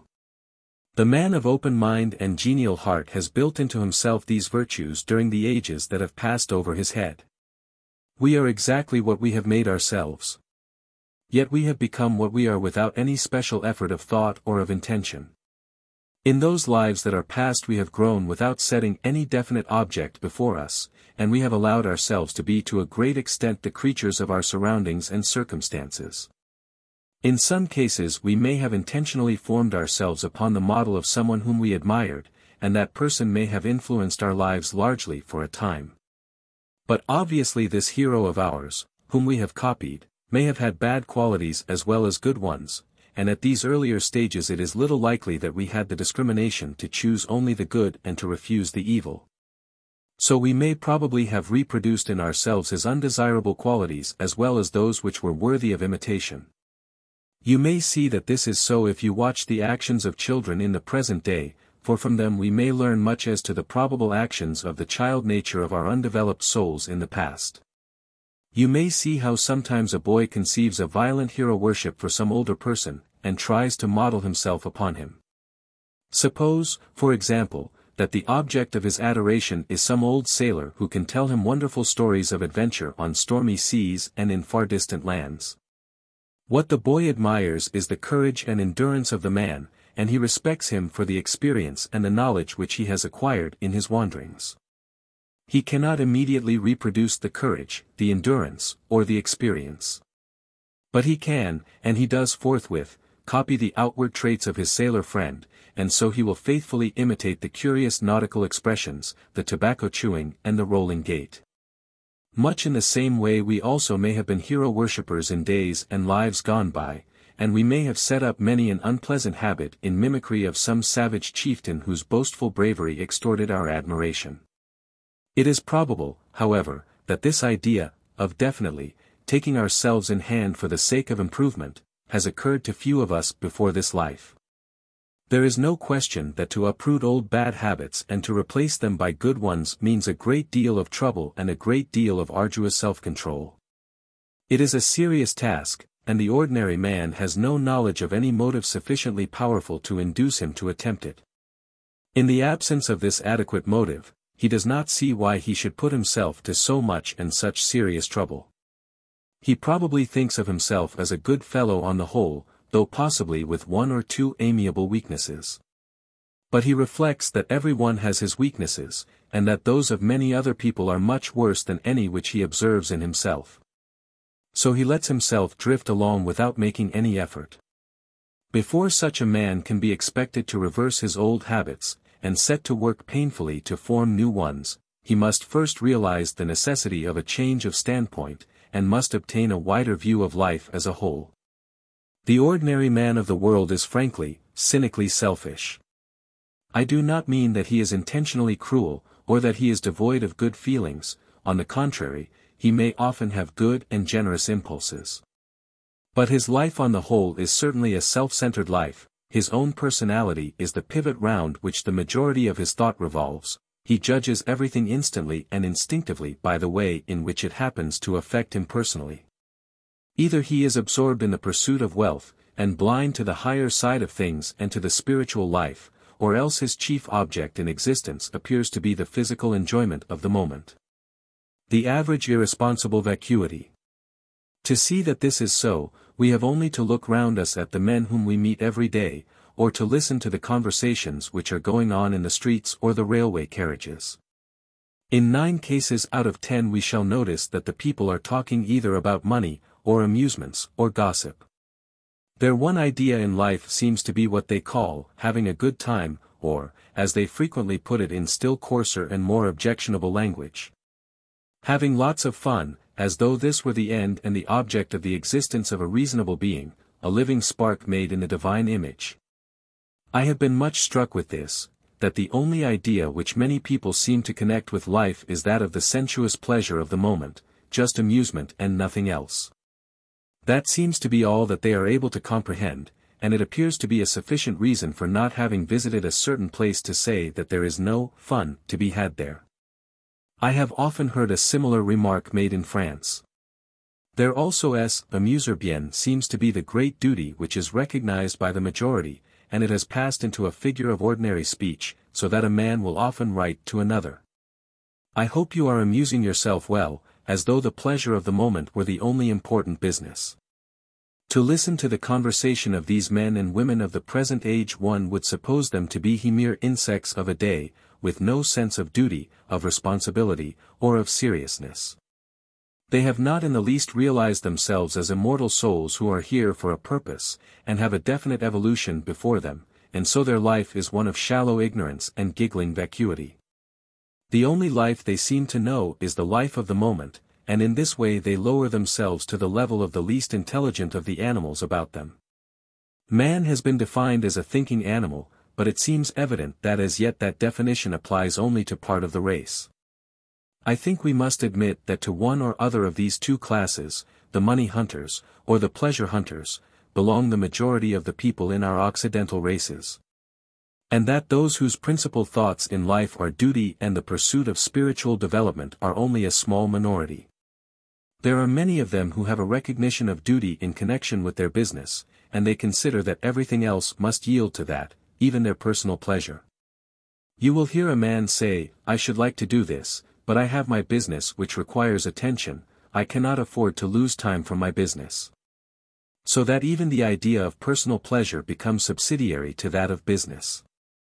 This is at least somewhat of an improvement, though it is often sadly overdone, and you will find many people to whom this idea of business has in its turn become a kind of god which they worship. They are in a condition of abject slavery to it, and they never can let themselves escape from its influence even for a moment. They bring it home with them, they are wholly involved with it, and they even dream of it at night. So that they sacrifice everything to this Moloch of business, and they cannot be said to have time for any true life at all. It will be seen that though there is here a dawning conception of duty, it is still only upon the physical plane, and their thought is still limited to the affairs of the day. Only in the case of a small number will it be found that this idea is dominated by a light from higher planes. Rarely indeed has the man a glimpse of a wider horizon. This concentration of attention upon the physical life of the passing day seems to be a characteristic of our present race, of the great so-called civilization which at present exists both in Europe and in America. Obviously the man who wishes to do anything definite in the way of character building must first of all change this standpoint, for otherwise he has no adequate motive for undertaking so severe a task. Conversion. In religious circles this change of standpoint is called conversion. And if it were freed from the somewhat unpleasant canting associations with which it is ordinarily surrounded, this would be a good word to express exactly what happens to man. We know that in Latin verto means to turn and con signifies together with, so conversion is the point at which the man turns from following selfish ends and fighting against the great stream of divine evolution, and henceforth begins to understand his position and to move along with that stream. In the Hindu religion they call this same change by the name of viveka, or discrimination. Because when that comes to a man it means that he has learnt to see the relative value of objects and to distinguish to some extent between the real and the unreal, so that he is able to perceive that the higher things only are those which are worthy of his attention. In the Buddhist religion another name is given to this change, Manodvaravarjana, or the opening of the doors of the mind. The man's mind has in reality opened its doors. Discrimination has awakened within it and its owner has brought it to bear upon the problems of life. The man who is wrapped up in pleasure has not yet opened his mind at all. He is not thinking about life in any serious way, but is immersed in the lower currents. The businessman has developed the desire for acquisition, and is bending all his energies into action for that purpose. But his mind also has not yet opened to understand the realities of a higher life. This opening of the doors, this discrimination, this conversion, means the realization that the things which are seen upon the physical plane are temporal and of little importance as compared with these other things which are unseen and eternal. It is precisely that which is spoken of in the Bible, when we are told, "Set your affection on things above and not on things of the earth, for the things which are seen are temporal, but the things which are not seen are eternal." This does not mean that a man must give up his ordinary daily life, or must abandon his business or his duties in order to become what is commonly called a pious or a devout man.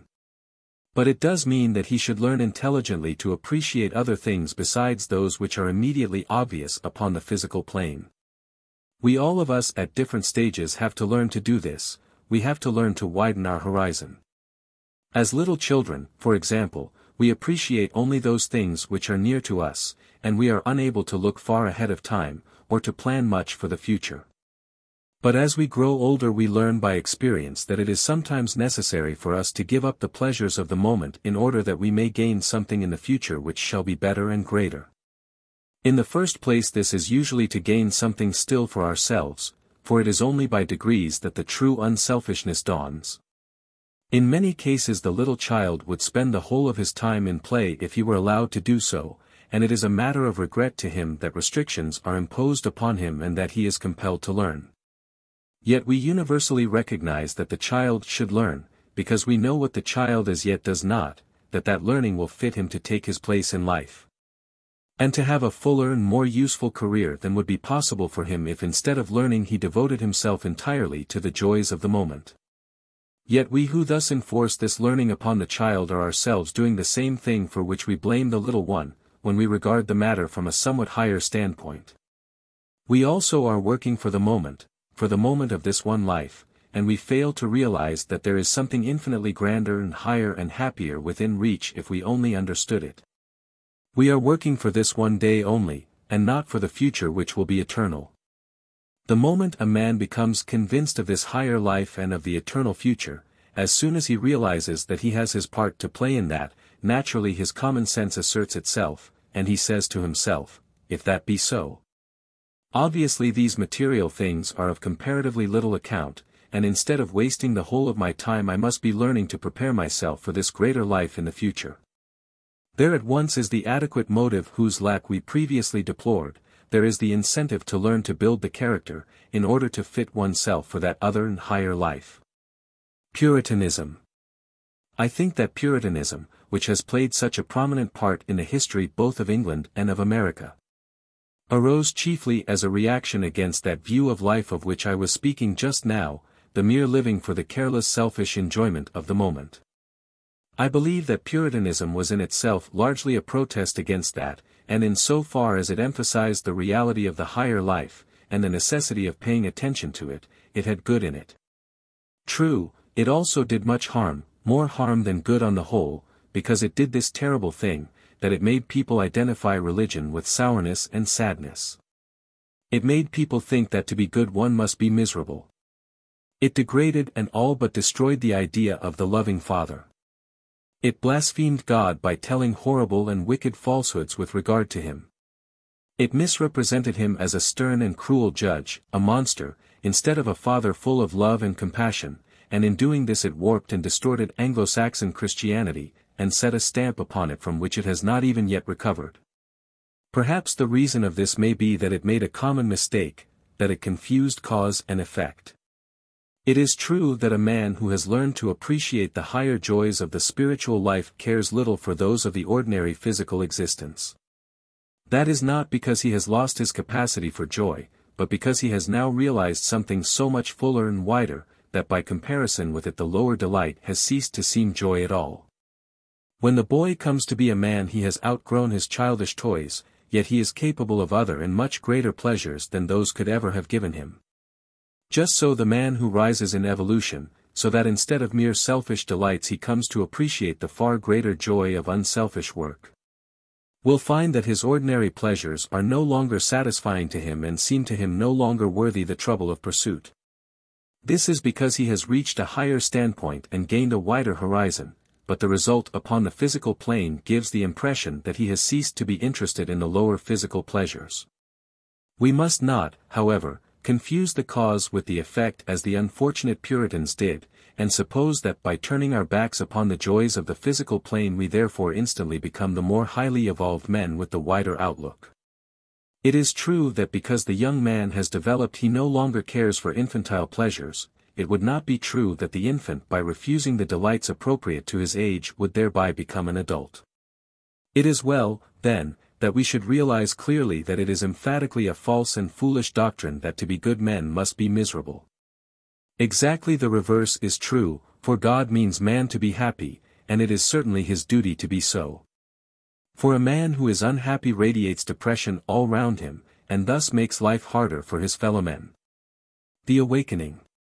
How then does a man come to make this great effort of trying to build his character, trying to make something of himself? The safest and the most satisfactory path is that which we have just indicated. The man comes to wider knowledge, he comes to understand that there is a grander and higher life. He sees that there is a great scheme, and that man is part of that scheme. Seeing that, and appreciating to some extent the splendor and the glory of the plan, he wishes to become an intelligent part of it. He wishes to take his place in it, no longer merely as a straw swept along by a storm, but rather as one who understands and desires to take his share in the mighty divine work that is being done. There are others whose awakening comes along a different line, the line of devotion, rather than of knowledge. They are strongly attracted either by a high ideal, or by some lofty personality. Their love and admiration are excited, and for the sake of that ideal, for the sake of that personality, they make strenuous endeavors to develop themselves. When this devotion is inspired by the glimpse of a splendid ideal it is indeed a glorious thing, and its action is practically indistinguishable from that of spiritual knowledge. When the devotion is to a person it is often hardly less beautiful, though then there is a certain element of danger arising from the fact that the object of this intense affection is human and must therefore possess imperfections. Sometimes it happens that the devotee comes suddenly upon one of these imperfections, and receives therefrom a rude shock which may tend to diminish or divert the devotion. The high ideal can never fail the man who trusts it. The person may always do so to some extent or in some respect, and consequently there is less security in the devotion to a teacher. We in the Theosophical Society have had some experience in this direction, for among our students there are many who approach the truth by this road of devotion. When the devotion is to Theosophy, all goes well. Their enthusiasm grows ever more and more brilliant as they learn more of the truth, and no matter how far they penetrate, or which of its many sides they investigate, they can never be disappointed. But when the devotion has been not to Theosophy or to the great masters who gave it to the world, but to some one of their instruments on the physical plane, we have found that its basis is less secure. Many entered the society and took up its studies on the strength of a personal devotion to its great founder, Madame Blavatsky. Those who knew her most intimately, those who came nearest to understanding that wonderful many-sided individuality, never lost faith in her, nor their deep heartfelt affection and devotion for her. But others who knew less of her were perturbed when they read or heard of wild accusations brought against her, or when they saw the unfavorable report of a learned society concerning her. Then it often happened that because their faith had been based upon the personality, and upon one which they did not understand, they found themselves altogether overthrown, and abandoned the study of Theosophy for this incarnation. Such action is obviously utterly irrational, for even if all the absurd stories circulated about Madame Blavatsky had been true, the mighty doctrines of Theosophy still remain the same, and its system is still unassailable. But the emotional person does not reason, and so when the prejudices of these good people were shocked or their feelings were hurt, they abandoned the society in a rage, not realizing that they were themselves the only sufferers through their folly. Devotion is a splendid force, yet without an intelligent comprehension of that to which the devotion is felt, it has often led people terribly wrong. But if the man clearly grasps the mighty divine scheme of evolution, and feels his devotion called forth by that, then all is well with him, for that cannot fail him, and the more he knows of it, the deeper his devotion will become and the more thoroughly will he identify himself with it. There is no fear of close investigation there, for fuller knowledge means deeper adoration, greater wonder, profounder love. For these reasons it is best for the man to feel his devotion for the ideals rather than for personalities, however lofty these may be. Best of all is it that he should base himself upon reason and fact, and argue from what is well known scientifically to the things not yet known in the outer world. His inferences may sometimes be wrong, but he realizes that possibility, and is always ready to change them if good reason can be shown to him. Any such alterations in detail cannot affect the basis upon which his system rests, since that is not accepted upon blind faith, but stands on the secure platform of reason and of common sense. He knows that the mighty scheme of evolution exists, although as yet our knowledge of it is imperfect. He knows that he is put here for a purpose, and that he ought to be trying to do his share in the work of the world. How then can he begin to fit himself to take that share? There comes in the question of the building of character. A man sees himself to be fit or unfit as the case may be. To be fit in certain ways perhaps, but much hampered in others by characteristics which he possesses. There at once is an adequate motive for him to take himself in hand, when he realizes that his life is not for this short and fleeting period only, but for all eternity.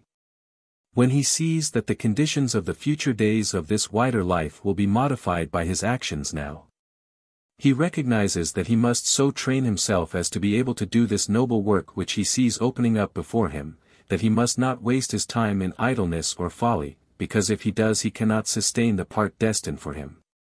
He must learn, he must educate and develop himself in various ways in order that he may not fail in his ability to bear his share in the future that awaits us, in the glory that shall be revealed. As to the stages in which this can be done, perhaps we can hardly do better than listen to the words of one of the mightiest of Earth's teachers, whom I quoted to you in a previous lecture. You will remember that men asked the Lord Buddha to state the whole of his marvelous doctrine in one single verse, and that he replied in these memorable words: cease to do evil, learn to do well, cleanse your own heart. This is the teaching of the Buddhas. Let us take up the building of character along the lines indicated by the golden words of the great Indian prince, and see how thoroughly his single sentence covers the work of many lives. Sabba papasa akaranam. Cease to do evil.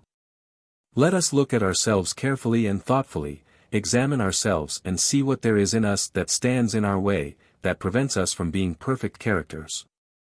We know the goal that is set before us, we who have read the theosophical books know what is written there of the great masters of wisdom, of those men who are almost more than men, and of their glory, power, compassion, and wisdom.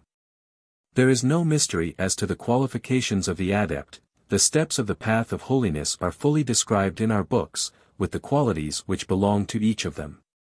What the masters are, what the Buddha was, what the Christ was, that we must all some day become. We may therefore set before ourselves what is known of these exalted characters, and putting ourselves in comparison with them we shall see at once in how many ways we fall lamentably short of that grand ideal. Lamentably, yet not hopelessly, for these great masters assure us that they have risen from the ranks in which we are now toiling, and that as they are now so we shall be in the future. And whether that future be near or distant is a matter which is entirely in our own hands, and rests upon our own exertions. The attempt to compare ourselves with these perfect men will at once reveal to us the existence of many faults and failings in ourselves which have long ago disappeared from them. Thus we commence our effort to obey the command of the Buddha. Cease to do evil, by setting to work to eradicate these undesirable qualities. We have not far to look for them. Let us take, for example, the quality of irritability, a very common failing in a civilization such as ours, in which there is such a constant rush and whirl, and so much of nervous overstrain. Here is a prominent evil which must certainly be cast out. A man often thinks of himself as having been born with a highly strung nervous organism, and therefore unable to help feeling things more keenly than other people. And so he expresses this additional sensitiveness by irritability. That is the mistake which he makes. It may be true that he is keenly sensitive, as the race develops many people are becoming so. Yet the fact remains that the man himself should remain master of his vehicles and not allow himself to be swept away by the storm of passion. Astral disturbance. This irritability is seen by the clairvoyant as liability to disturbance in the astral body. This astral body is a vehicle with which the man has clothed himself in order that he may learn through it. It cannot therefore fulfill its purpose unless he has it thoroughly under control. As the Indian books tell us, these passions and desires are like horses. In order to be useful to us they must be under the control of the mind who is the driver. And this driver himself must also be ready to obey the slightest order which comes from the true man who sits in the chariot directing the movement of these his servants. For the man to allow himself to be swayed or swept from his base by his passions and emotions, is to allow his horses to run away with him and to carry him whither they will instead of whither he will. It is for us to say whether we will allow ourselves to be mastered in this undignified manner by these feelings which should be our servants. We have the right and the power to say that this shall not be, and that these unruly horses shall be brought under control.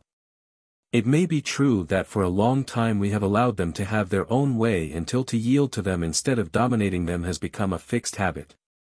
Yet to learn to manage them is the first step in the upward path. There can be no question that it will have to be taken, and the sooner it is taken the easier it will be. It can never be too late to begin, and it is obvious that each time that the man yields himself makes it a little more difficult for him to resume the control later. The irritable man constantly finds himself succumbing to small annoyances, and under their influence saying and doing what afterwards he bitterly regrets. Strong though his resolve may be, again and again the old habit asserts itself, and he finds that he has said or done something under its influence before, as he would put it, he has had time to think. Still if he continues to make a determined effort at control, he will eventually reach a stage when he is able to check himself in the very utterance of the hasty word, and to turn aside the current of his annoyance when it is at its strongest. From that to the stage where he will check himself before he utters that word is not a long step, and when that has been gained he is near the final victory.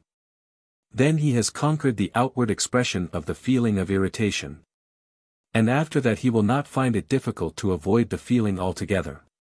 When that has been once done a definite step has been gained, for the quality of irritability has been weeded out, and it has been replaced by the quality of patience as a permanent possession, which the man will carry on with him into all his future births. Conceit and prejudice.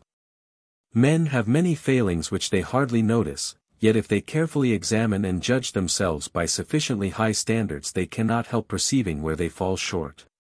One of the commonest of all failings is self-conceit. It is so natural for a man to wish to think well of himself, to emphasize in his mind those points in which he considers he excels, and to attach undue importance to them. And at the same time to slur over almost without thought the many other points in which he falls short of other men. This self-conceit is a quality which needs to be carefully watched and steadily suppressed whenever it shows its head, for it is not only one of the commonest of all, but it is one of the most difficult to master. When conquered in one direction it reappears under some new guise in another. It is subtle and far-reaching, and it disguises itself with great success, yet until it is eradicated but little progress is possible. Another weed which must be relentlessly torn up is prejudice. So often we are exceedingly intolerant of any new idea, of any other belief than our own, we are set and firm and dogmatic along certain lines, and unwilling to listen to truth. For example, we have our prejudices as to what we call morality, based exclusively upon conventional ideas. Any suggestion which contravenes these, no matter how reasonable it may be, gives us such a shock that we lose our heads altogether, and become rabid and full of hatred, bitter and persecuting in our opposition to it. Many a man who thinks himself free from intolerance because he has no special religious belief is just as dogmatic along his own materialistic lines as the worst religious fanatic could be. Often a scientific man regards religion of all kinds with easy tolerance, considering it as something only fit for women and children. He looks down with amused superiority upon the horror with which one religious sect regards the opinions of another, and wonders why they should make so much fuss about a matter which can hardly be of serious importance one way or the other.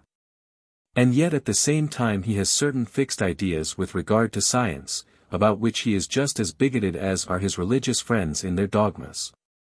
It does not occur to him that there is a bigotry outside of religion, and that in science, as well as in faith, a man's mind must always remain open to the advent of new truth, even though that truth may overthrow many of his own preconceived ideas. Often this vice or prejudice is a subtle manifestation of that self-conceit to which I previously referred. The set of ideas which the man has adopted are his ideas, and for that reason they must be treated with respect, and anything which tends to conflict with them cannot be entertained for a moment. Because to receive it would be to admit that he may have been mistaken. Many a man has within him pettinesses, meanness, narrowness of mind, the existence of which he has not suspected, yet those qualities will manifest themselves when circumstances arise which call them into action. Often, even when a man sees the manifestation of some such undesirable quality within himself, he to some extent excuses it by saying that it is after all natural. But what do we mean by this word natural? Simply that the majority of mankind would be likely under similar circumstances to display such a quality, and so the man in whom it manifests is an average man. Yet we should remember that if we are trying to take ourselves in hand and to build our character towards the high ideal which we have set before us, we are aiming to raise ourselves above the average man. So that what is natural for him will not be sufficient in the higher life which we are now endeavoring to live. We must rise above that which is natural for the average of the race, and we must bring ourselves into a condition in which only that which is right and good and true shall be the natural course for us. We must eradicate the evil, and replace it by good, so that it is the expression of the latter which will instinctively show itself when we act without premeditation.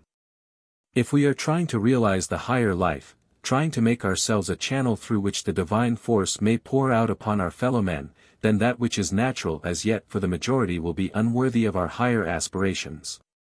Therefore we must not excuse faults and failings in ourselves because they are natural, but we must set to work to make that natural to us which we desire to have within us, and this development also is entirely within our own hands. Kusalasa upasampada. Sometimes the easiest way to carry out the first command, cease to do evil, is to commence by trying to obey the second one, learn to do well. If we wish to conquer an evil habit, it is sometimes easier and better for us to make strenuous efforts to develop within ourselves the opposite virtue. What are the qualities which are most necessary for us? If we can examine the matter without prejudice, we shall find that very many of those which go to make the perfect man are as yet sadly lacking in us. Take first the very important quality of self-control. The majority of us are certainly deficient in this respect, and this fact shows itself in a dozen ways. The irritability of which I spoke previously is one of the commonest forms in which lack of self-control shows itself. There are other and coarser passions, such as the desire of the drunkard or of the sensualist, which most of us have already learned to control, or perhaps we have eliminated them from our natures in previous lives. But if any relics of such coarser passions still remain with us in the form of gluttony or sensuality, our first step must be to bring such desires under the dominion of the will. In such cases as this the necessity is obvious to every one. But our lack of self-control may show itself in other ways which we do not so readily perceive. When some trouble, some sorrow or suffering comes to a man, he often allows himself to be greatly worried or profoundly depressed by it. Instead of maintaining his attitude of calmness and serenity, he identifies himself with the lower vehicle, and allows himself to be swept away. He must learn to take a firm stand, to say to himself, these forces from without are playing upon my lower vehicles, affecting perhaps my physical body or my astral body, but I, the soul, the true man, stand above all these things. I remain untroubled, and I will not allow myself to be disturbed or moved by them. The foolishness of taking offense. Another instance which is painfully common is the way in which a man takes offense at something which another says or does. If you think of it, this also shows a strange lack, not only of self-control, but of common sense. What the other man says or does cannot make any difference to you. If he has said something that has hurt your feelings, you may be sure that in 9 cases out of 10 he has not meant it to be offensive. Why then should you allow yourself to be disturbed about the matter? Even in the rare cases where a remark is intentionally rude or spiteful, where a man has said something purposely to wound another, how foolish it is for that other to allow himself to feel hurt. If the man had an evil intention in what he said, he is much to be pitied, since we know that under the law of divine justice he will certainly suffer for his foolishness. What he has said need in no way affect you. If a man strikes a blow on the physical plane, it is no doubt desirable for you to defend yourself against its repetition, because there is a definite injury, but in the case of the irritating word no effect whatsoever is really produced. A blow which strikes your physical body is a perceptible impact from outside. The irritating word does not in any way injure you, except in so far as you may choose to take it up and injure yourself by brooding over it or allowing yourself to be wounded in your feelings. What are the words of another, that you should let your serenity be disturbed by them? They are merely a vibration in the atmosphere. If it had not happened that you heard them, or heard of them, would they have affected you? If not, then it is obviously not the words that have injured you, but the fact that you heard them. So if you allow yourself to care about what a man has said, it is you who are responsible for the disturbance created in your astral body, and not he. The man has done and can do nothing that can harm you. If you feel hurt and injured and thereby make yourself a great deal of trouble, you have only yourself to thank for it. If a disturbance arises within your astral body in reference to what he has said, that is merely because you have not yet gained control over that body. You have not yet developed the calmness which enables you to look down as a soul upon all this and go on your way and attend to your own work without taking the slightest notice of foolish or spiteful remarks made by other men. If you will attain this calmness and serenity, you will find that your life is infinitely happier than before. I do not put that before you as the reason for which you should seek this development. It is a good reason truly, yet there is another and higher reason in the fact that we have work to do for our fellow men and that we cannot be fit to do it unless we are calm and serene. It is always best that we should keep before ourselves this highest of all reasons for self-development, that unless we evolve ourselves we cannot be a fit and perfect channel for the divine power and strength. That should be our motive in our effort, yet the fact remains that the result of this effort will be greatly increased happiness in our work. The man who cultivates calmness and serenity soon finds the joyousness of the divine life pervading the whole of existence. To the clairvoyant who can observe the higher bodies, the change in such a man is remarkable and beautiful to see. The evil of unnecessary agitation. The average man is usually a center of agitated vibration. He is constantly in a condition of worry or trouble about something, or in a condition of deep depression, or else he is unduly excited in the endeavor to grasp something. For one reason or another he is always in a state of unnecessary agitation, generally about the merest trifle. Although he never thinks of it, he is all the while influencing other people around him by this condition of his astral body. He is communicating these vibrations and this agitation to the unfortunate people who are near him. And it is just because millions of people are thus unnecessarily agitated by all sorts of foolish desires and feelings that it is so difficult for the sensitive person to live in a great city or to go into any large crowd of his fellow men.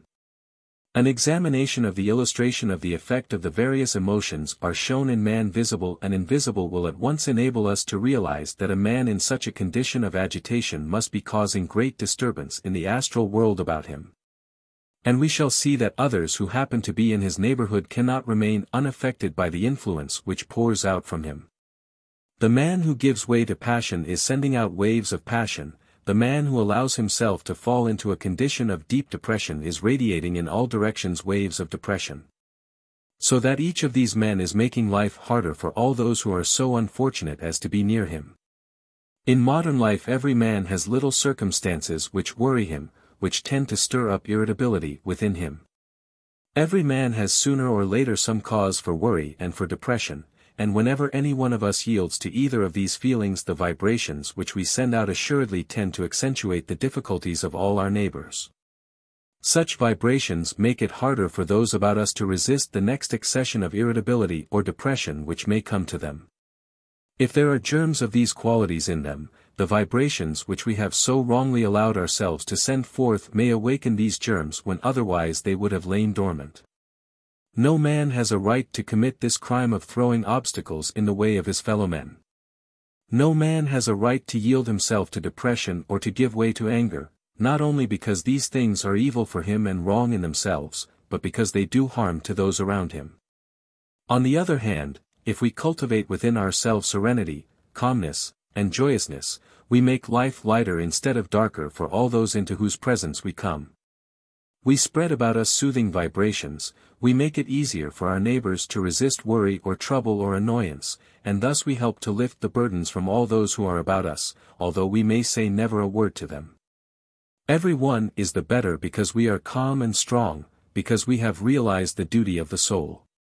Here, then, are some useful qualities which we may seek to build into ourselves, the qualities of self-control, happiness, and calmness. Let us learn that it is our duty to be happy, because God means man to be happy. Therefore it is that the man must not let himself be swept off his feet by the waves of thought and feeling about him, but must stand firm as a tower to which others may cling who are still affected by these waves. So shall divine strength flow through him to those others, and they too shall be rescued from the stormy ocean of life, and brought into the haven where they would be. Courage and resolution. Other virtues which we should build into ourselves are courage and determination. There are many men in the world who have an iron determination within them about certain things, a resolution that nothing can shake. They have resolved to make money, and they will do it, honestly, if possible, but at any rate they will make it, and these men usually succeed to a greater or less extent. We who are students of a higher life think of them as narrow in their outlook, as understanding but little of what life really is. That is true, yet we should remember that they are at least living up in practice to what they understand. The one thing of which they feel certain is that money is a great good, and that they intend to have plenty of it, and they are throwing their whole strength into that effort. We have convinced ourselves that there is something higher in the world than the gaining of money, that there is a vaster and a grander life, the smallest glimpse of which is worth more than all mere earthly gain. If we are as thoroughly convinced of the beauty of the higher life as is the worldly man of the desirability of making money, we shall throw ourselves into the pursuit of that higher life with exactly the same resolution and enthusiasm with which he throws himself into the pursuit of gold. He neglects no possibility, he will take infinite pains to qualify himself to pursue his object better. May not we often learn a lesson from him as to the one-pointedness and the untiring energy with which he devotes himself to his object? True, the object itself is an illusion, and when he gains it he often finds it to be of but little value after all. Yet the qualities which he has developed in that struggle cannot but be valuable to him when the higher light dawns upon him and he is able to turn his talents to a better use. In this development of resolution the study of theosophy greatly helps us. The theosophist realizes profoundly the infinity of work in the direction of self-development which lies before him. Yet he can never be depressed, as the worldly man sometimes is, by the feeling that he is now growing old, that his time is short, and that he cannot hope to attain his end before death puts a period to his effort. The student of occultism recognizes that he has eternity before him for his work, and that in that eternity he can make himself exactly what he desires to be. There is nothing that can prevent him. He finds around him many limitations which he has made for himself in previous lives, yet with eternity before him all these limitations will be transcended, his end will be accomplished, his goal will be attained. There are many people who are anxious to know what the future has in store for them, so many that large numbers of swindlers live upon this desire. Any astrologer or clairvoyant who thinks he can predict the future is certain to have immense numbers of clients. Even the veriest charlatan seems to be able to make a living by a mere pretense to the occult arts or to provision. Yet in truth no one need trouble himself in the slightest degree about his future, for it will be exactly what he intends that it shall be. The student of occultism does not seek to know what the future has in store for him. He says rather, I intend to do this or that, I know what my future development will be, because I know what I intend to make it. There may be many obstacles in my way, put there by my own previous actions. I do not know how many there are, or in what form they may come, I do not even care to know. Whatever they may be, my resolution is unshaken, whether it be in this life or in future lives, I shall mold my existence as I like. And in knowing that, I know all that I care to know of that which lies before me. When the man realizes the divine power which resides within him, he cares little for outward circumstances, he decides upon what he will do. He devotes his energy to it and he carries it through. He says to himself, "This shall be done, how long it will take matters nothing, but I will do it." It will be seen therefore that courage and determination are virtues which are emphatically necessary for the student of occultism. The greatest need of all. Most of all, man needs to develop the quality of unselfishness. For man as we find him at present is by nature terribly selfish. In saying that, we are not casting blame upon him for his past, we are trying to remind him that there lies before him a future. The theosophist understands why this fault of selfishness should be so common among men, for he realizes what has been the birth and the growth of the soul in man. He knows that the individual was gradually formed through ages of evolution, and consequently that the individuality is very strongly marked in man. The soul as a center of strength has grown up within the walls of self, and without these protecting walls the man could not have been what he now is. But now he has reached the stage where the powerful center is definitely established, and consequently he has to break down this scaffolding of selfish thought which surrounds him. This shell was a necessity, no doubt, for the formation of the center. But now that the center is formed, the shell must be broken away, because while it exists it prevents the center from doing its duty, and from carrying out the work for which it was formed. The man has become a sun, from which the divine power should radiate upon all those around him, and this radiation cannot be until the walls of selfishness have been broken down. It is not wonderful that it should be hard for man to do this, for in getting rid of selfishness he is conquering a habit which he has spent many ages in forming. It had its use and its place in these earlier stages. As one of the masters of wisdom once put it, the law of the survival of the fittest is the law of evolution for the brute, but the law of intelligent self-sacrifice is the law of development for man. So it comes that man needs to transcend what was formerly his nature and to build into himself the quality of unselfishness, the quality of love. So that he may learn gladly to sacrifice what seems his personal interest for the good of humanity as a whole. Let us beware that we do not misunderstand this. I do not mean by that any development of cheap sentimentalism. Men who are new to this study sometimes think that it is expected of them that they shall attain to the level of loving all their brethren alike. That is an impossibility even if it were desirable. And to see that this is so we have only to turn to the example of the highest of men. Remember that it is related of Jesus himself that he had his beloved disciple St. John, and of the Buddha that he was more closely attached to the disciple Ananda than to many others who possessed greater powers and higher advancement. It is not demanded of us, it is not intended, that we should have the same feeling of affection towards all. It is true that such affection as we now feel towards those who are nearest and dearest to us, we shall presently come to feel for all our brother men. But when that time comes, our affection for those whom we love best will have become something infinitely greater than it is now. It will mean that our power of affection has grown enormously, but not that it has ceased to be stronger in one case than it is in another. Not that all the world has become the same to us. What is important for us now is that we should regard all mankind, not with hostility, but in that friendly attitude which is watching for an opportunity to serve. When we feel deep affection or gratitude towards some person, we watch constantly for an opportunity to do some little thing for him to show our gratitude, our respect, our affection, or our reverence. Let us adopt that attitude of ready helpfulness towards all mankind. Let us be always prepared to do whatever comes to our hand, ever watching for an opportunity to serve our fellow men, and let us regard every contact with another man as an opportunity of being useful to him in some way or other. In that way we shall learn to build into our character these important virtues of love and unselfishness. Single-mindedness. Another necessary quality is that of single-mindedness. We must learn that the great object of our lives is to make ourselves a channel for the divine force, and that that object therefore must always be the determining factor in any decision that we make. When two paths open before us, instead of stopping to consider which of these two would be best for us individually, we must learn to think rather which is the noblest, which is the most useful, which will bring most good to other men.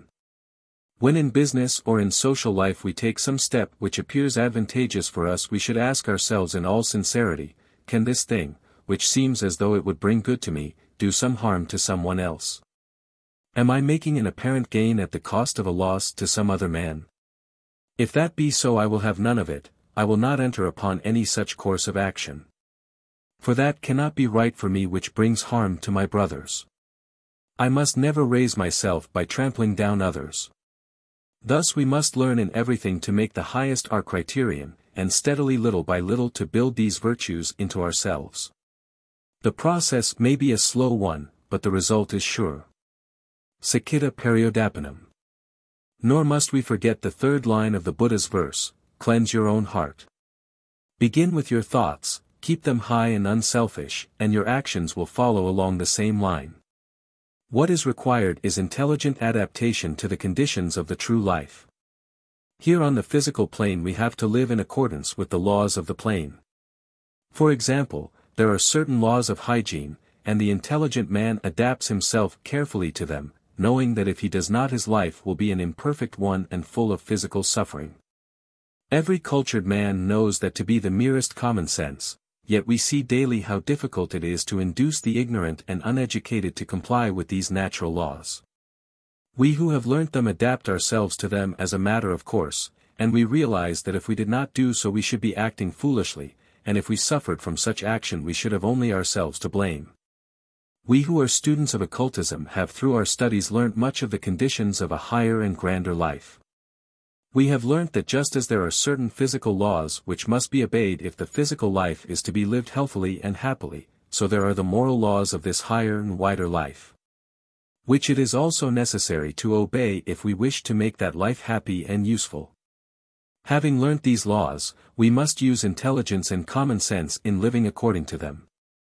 It is with a view of adapting ourselves to them that we watch ourselves with reference to these qualities of which we have spoken. The wise man takes them one at a time, and examines himself carefully with reference to the quality which he has chosen, to see where he is lacking in it.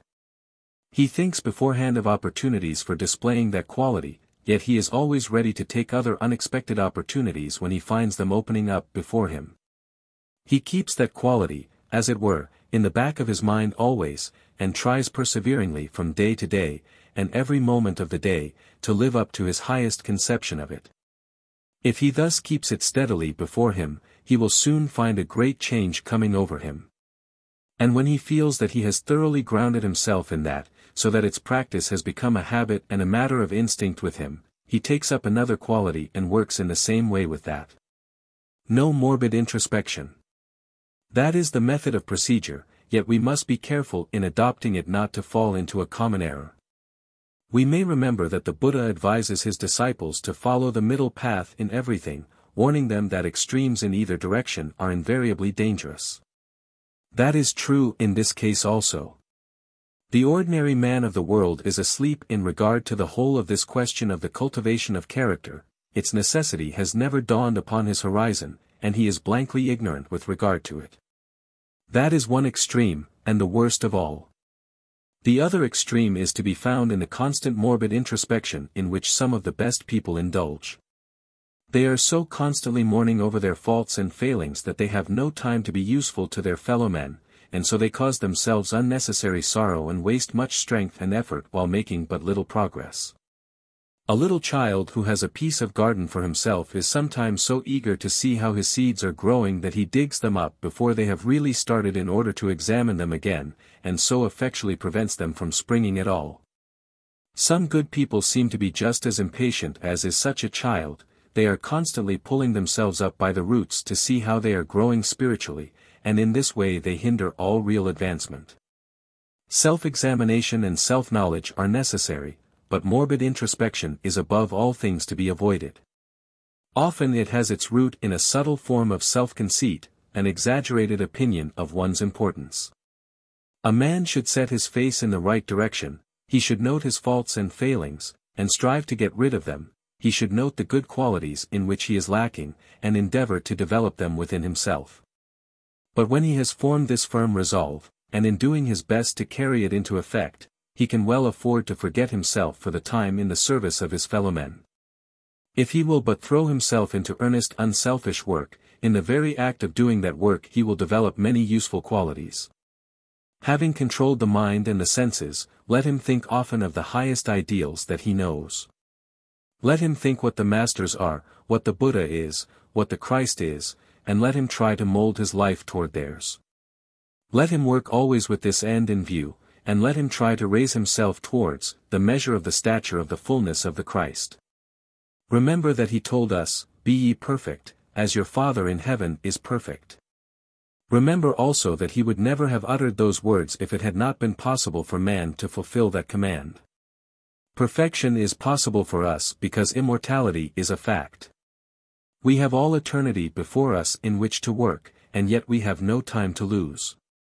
For the sooner we begin to live the life of the Christ, the sooner we shall be in a position to do the work of the Christ, and to range ourselves among the saviors and the helpers of the world. Chapter 12.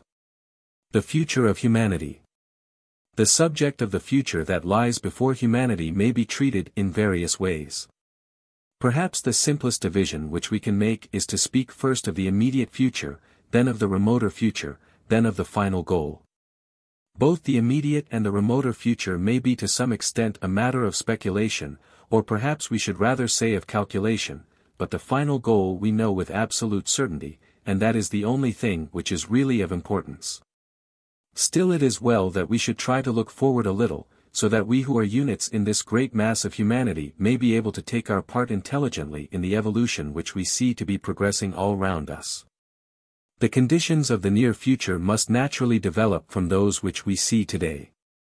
And I think that as we look about us, unless we are terribly prejudiced, we must admit that in spite of our boasted civilization there is much which is highly unsatisfactory. Europe and America, with some of the English colonies, include between them the highest levels yet gained by this civilization of ours. Yet we can hardly say with truth that in any of these countries the condition of affairs is at all what we would wish to see it. In every direction we see lamentable failures, although in certain matters there may be success and progress. The condition of religion.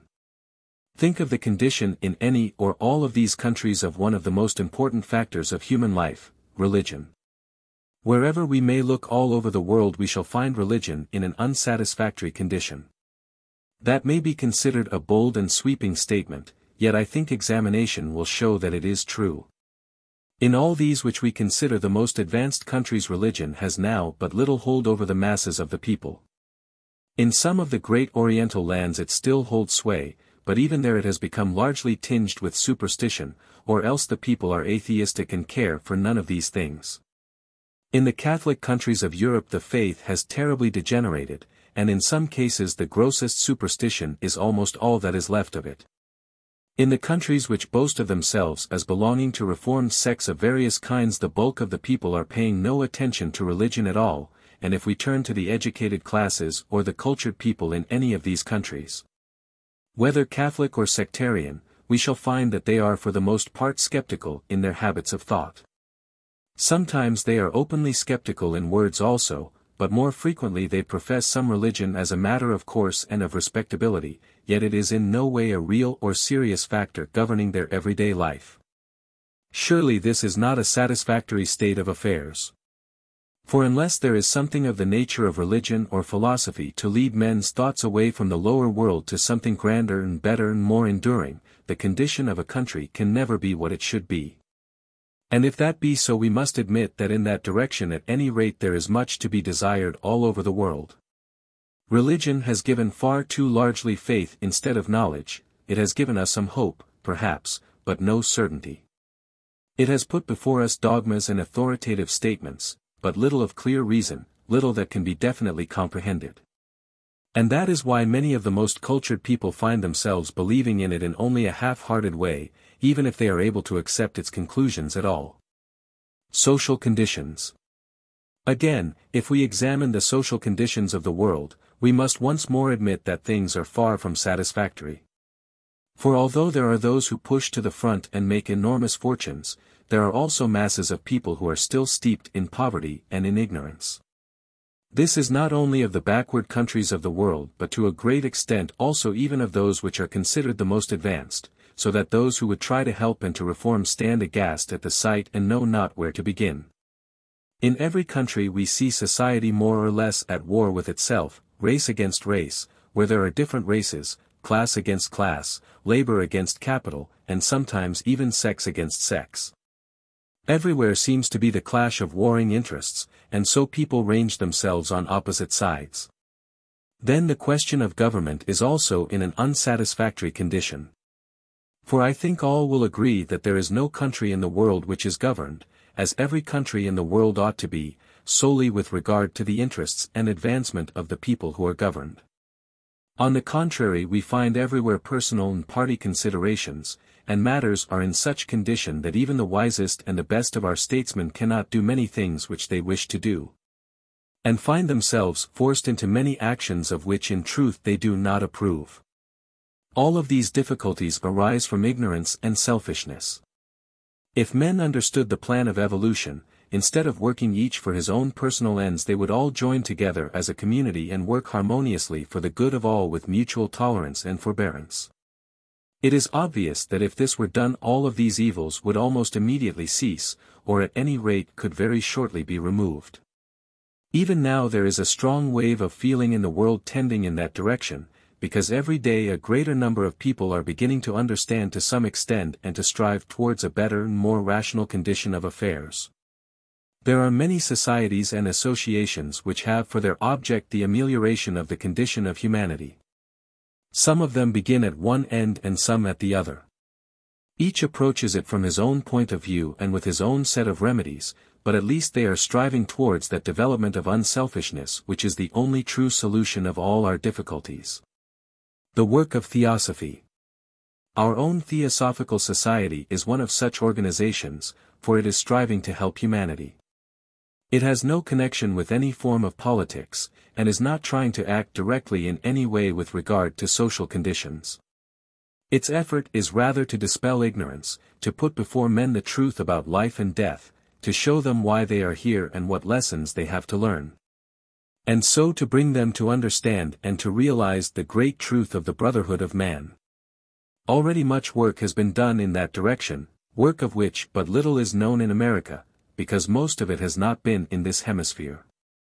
Though you have people of many different races in this country, you are gradually welding them all together into one race. So that it can hardly be said that any racial antagonisms exist, except, perhaps, that in the South between the whites and the Negroes. In Europe, however, there is still strong national feeling, and I am afraid much national misunderstanding. But it is a striking and interesting thing to see one of the conventions of the Theosophical Society here, at which are present men from all these races which so often misunderstand and suspect one another.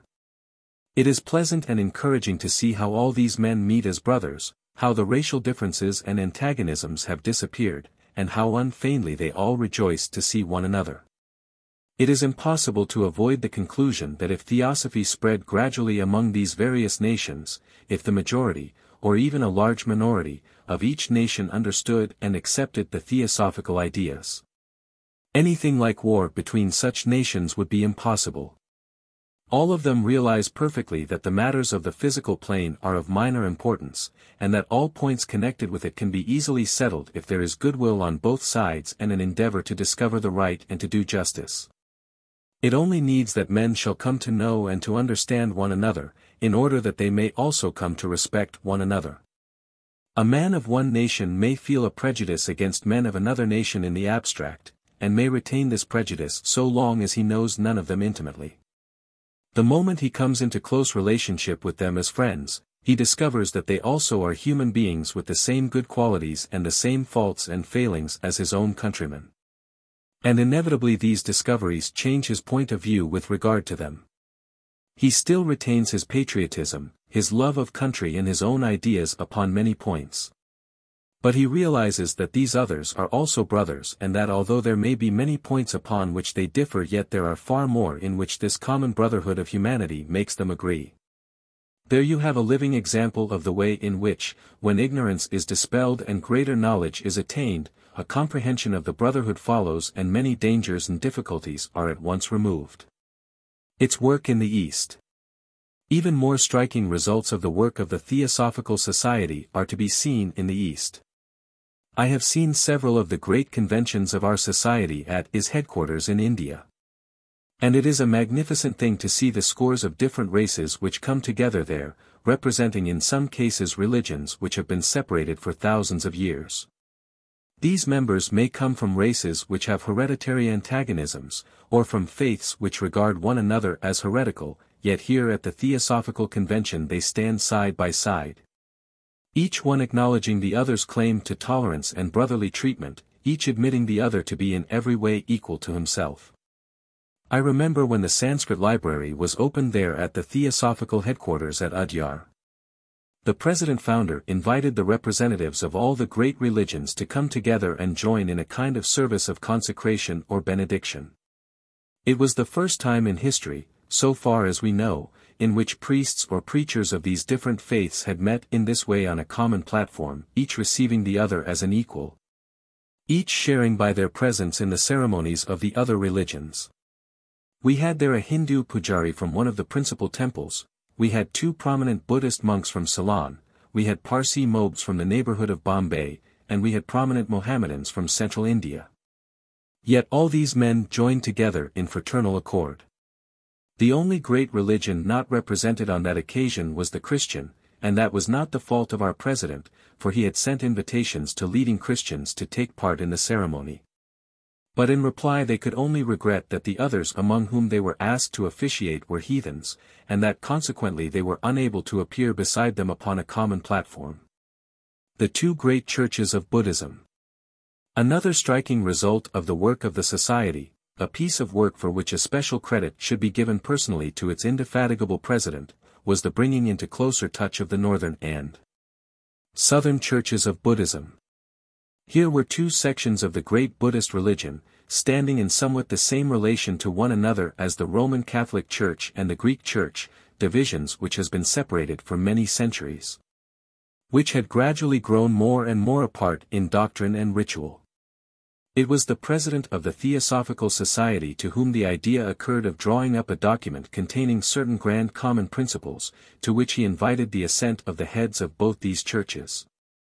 And he visited the various countries concerned, obtained the signature of all the great dignitaries to this common document, and thereby brought into intimate relation those who before had regarded one another with a certain amount of distrust and suspicion.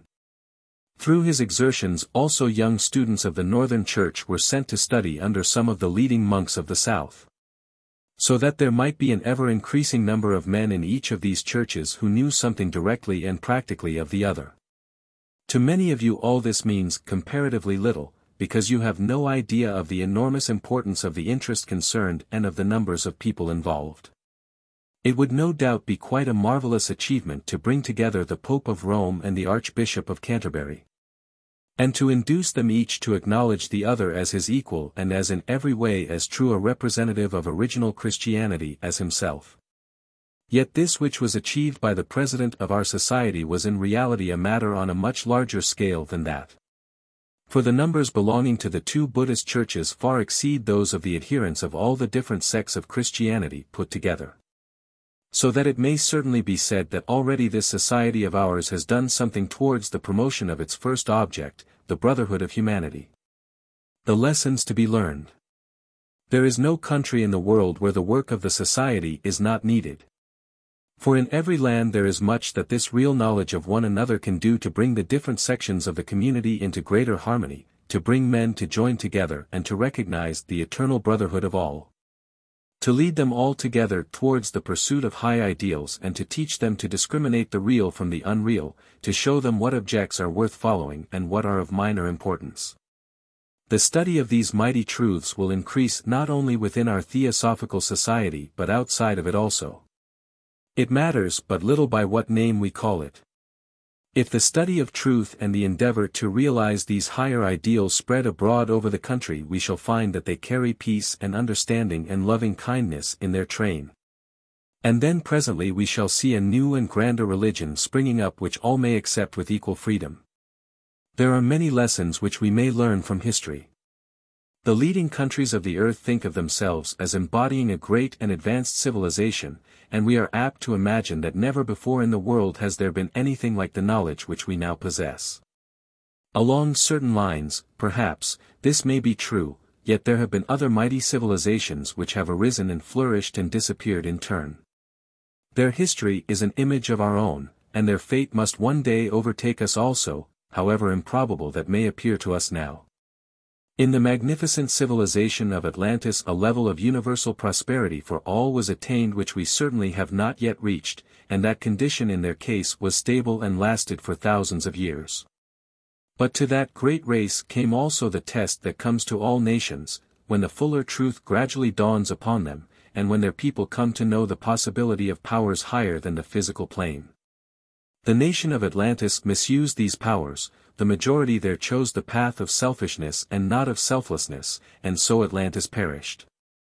We are now repeating the earlier part of their history. We are increasing in wealth and in prosperity, and we are gradually tending towards the worldwide domination which was held by Atlantis. Many among us are now beginning to obtain glimpses, at any rate, of these higher powers. And the knowledge of them and the possession of them will steadily spread among us. So we are closely repeating the history of Atlantis. And the question for us is whether, having thus reproduced the earlier part of it, we are about to follow its example in the latter part, whether after repeating the glory and expansion of the worldwide empire, we are going also to repeat the disgrace and the downfall. Whether that will happen to the present civilization of the world or not depends largely upon the men of today, the men who are here at the beginning of the new order of things. The preparation of our future. In America especially glimpses of psychic development are common. And undoubtedly they will form a characteristic of the great new race which is to arise out of the intermixture of many nations which is taking place there. We are in truth assisting in the birth of a nation, and we must remember that a birth of a nation has many points in common with the birth of a child. We know that the future of the child depends largely on the thought and character of those who surround it in its earliest years, both before and after the moment of its birth. Just in the same manner the men of the present day have their part to play in the foundation of this new race, in the preparation of the future that awaits us. In this preparation we who are studying the truths of Theosophy have our part to play. If we realize something of these higher truths, if we understand the necessity of high and spiritual ideals, now is the time for us to try to spread this knowledge of the truth and to put it forward in a common-sense way before those who can understand it wherever opportunity offers. We must offer them this higher belief, based not upon dogmas or sacred books, but upon sound reason and common sense. Reasoning steadily upward step by step from things clearly known and recognized by science to those which as yet are known only to the few. If we can succeed in doing this we shall help in securing for this immediate future a development of good and not of evil. We must remember that it is the power of our thought and the power of our action, as well as the power of our speech, which will produce its effect in these matters. Never was there a greater need for the diffusion of knowledge, for in the present ignorance of men there is a real and imminent danger. We have in the immediate future the possibility of serious struggle. We have all the elements of a possible social upheaval, and we have no religion with sufficient hold upon the people to check what may develop into a wild and dangerous movement. As yet philosophy is the study of the few only, and the science which has done so much for us, and has achieved so many triumphs, cannot stay the danger which threatens us. The only thing that can prevent it is the diffusion of knowledge, so that men shall understand what is really best for them and shall realize that nothing can ever be good for one which is against the interest of the whole. Development must come. That change and development must come is certain, the only question is how it shall come, how the new order shall replace the old with as little friction and as little suffering as possible. Material and philosophical science must be perfected, until every natural force is subjugated to man's service, knowledge will grow until it rends the veil from every secret in the boundless fields of hitherto unknown truth.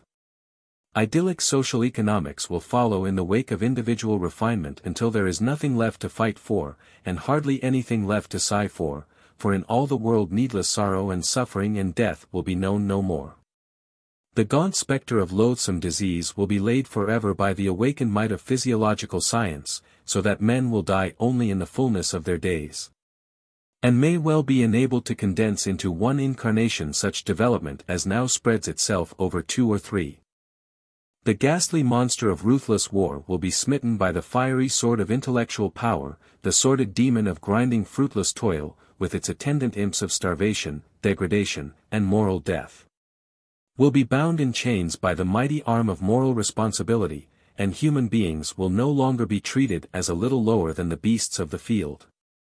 Education will pierce the viscid depths of poverty, and will raise even the humblest of the human race into the self-respecting, self-restraining ranks of the men who know. All this must surely come. As the sense of duty spreads among men, it will draw forth the rich man from his selfish isolation to employ the talents which have been given him for the helping and the uplifting of his fellows. The extremes of wealth and poverty will be alike impossible, for the simpler and the purer life must take the place of all the present unnecessary complications. This is in our future, and I hope it may be the near future. But how it shall come depends largely upon the extent to which the light of truth can be spread through the world now. There is no time to waste, for the forces of discontent and danger are daily growing, and at any moment some spark may light a conflagration, the extent of which no man can foresee. The remoter future. We can speak with greater certainty as to the remoter future than we can with regard to that which is more immediately impending. The study of the earlier ages of humanity and a comparison of their conditions with the state of affairs at the present day shows us the direction in which evolution is moving. So that there can be no question that after a certain considerable lapse of time qualities which are now only just beginning to dawn will be fully developed, and all the conditions of society will be radically changed thereby. There can be no uncertainty with regard to this, but the intermediate steps through which we must pass are not so clearly defined. I have often had occasion to speak of the possession by man of the astral and mental bodies, and of the development within some of us of the senses of these bodies, so that they have become what is commonly called clairvoyant. Those who possess these faculties now are those who have turned their attention especially to them either in this life or in some previous existence. But the faculties are the heritage of every human being, and the race is moving steadily towards their fuller development. I have explained in the concluding chapter of The Other Side of Death how the man who wishes for the use of these faculties may proceed to unfold them within himself. That process, however, is only an acceleration of what nature is gradually doing for us all, and the time is not far distant when a considerable portion of the higher races of mankind will possess them naturally and without any special effort. In America we have striking evidence that this statement is true, for the proportion of partially psychic men and women is far greater here than it is in any of the older nations with the exception, perhaps, of some of the smaller and distinctly Celtic races, such as the Highlanders of Scotland.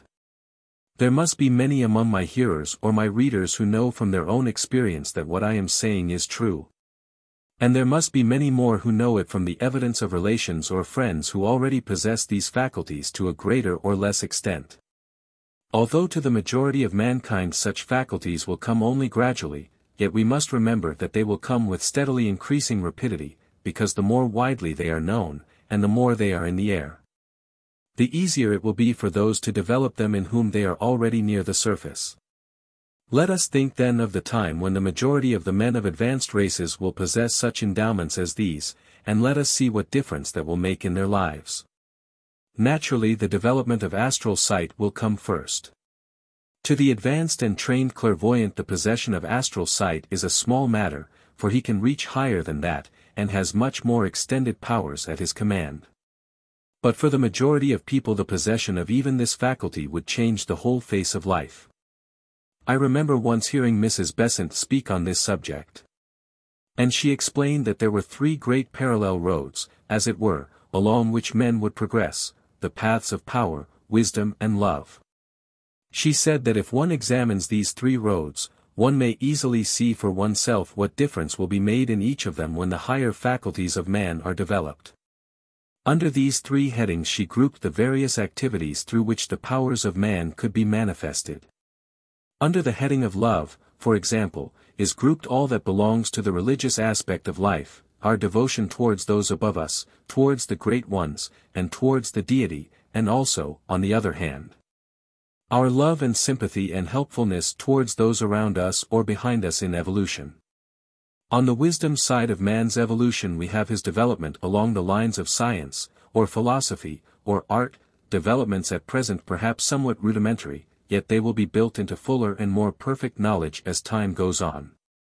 Under the power side of the man's development comes the whole question of government and of organization in all its aspects. In all these lines of progress we are only at the beginning. And yet, though truly we have not advanced very far, it would seem as though in all of them we are coming to dead walls beyond which it is difficult for us to see our way.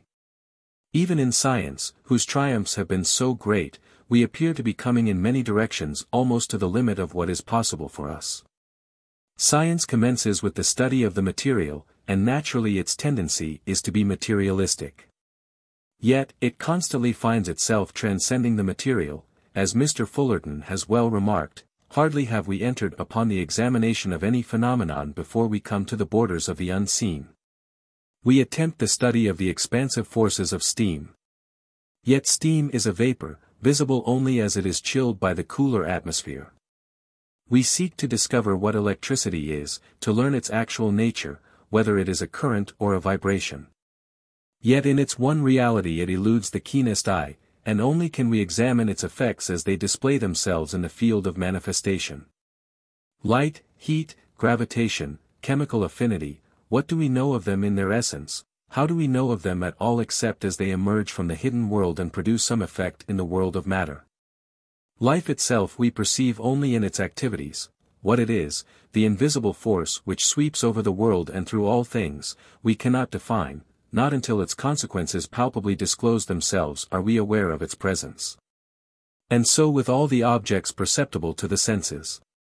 But a very little way do we go in our examination before the senses are transcended, the border of the unseen is reached, and the examination is closed in powerlessness. Proofs of Theosophy, page 2. The effect of astral development. Let us see then how the development of astral consciousness would affect mankind upon these various sides of their evolution.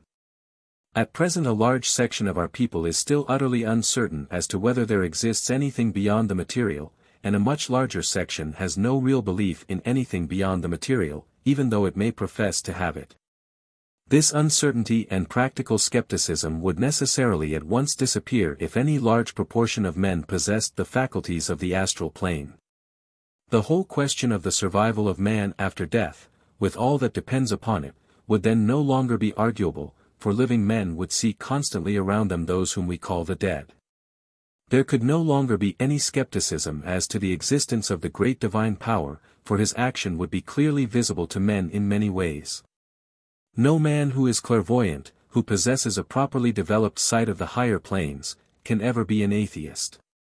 It is not that he sees God himself, for as your scriptures tell you, no man hath seen God at any time. But he does see on all hands such direct evidence of a mighty scheme, of tremendous power wielded by transcendent intelligence, that it is impossible for him to doubt the existence of the directing deity. Many of the things about which men argue now will then be matters of knowledge, though no doubt there will still be much room for speculation with regard to other and higher matters. The change will also be great with regard to what Mrs. Besant calls the love side of the evolution of man. Our relation and our obligation towards intelligences greater than ours, towards great teachers of the past and of the present, will be unquestioned, because we shall see and realize their power and influence. When we turn our thought in the other direction and think of our influence upon those about us and upon those below us, again we see what a vast difference must necessarily be made when there is an abundance of activity and of intelligent help. When every man who has gained this sight knows how to use it in dealing with his fellow men, because he can see what they think and what they feel, and therefore he is no longer working blindly. A doctor will know what is the matter with his patient without having to make experiments, and so he will be able to prescribe just what is necessary for his recovery. Men will work intelligently for the helping of their fellows, and so all their efforts will be far better directed than they can be now. Think what it will do for us in the education of our children when we have teachers who can see and understand.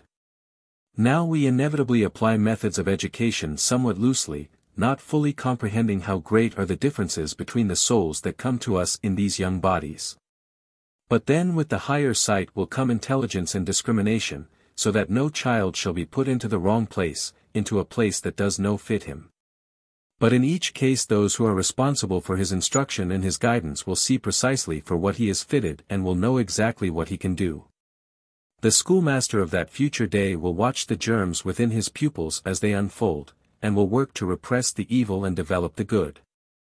We may see how much of advancement might in this way be attained even in a single generation, if we think of all the people whom we know, and how different they would be if all the undesirable qualities which they possess were eliminated, and all the good ones enormously strengthened.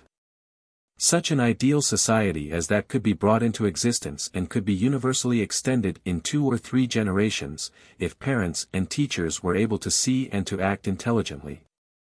Even now without the development of the astral sight there is much that may be done, if parents and guardians and teachers will only read and learn for themselves about these things. On the wisdom side of man's evolution this new sight would make a wonderful change. As I have said, there are now many limitations for the scientific man in almost every direction. He has improved and refined and specialized his instruments to a wonderful pitch of perfection, and yet the highest that he can reach falls short of so much that needs to know. He talks about and he works with his atoms and his molecules, and yet no man living has ever by means of any scientific instrument seen an atom or a molecule. These things can be seen by the developed clairvoyant sight. I do not mean by ordinary clairvoyance such as that which is frequently advertised in the newspapers, but by definitely trained clairvoyance, or rather by a special application of that sight. This power of magnification has apparently always been understood in the East, at least we find reference to the possession of this power in some of the earlier Hindu books. By its means the various atoms and molecules postulated by science may be seen to be not merely hypotheses but facts. Here then is a grand possibility lying before the chemist of the future. He will not merely theorize, but as he mixes his various chemicals he will watch the combinations and the changes, and will therefore understand far more clearly what he is doing. As we said before, the doctor will then diagnose by direct vision, and not by mere inference from external symptoms. Now in many cases he administers his drugs to counteract these external symptoms merely, and he hopes that the results of some at least of them may be satisfactory. Then he will be able to see the effect of each drug in various cases and can observe and test it fully. Another department in which a great difference will certainly be made is psychology. Now men argue much about the degree to which consciousness is developed in animals, and how it works at different stages of human evolution. Then there will be no need for them to argue about such matters, because they will be able to see how the consciousness works, and it will be within their power to identify themselves for the moment with the consciousness of an animal, so that they may know what it is and how its strange limitations act. The increase of our knowledge cannot but be wonderful, yet it is certain that this must come, since it is directly in line with the development which has already come to us, and since the powers by which it will be gained have already unfolded themselves to some of us. There are many among us who have seen really highly developed men, those whom we call the masters of wisdom, and we see that they possess all these qualities of which we speak. What they are now, all of us will presently be. And consequently we are not guessing or speculating when we speak of this remoter future, but we are describing the inevitable advancement of the human race. In the field of philosophy the plainest of facts will replace many of the theories of the present day. No doubt our metaphysicians will still continue to argue about matters far above any which even that higher sight can see. But, at any rate, they will have a definite basis, a foundation from which to start in their theories, and that cannot but make considerable difference to them. Another side of our knowledge which will be revolutionized will be the study of history, for one of the faculties belonging to these higher planes is the power of looking back into the records of the past. At present we must trust ourselves in the hands of the historian, who may be ignorant or mistaken and is almost necessarily more or less partial. Then we shall be able to look back at will upon these records of the divine memory, which show everything that has been done or spoken or thought all over the world. So that instead of hearing only an imperfect account of one side of the story, we shall be able to live at will amongst the civilizations of hundreds of thousands of years ago and see their action and working as clearly and vividly as that which is passing around us. Psychometry shows us even now that this is a possibility, and it is certain that this will be the way in which the future history will be written, so that we shall know, instead of vaguely guessing. Our religious friends argue much about heaven and hell, and are terribly afraid of the latter. Indeed, it would sometimes almost seem as though they were afraid of the former as well, from the manner in which they exert themselves to avoid going there. In the future no questions or disputes about these conditions will be possible, because man will see for himself that there is no hell. Though he will also see that those who live an evil life are by that fact storing up for themselves undesirable results and an unpleasant time in the astral life. The glories of the heaven world will also be open to his sight, and he will realize that man needs only a development of faculty in order to place him at once, here and now, in the midst of all the bliss that wondrous life can give. Thus also with many points about which men argue in religion, about the verbal accuracy of the gospel stories and of other parts of what is called sacred history. In those days the facts will be obvious, and there will be no longer room for argument. What a change will come over our conceptions of art and music also. For the artist of that day there will be many more colors and many more shades of color than those of which we now know, for the knowledge of the higher planes brings as one of its earliest results the power of appreciating different hues. The music of that day will be accompanied by color, just as the color studies will be accompanied by harmonious sound. For sound and color are two aspects of every ordered motion, so that a magnificent piece played upon the organ will be accompanied by a splendid display of glowing color, and thus another interest will be added to the delight of glorious music. And an additional advantage will in this way be enjoyed by the students of music and art. A great change too will come over the power side of man's development. The whole question of government and organization will stand upon a different basis. Men will see then the effect upon the astral plane of many of their actions upon the physical, and thus much that is now done thoughtlessly will become an impossibility.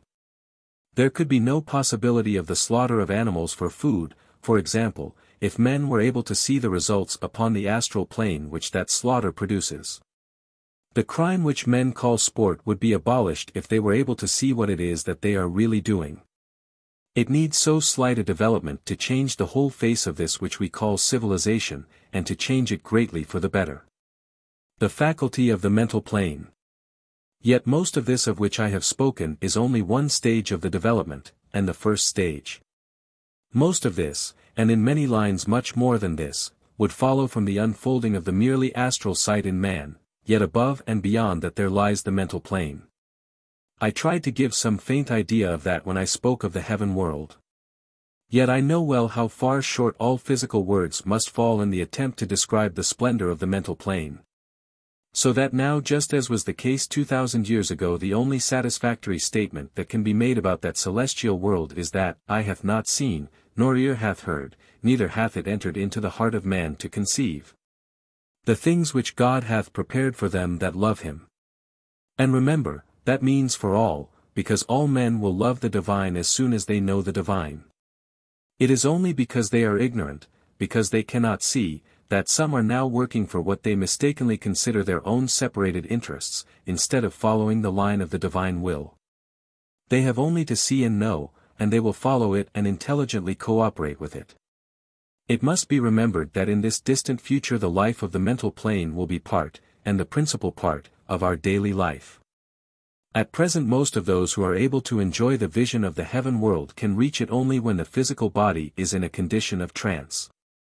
That is not the only way in which this can be seen, but we are so used to paying attention to the senses of the physical body and the impressions received through them, that while these are pressing upon us we are not free to listen to the whisperings from the higher worlds. But there comes to every man in the course of his evolution a time when he possesses his astral faculties along with the physical, and has them at his command all the while.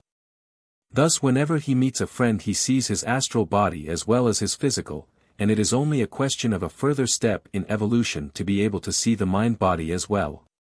When this power comes to the man, the mental plane is open to him, so that even while he walks the earth and takes part in his daily business he is yet living in heaven in very truth, for its powers are his, its knowledge is his, its bliss is his. That will be true for every one of us, not for all at first, nor for all simultaneously, because all men will not be equal in their development then, any more than they are now. There are younger souls and older souls, and those who belong now to savage races may by that time have developed to our present level. But we shall not have been standing still during the intervening period, and so we shall then have reached a far higher level than this. These things are today within the reach only of those who have especially studied in order to develop these faculties, but by that time they will be in the hands of the majority of the educated and cultured men of the advanced races. The few who hold these powers now are, as it were, eyes for the rest of the race, and they use their powers only in the service of their brothers, and never for private gain. The man who has evolved so far as this knows that nothing can ever be a gain for one unless it is also in harmony with the advancement of all. He knows that there is no such thing as a private gain at another man's cost. Consequently he begins to see that the only true advantage is that gain which he shares with all, that every advance that he makes in the way of spiritual progress or development is something gained not for himself alone but for others. If he gains knowledge and self-control he assuredly acquires much for himself, yet he takes nothing away from anyone else. He may hand on his knowledge to others, and yet lose nothing. Indeed, the more of his knowledge he passes on in this way the more he is likely to acquire himself. If a man keeps the channel of his mind ever open and lets his knowledge flow through it for the benefit of others, then the way is open for fresh knowledge constantly to pour in from above, just as a stream of water flows through an open pipe. And it is always kept clean and pure.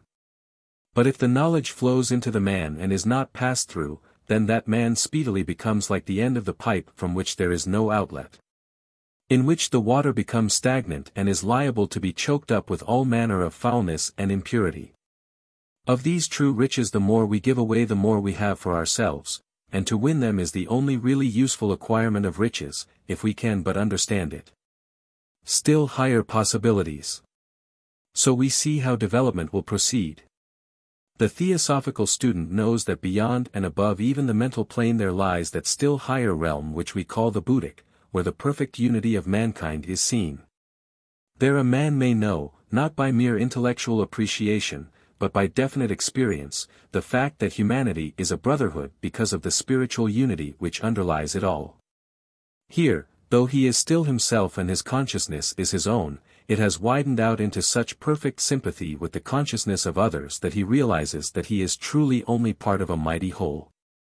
He sees how the evolution of that whole is steadily progressing, and how he must work towards that end without any thought of himself as a separate entity, since that is merely a delusion belonging to these lower planes. When we realize this one thing, we know also the splendid advancement that must come to man, for we see how it leads upwards to that final goal when man himself shall be as God. For every man's consciousness shall widen out into that divine consciousness and shall be a center of love and light and glory, the organizer and ruler and life-giver of a system, the creator of evolutions yet to come. That is the future that lies before us, yet even that is not the final goal. It is the goal intended for us at the end of this stage in our evolution, yet progress ends not with that. What lies beyond it in still higher realms of divinity we know not now, but we shall know some day. No words can picture, no thought can reach it, yet that future is sure. The only thing that is not sure is how long we shall be in gaining it. Yet we are on the way to it even now, and it is in the hands of the men of today to hasten our progress towards it. For we are of this humanity that is progressing, only a small part of it truly, yet not without power and not without responsibility. And if we intelligently bear our part in the work of today we can do much towards hastening the approach of this splendor which is so much greater than human words can say. This at least we can do. Each one of us can make himself a center, and try to do his best to spread the knowledge of the truth by his thought and word and deed. He can hold himself steady and calm and serene, he can keep the higher ideal before him, and never allow himself to be swept off his feet by waves of passion or by thoughts of selfishness. He can earnestly devote himself to the study of these higher truths, so that he may fully understand how best to work for them. Let him try do what we in this theosophical society are doing. Let him try to advance and to aid the world by putting these truths before men, thus helping to bring nearer the time when all men shall understand one another, because they understand the mighty system of which they form a part. This glorious future of which we speak is not the mere dream of a poet or ecstatic, it is a certainty beyond all doubt. It is a certainty because this evolution is God's will for man, and his kingdom shall come, and his will shall be done, on earth as it is in heaven. Chapter 13. Theosophy in Everyday Life. In the course of this series of lectures we have spoken of many different subjects from the theosophical point of view, in some cases explaining by means of theosophy matters which otherwise seem wrapped in obscurity. In others telling you how various matters of religious interest appear when viewed through theosophical glasses, with the added knowledge which theosophy gives us. Now we have to consider how this same theosophical knowledge affects us in everyday life. As you will have seen from the previous lectures, theosophy gives us a definite point of view from which to regard everything. It is a clear and coherent theory of life, a system of philosophy through which we may look forth upon all the different problems that come before us, with the hope of being able to solve them, to understand what they mean, and what part they bear in relation to our lives. It is manifest that in our studies of higher subjects this will give us a great advantage, but how will it affect us in the somewhat dreary round of everyday life? We find that it makes a great change. In fact, the various ways in which theosophy alters our attitude towards the world, toward our fellow men and towards our evolution are so many, the whole subject is so large. And the difference which theosophy makes to those who imbibe its teachings is so fundamental, that I can give you only the leading points of it in such a lecture as one can deliver in a single evening. If you think carefully, however, you will see that each of these points opens up a line of thought, and each of these lines has many ramifications. The sense of proportion. The difficulty is to know where to begin and what to include, but perhaps we may take as our first great point the wider and calmer view which comes from this knowledge. The man who grasps the fundamental principles of theosophy begins to see everything in different proportions, and necessarily learns to be much less personal in his view of affairs. Merely to hold the theosophical ideas in the vague way in which much of modern theological faith is held would be of comparatively little use. But if a man really grasps the teaching, if it is vivid and lifelike to him, it certainly means a great alteration in his whole attitude. He will find that there is almost nothing which appeared in his life before, his view of which has not been much changed and greatly widened. In every way his basis of thought and of life has been made different by the teaching of theosophy. The point of view of the average man is usually a limited and personal one. I am not thinking of a definitely selfish man, one who is unscrupulous in the pursuit of his own ends, and would push his personal interest regardless of direct and obvious injury to others. That is an unmistakably selfish man, and the ordinary man is less selfish than self-centered. He sees everything primarily as it affects him, and he does not as a rule naturally and instinctively look beyond himself to see how it affects the community at large. If that idea occurs to him at all, it is only as a second thought, and every problem presents itself to him first and foremost simply with reference to himself. That attitude cannot but be changed for the student of theosophy. He realizes keenly the brotherhood of humanity, he sees vividly that we are all spiritually one upon higher planes, and that therefore even here in this physical world our true interests must be fundamentally one and the same. We have already seen in other lectures that the only true gain for a man is that which he can share with all his brethren without thereby losing anything for himself. And we have also considered how the radiation of his thoughts and feelings affects those of his fellow men. From this we may also see that if a man succeeds in conquering an evil quality in himself, and developing the opposite virtue, he necessarily helps those about him to tread the same path.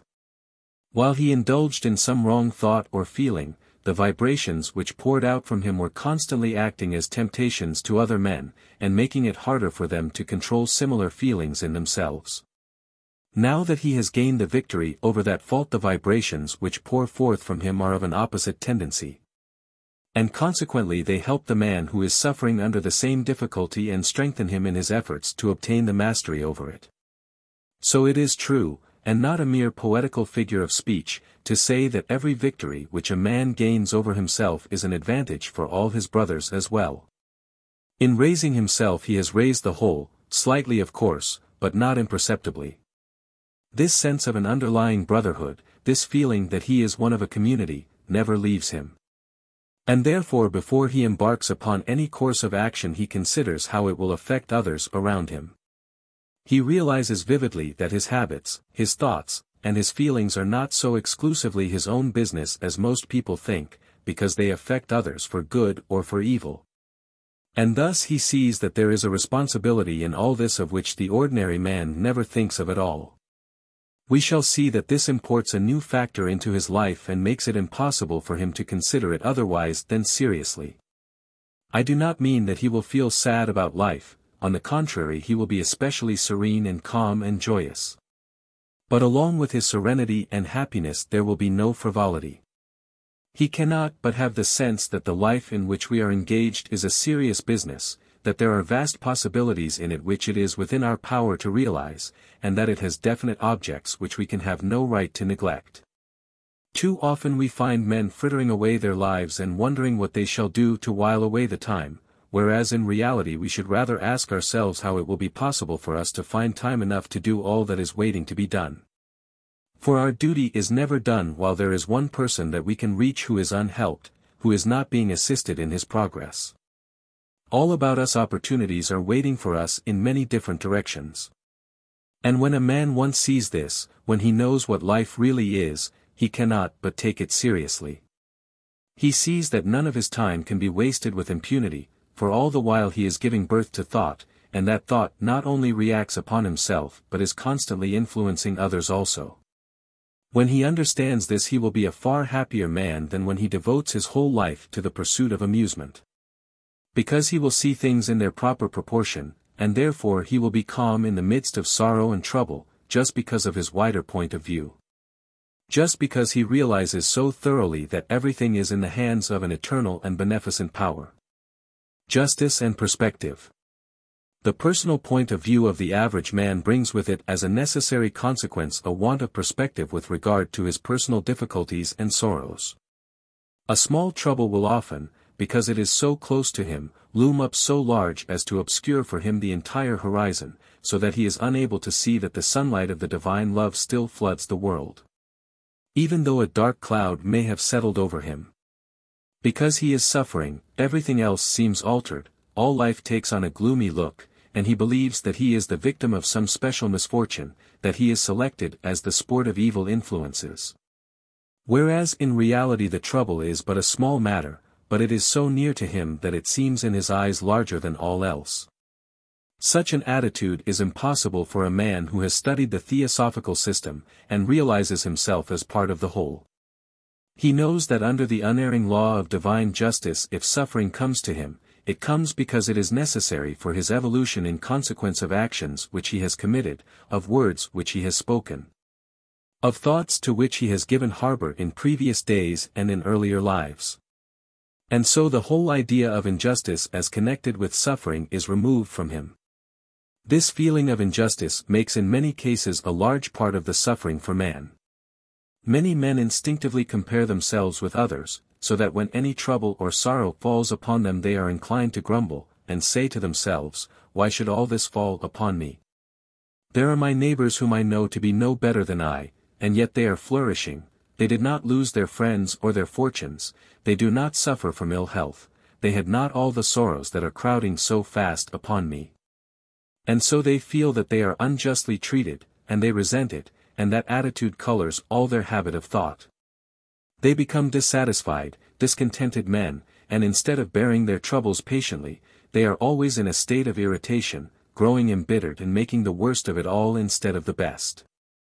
All such feeling, all this which is so sadly common in the world, is swept away by the theosophical teaching. For the student realizes that if his friends or his acquaintances are in better circumstances than himself, then either it is because they have deserved so to be, or else it is that their evolution at the present moment does not render it necessary for them, or well for them, that the trouble and the sorrow which they have stored up for themselves, should in immediate activity. So he takes his troubles philosophically, he rates them at their true value, and resolves to make out of these fruits of his evil doing in the past an opportunity for good in the present, by bearing them nobly and uncomplainingly, and developing under their action the virtues of determination, courage, and endurance. A dark saying. There is yet another consideration which Theosophy puts before us which helps to make sorrow easier to bear. You may remember a strange text which tells us that, whom the Lord loveth, he chasteneth. It is difficult, without a theosophical explanation of it, either to accept or make any sense out of such a text as that. Usually people try to explain it by attaching some vague idea of advantage to suffering in itself. They say that it is a good thing for a person that he should suffer, and that when God particularly loves anyone he consequently causes them to pass through great sorrows in order that they may more quickly develop high qualities. It is true that such qualities as courage and endurance may be incidentally developed through suffering, as we have already said. But it is not true that the deity exhibits caprice in this matter, and imposes this suffering upon one and not upon another, as though by favoritism. No suffering can come upon any man except that which is the result of his own action. And yet there is a truth hidden behind that strange text, which I will try to explain. Those who have studied the Oriental scriptures will remember that in them this law of cause and effect is called by the name of karma. This Sanskrit word karma is a verbal noun, literally signifying doing, but in the Oriental philosophy it bears three shades of meaning, important to be understood by anyone who wishes to have a comprehensive grasp of Eastern teachings. First, it sometimes means simply action. Secondly, it means the result of action, the reaction upon the doer which sooner or later invariably and inevitably follows. Thirdly, it means the law of nature under which this reaction takes place, the law of cause and effect, or the readjustment of equilibrium, which operates in the mental and moral worlds exactly as it does in mechanics. They tell us that karma is of three kinds. First, there is the samchita, or piled-up karma, the whole mass that still remains behind the man not yet worked out, the entire unpaid balance of the debit and credit account. Second, there is the prarabdha, or beginning, karma, the amount apportioned to the man at the commencement of each life, his destiny, as it were, for that life. Third, there is the kriyamana karma, that which we are now by our actions in this present life making for the future. We shall find this Eastern division helpful to us in our efforts to understand the subject. The first variety described is evidently the result of all the man's previous thoughts and actions, both good and evil, which is hovering over him and waiting to come into operation. This is that self-imposed destiny which makes his life and surroundings such as they are according to his previous lives and actions. In one sense it may be regarded as a debt which he has to pay. Yet it is far too great a debt to be paid in any one life, for in our earlier existences we are almost certain to have done on the whole a greater proportion of harm than good. In the savage period of our evolution we must necessarily have been ignorant and therefore our actions are likely to have been selfish and violent, and they must have left as their result much that is highly undesirable. It is because of this that the arrangement indicated in the second type of karma is a necessity. Because the debt is too great to be paid at once, a certain proportion of it is allotted to the man in each life, a reasonable proportion with a fair balance of good and ill, so that he shall not be weighed down and crushed, but shall have the opportunity of making his way through life, even though it be with a struggle, and thus rising ever from the lower to the higher. We must never forget that the object of the scheme is man's evolution, and that consequently all the arrangements are intended to favor that evolution. No man therefore ever received more trouble than he can bear, although sometimes he may be tempted to think so, for if that were really the case evolution would be working to defeat itself, which is unthinkable. The balancing of good and evil. Since the man is steadily paying off more and more of this debt that lies behind him, there comes a time when the majority of the evil has already been worked out. When he has come nearly to the balancing of the evil and the good results of his past history. This point has not been reached by the majority of men, and yet there are some who are nearer to it than we may think, even though the lives of men are still far from being perfectly pure or noble or unselfish. This may perhaps seem strange to many. But we must take into consideration a fact which happily for us is prominent in our evolution, that, other things being equal, good is always a greater force than evil. And comparatively a little energy on the side of good often counterbalances a great deal turned into the lower levels of evil and selfishness. The reason for that is simple when we understand the physics of the higher planes. All that belongs to good, all that is high and pure and noble, expresses itself through the higher and more rapid vibrations. Let us take, for example, the astral body of man, which is the vehicle of his desires, his passions, and his emotions. That astral body is a complex thing, for it is built up of many different kinds of astral matter. If a man has within him only high and unselfish desires and emotions, he will chiefly set into vibration the more refined matter of that astral body. If on the contrary his desires, emotions, and passions are coarse and selfish, almost the whole of them will express themselves in the lower, denser, grosser parts of that astral vehicle. Note the result which follows. Supposing the man had an equal amount of good and evil desire, the good desire would be considerably more powerful, because it works in that finer matter where vibrations are so much more rapid, where force is so much more penetrating and enduring.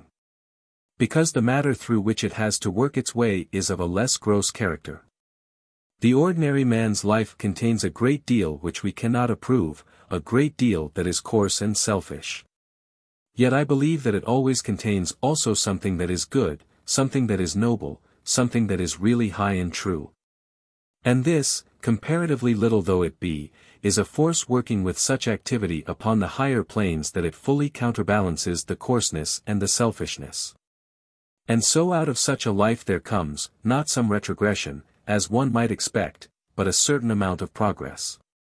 The ordinary life of the ordinary man, who is in no way particularly spiritual, but yet has his good points, is almost sure to bring him a little further forward at its end than he was at its beginning. So that there is progress in almost every life even for the man who is as yet comparatively undeveloped from the spiritual point of view. It follows from this that the moment a man really begins to train himself, and to have deep and strong spiritual thought, the good in his life enormously preponderates over the evil, and he commences to make rapid progress. The true understanding of this changes the aspect of life for us all. We can no longer despair of the world or of evolution, when we realize how that evolution is working. We see what a stupendous strength lies behind it. How resistless is the law of God which is always moving onwards to good. And not only do we arrive at that as a matter of deduction, but we see that even now in this period when man is not yet highly developed as regards spirituality, there is still a steady progress, even though it may be very slow. We see how soon and how easily, when people begin to understand it, this slow progress may be turned into a rapid forward movement, how soon humanity may be swept onward by a resistless tide in the direction of high spirituality. How soon it may be raised above even what we should now consider advanced levels of thought. Seeing this, we shall also see that in order to take part in this rapid progress it is necessary for us that we should work out as soon as may be whatsoever of evil still remains as the result of our previous actions. If we have still a debt to pay as the result of past evils, then the sooner we pay off the debt the sooner shall we be free to make this rapid progress, and to devote ourselves to helping other men. The explanation of the text. Now perhaps we shall be able to understand the explanation of that curious text.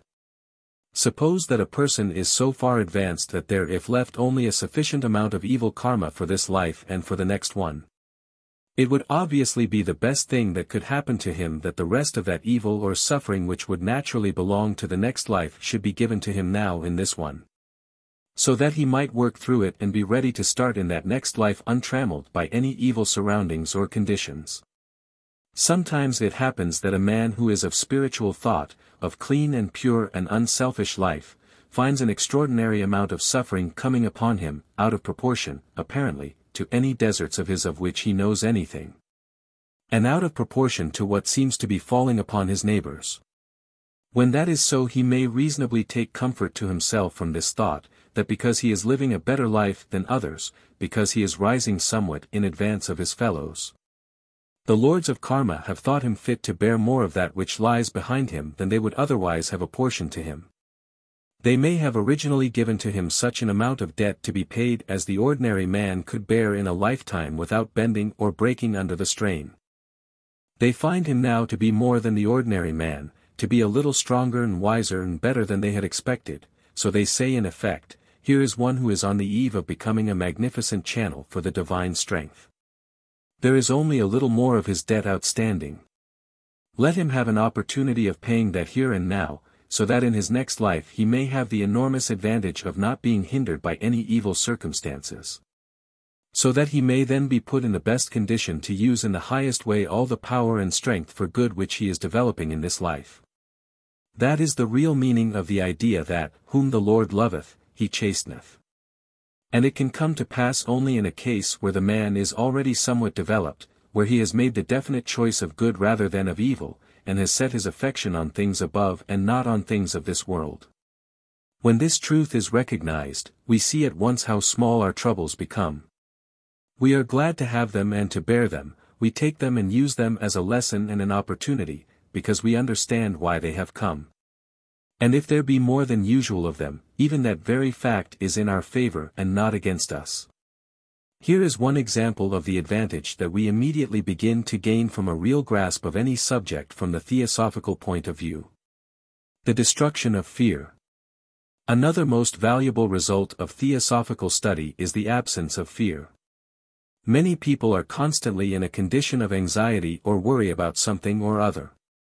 Lest they fear this or that should happen to them, lest this or that combination may fail, or so all the while they are in a condition of unrest. The majority of their fear is wholly unnecessary, and most of the things feared never come to pass. But nevertheless the fact remains that numbers of people are constantly giving themselves a great deal of unnecessary suffering in this way. Most serious of all for many people is the fear of death. I suppose that the majority of men hardly know how widespread that fear is. A large number of people seem to have it always in their minds as an ever-haunting dread, a sort of Damocles hanging over their heads, ready to fall upon them at any moment. The whole of that feeling is swept away for the man who understands the theosophical teaching.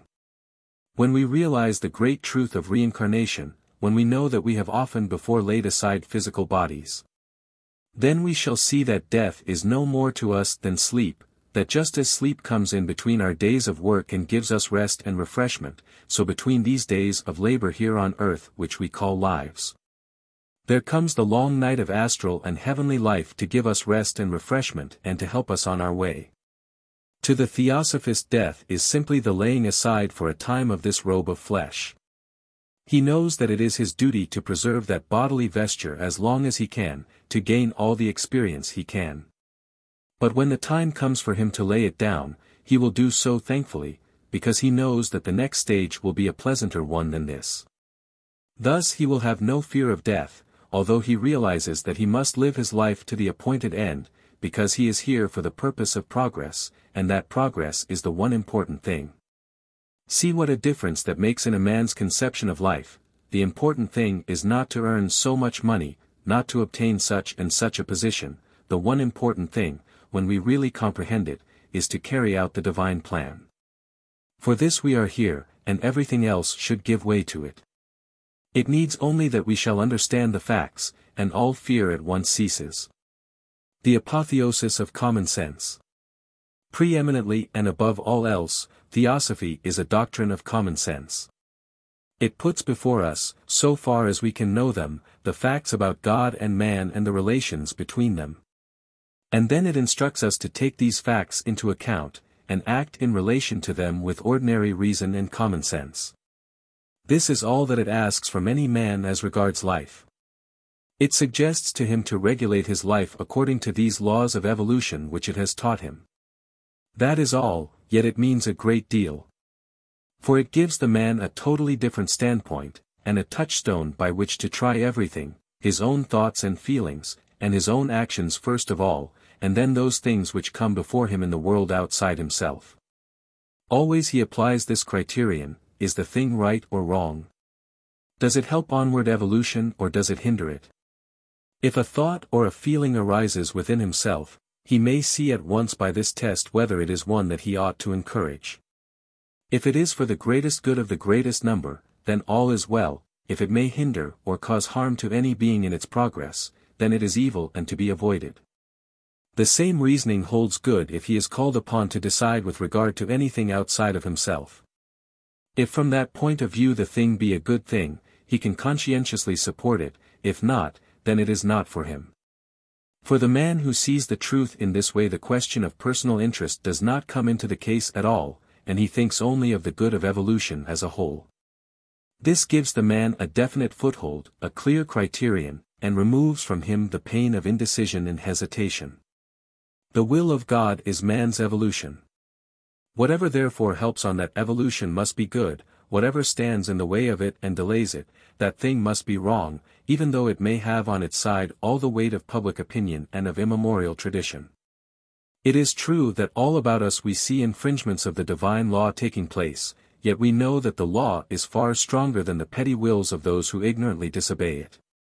We know that in working along with the law we are working for the future, and that though at the passing moment our efforts may not be appreciated, the future will do us justice. Therefore we care little for the judgment of those who do not yet understand, since our knowledge of the governing laws enables us to work in the right direction. Not only is all fear of death taken away by this doctrine, but our view of life as a whole, both on this side of the grave and on the other, is changed and clarified and made reasonable. We realize that this earth life is only one small part of a greater life, and that although it is true that it has its special importance because it is the seed time of which the afterlife is the harvest, still it is only a short time as compared to the life in the heaven world, and therefore its sorrows are but evanescent sorrows. At the worst its struggles are soon over, whereas what may be gained from it, though not eternal, is enormous in proportion to the time spent in it. Those who know the theosophical teaching about death will not be misled by that conventional phrase, the earth life. I have explained in the other side of death that the dead are not far away beyond the stars, but are here about us all the time. So that when we speak of the earth life, it is only a conventional term meaning the life in this physical body, because we are just as much in the neighborhood and in the atmosphere of the earth after death as we were before. The only difference is that we are not tied down to it, not bound to earth in our thoughts and feelings and aspirations. We have cast aside the physical body, and therefore we can rise into higher and finer realms of existence, and in that way we may be said to be symbolically further from earth.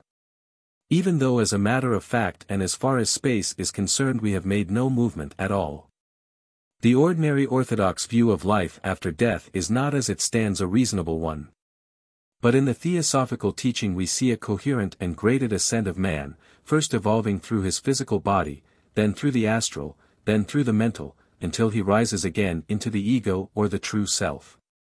The theory is at least a reasonable one, and implies that the same great laws hold good above as below, and it is surely clearer than that which give us a sudden change from the known world working under laws which to some extent we comprehend, into another of which nothing is known and in which no laws seem to operate such as those which here we know as the laws of nature.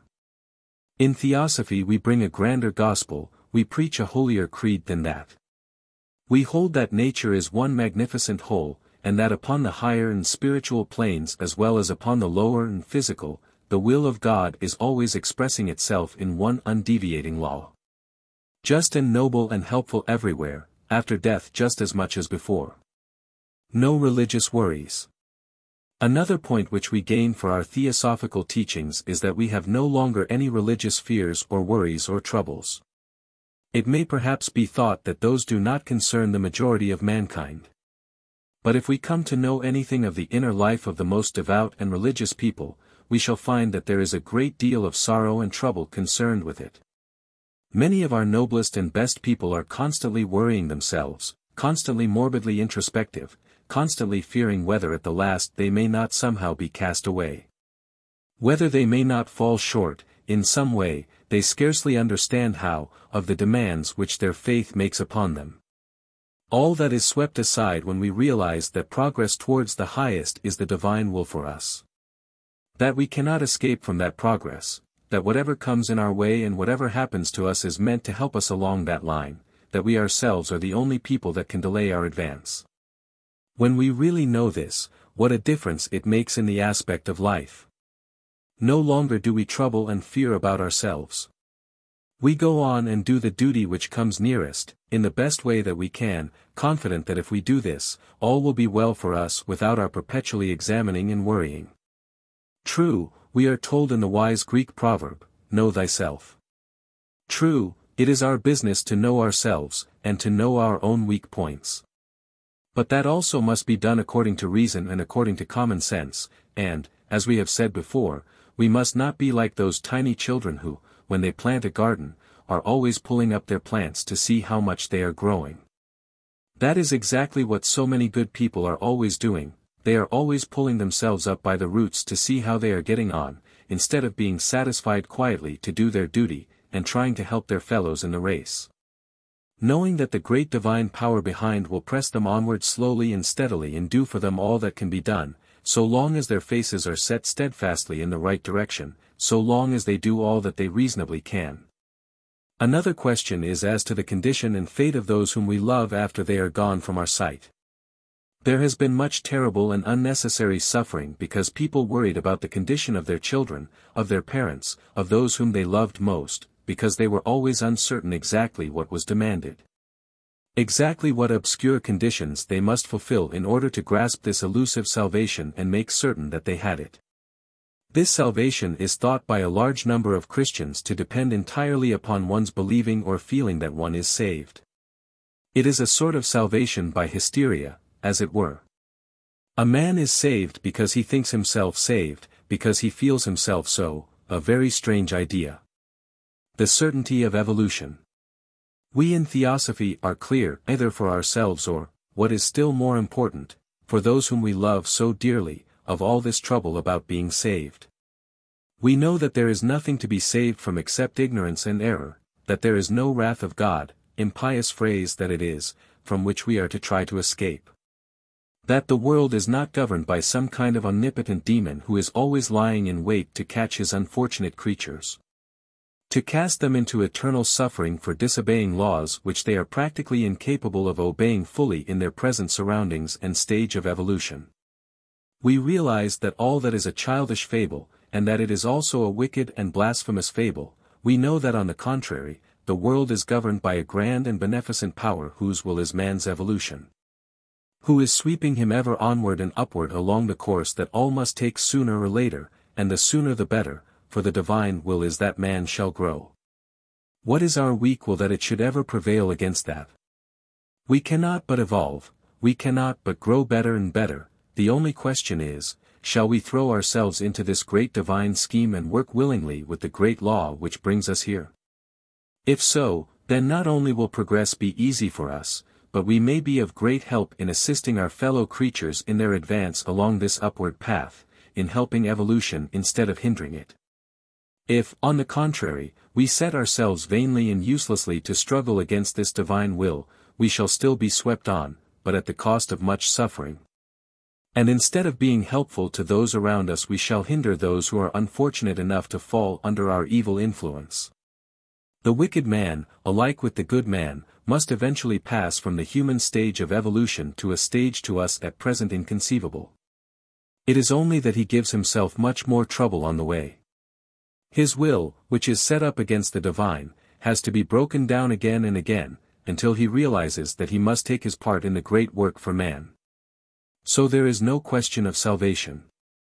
The only question is that the system should be explained to man, that he should be induced to realize it, so that he may throw himself intelligently into the scheme, and work with the great divine force instead of against it.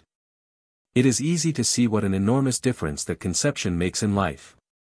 Many of the best people among us are perpetually overcome with the feeling of the sorrow and suffering and misery of the world. They see man fighting and warring in all directions against the good and the true, they see so much evil, that they fear that nothing can be done with the world, they almost despair of divine power.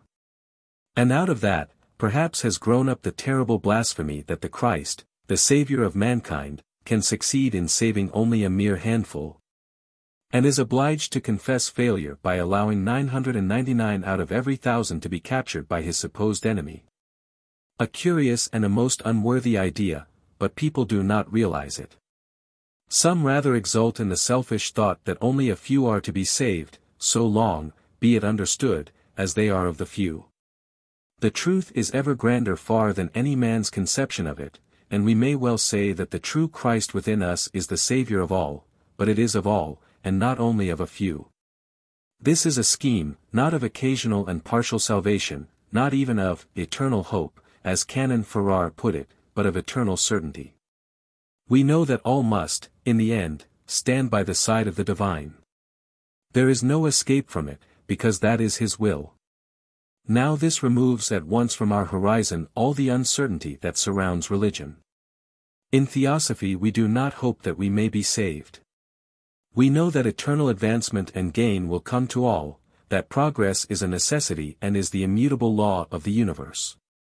And that if we do the best that we can under the circumstances in which we find ourselves, we are in a small way helping on that eternal progress of humanity as a whole. And so all those of us who grasp the thing thoroughly are infinitely happier and more contented than those who still grope in that commonplace and truly irreligious condition of uncertainty. We see our way clearly before us. We are fallible and human, like other men, and we often fail to rise to that which we know, we often fall by the way, we often make mistakes, just as other people do, but this advantage at least we have, that we know what to do. We have the whole thing clear before us, and we do not become the victims of despair because it happens to us as to others to fall away sometimes. Although a man, having set a goal before himself, may fall 1,000 times on the way towards it, yet it would not only be useless, it would be unwise and wrong for him to despair, because each man must always go forward from where he stands. It is no use trying to take someone else's position. If he falls, he picks himself up again, he goes on once more. No matter how often he may fall, still he must get up and go on again, because this road of progress has to be trodden. So it is no use sitting down and saying, I can't. We shall have to do it one time or another, and the sooner we begin, therefore, the better for us, not only because it will be easier for us now than it will be if we leave the effort till later, but chiefly because, if we make the effort now, if we succeed in making some progress, if we rise to some higher level, then we are in a position to hold out a helping hand to those who have not yet reached so high a step of the ladder as we have gained. In that way we can take part in the great divine work of evolution, every one of us, because every person has his own position and his own opportunities. No matter how long his present status may be, there is someone still lower, someone to whom he can hold out a helping hand, someone to whom he can be useful.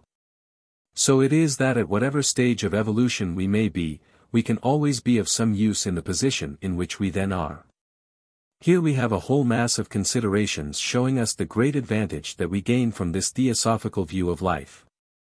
Again, a man has some thought which is constantly in his mind, which is perpetually recurring to him.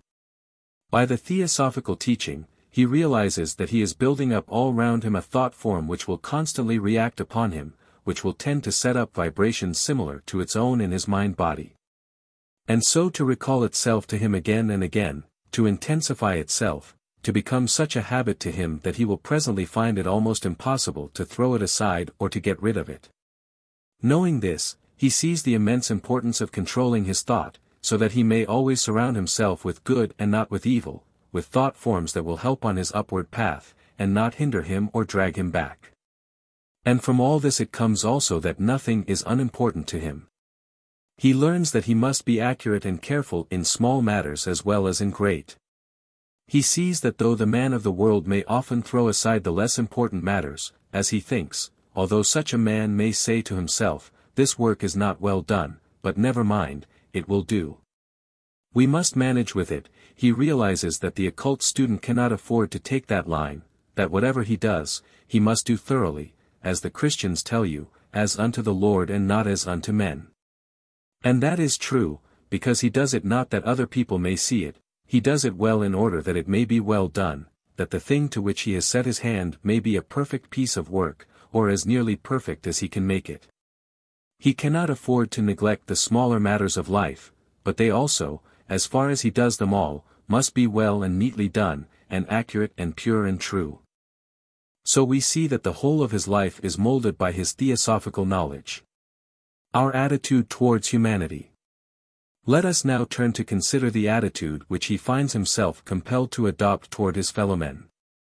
He knows that all are truly but one.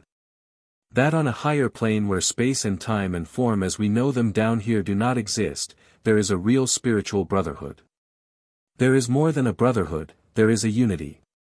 And since all are one on those higher spiritual planes, all are truly brothers down here on this plane, however little it may seem so, however little it may be recognized, where race wars against race, where creed hates creed.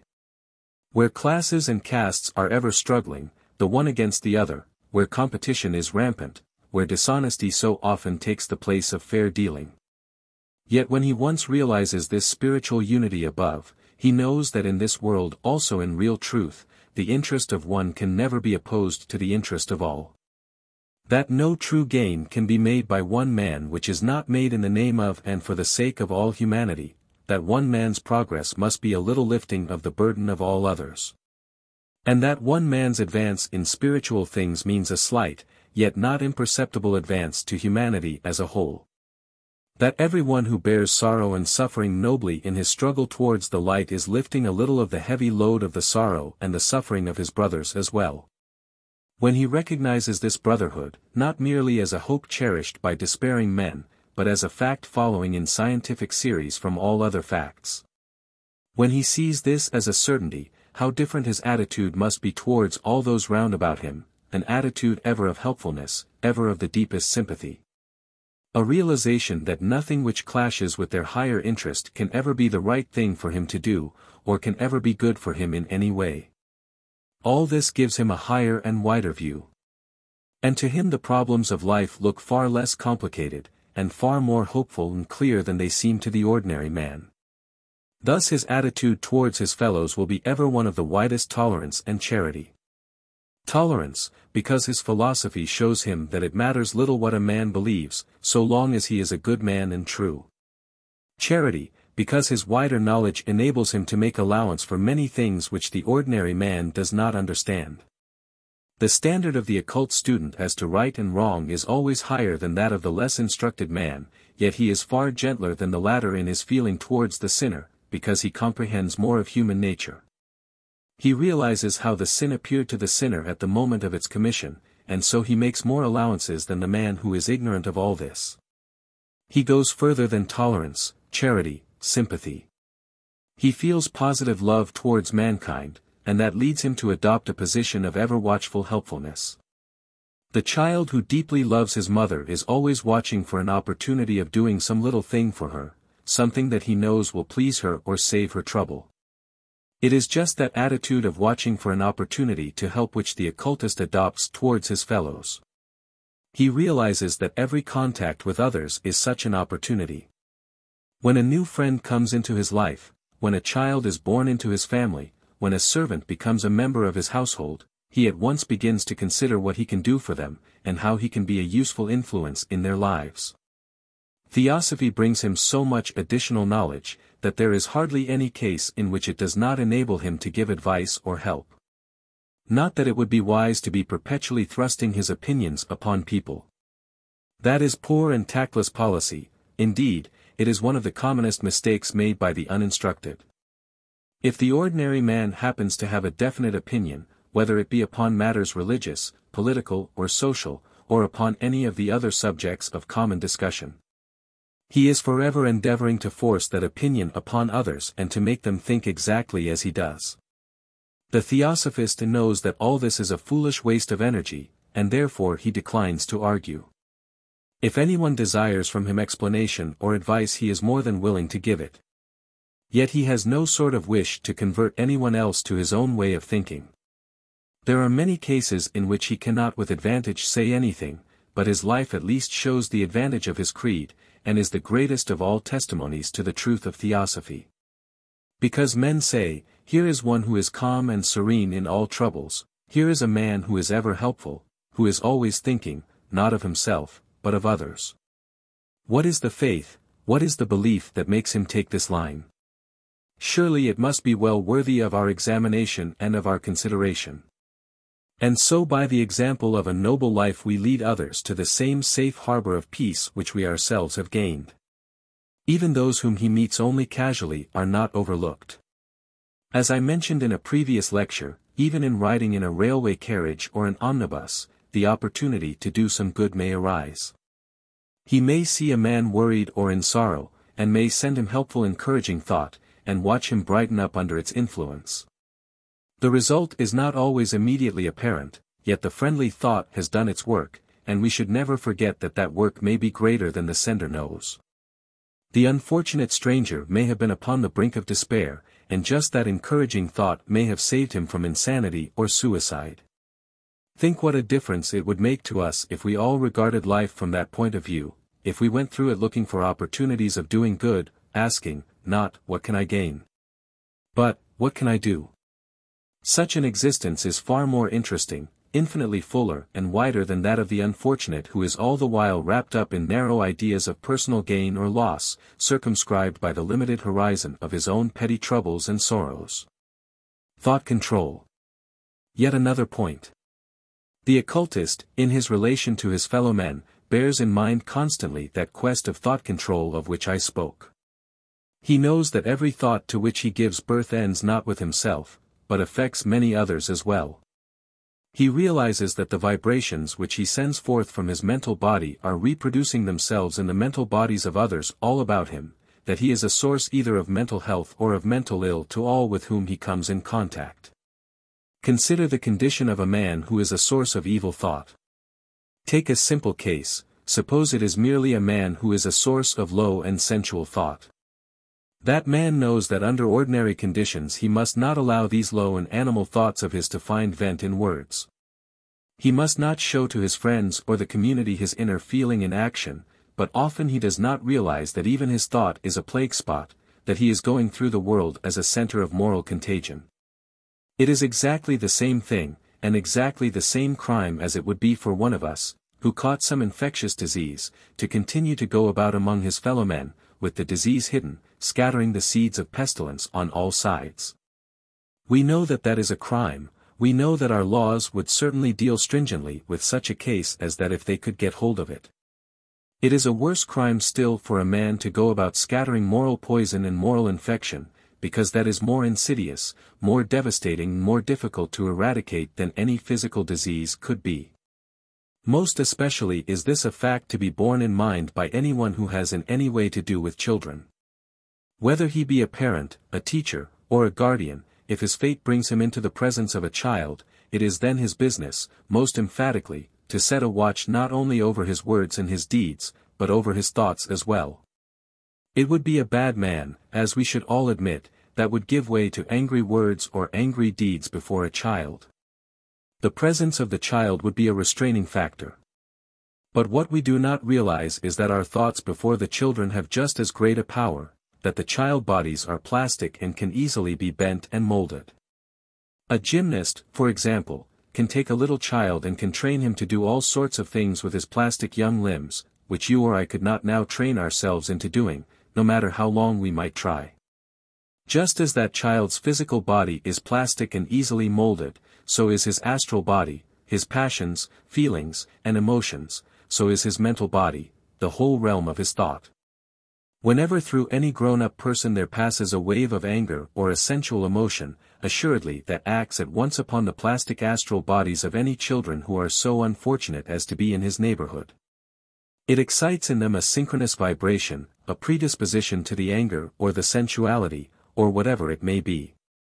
It may not be able immediately to call it forth in them, but it sets the vibration going in their astral vehicles, so that the next time any active cause approaches them, that vibration can more easily be aroused in them again. In the same way, the person whose thoughts are ambitious or selfish or worldly is also a source of evil influence, and if there be children near, be sure that their plastic mental bodies are impressed by it. That they are drinking it all in as a sponge draws up water, and though they are too young directly to reproduce it now, the seed sown will bear fruit in due season. Fortunately, that is equally true of good thoughts. The person who surrounds his children with a constant halo of love and of affection will develop the love and affection in the children. The person whose thoughts are noble and unselfish and who takes care that no selfish or unworthy thought shall ever come near his child is at least doing his best to raise high and holy and noble thoughts in that child's mind, so soon as ever it is capable of vibrating in response to them. It is a terrible sight to anyone who has the clairvoyant vision to see all these beautiful white child souls and child auras, and then a few years afterwards to see how they have been soiled and smirched and darkened by the selfish, impure and unholy thoughts of the adults around them. It is only the clairvoyant who knows how enormously and how rapidly child characters would improve if only adult characters were better. There again is a subject of vast importance, one upon which I have written elsewhere, that of our relation to children, our duties towards them, and the way in which we are acting upon them whether we will or not, but that is not part of our present subject. Still, we see there again what a fundamental difference the theosophical teaching makes to a man. How he realizes his responsibilities, and how careful, therefore, he must become as to even his innermost thoughts and feelings, not only for his own sake, but for that of his fellow men also. In every relation of life this idea of helpfulness comes in. For example, we have around us a vast animal kingdom brought often into close relation with us. Why is it brought into that relation? Only to offer us an opportunity of doing something for it, for remember that these animals also are our brothers, although they are younger brothers. It is the same divine life which animates them, although it is a later wave, a less developed outpouring. Still they are our brothers, and we owe a fraternal duty to them also, so to think and act that our relation with them shall always be for their good and not for their harm. There is no reason why the horse and other creatures should not work for man, because in that working their intelligence and devotion are evoked. Always provided that there be no cruelty, no overworking, nothing that can hinder the evolution of the animal, but only that which can help it. The work may be done, and well done, but the animal must always be kindly treated. He must always be encouraged to develop his intelligence and his feeling of love and devotion toward his master. In so many cases man has misused his relation to the animal kingdom.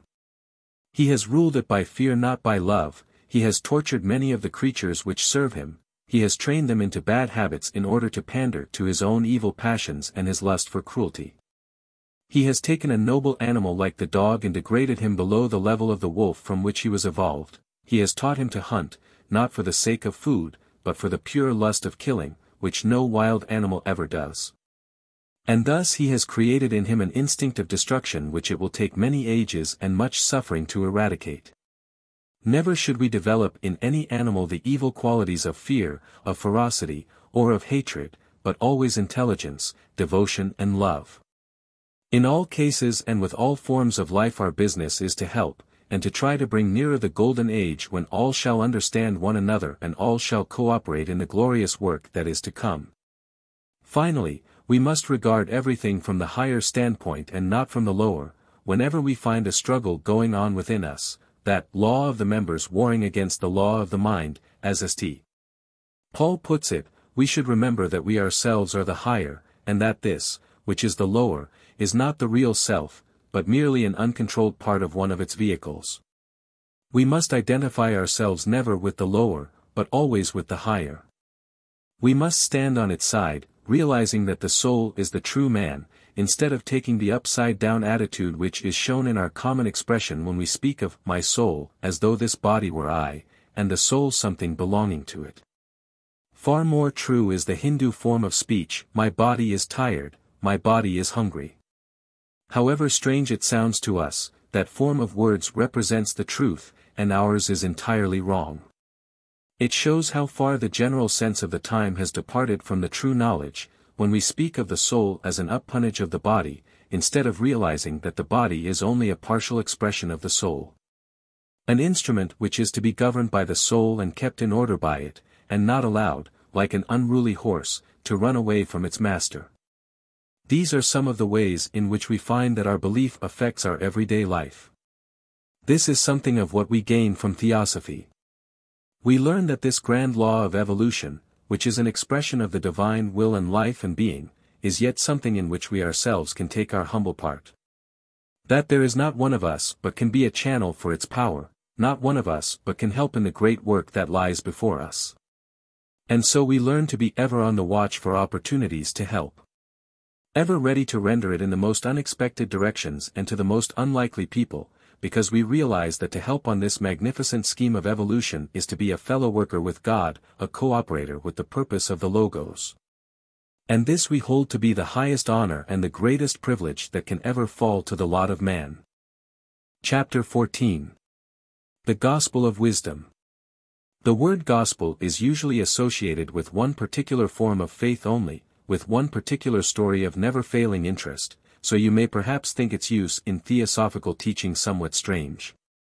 I think if you will remember the real meaning of the word you will realize that it should not be so monopolized, for after all the gospel is only the good spell, or the good news. Theosophy also has its good news to bring you.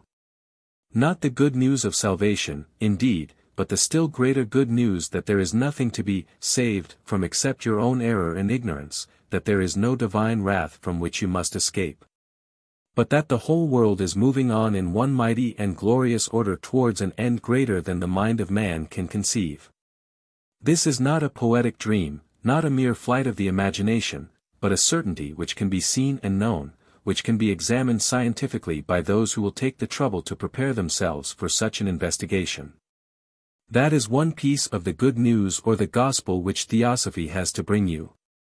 The translation of our name Theosophy is divine wisdom, and in the truest sense this divine wisdom has its gospel to bring to you and to everyone. Those of us who have been studying this wonderful philosophy for many years know how truly it has been a gospel to us, for it has changed the whole of our lives, it has taught us how to live and how to die. It has taught us to understand what is the vast scheme of which humanity forms only a small part.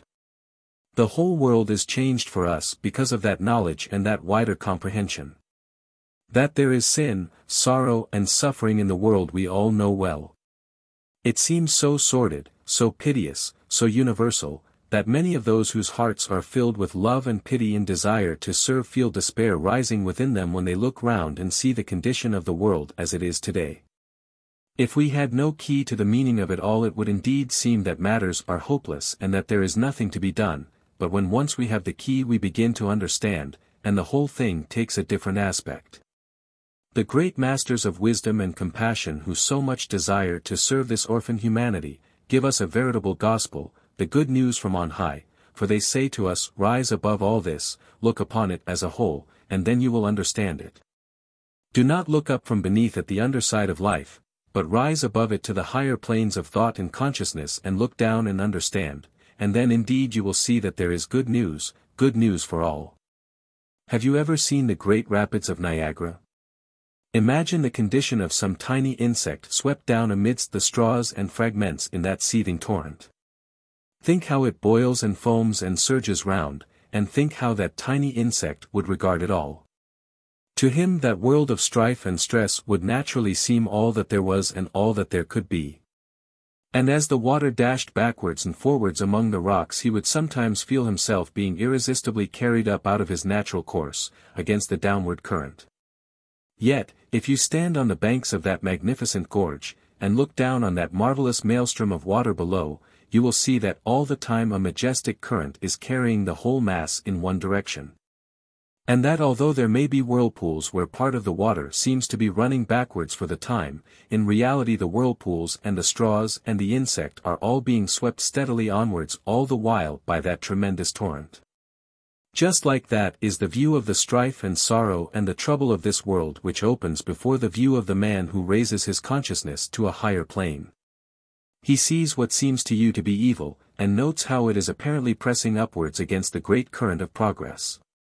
And yet he sees that the onward sweep of the divine law of evolution through the world is like that all-prevailing torrent, and that, in comparison to that, all these little backward currents of strife and stress are like the tiny whirlpool on the surface of the vast river, and that even though they seem to be flowing backwards, they are really being swept forwards all the time. But to see that we need the higher sight, we need to stand above the whirlpool of the lower world, we must get beyond the ignorance of that mind which is never steady. These things need the wisdom which comes from the divine, and that is why it is the divine wisdom of Theosophy which brings us the good news that all is well. Not only that all will be well in some far distant future, but that even now at this moment in the midst of all the strife, the omnipotent current is flowing still. And so all is well because all is moving on in perfect order and with perfect certainty. The sin and the sorrow and the suffering exist. I am not suggesting that these things are an illusion, though I know that that theory has been held by many. True, if we look down from the plane of the spirit we shall see how small all of this is in comparison with the greater life, yet on the physical plane it is true, and while it lasts it is suffering and it is sorrow.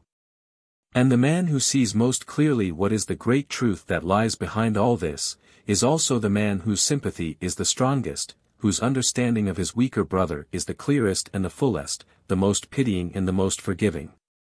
Indeed, as a French writer has said, tout comprendre, c'est tout pardonner, to understand all is to pardon all. The man who understands is the one who sympathizes the most fully. He realizes what a sublime gospel this wisdom has brought to him, and what it will bring to these poor sufferers also when they can rise to its comprehension. There is no department of our life in which this good news does not aid us, no moment of our existence at which it does not teach us something. We ourselves may mold our own lives when we understand the laws under which we are living. Even if it were for our own advantage alone, it would be necessary for us that we should grasp this law. But when once we see the transcendent scheme of the Logos, when once the reality and the truth of it all is borne in upon our vision, we forget ourselves and our petty interests, our sorrows and our sufferings.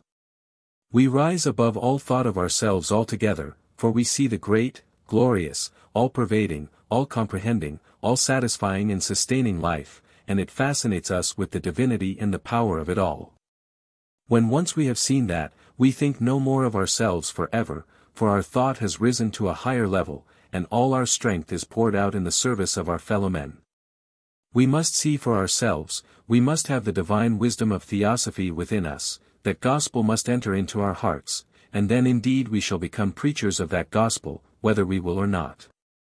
For when we ourselves know this thing, even though we may never speak one word to other men, yet our very lives will show forth the gospel in which we believe, for the joy and the glory of it all will shine through us. And our life will be perfect happiness to ourselves, and a center of sunlight and blessing to others. Remember that we have lived before, and that in those past lives there was much that was evil as well as, we hope, much that was good. Because in that past we set causes in motion we must in the present bear their results, for cause and effect are only the positive and negative poles, two sides of the same thing, and therefore part of one another. The effect not only follows from the cause, it is in truth a part of the cause itself, and so if sorrow or suffering comes to us, we know that this is a destiny which we ourselves have made. See what difference this makes in our attitude toward it. We still suffer, but yet we know that this is a debt which we must pay, and therefore we resolve to clear off that account and to make no more such mistakes. We know that our lives are in our own hands, that we are no more slaves to circumstances, but free men, happy and joyous in the certainty of the divine scheme. The sorrows of others affect us still, but yet along with our deep sympathy for them we feel within ourselves the joy and the power that come from the knowledge that we can help. That we are no longer crushed in the presence of these great problems of life. When we see our fellow men we have something new to say to them, we can explain matters to them now, we can clear up their difficulties, we can share our own gospel of wisdom with them. For them, as for us, knowledge will remove difficulties, and will show them that every pain that comes to us is not only the payment of a long-past debt, but is also a great opportunity for us now. Out of the evil of long ago we may make a present good, because we can take these trials and troubles and sufferings and by the way in which we receive them we may make them stepping stones to the higher life. And in bearing them we may develop many of the qualities that go to make up the divine man of the future, a future still far distant, but yet within our sight the moment we begin to understand. Let me repeat that when we speak of this great scheme we are not trusting to blind faith of any sort, nor are we calling upon you to accept anything as a matter of faith either. We are only stating to you the results of inquiry, which many of us know to be true through personal investigation. You may think, how can any man know what the divine scheme is, how can any man enter into the counsels of God and know what he wills? True, between that stupendous divine life and any consciousness of ours there is a distance that cannot be measured, yet we ourselves are sparks of that same divine flame. Far, far away, incalculably below that mighty intelligence is the highest intelligence of ours, and yet on every step of the ladder between us and him stand men like ourselves, though so enormously higher than we, up to the great masters. And on beyond even them, impossible as it may seem to our finite minds. These stand at every stage of the way, so that we see that those who are now at the very feet of God were once men such as we, and that we who are now looking up from below, from the foot of the glorious staircase, shall also one day stand where these stand. These things we see, and to see them needs no great study and no abnormal development. Much of what we tell you in Theosophy is based upon what is seen with higher faculties than those of the physical body, and thus for you it depends upon the investigation of a few trained men who have developed within themselves that higher sight. But this mightiest of all truths, the glorious certainty of universal evolution, scarcely needs the abundance of testimony which clairvoyance hastens to lay upon its shrine. Truly those who have the power to see on higher planes will at once agree with this statement that I have made, that they can discern this mighty stream in motion, not that they can see him, the God who steals behind it all. But that at every point of their investigations they recognize the signs in all directions of his action and his power, so that the conviction is driven into their minds that the force exists. And that a mighty intelligence is indeed at the back of all manifestation. The evidence of the trained investigators is overwhelming as to this supreme certainty, this gospel of the wisdom. But truly, we scarcely need even that testimony. For even from the physical plane one may see the different stages of man. One may see that there are teachers, there are developed men who rise towards the great initiates, and beyond them the Christ and the Buddhas, and then still higher and higher yet, beyond our ken. Even those who have not yet the clairvoyant faculty will see that there must rise, that there does rise beyond all this, a hierarchy of still more developed beings. We know that there is an evolution, for we see it step by step as it rises through the lower kingdoms up to man, and we can see that the man we know, the man of common everyday life, cannot be the end of that evolution. We know from history that there have been greater and obviously far more developed men, and it is not only in the past, but today also, that they exist. Shall they in turn be the end? No, there are higher and greater ones still. And so by simple reasoning we see that this wonderful ladder of which I spoke must exist. For those who can see a little further, the testimony is overwhelming that the higher links of this great chain exist, for they can be seen and known and loved. So we put before our fellow men without hesitation this glorious gospel, showing them and assuring them of what it has done for us, and hoping that for them, as for us, this grand philosophy may prove a way of salvation. Not from some imaginary demon outside of them, but from the ignorance within. For that is the only obstacle that comes to man, the limit with which he has surrounded himself, but that is a terrible shell, and until he breaks his way through it, until he begins to understand, truly he suffers much. Yet the thickness of that shell is of the man's own making, and as soon as he knows that, he sets himself intelligently to break it away and to prevent the building of any more walls round the self. He has the whole thing in his own hands, under his own control. There is the grandest of futures stretching before him, an evolution of incalculable magnitude, whose glory has no end, which extends far beyond the sight of even the highest clairvoyant. Truly that is good news indeed, that is a veritable gospel, not a mere interpretation of something which may bear some other meaning, not a mere supposition, but a perfect divine certainty, something which will bear examination, which you may take up and investigate for yourselves. The further you look into Theosophy the more sure you will become that this statement is true, that we are in reality part of this vast ordered scheme. There are many ways in which this good news affects us, many other directions upon which I cannot touch now.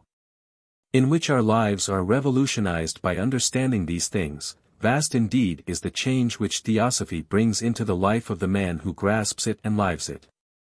Remember, I do not say that such a change comes to a man because he joins the society, or because he reads 2 or 3 theosophical books.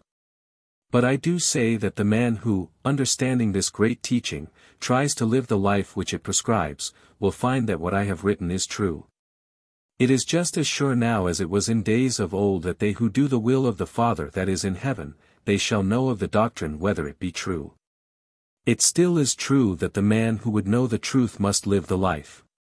It is not merely by looking upon Theosophy from the outside that its gospel may be known. The man must obey that gospel, and then it will become a part of him, then it will shed its glory upon him, and upon those about him.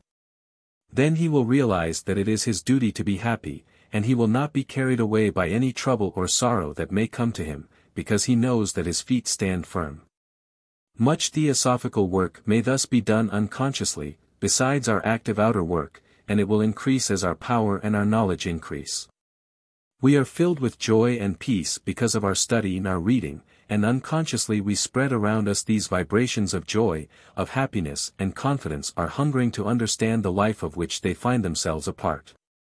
You may help them, you who know, you may share with them your gospel of wisdom, and be well assured that as you share it, it will become far more to you than ever it was before. Realize the thing for yourself first, for that is a necessity, but remember that only as you pass it on to others can it bear its true and highest fruit. If you know these things, you know them not for your own sake, but for the sake of these others about you. That is why the higher light has come to you, and if you have found within yourself the power to respond to it and assimilate it, then this has come to you in order that you may be of use, not that you may treasure up the light for yourself. But that through you as centers the sunlight may shine out over all this wide world, so that you yourselves may be suns in a minor way, reflecting the glory of the great divine Sun. Thus by your reflection you may bring the light of life from him to play on your own level in a way that without you it could not have done. You know how a mirror may reflect the sunlight into a dark corner where the direct rays cannot enter. Just so there are many men who by their own ignorance and their own selfishness have shut themselves out for the time being from the power to appreciate the splendid light from on high.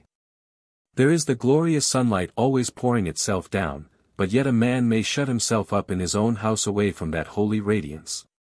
But you who receive it, you who live in it, you may reflect it into corners which the direct rays cannot reach, and so you may bring that glory and that joy into homes that without your help must have remained unwarmed and unilluminated.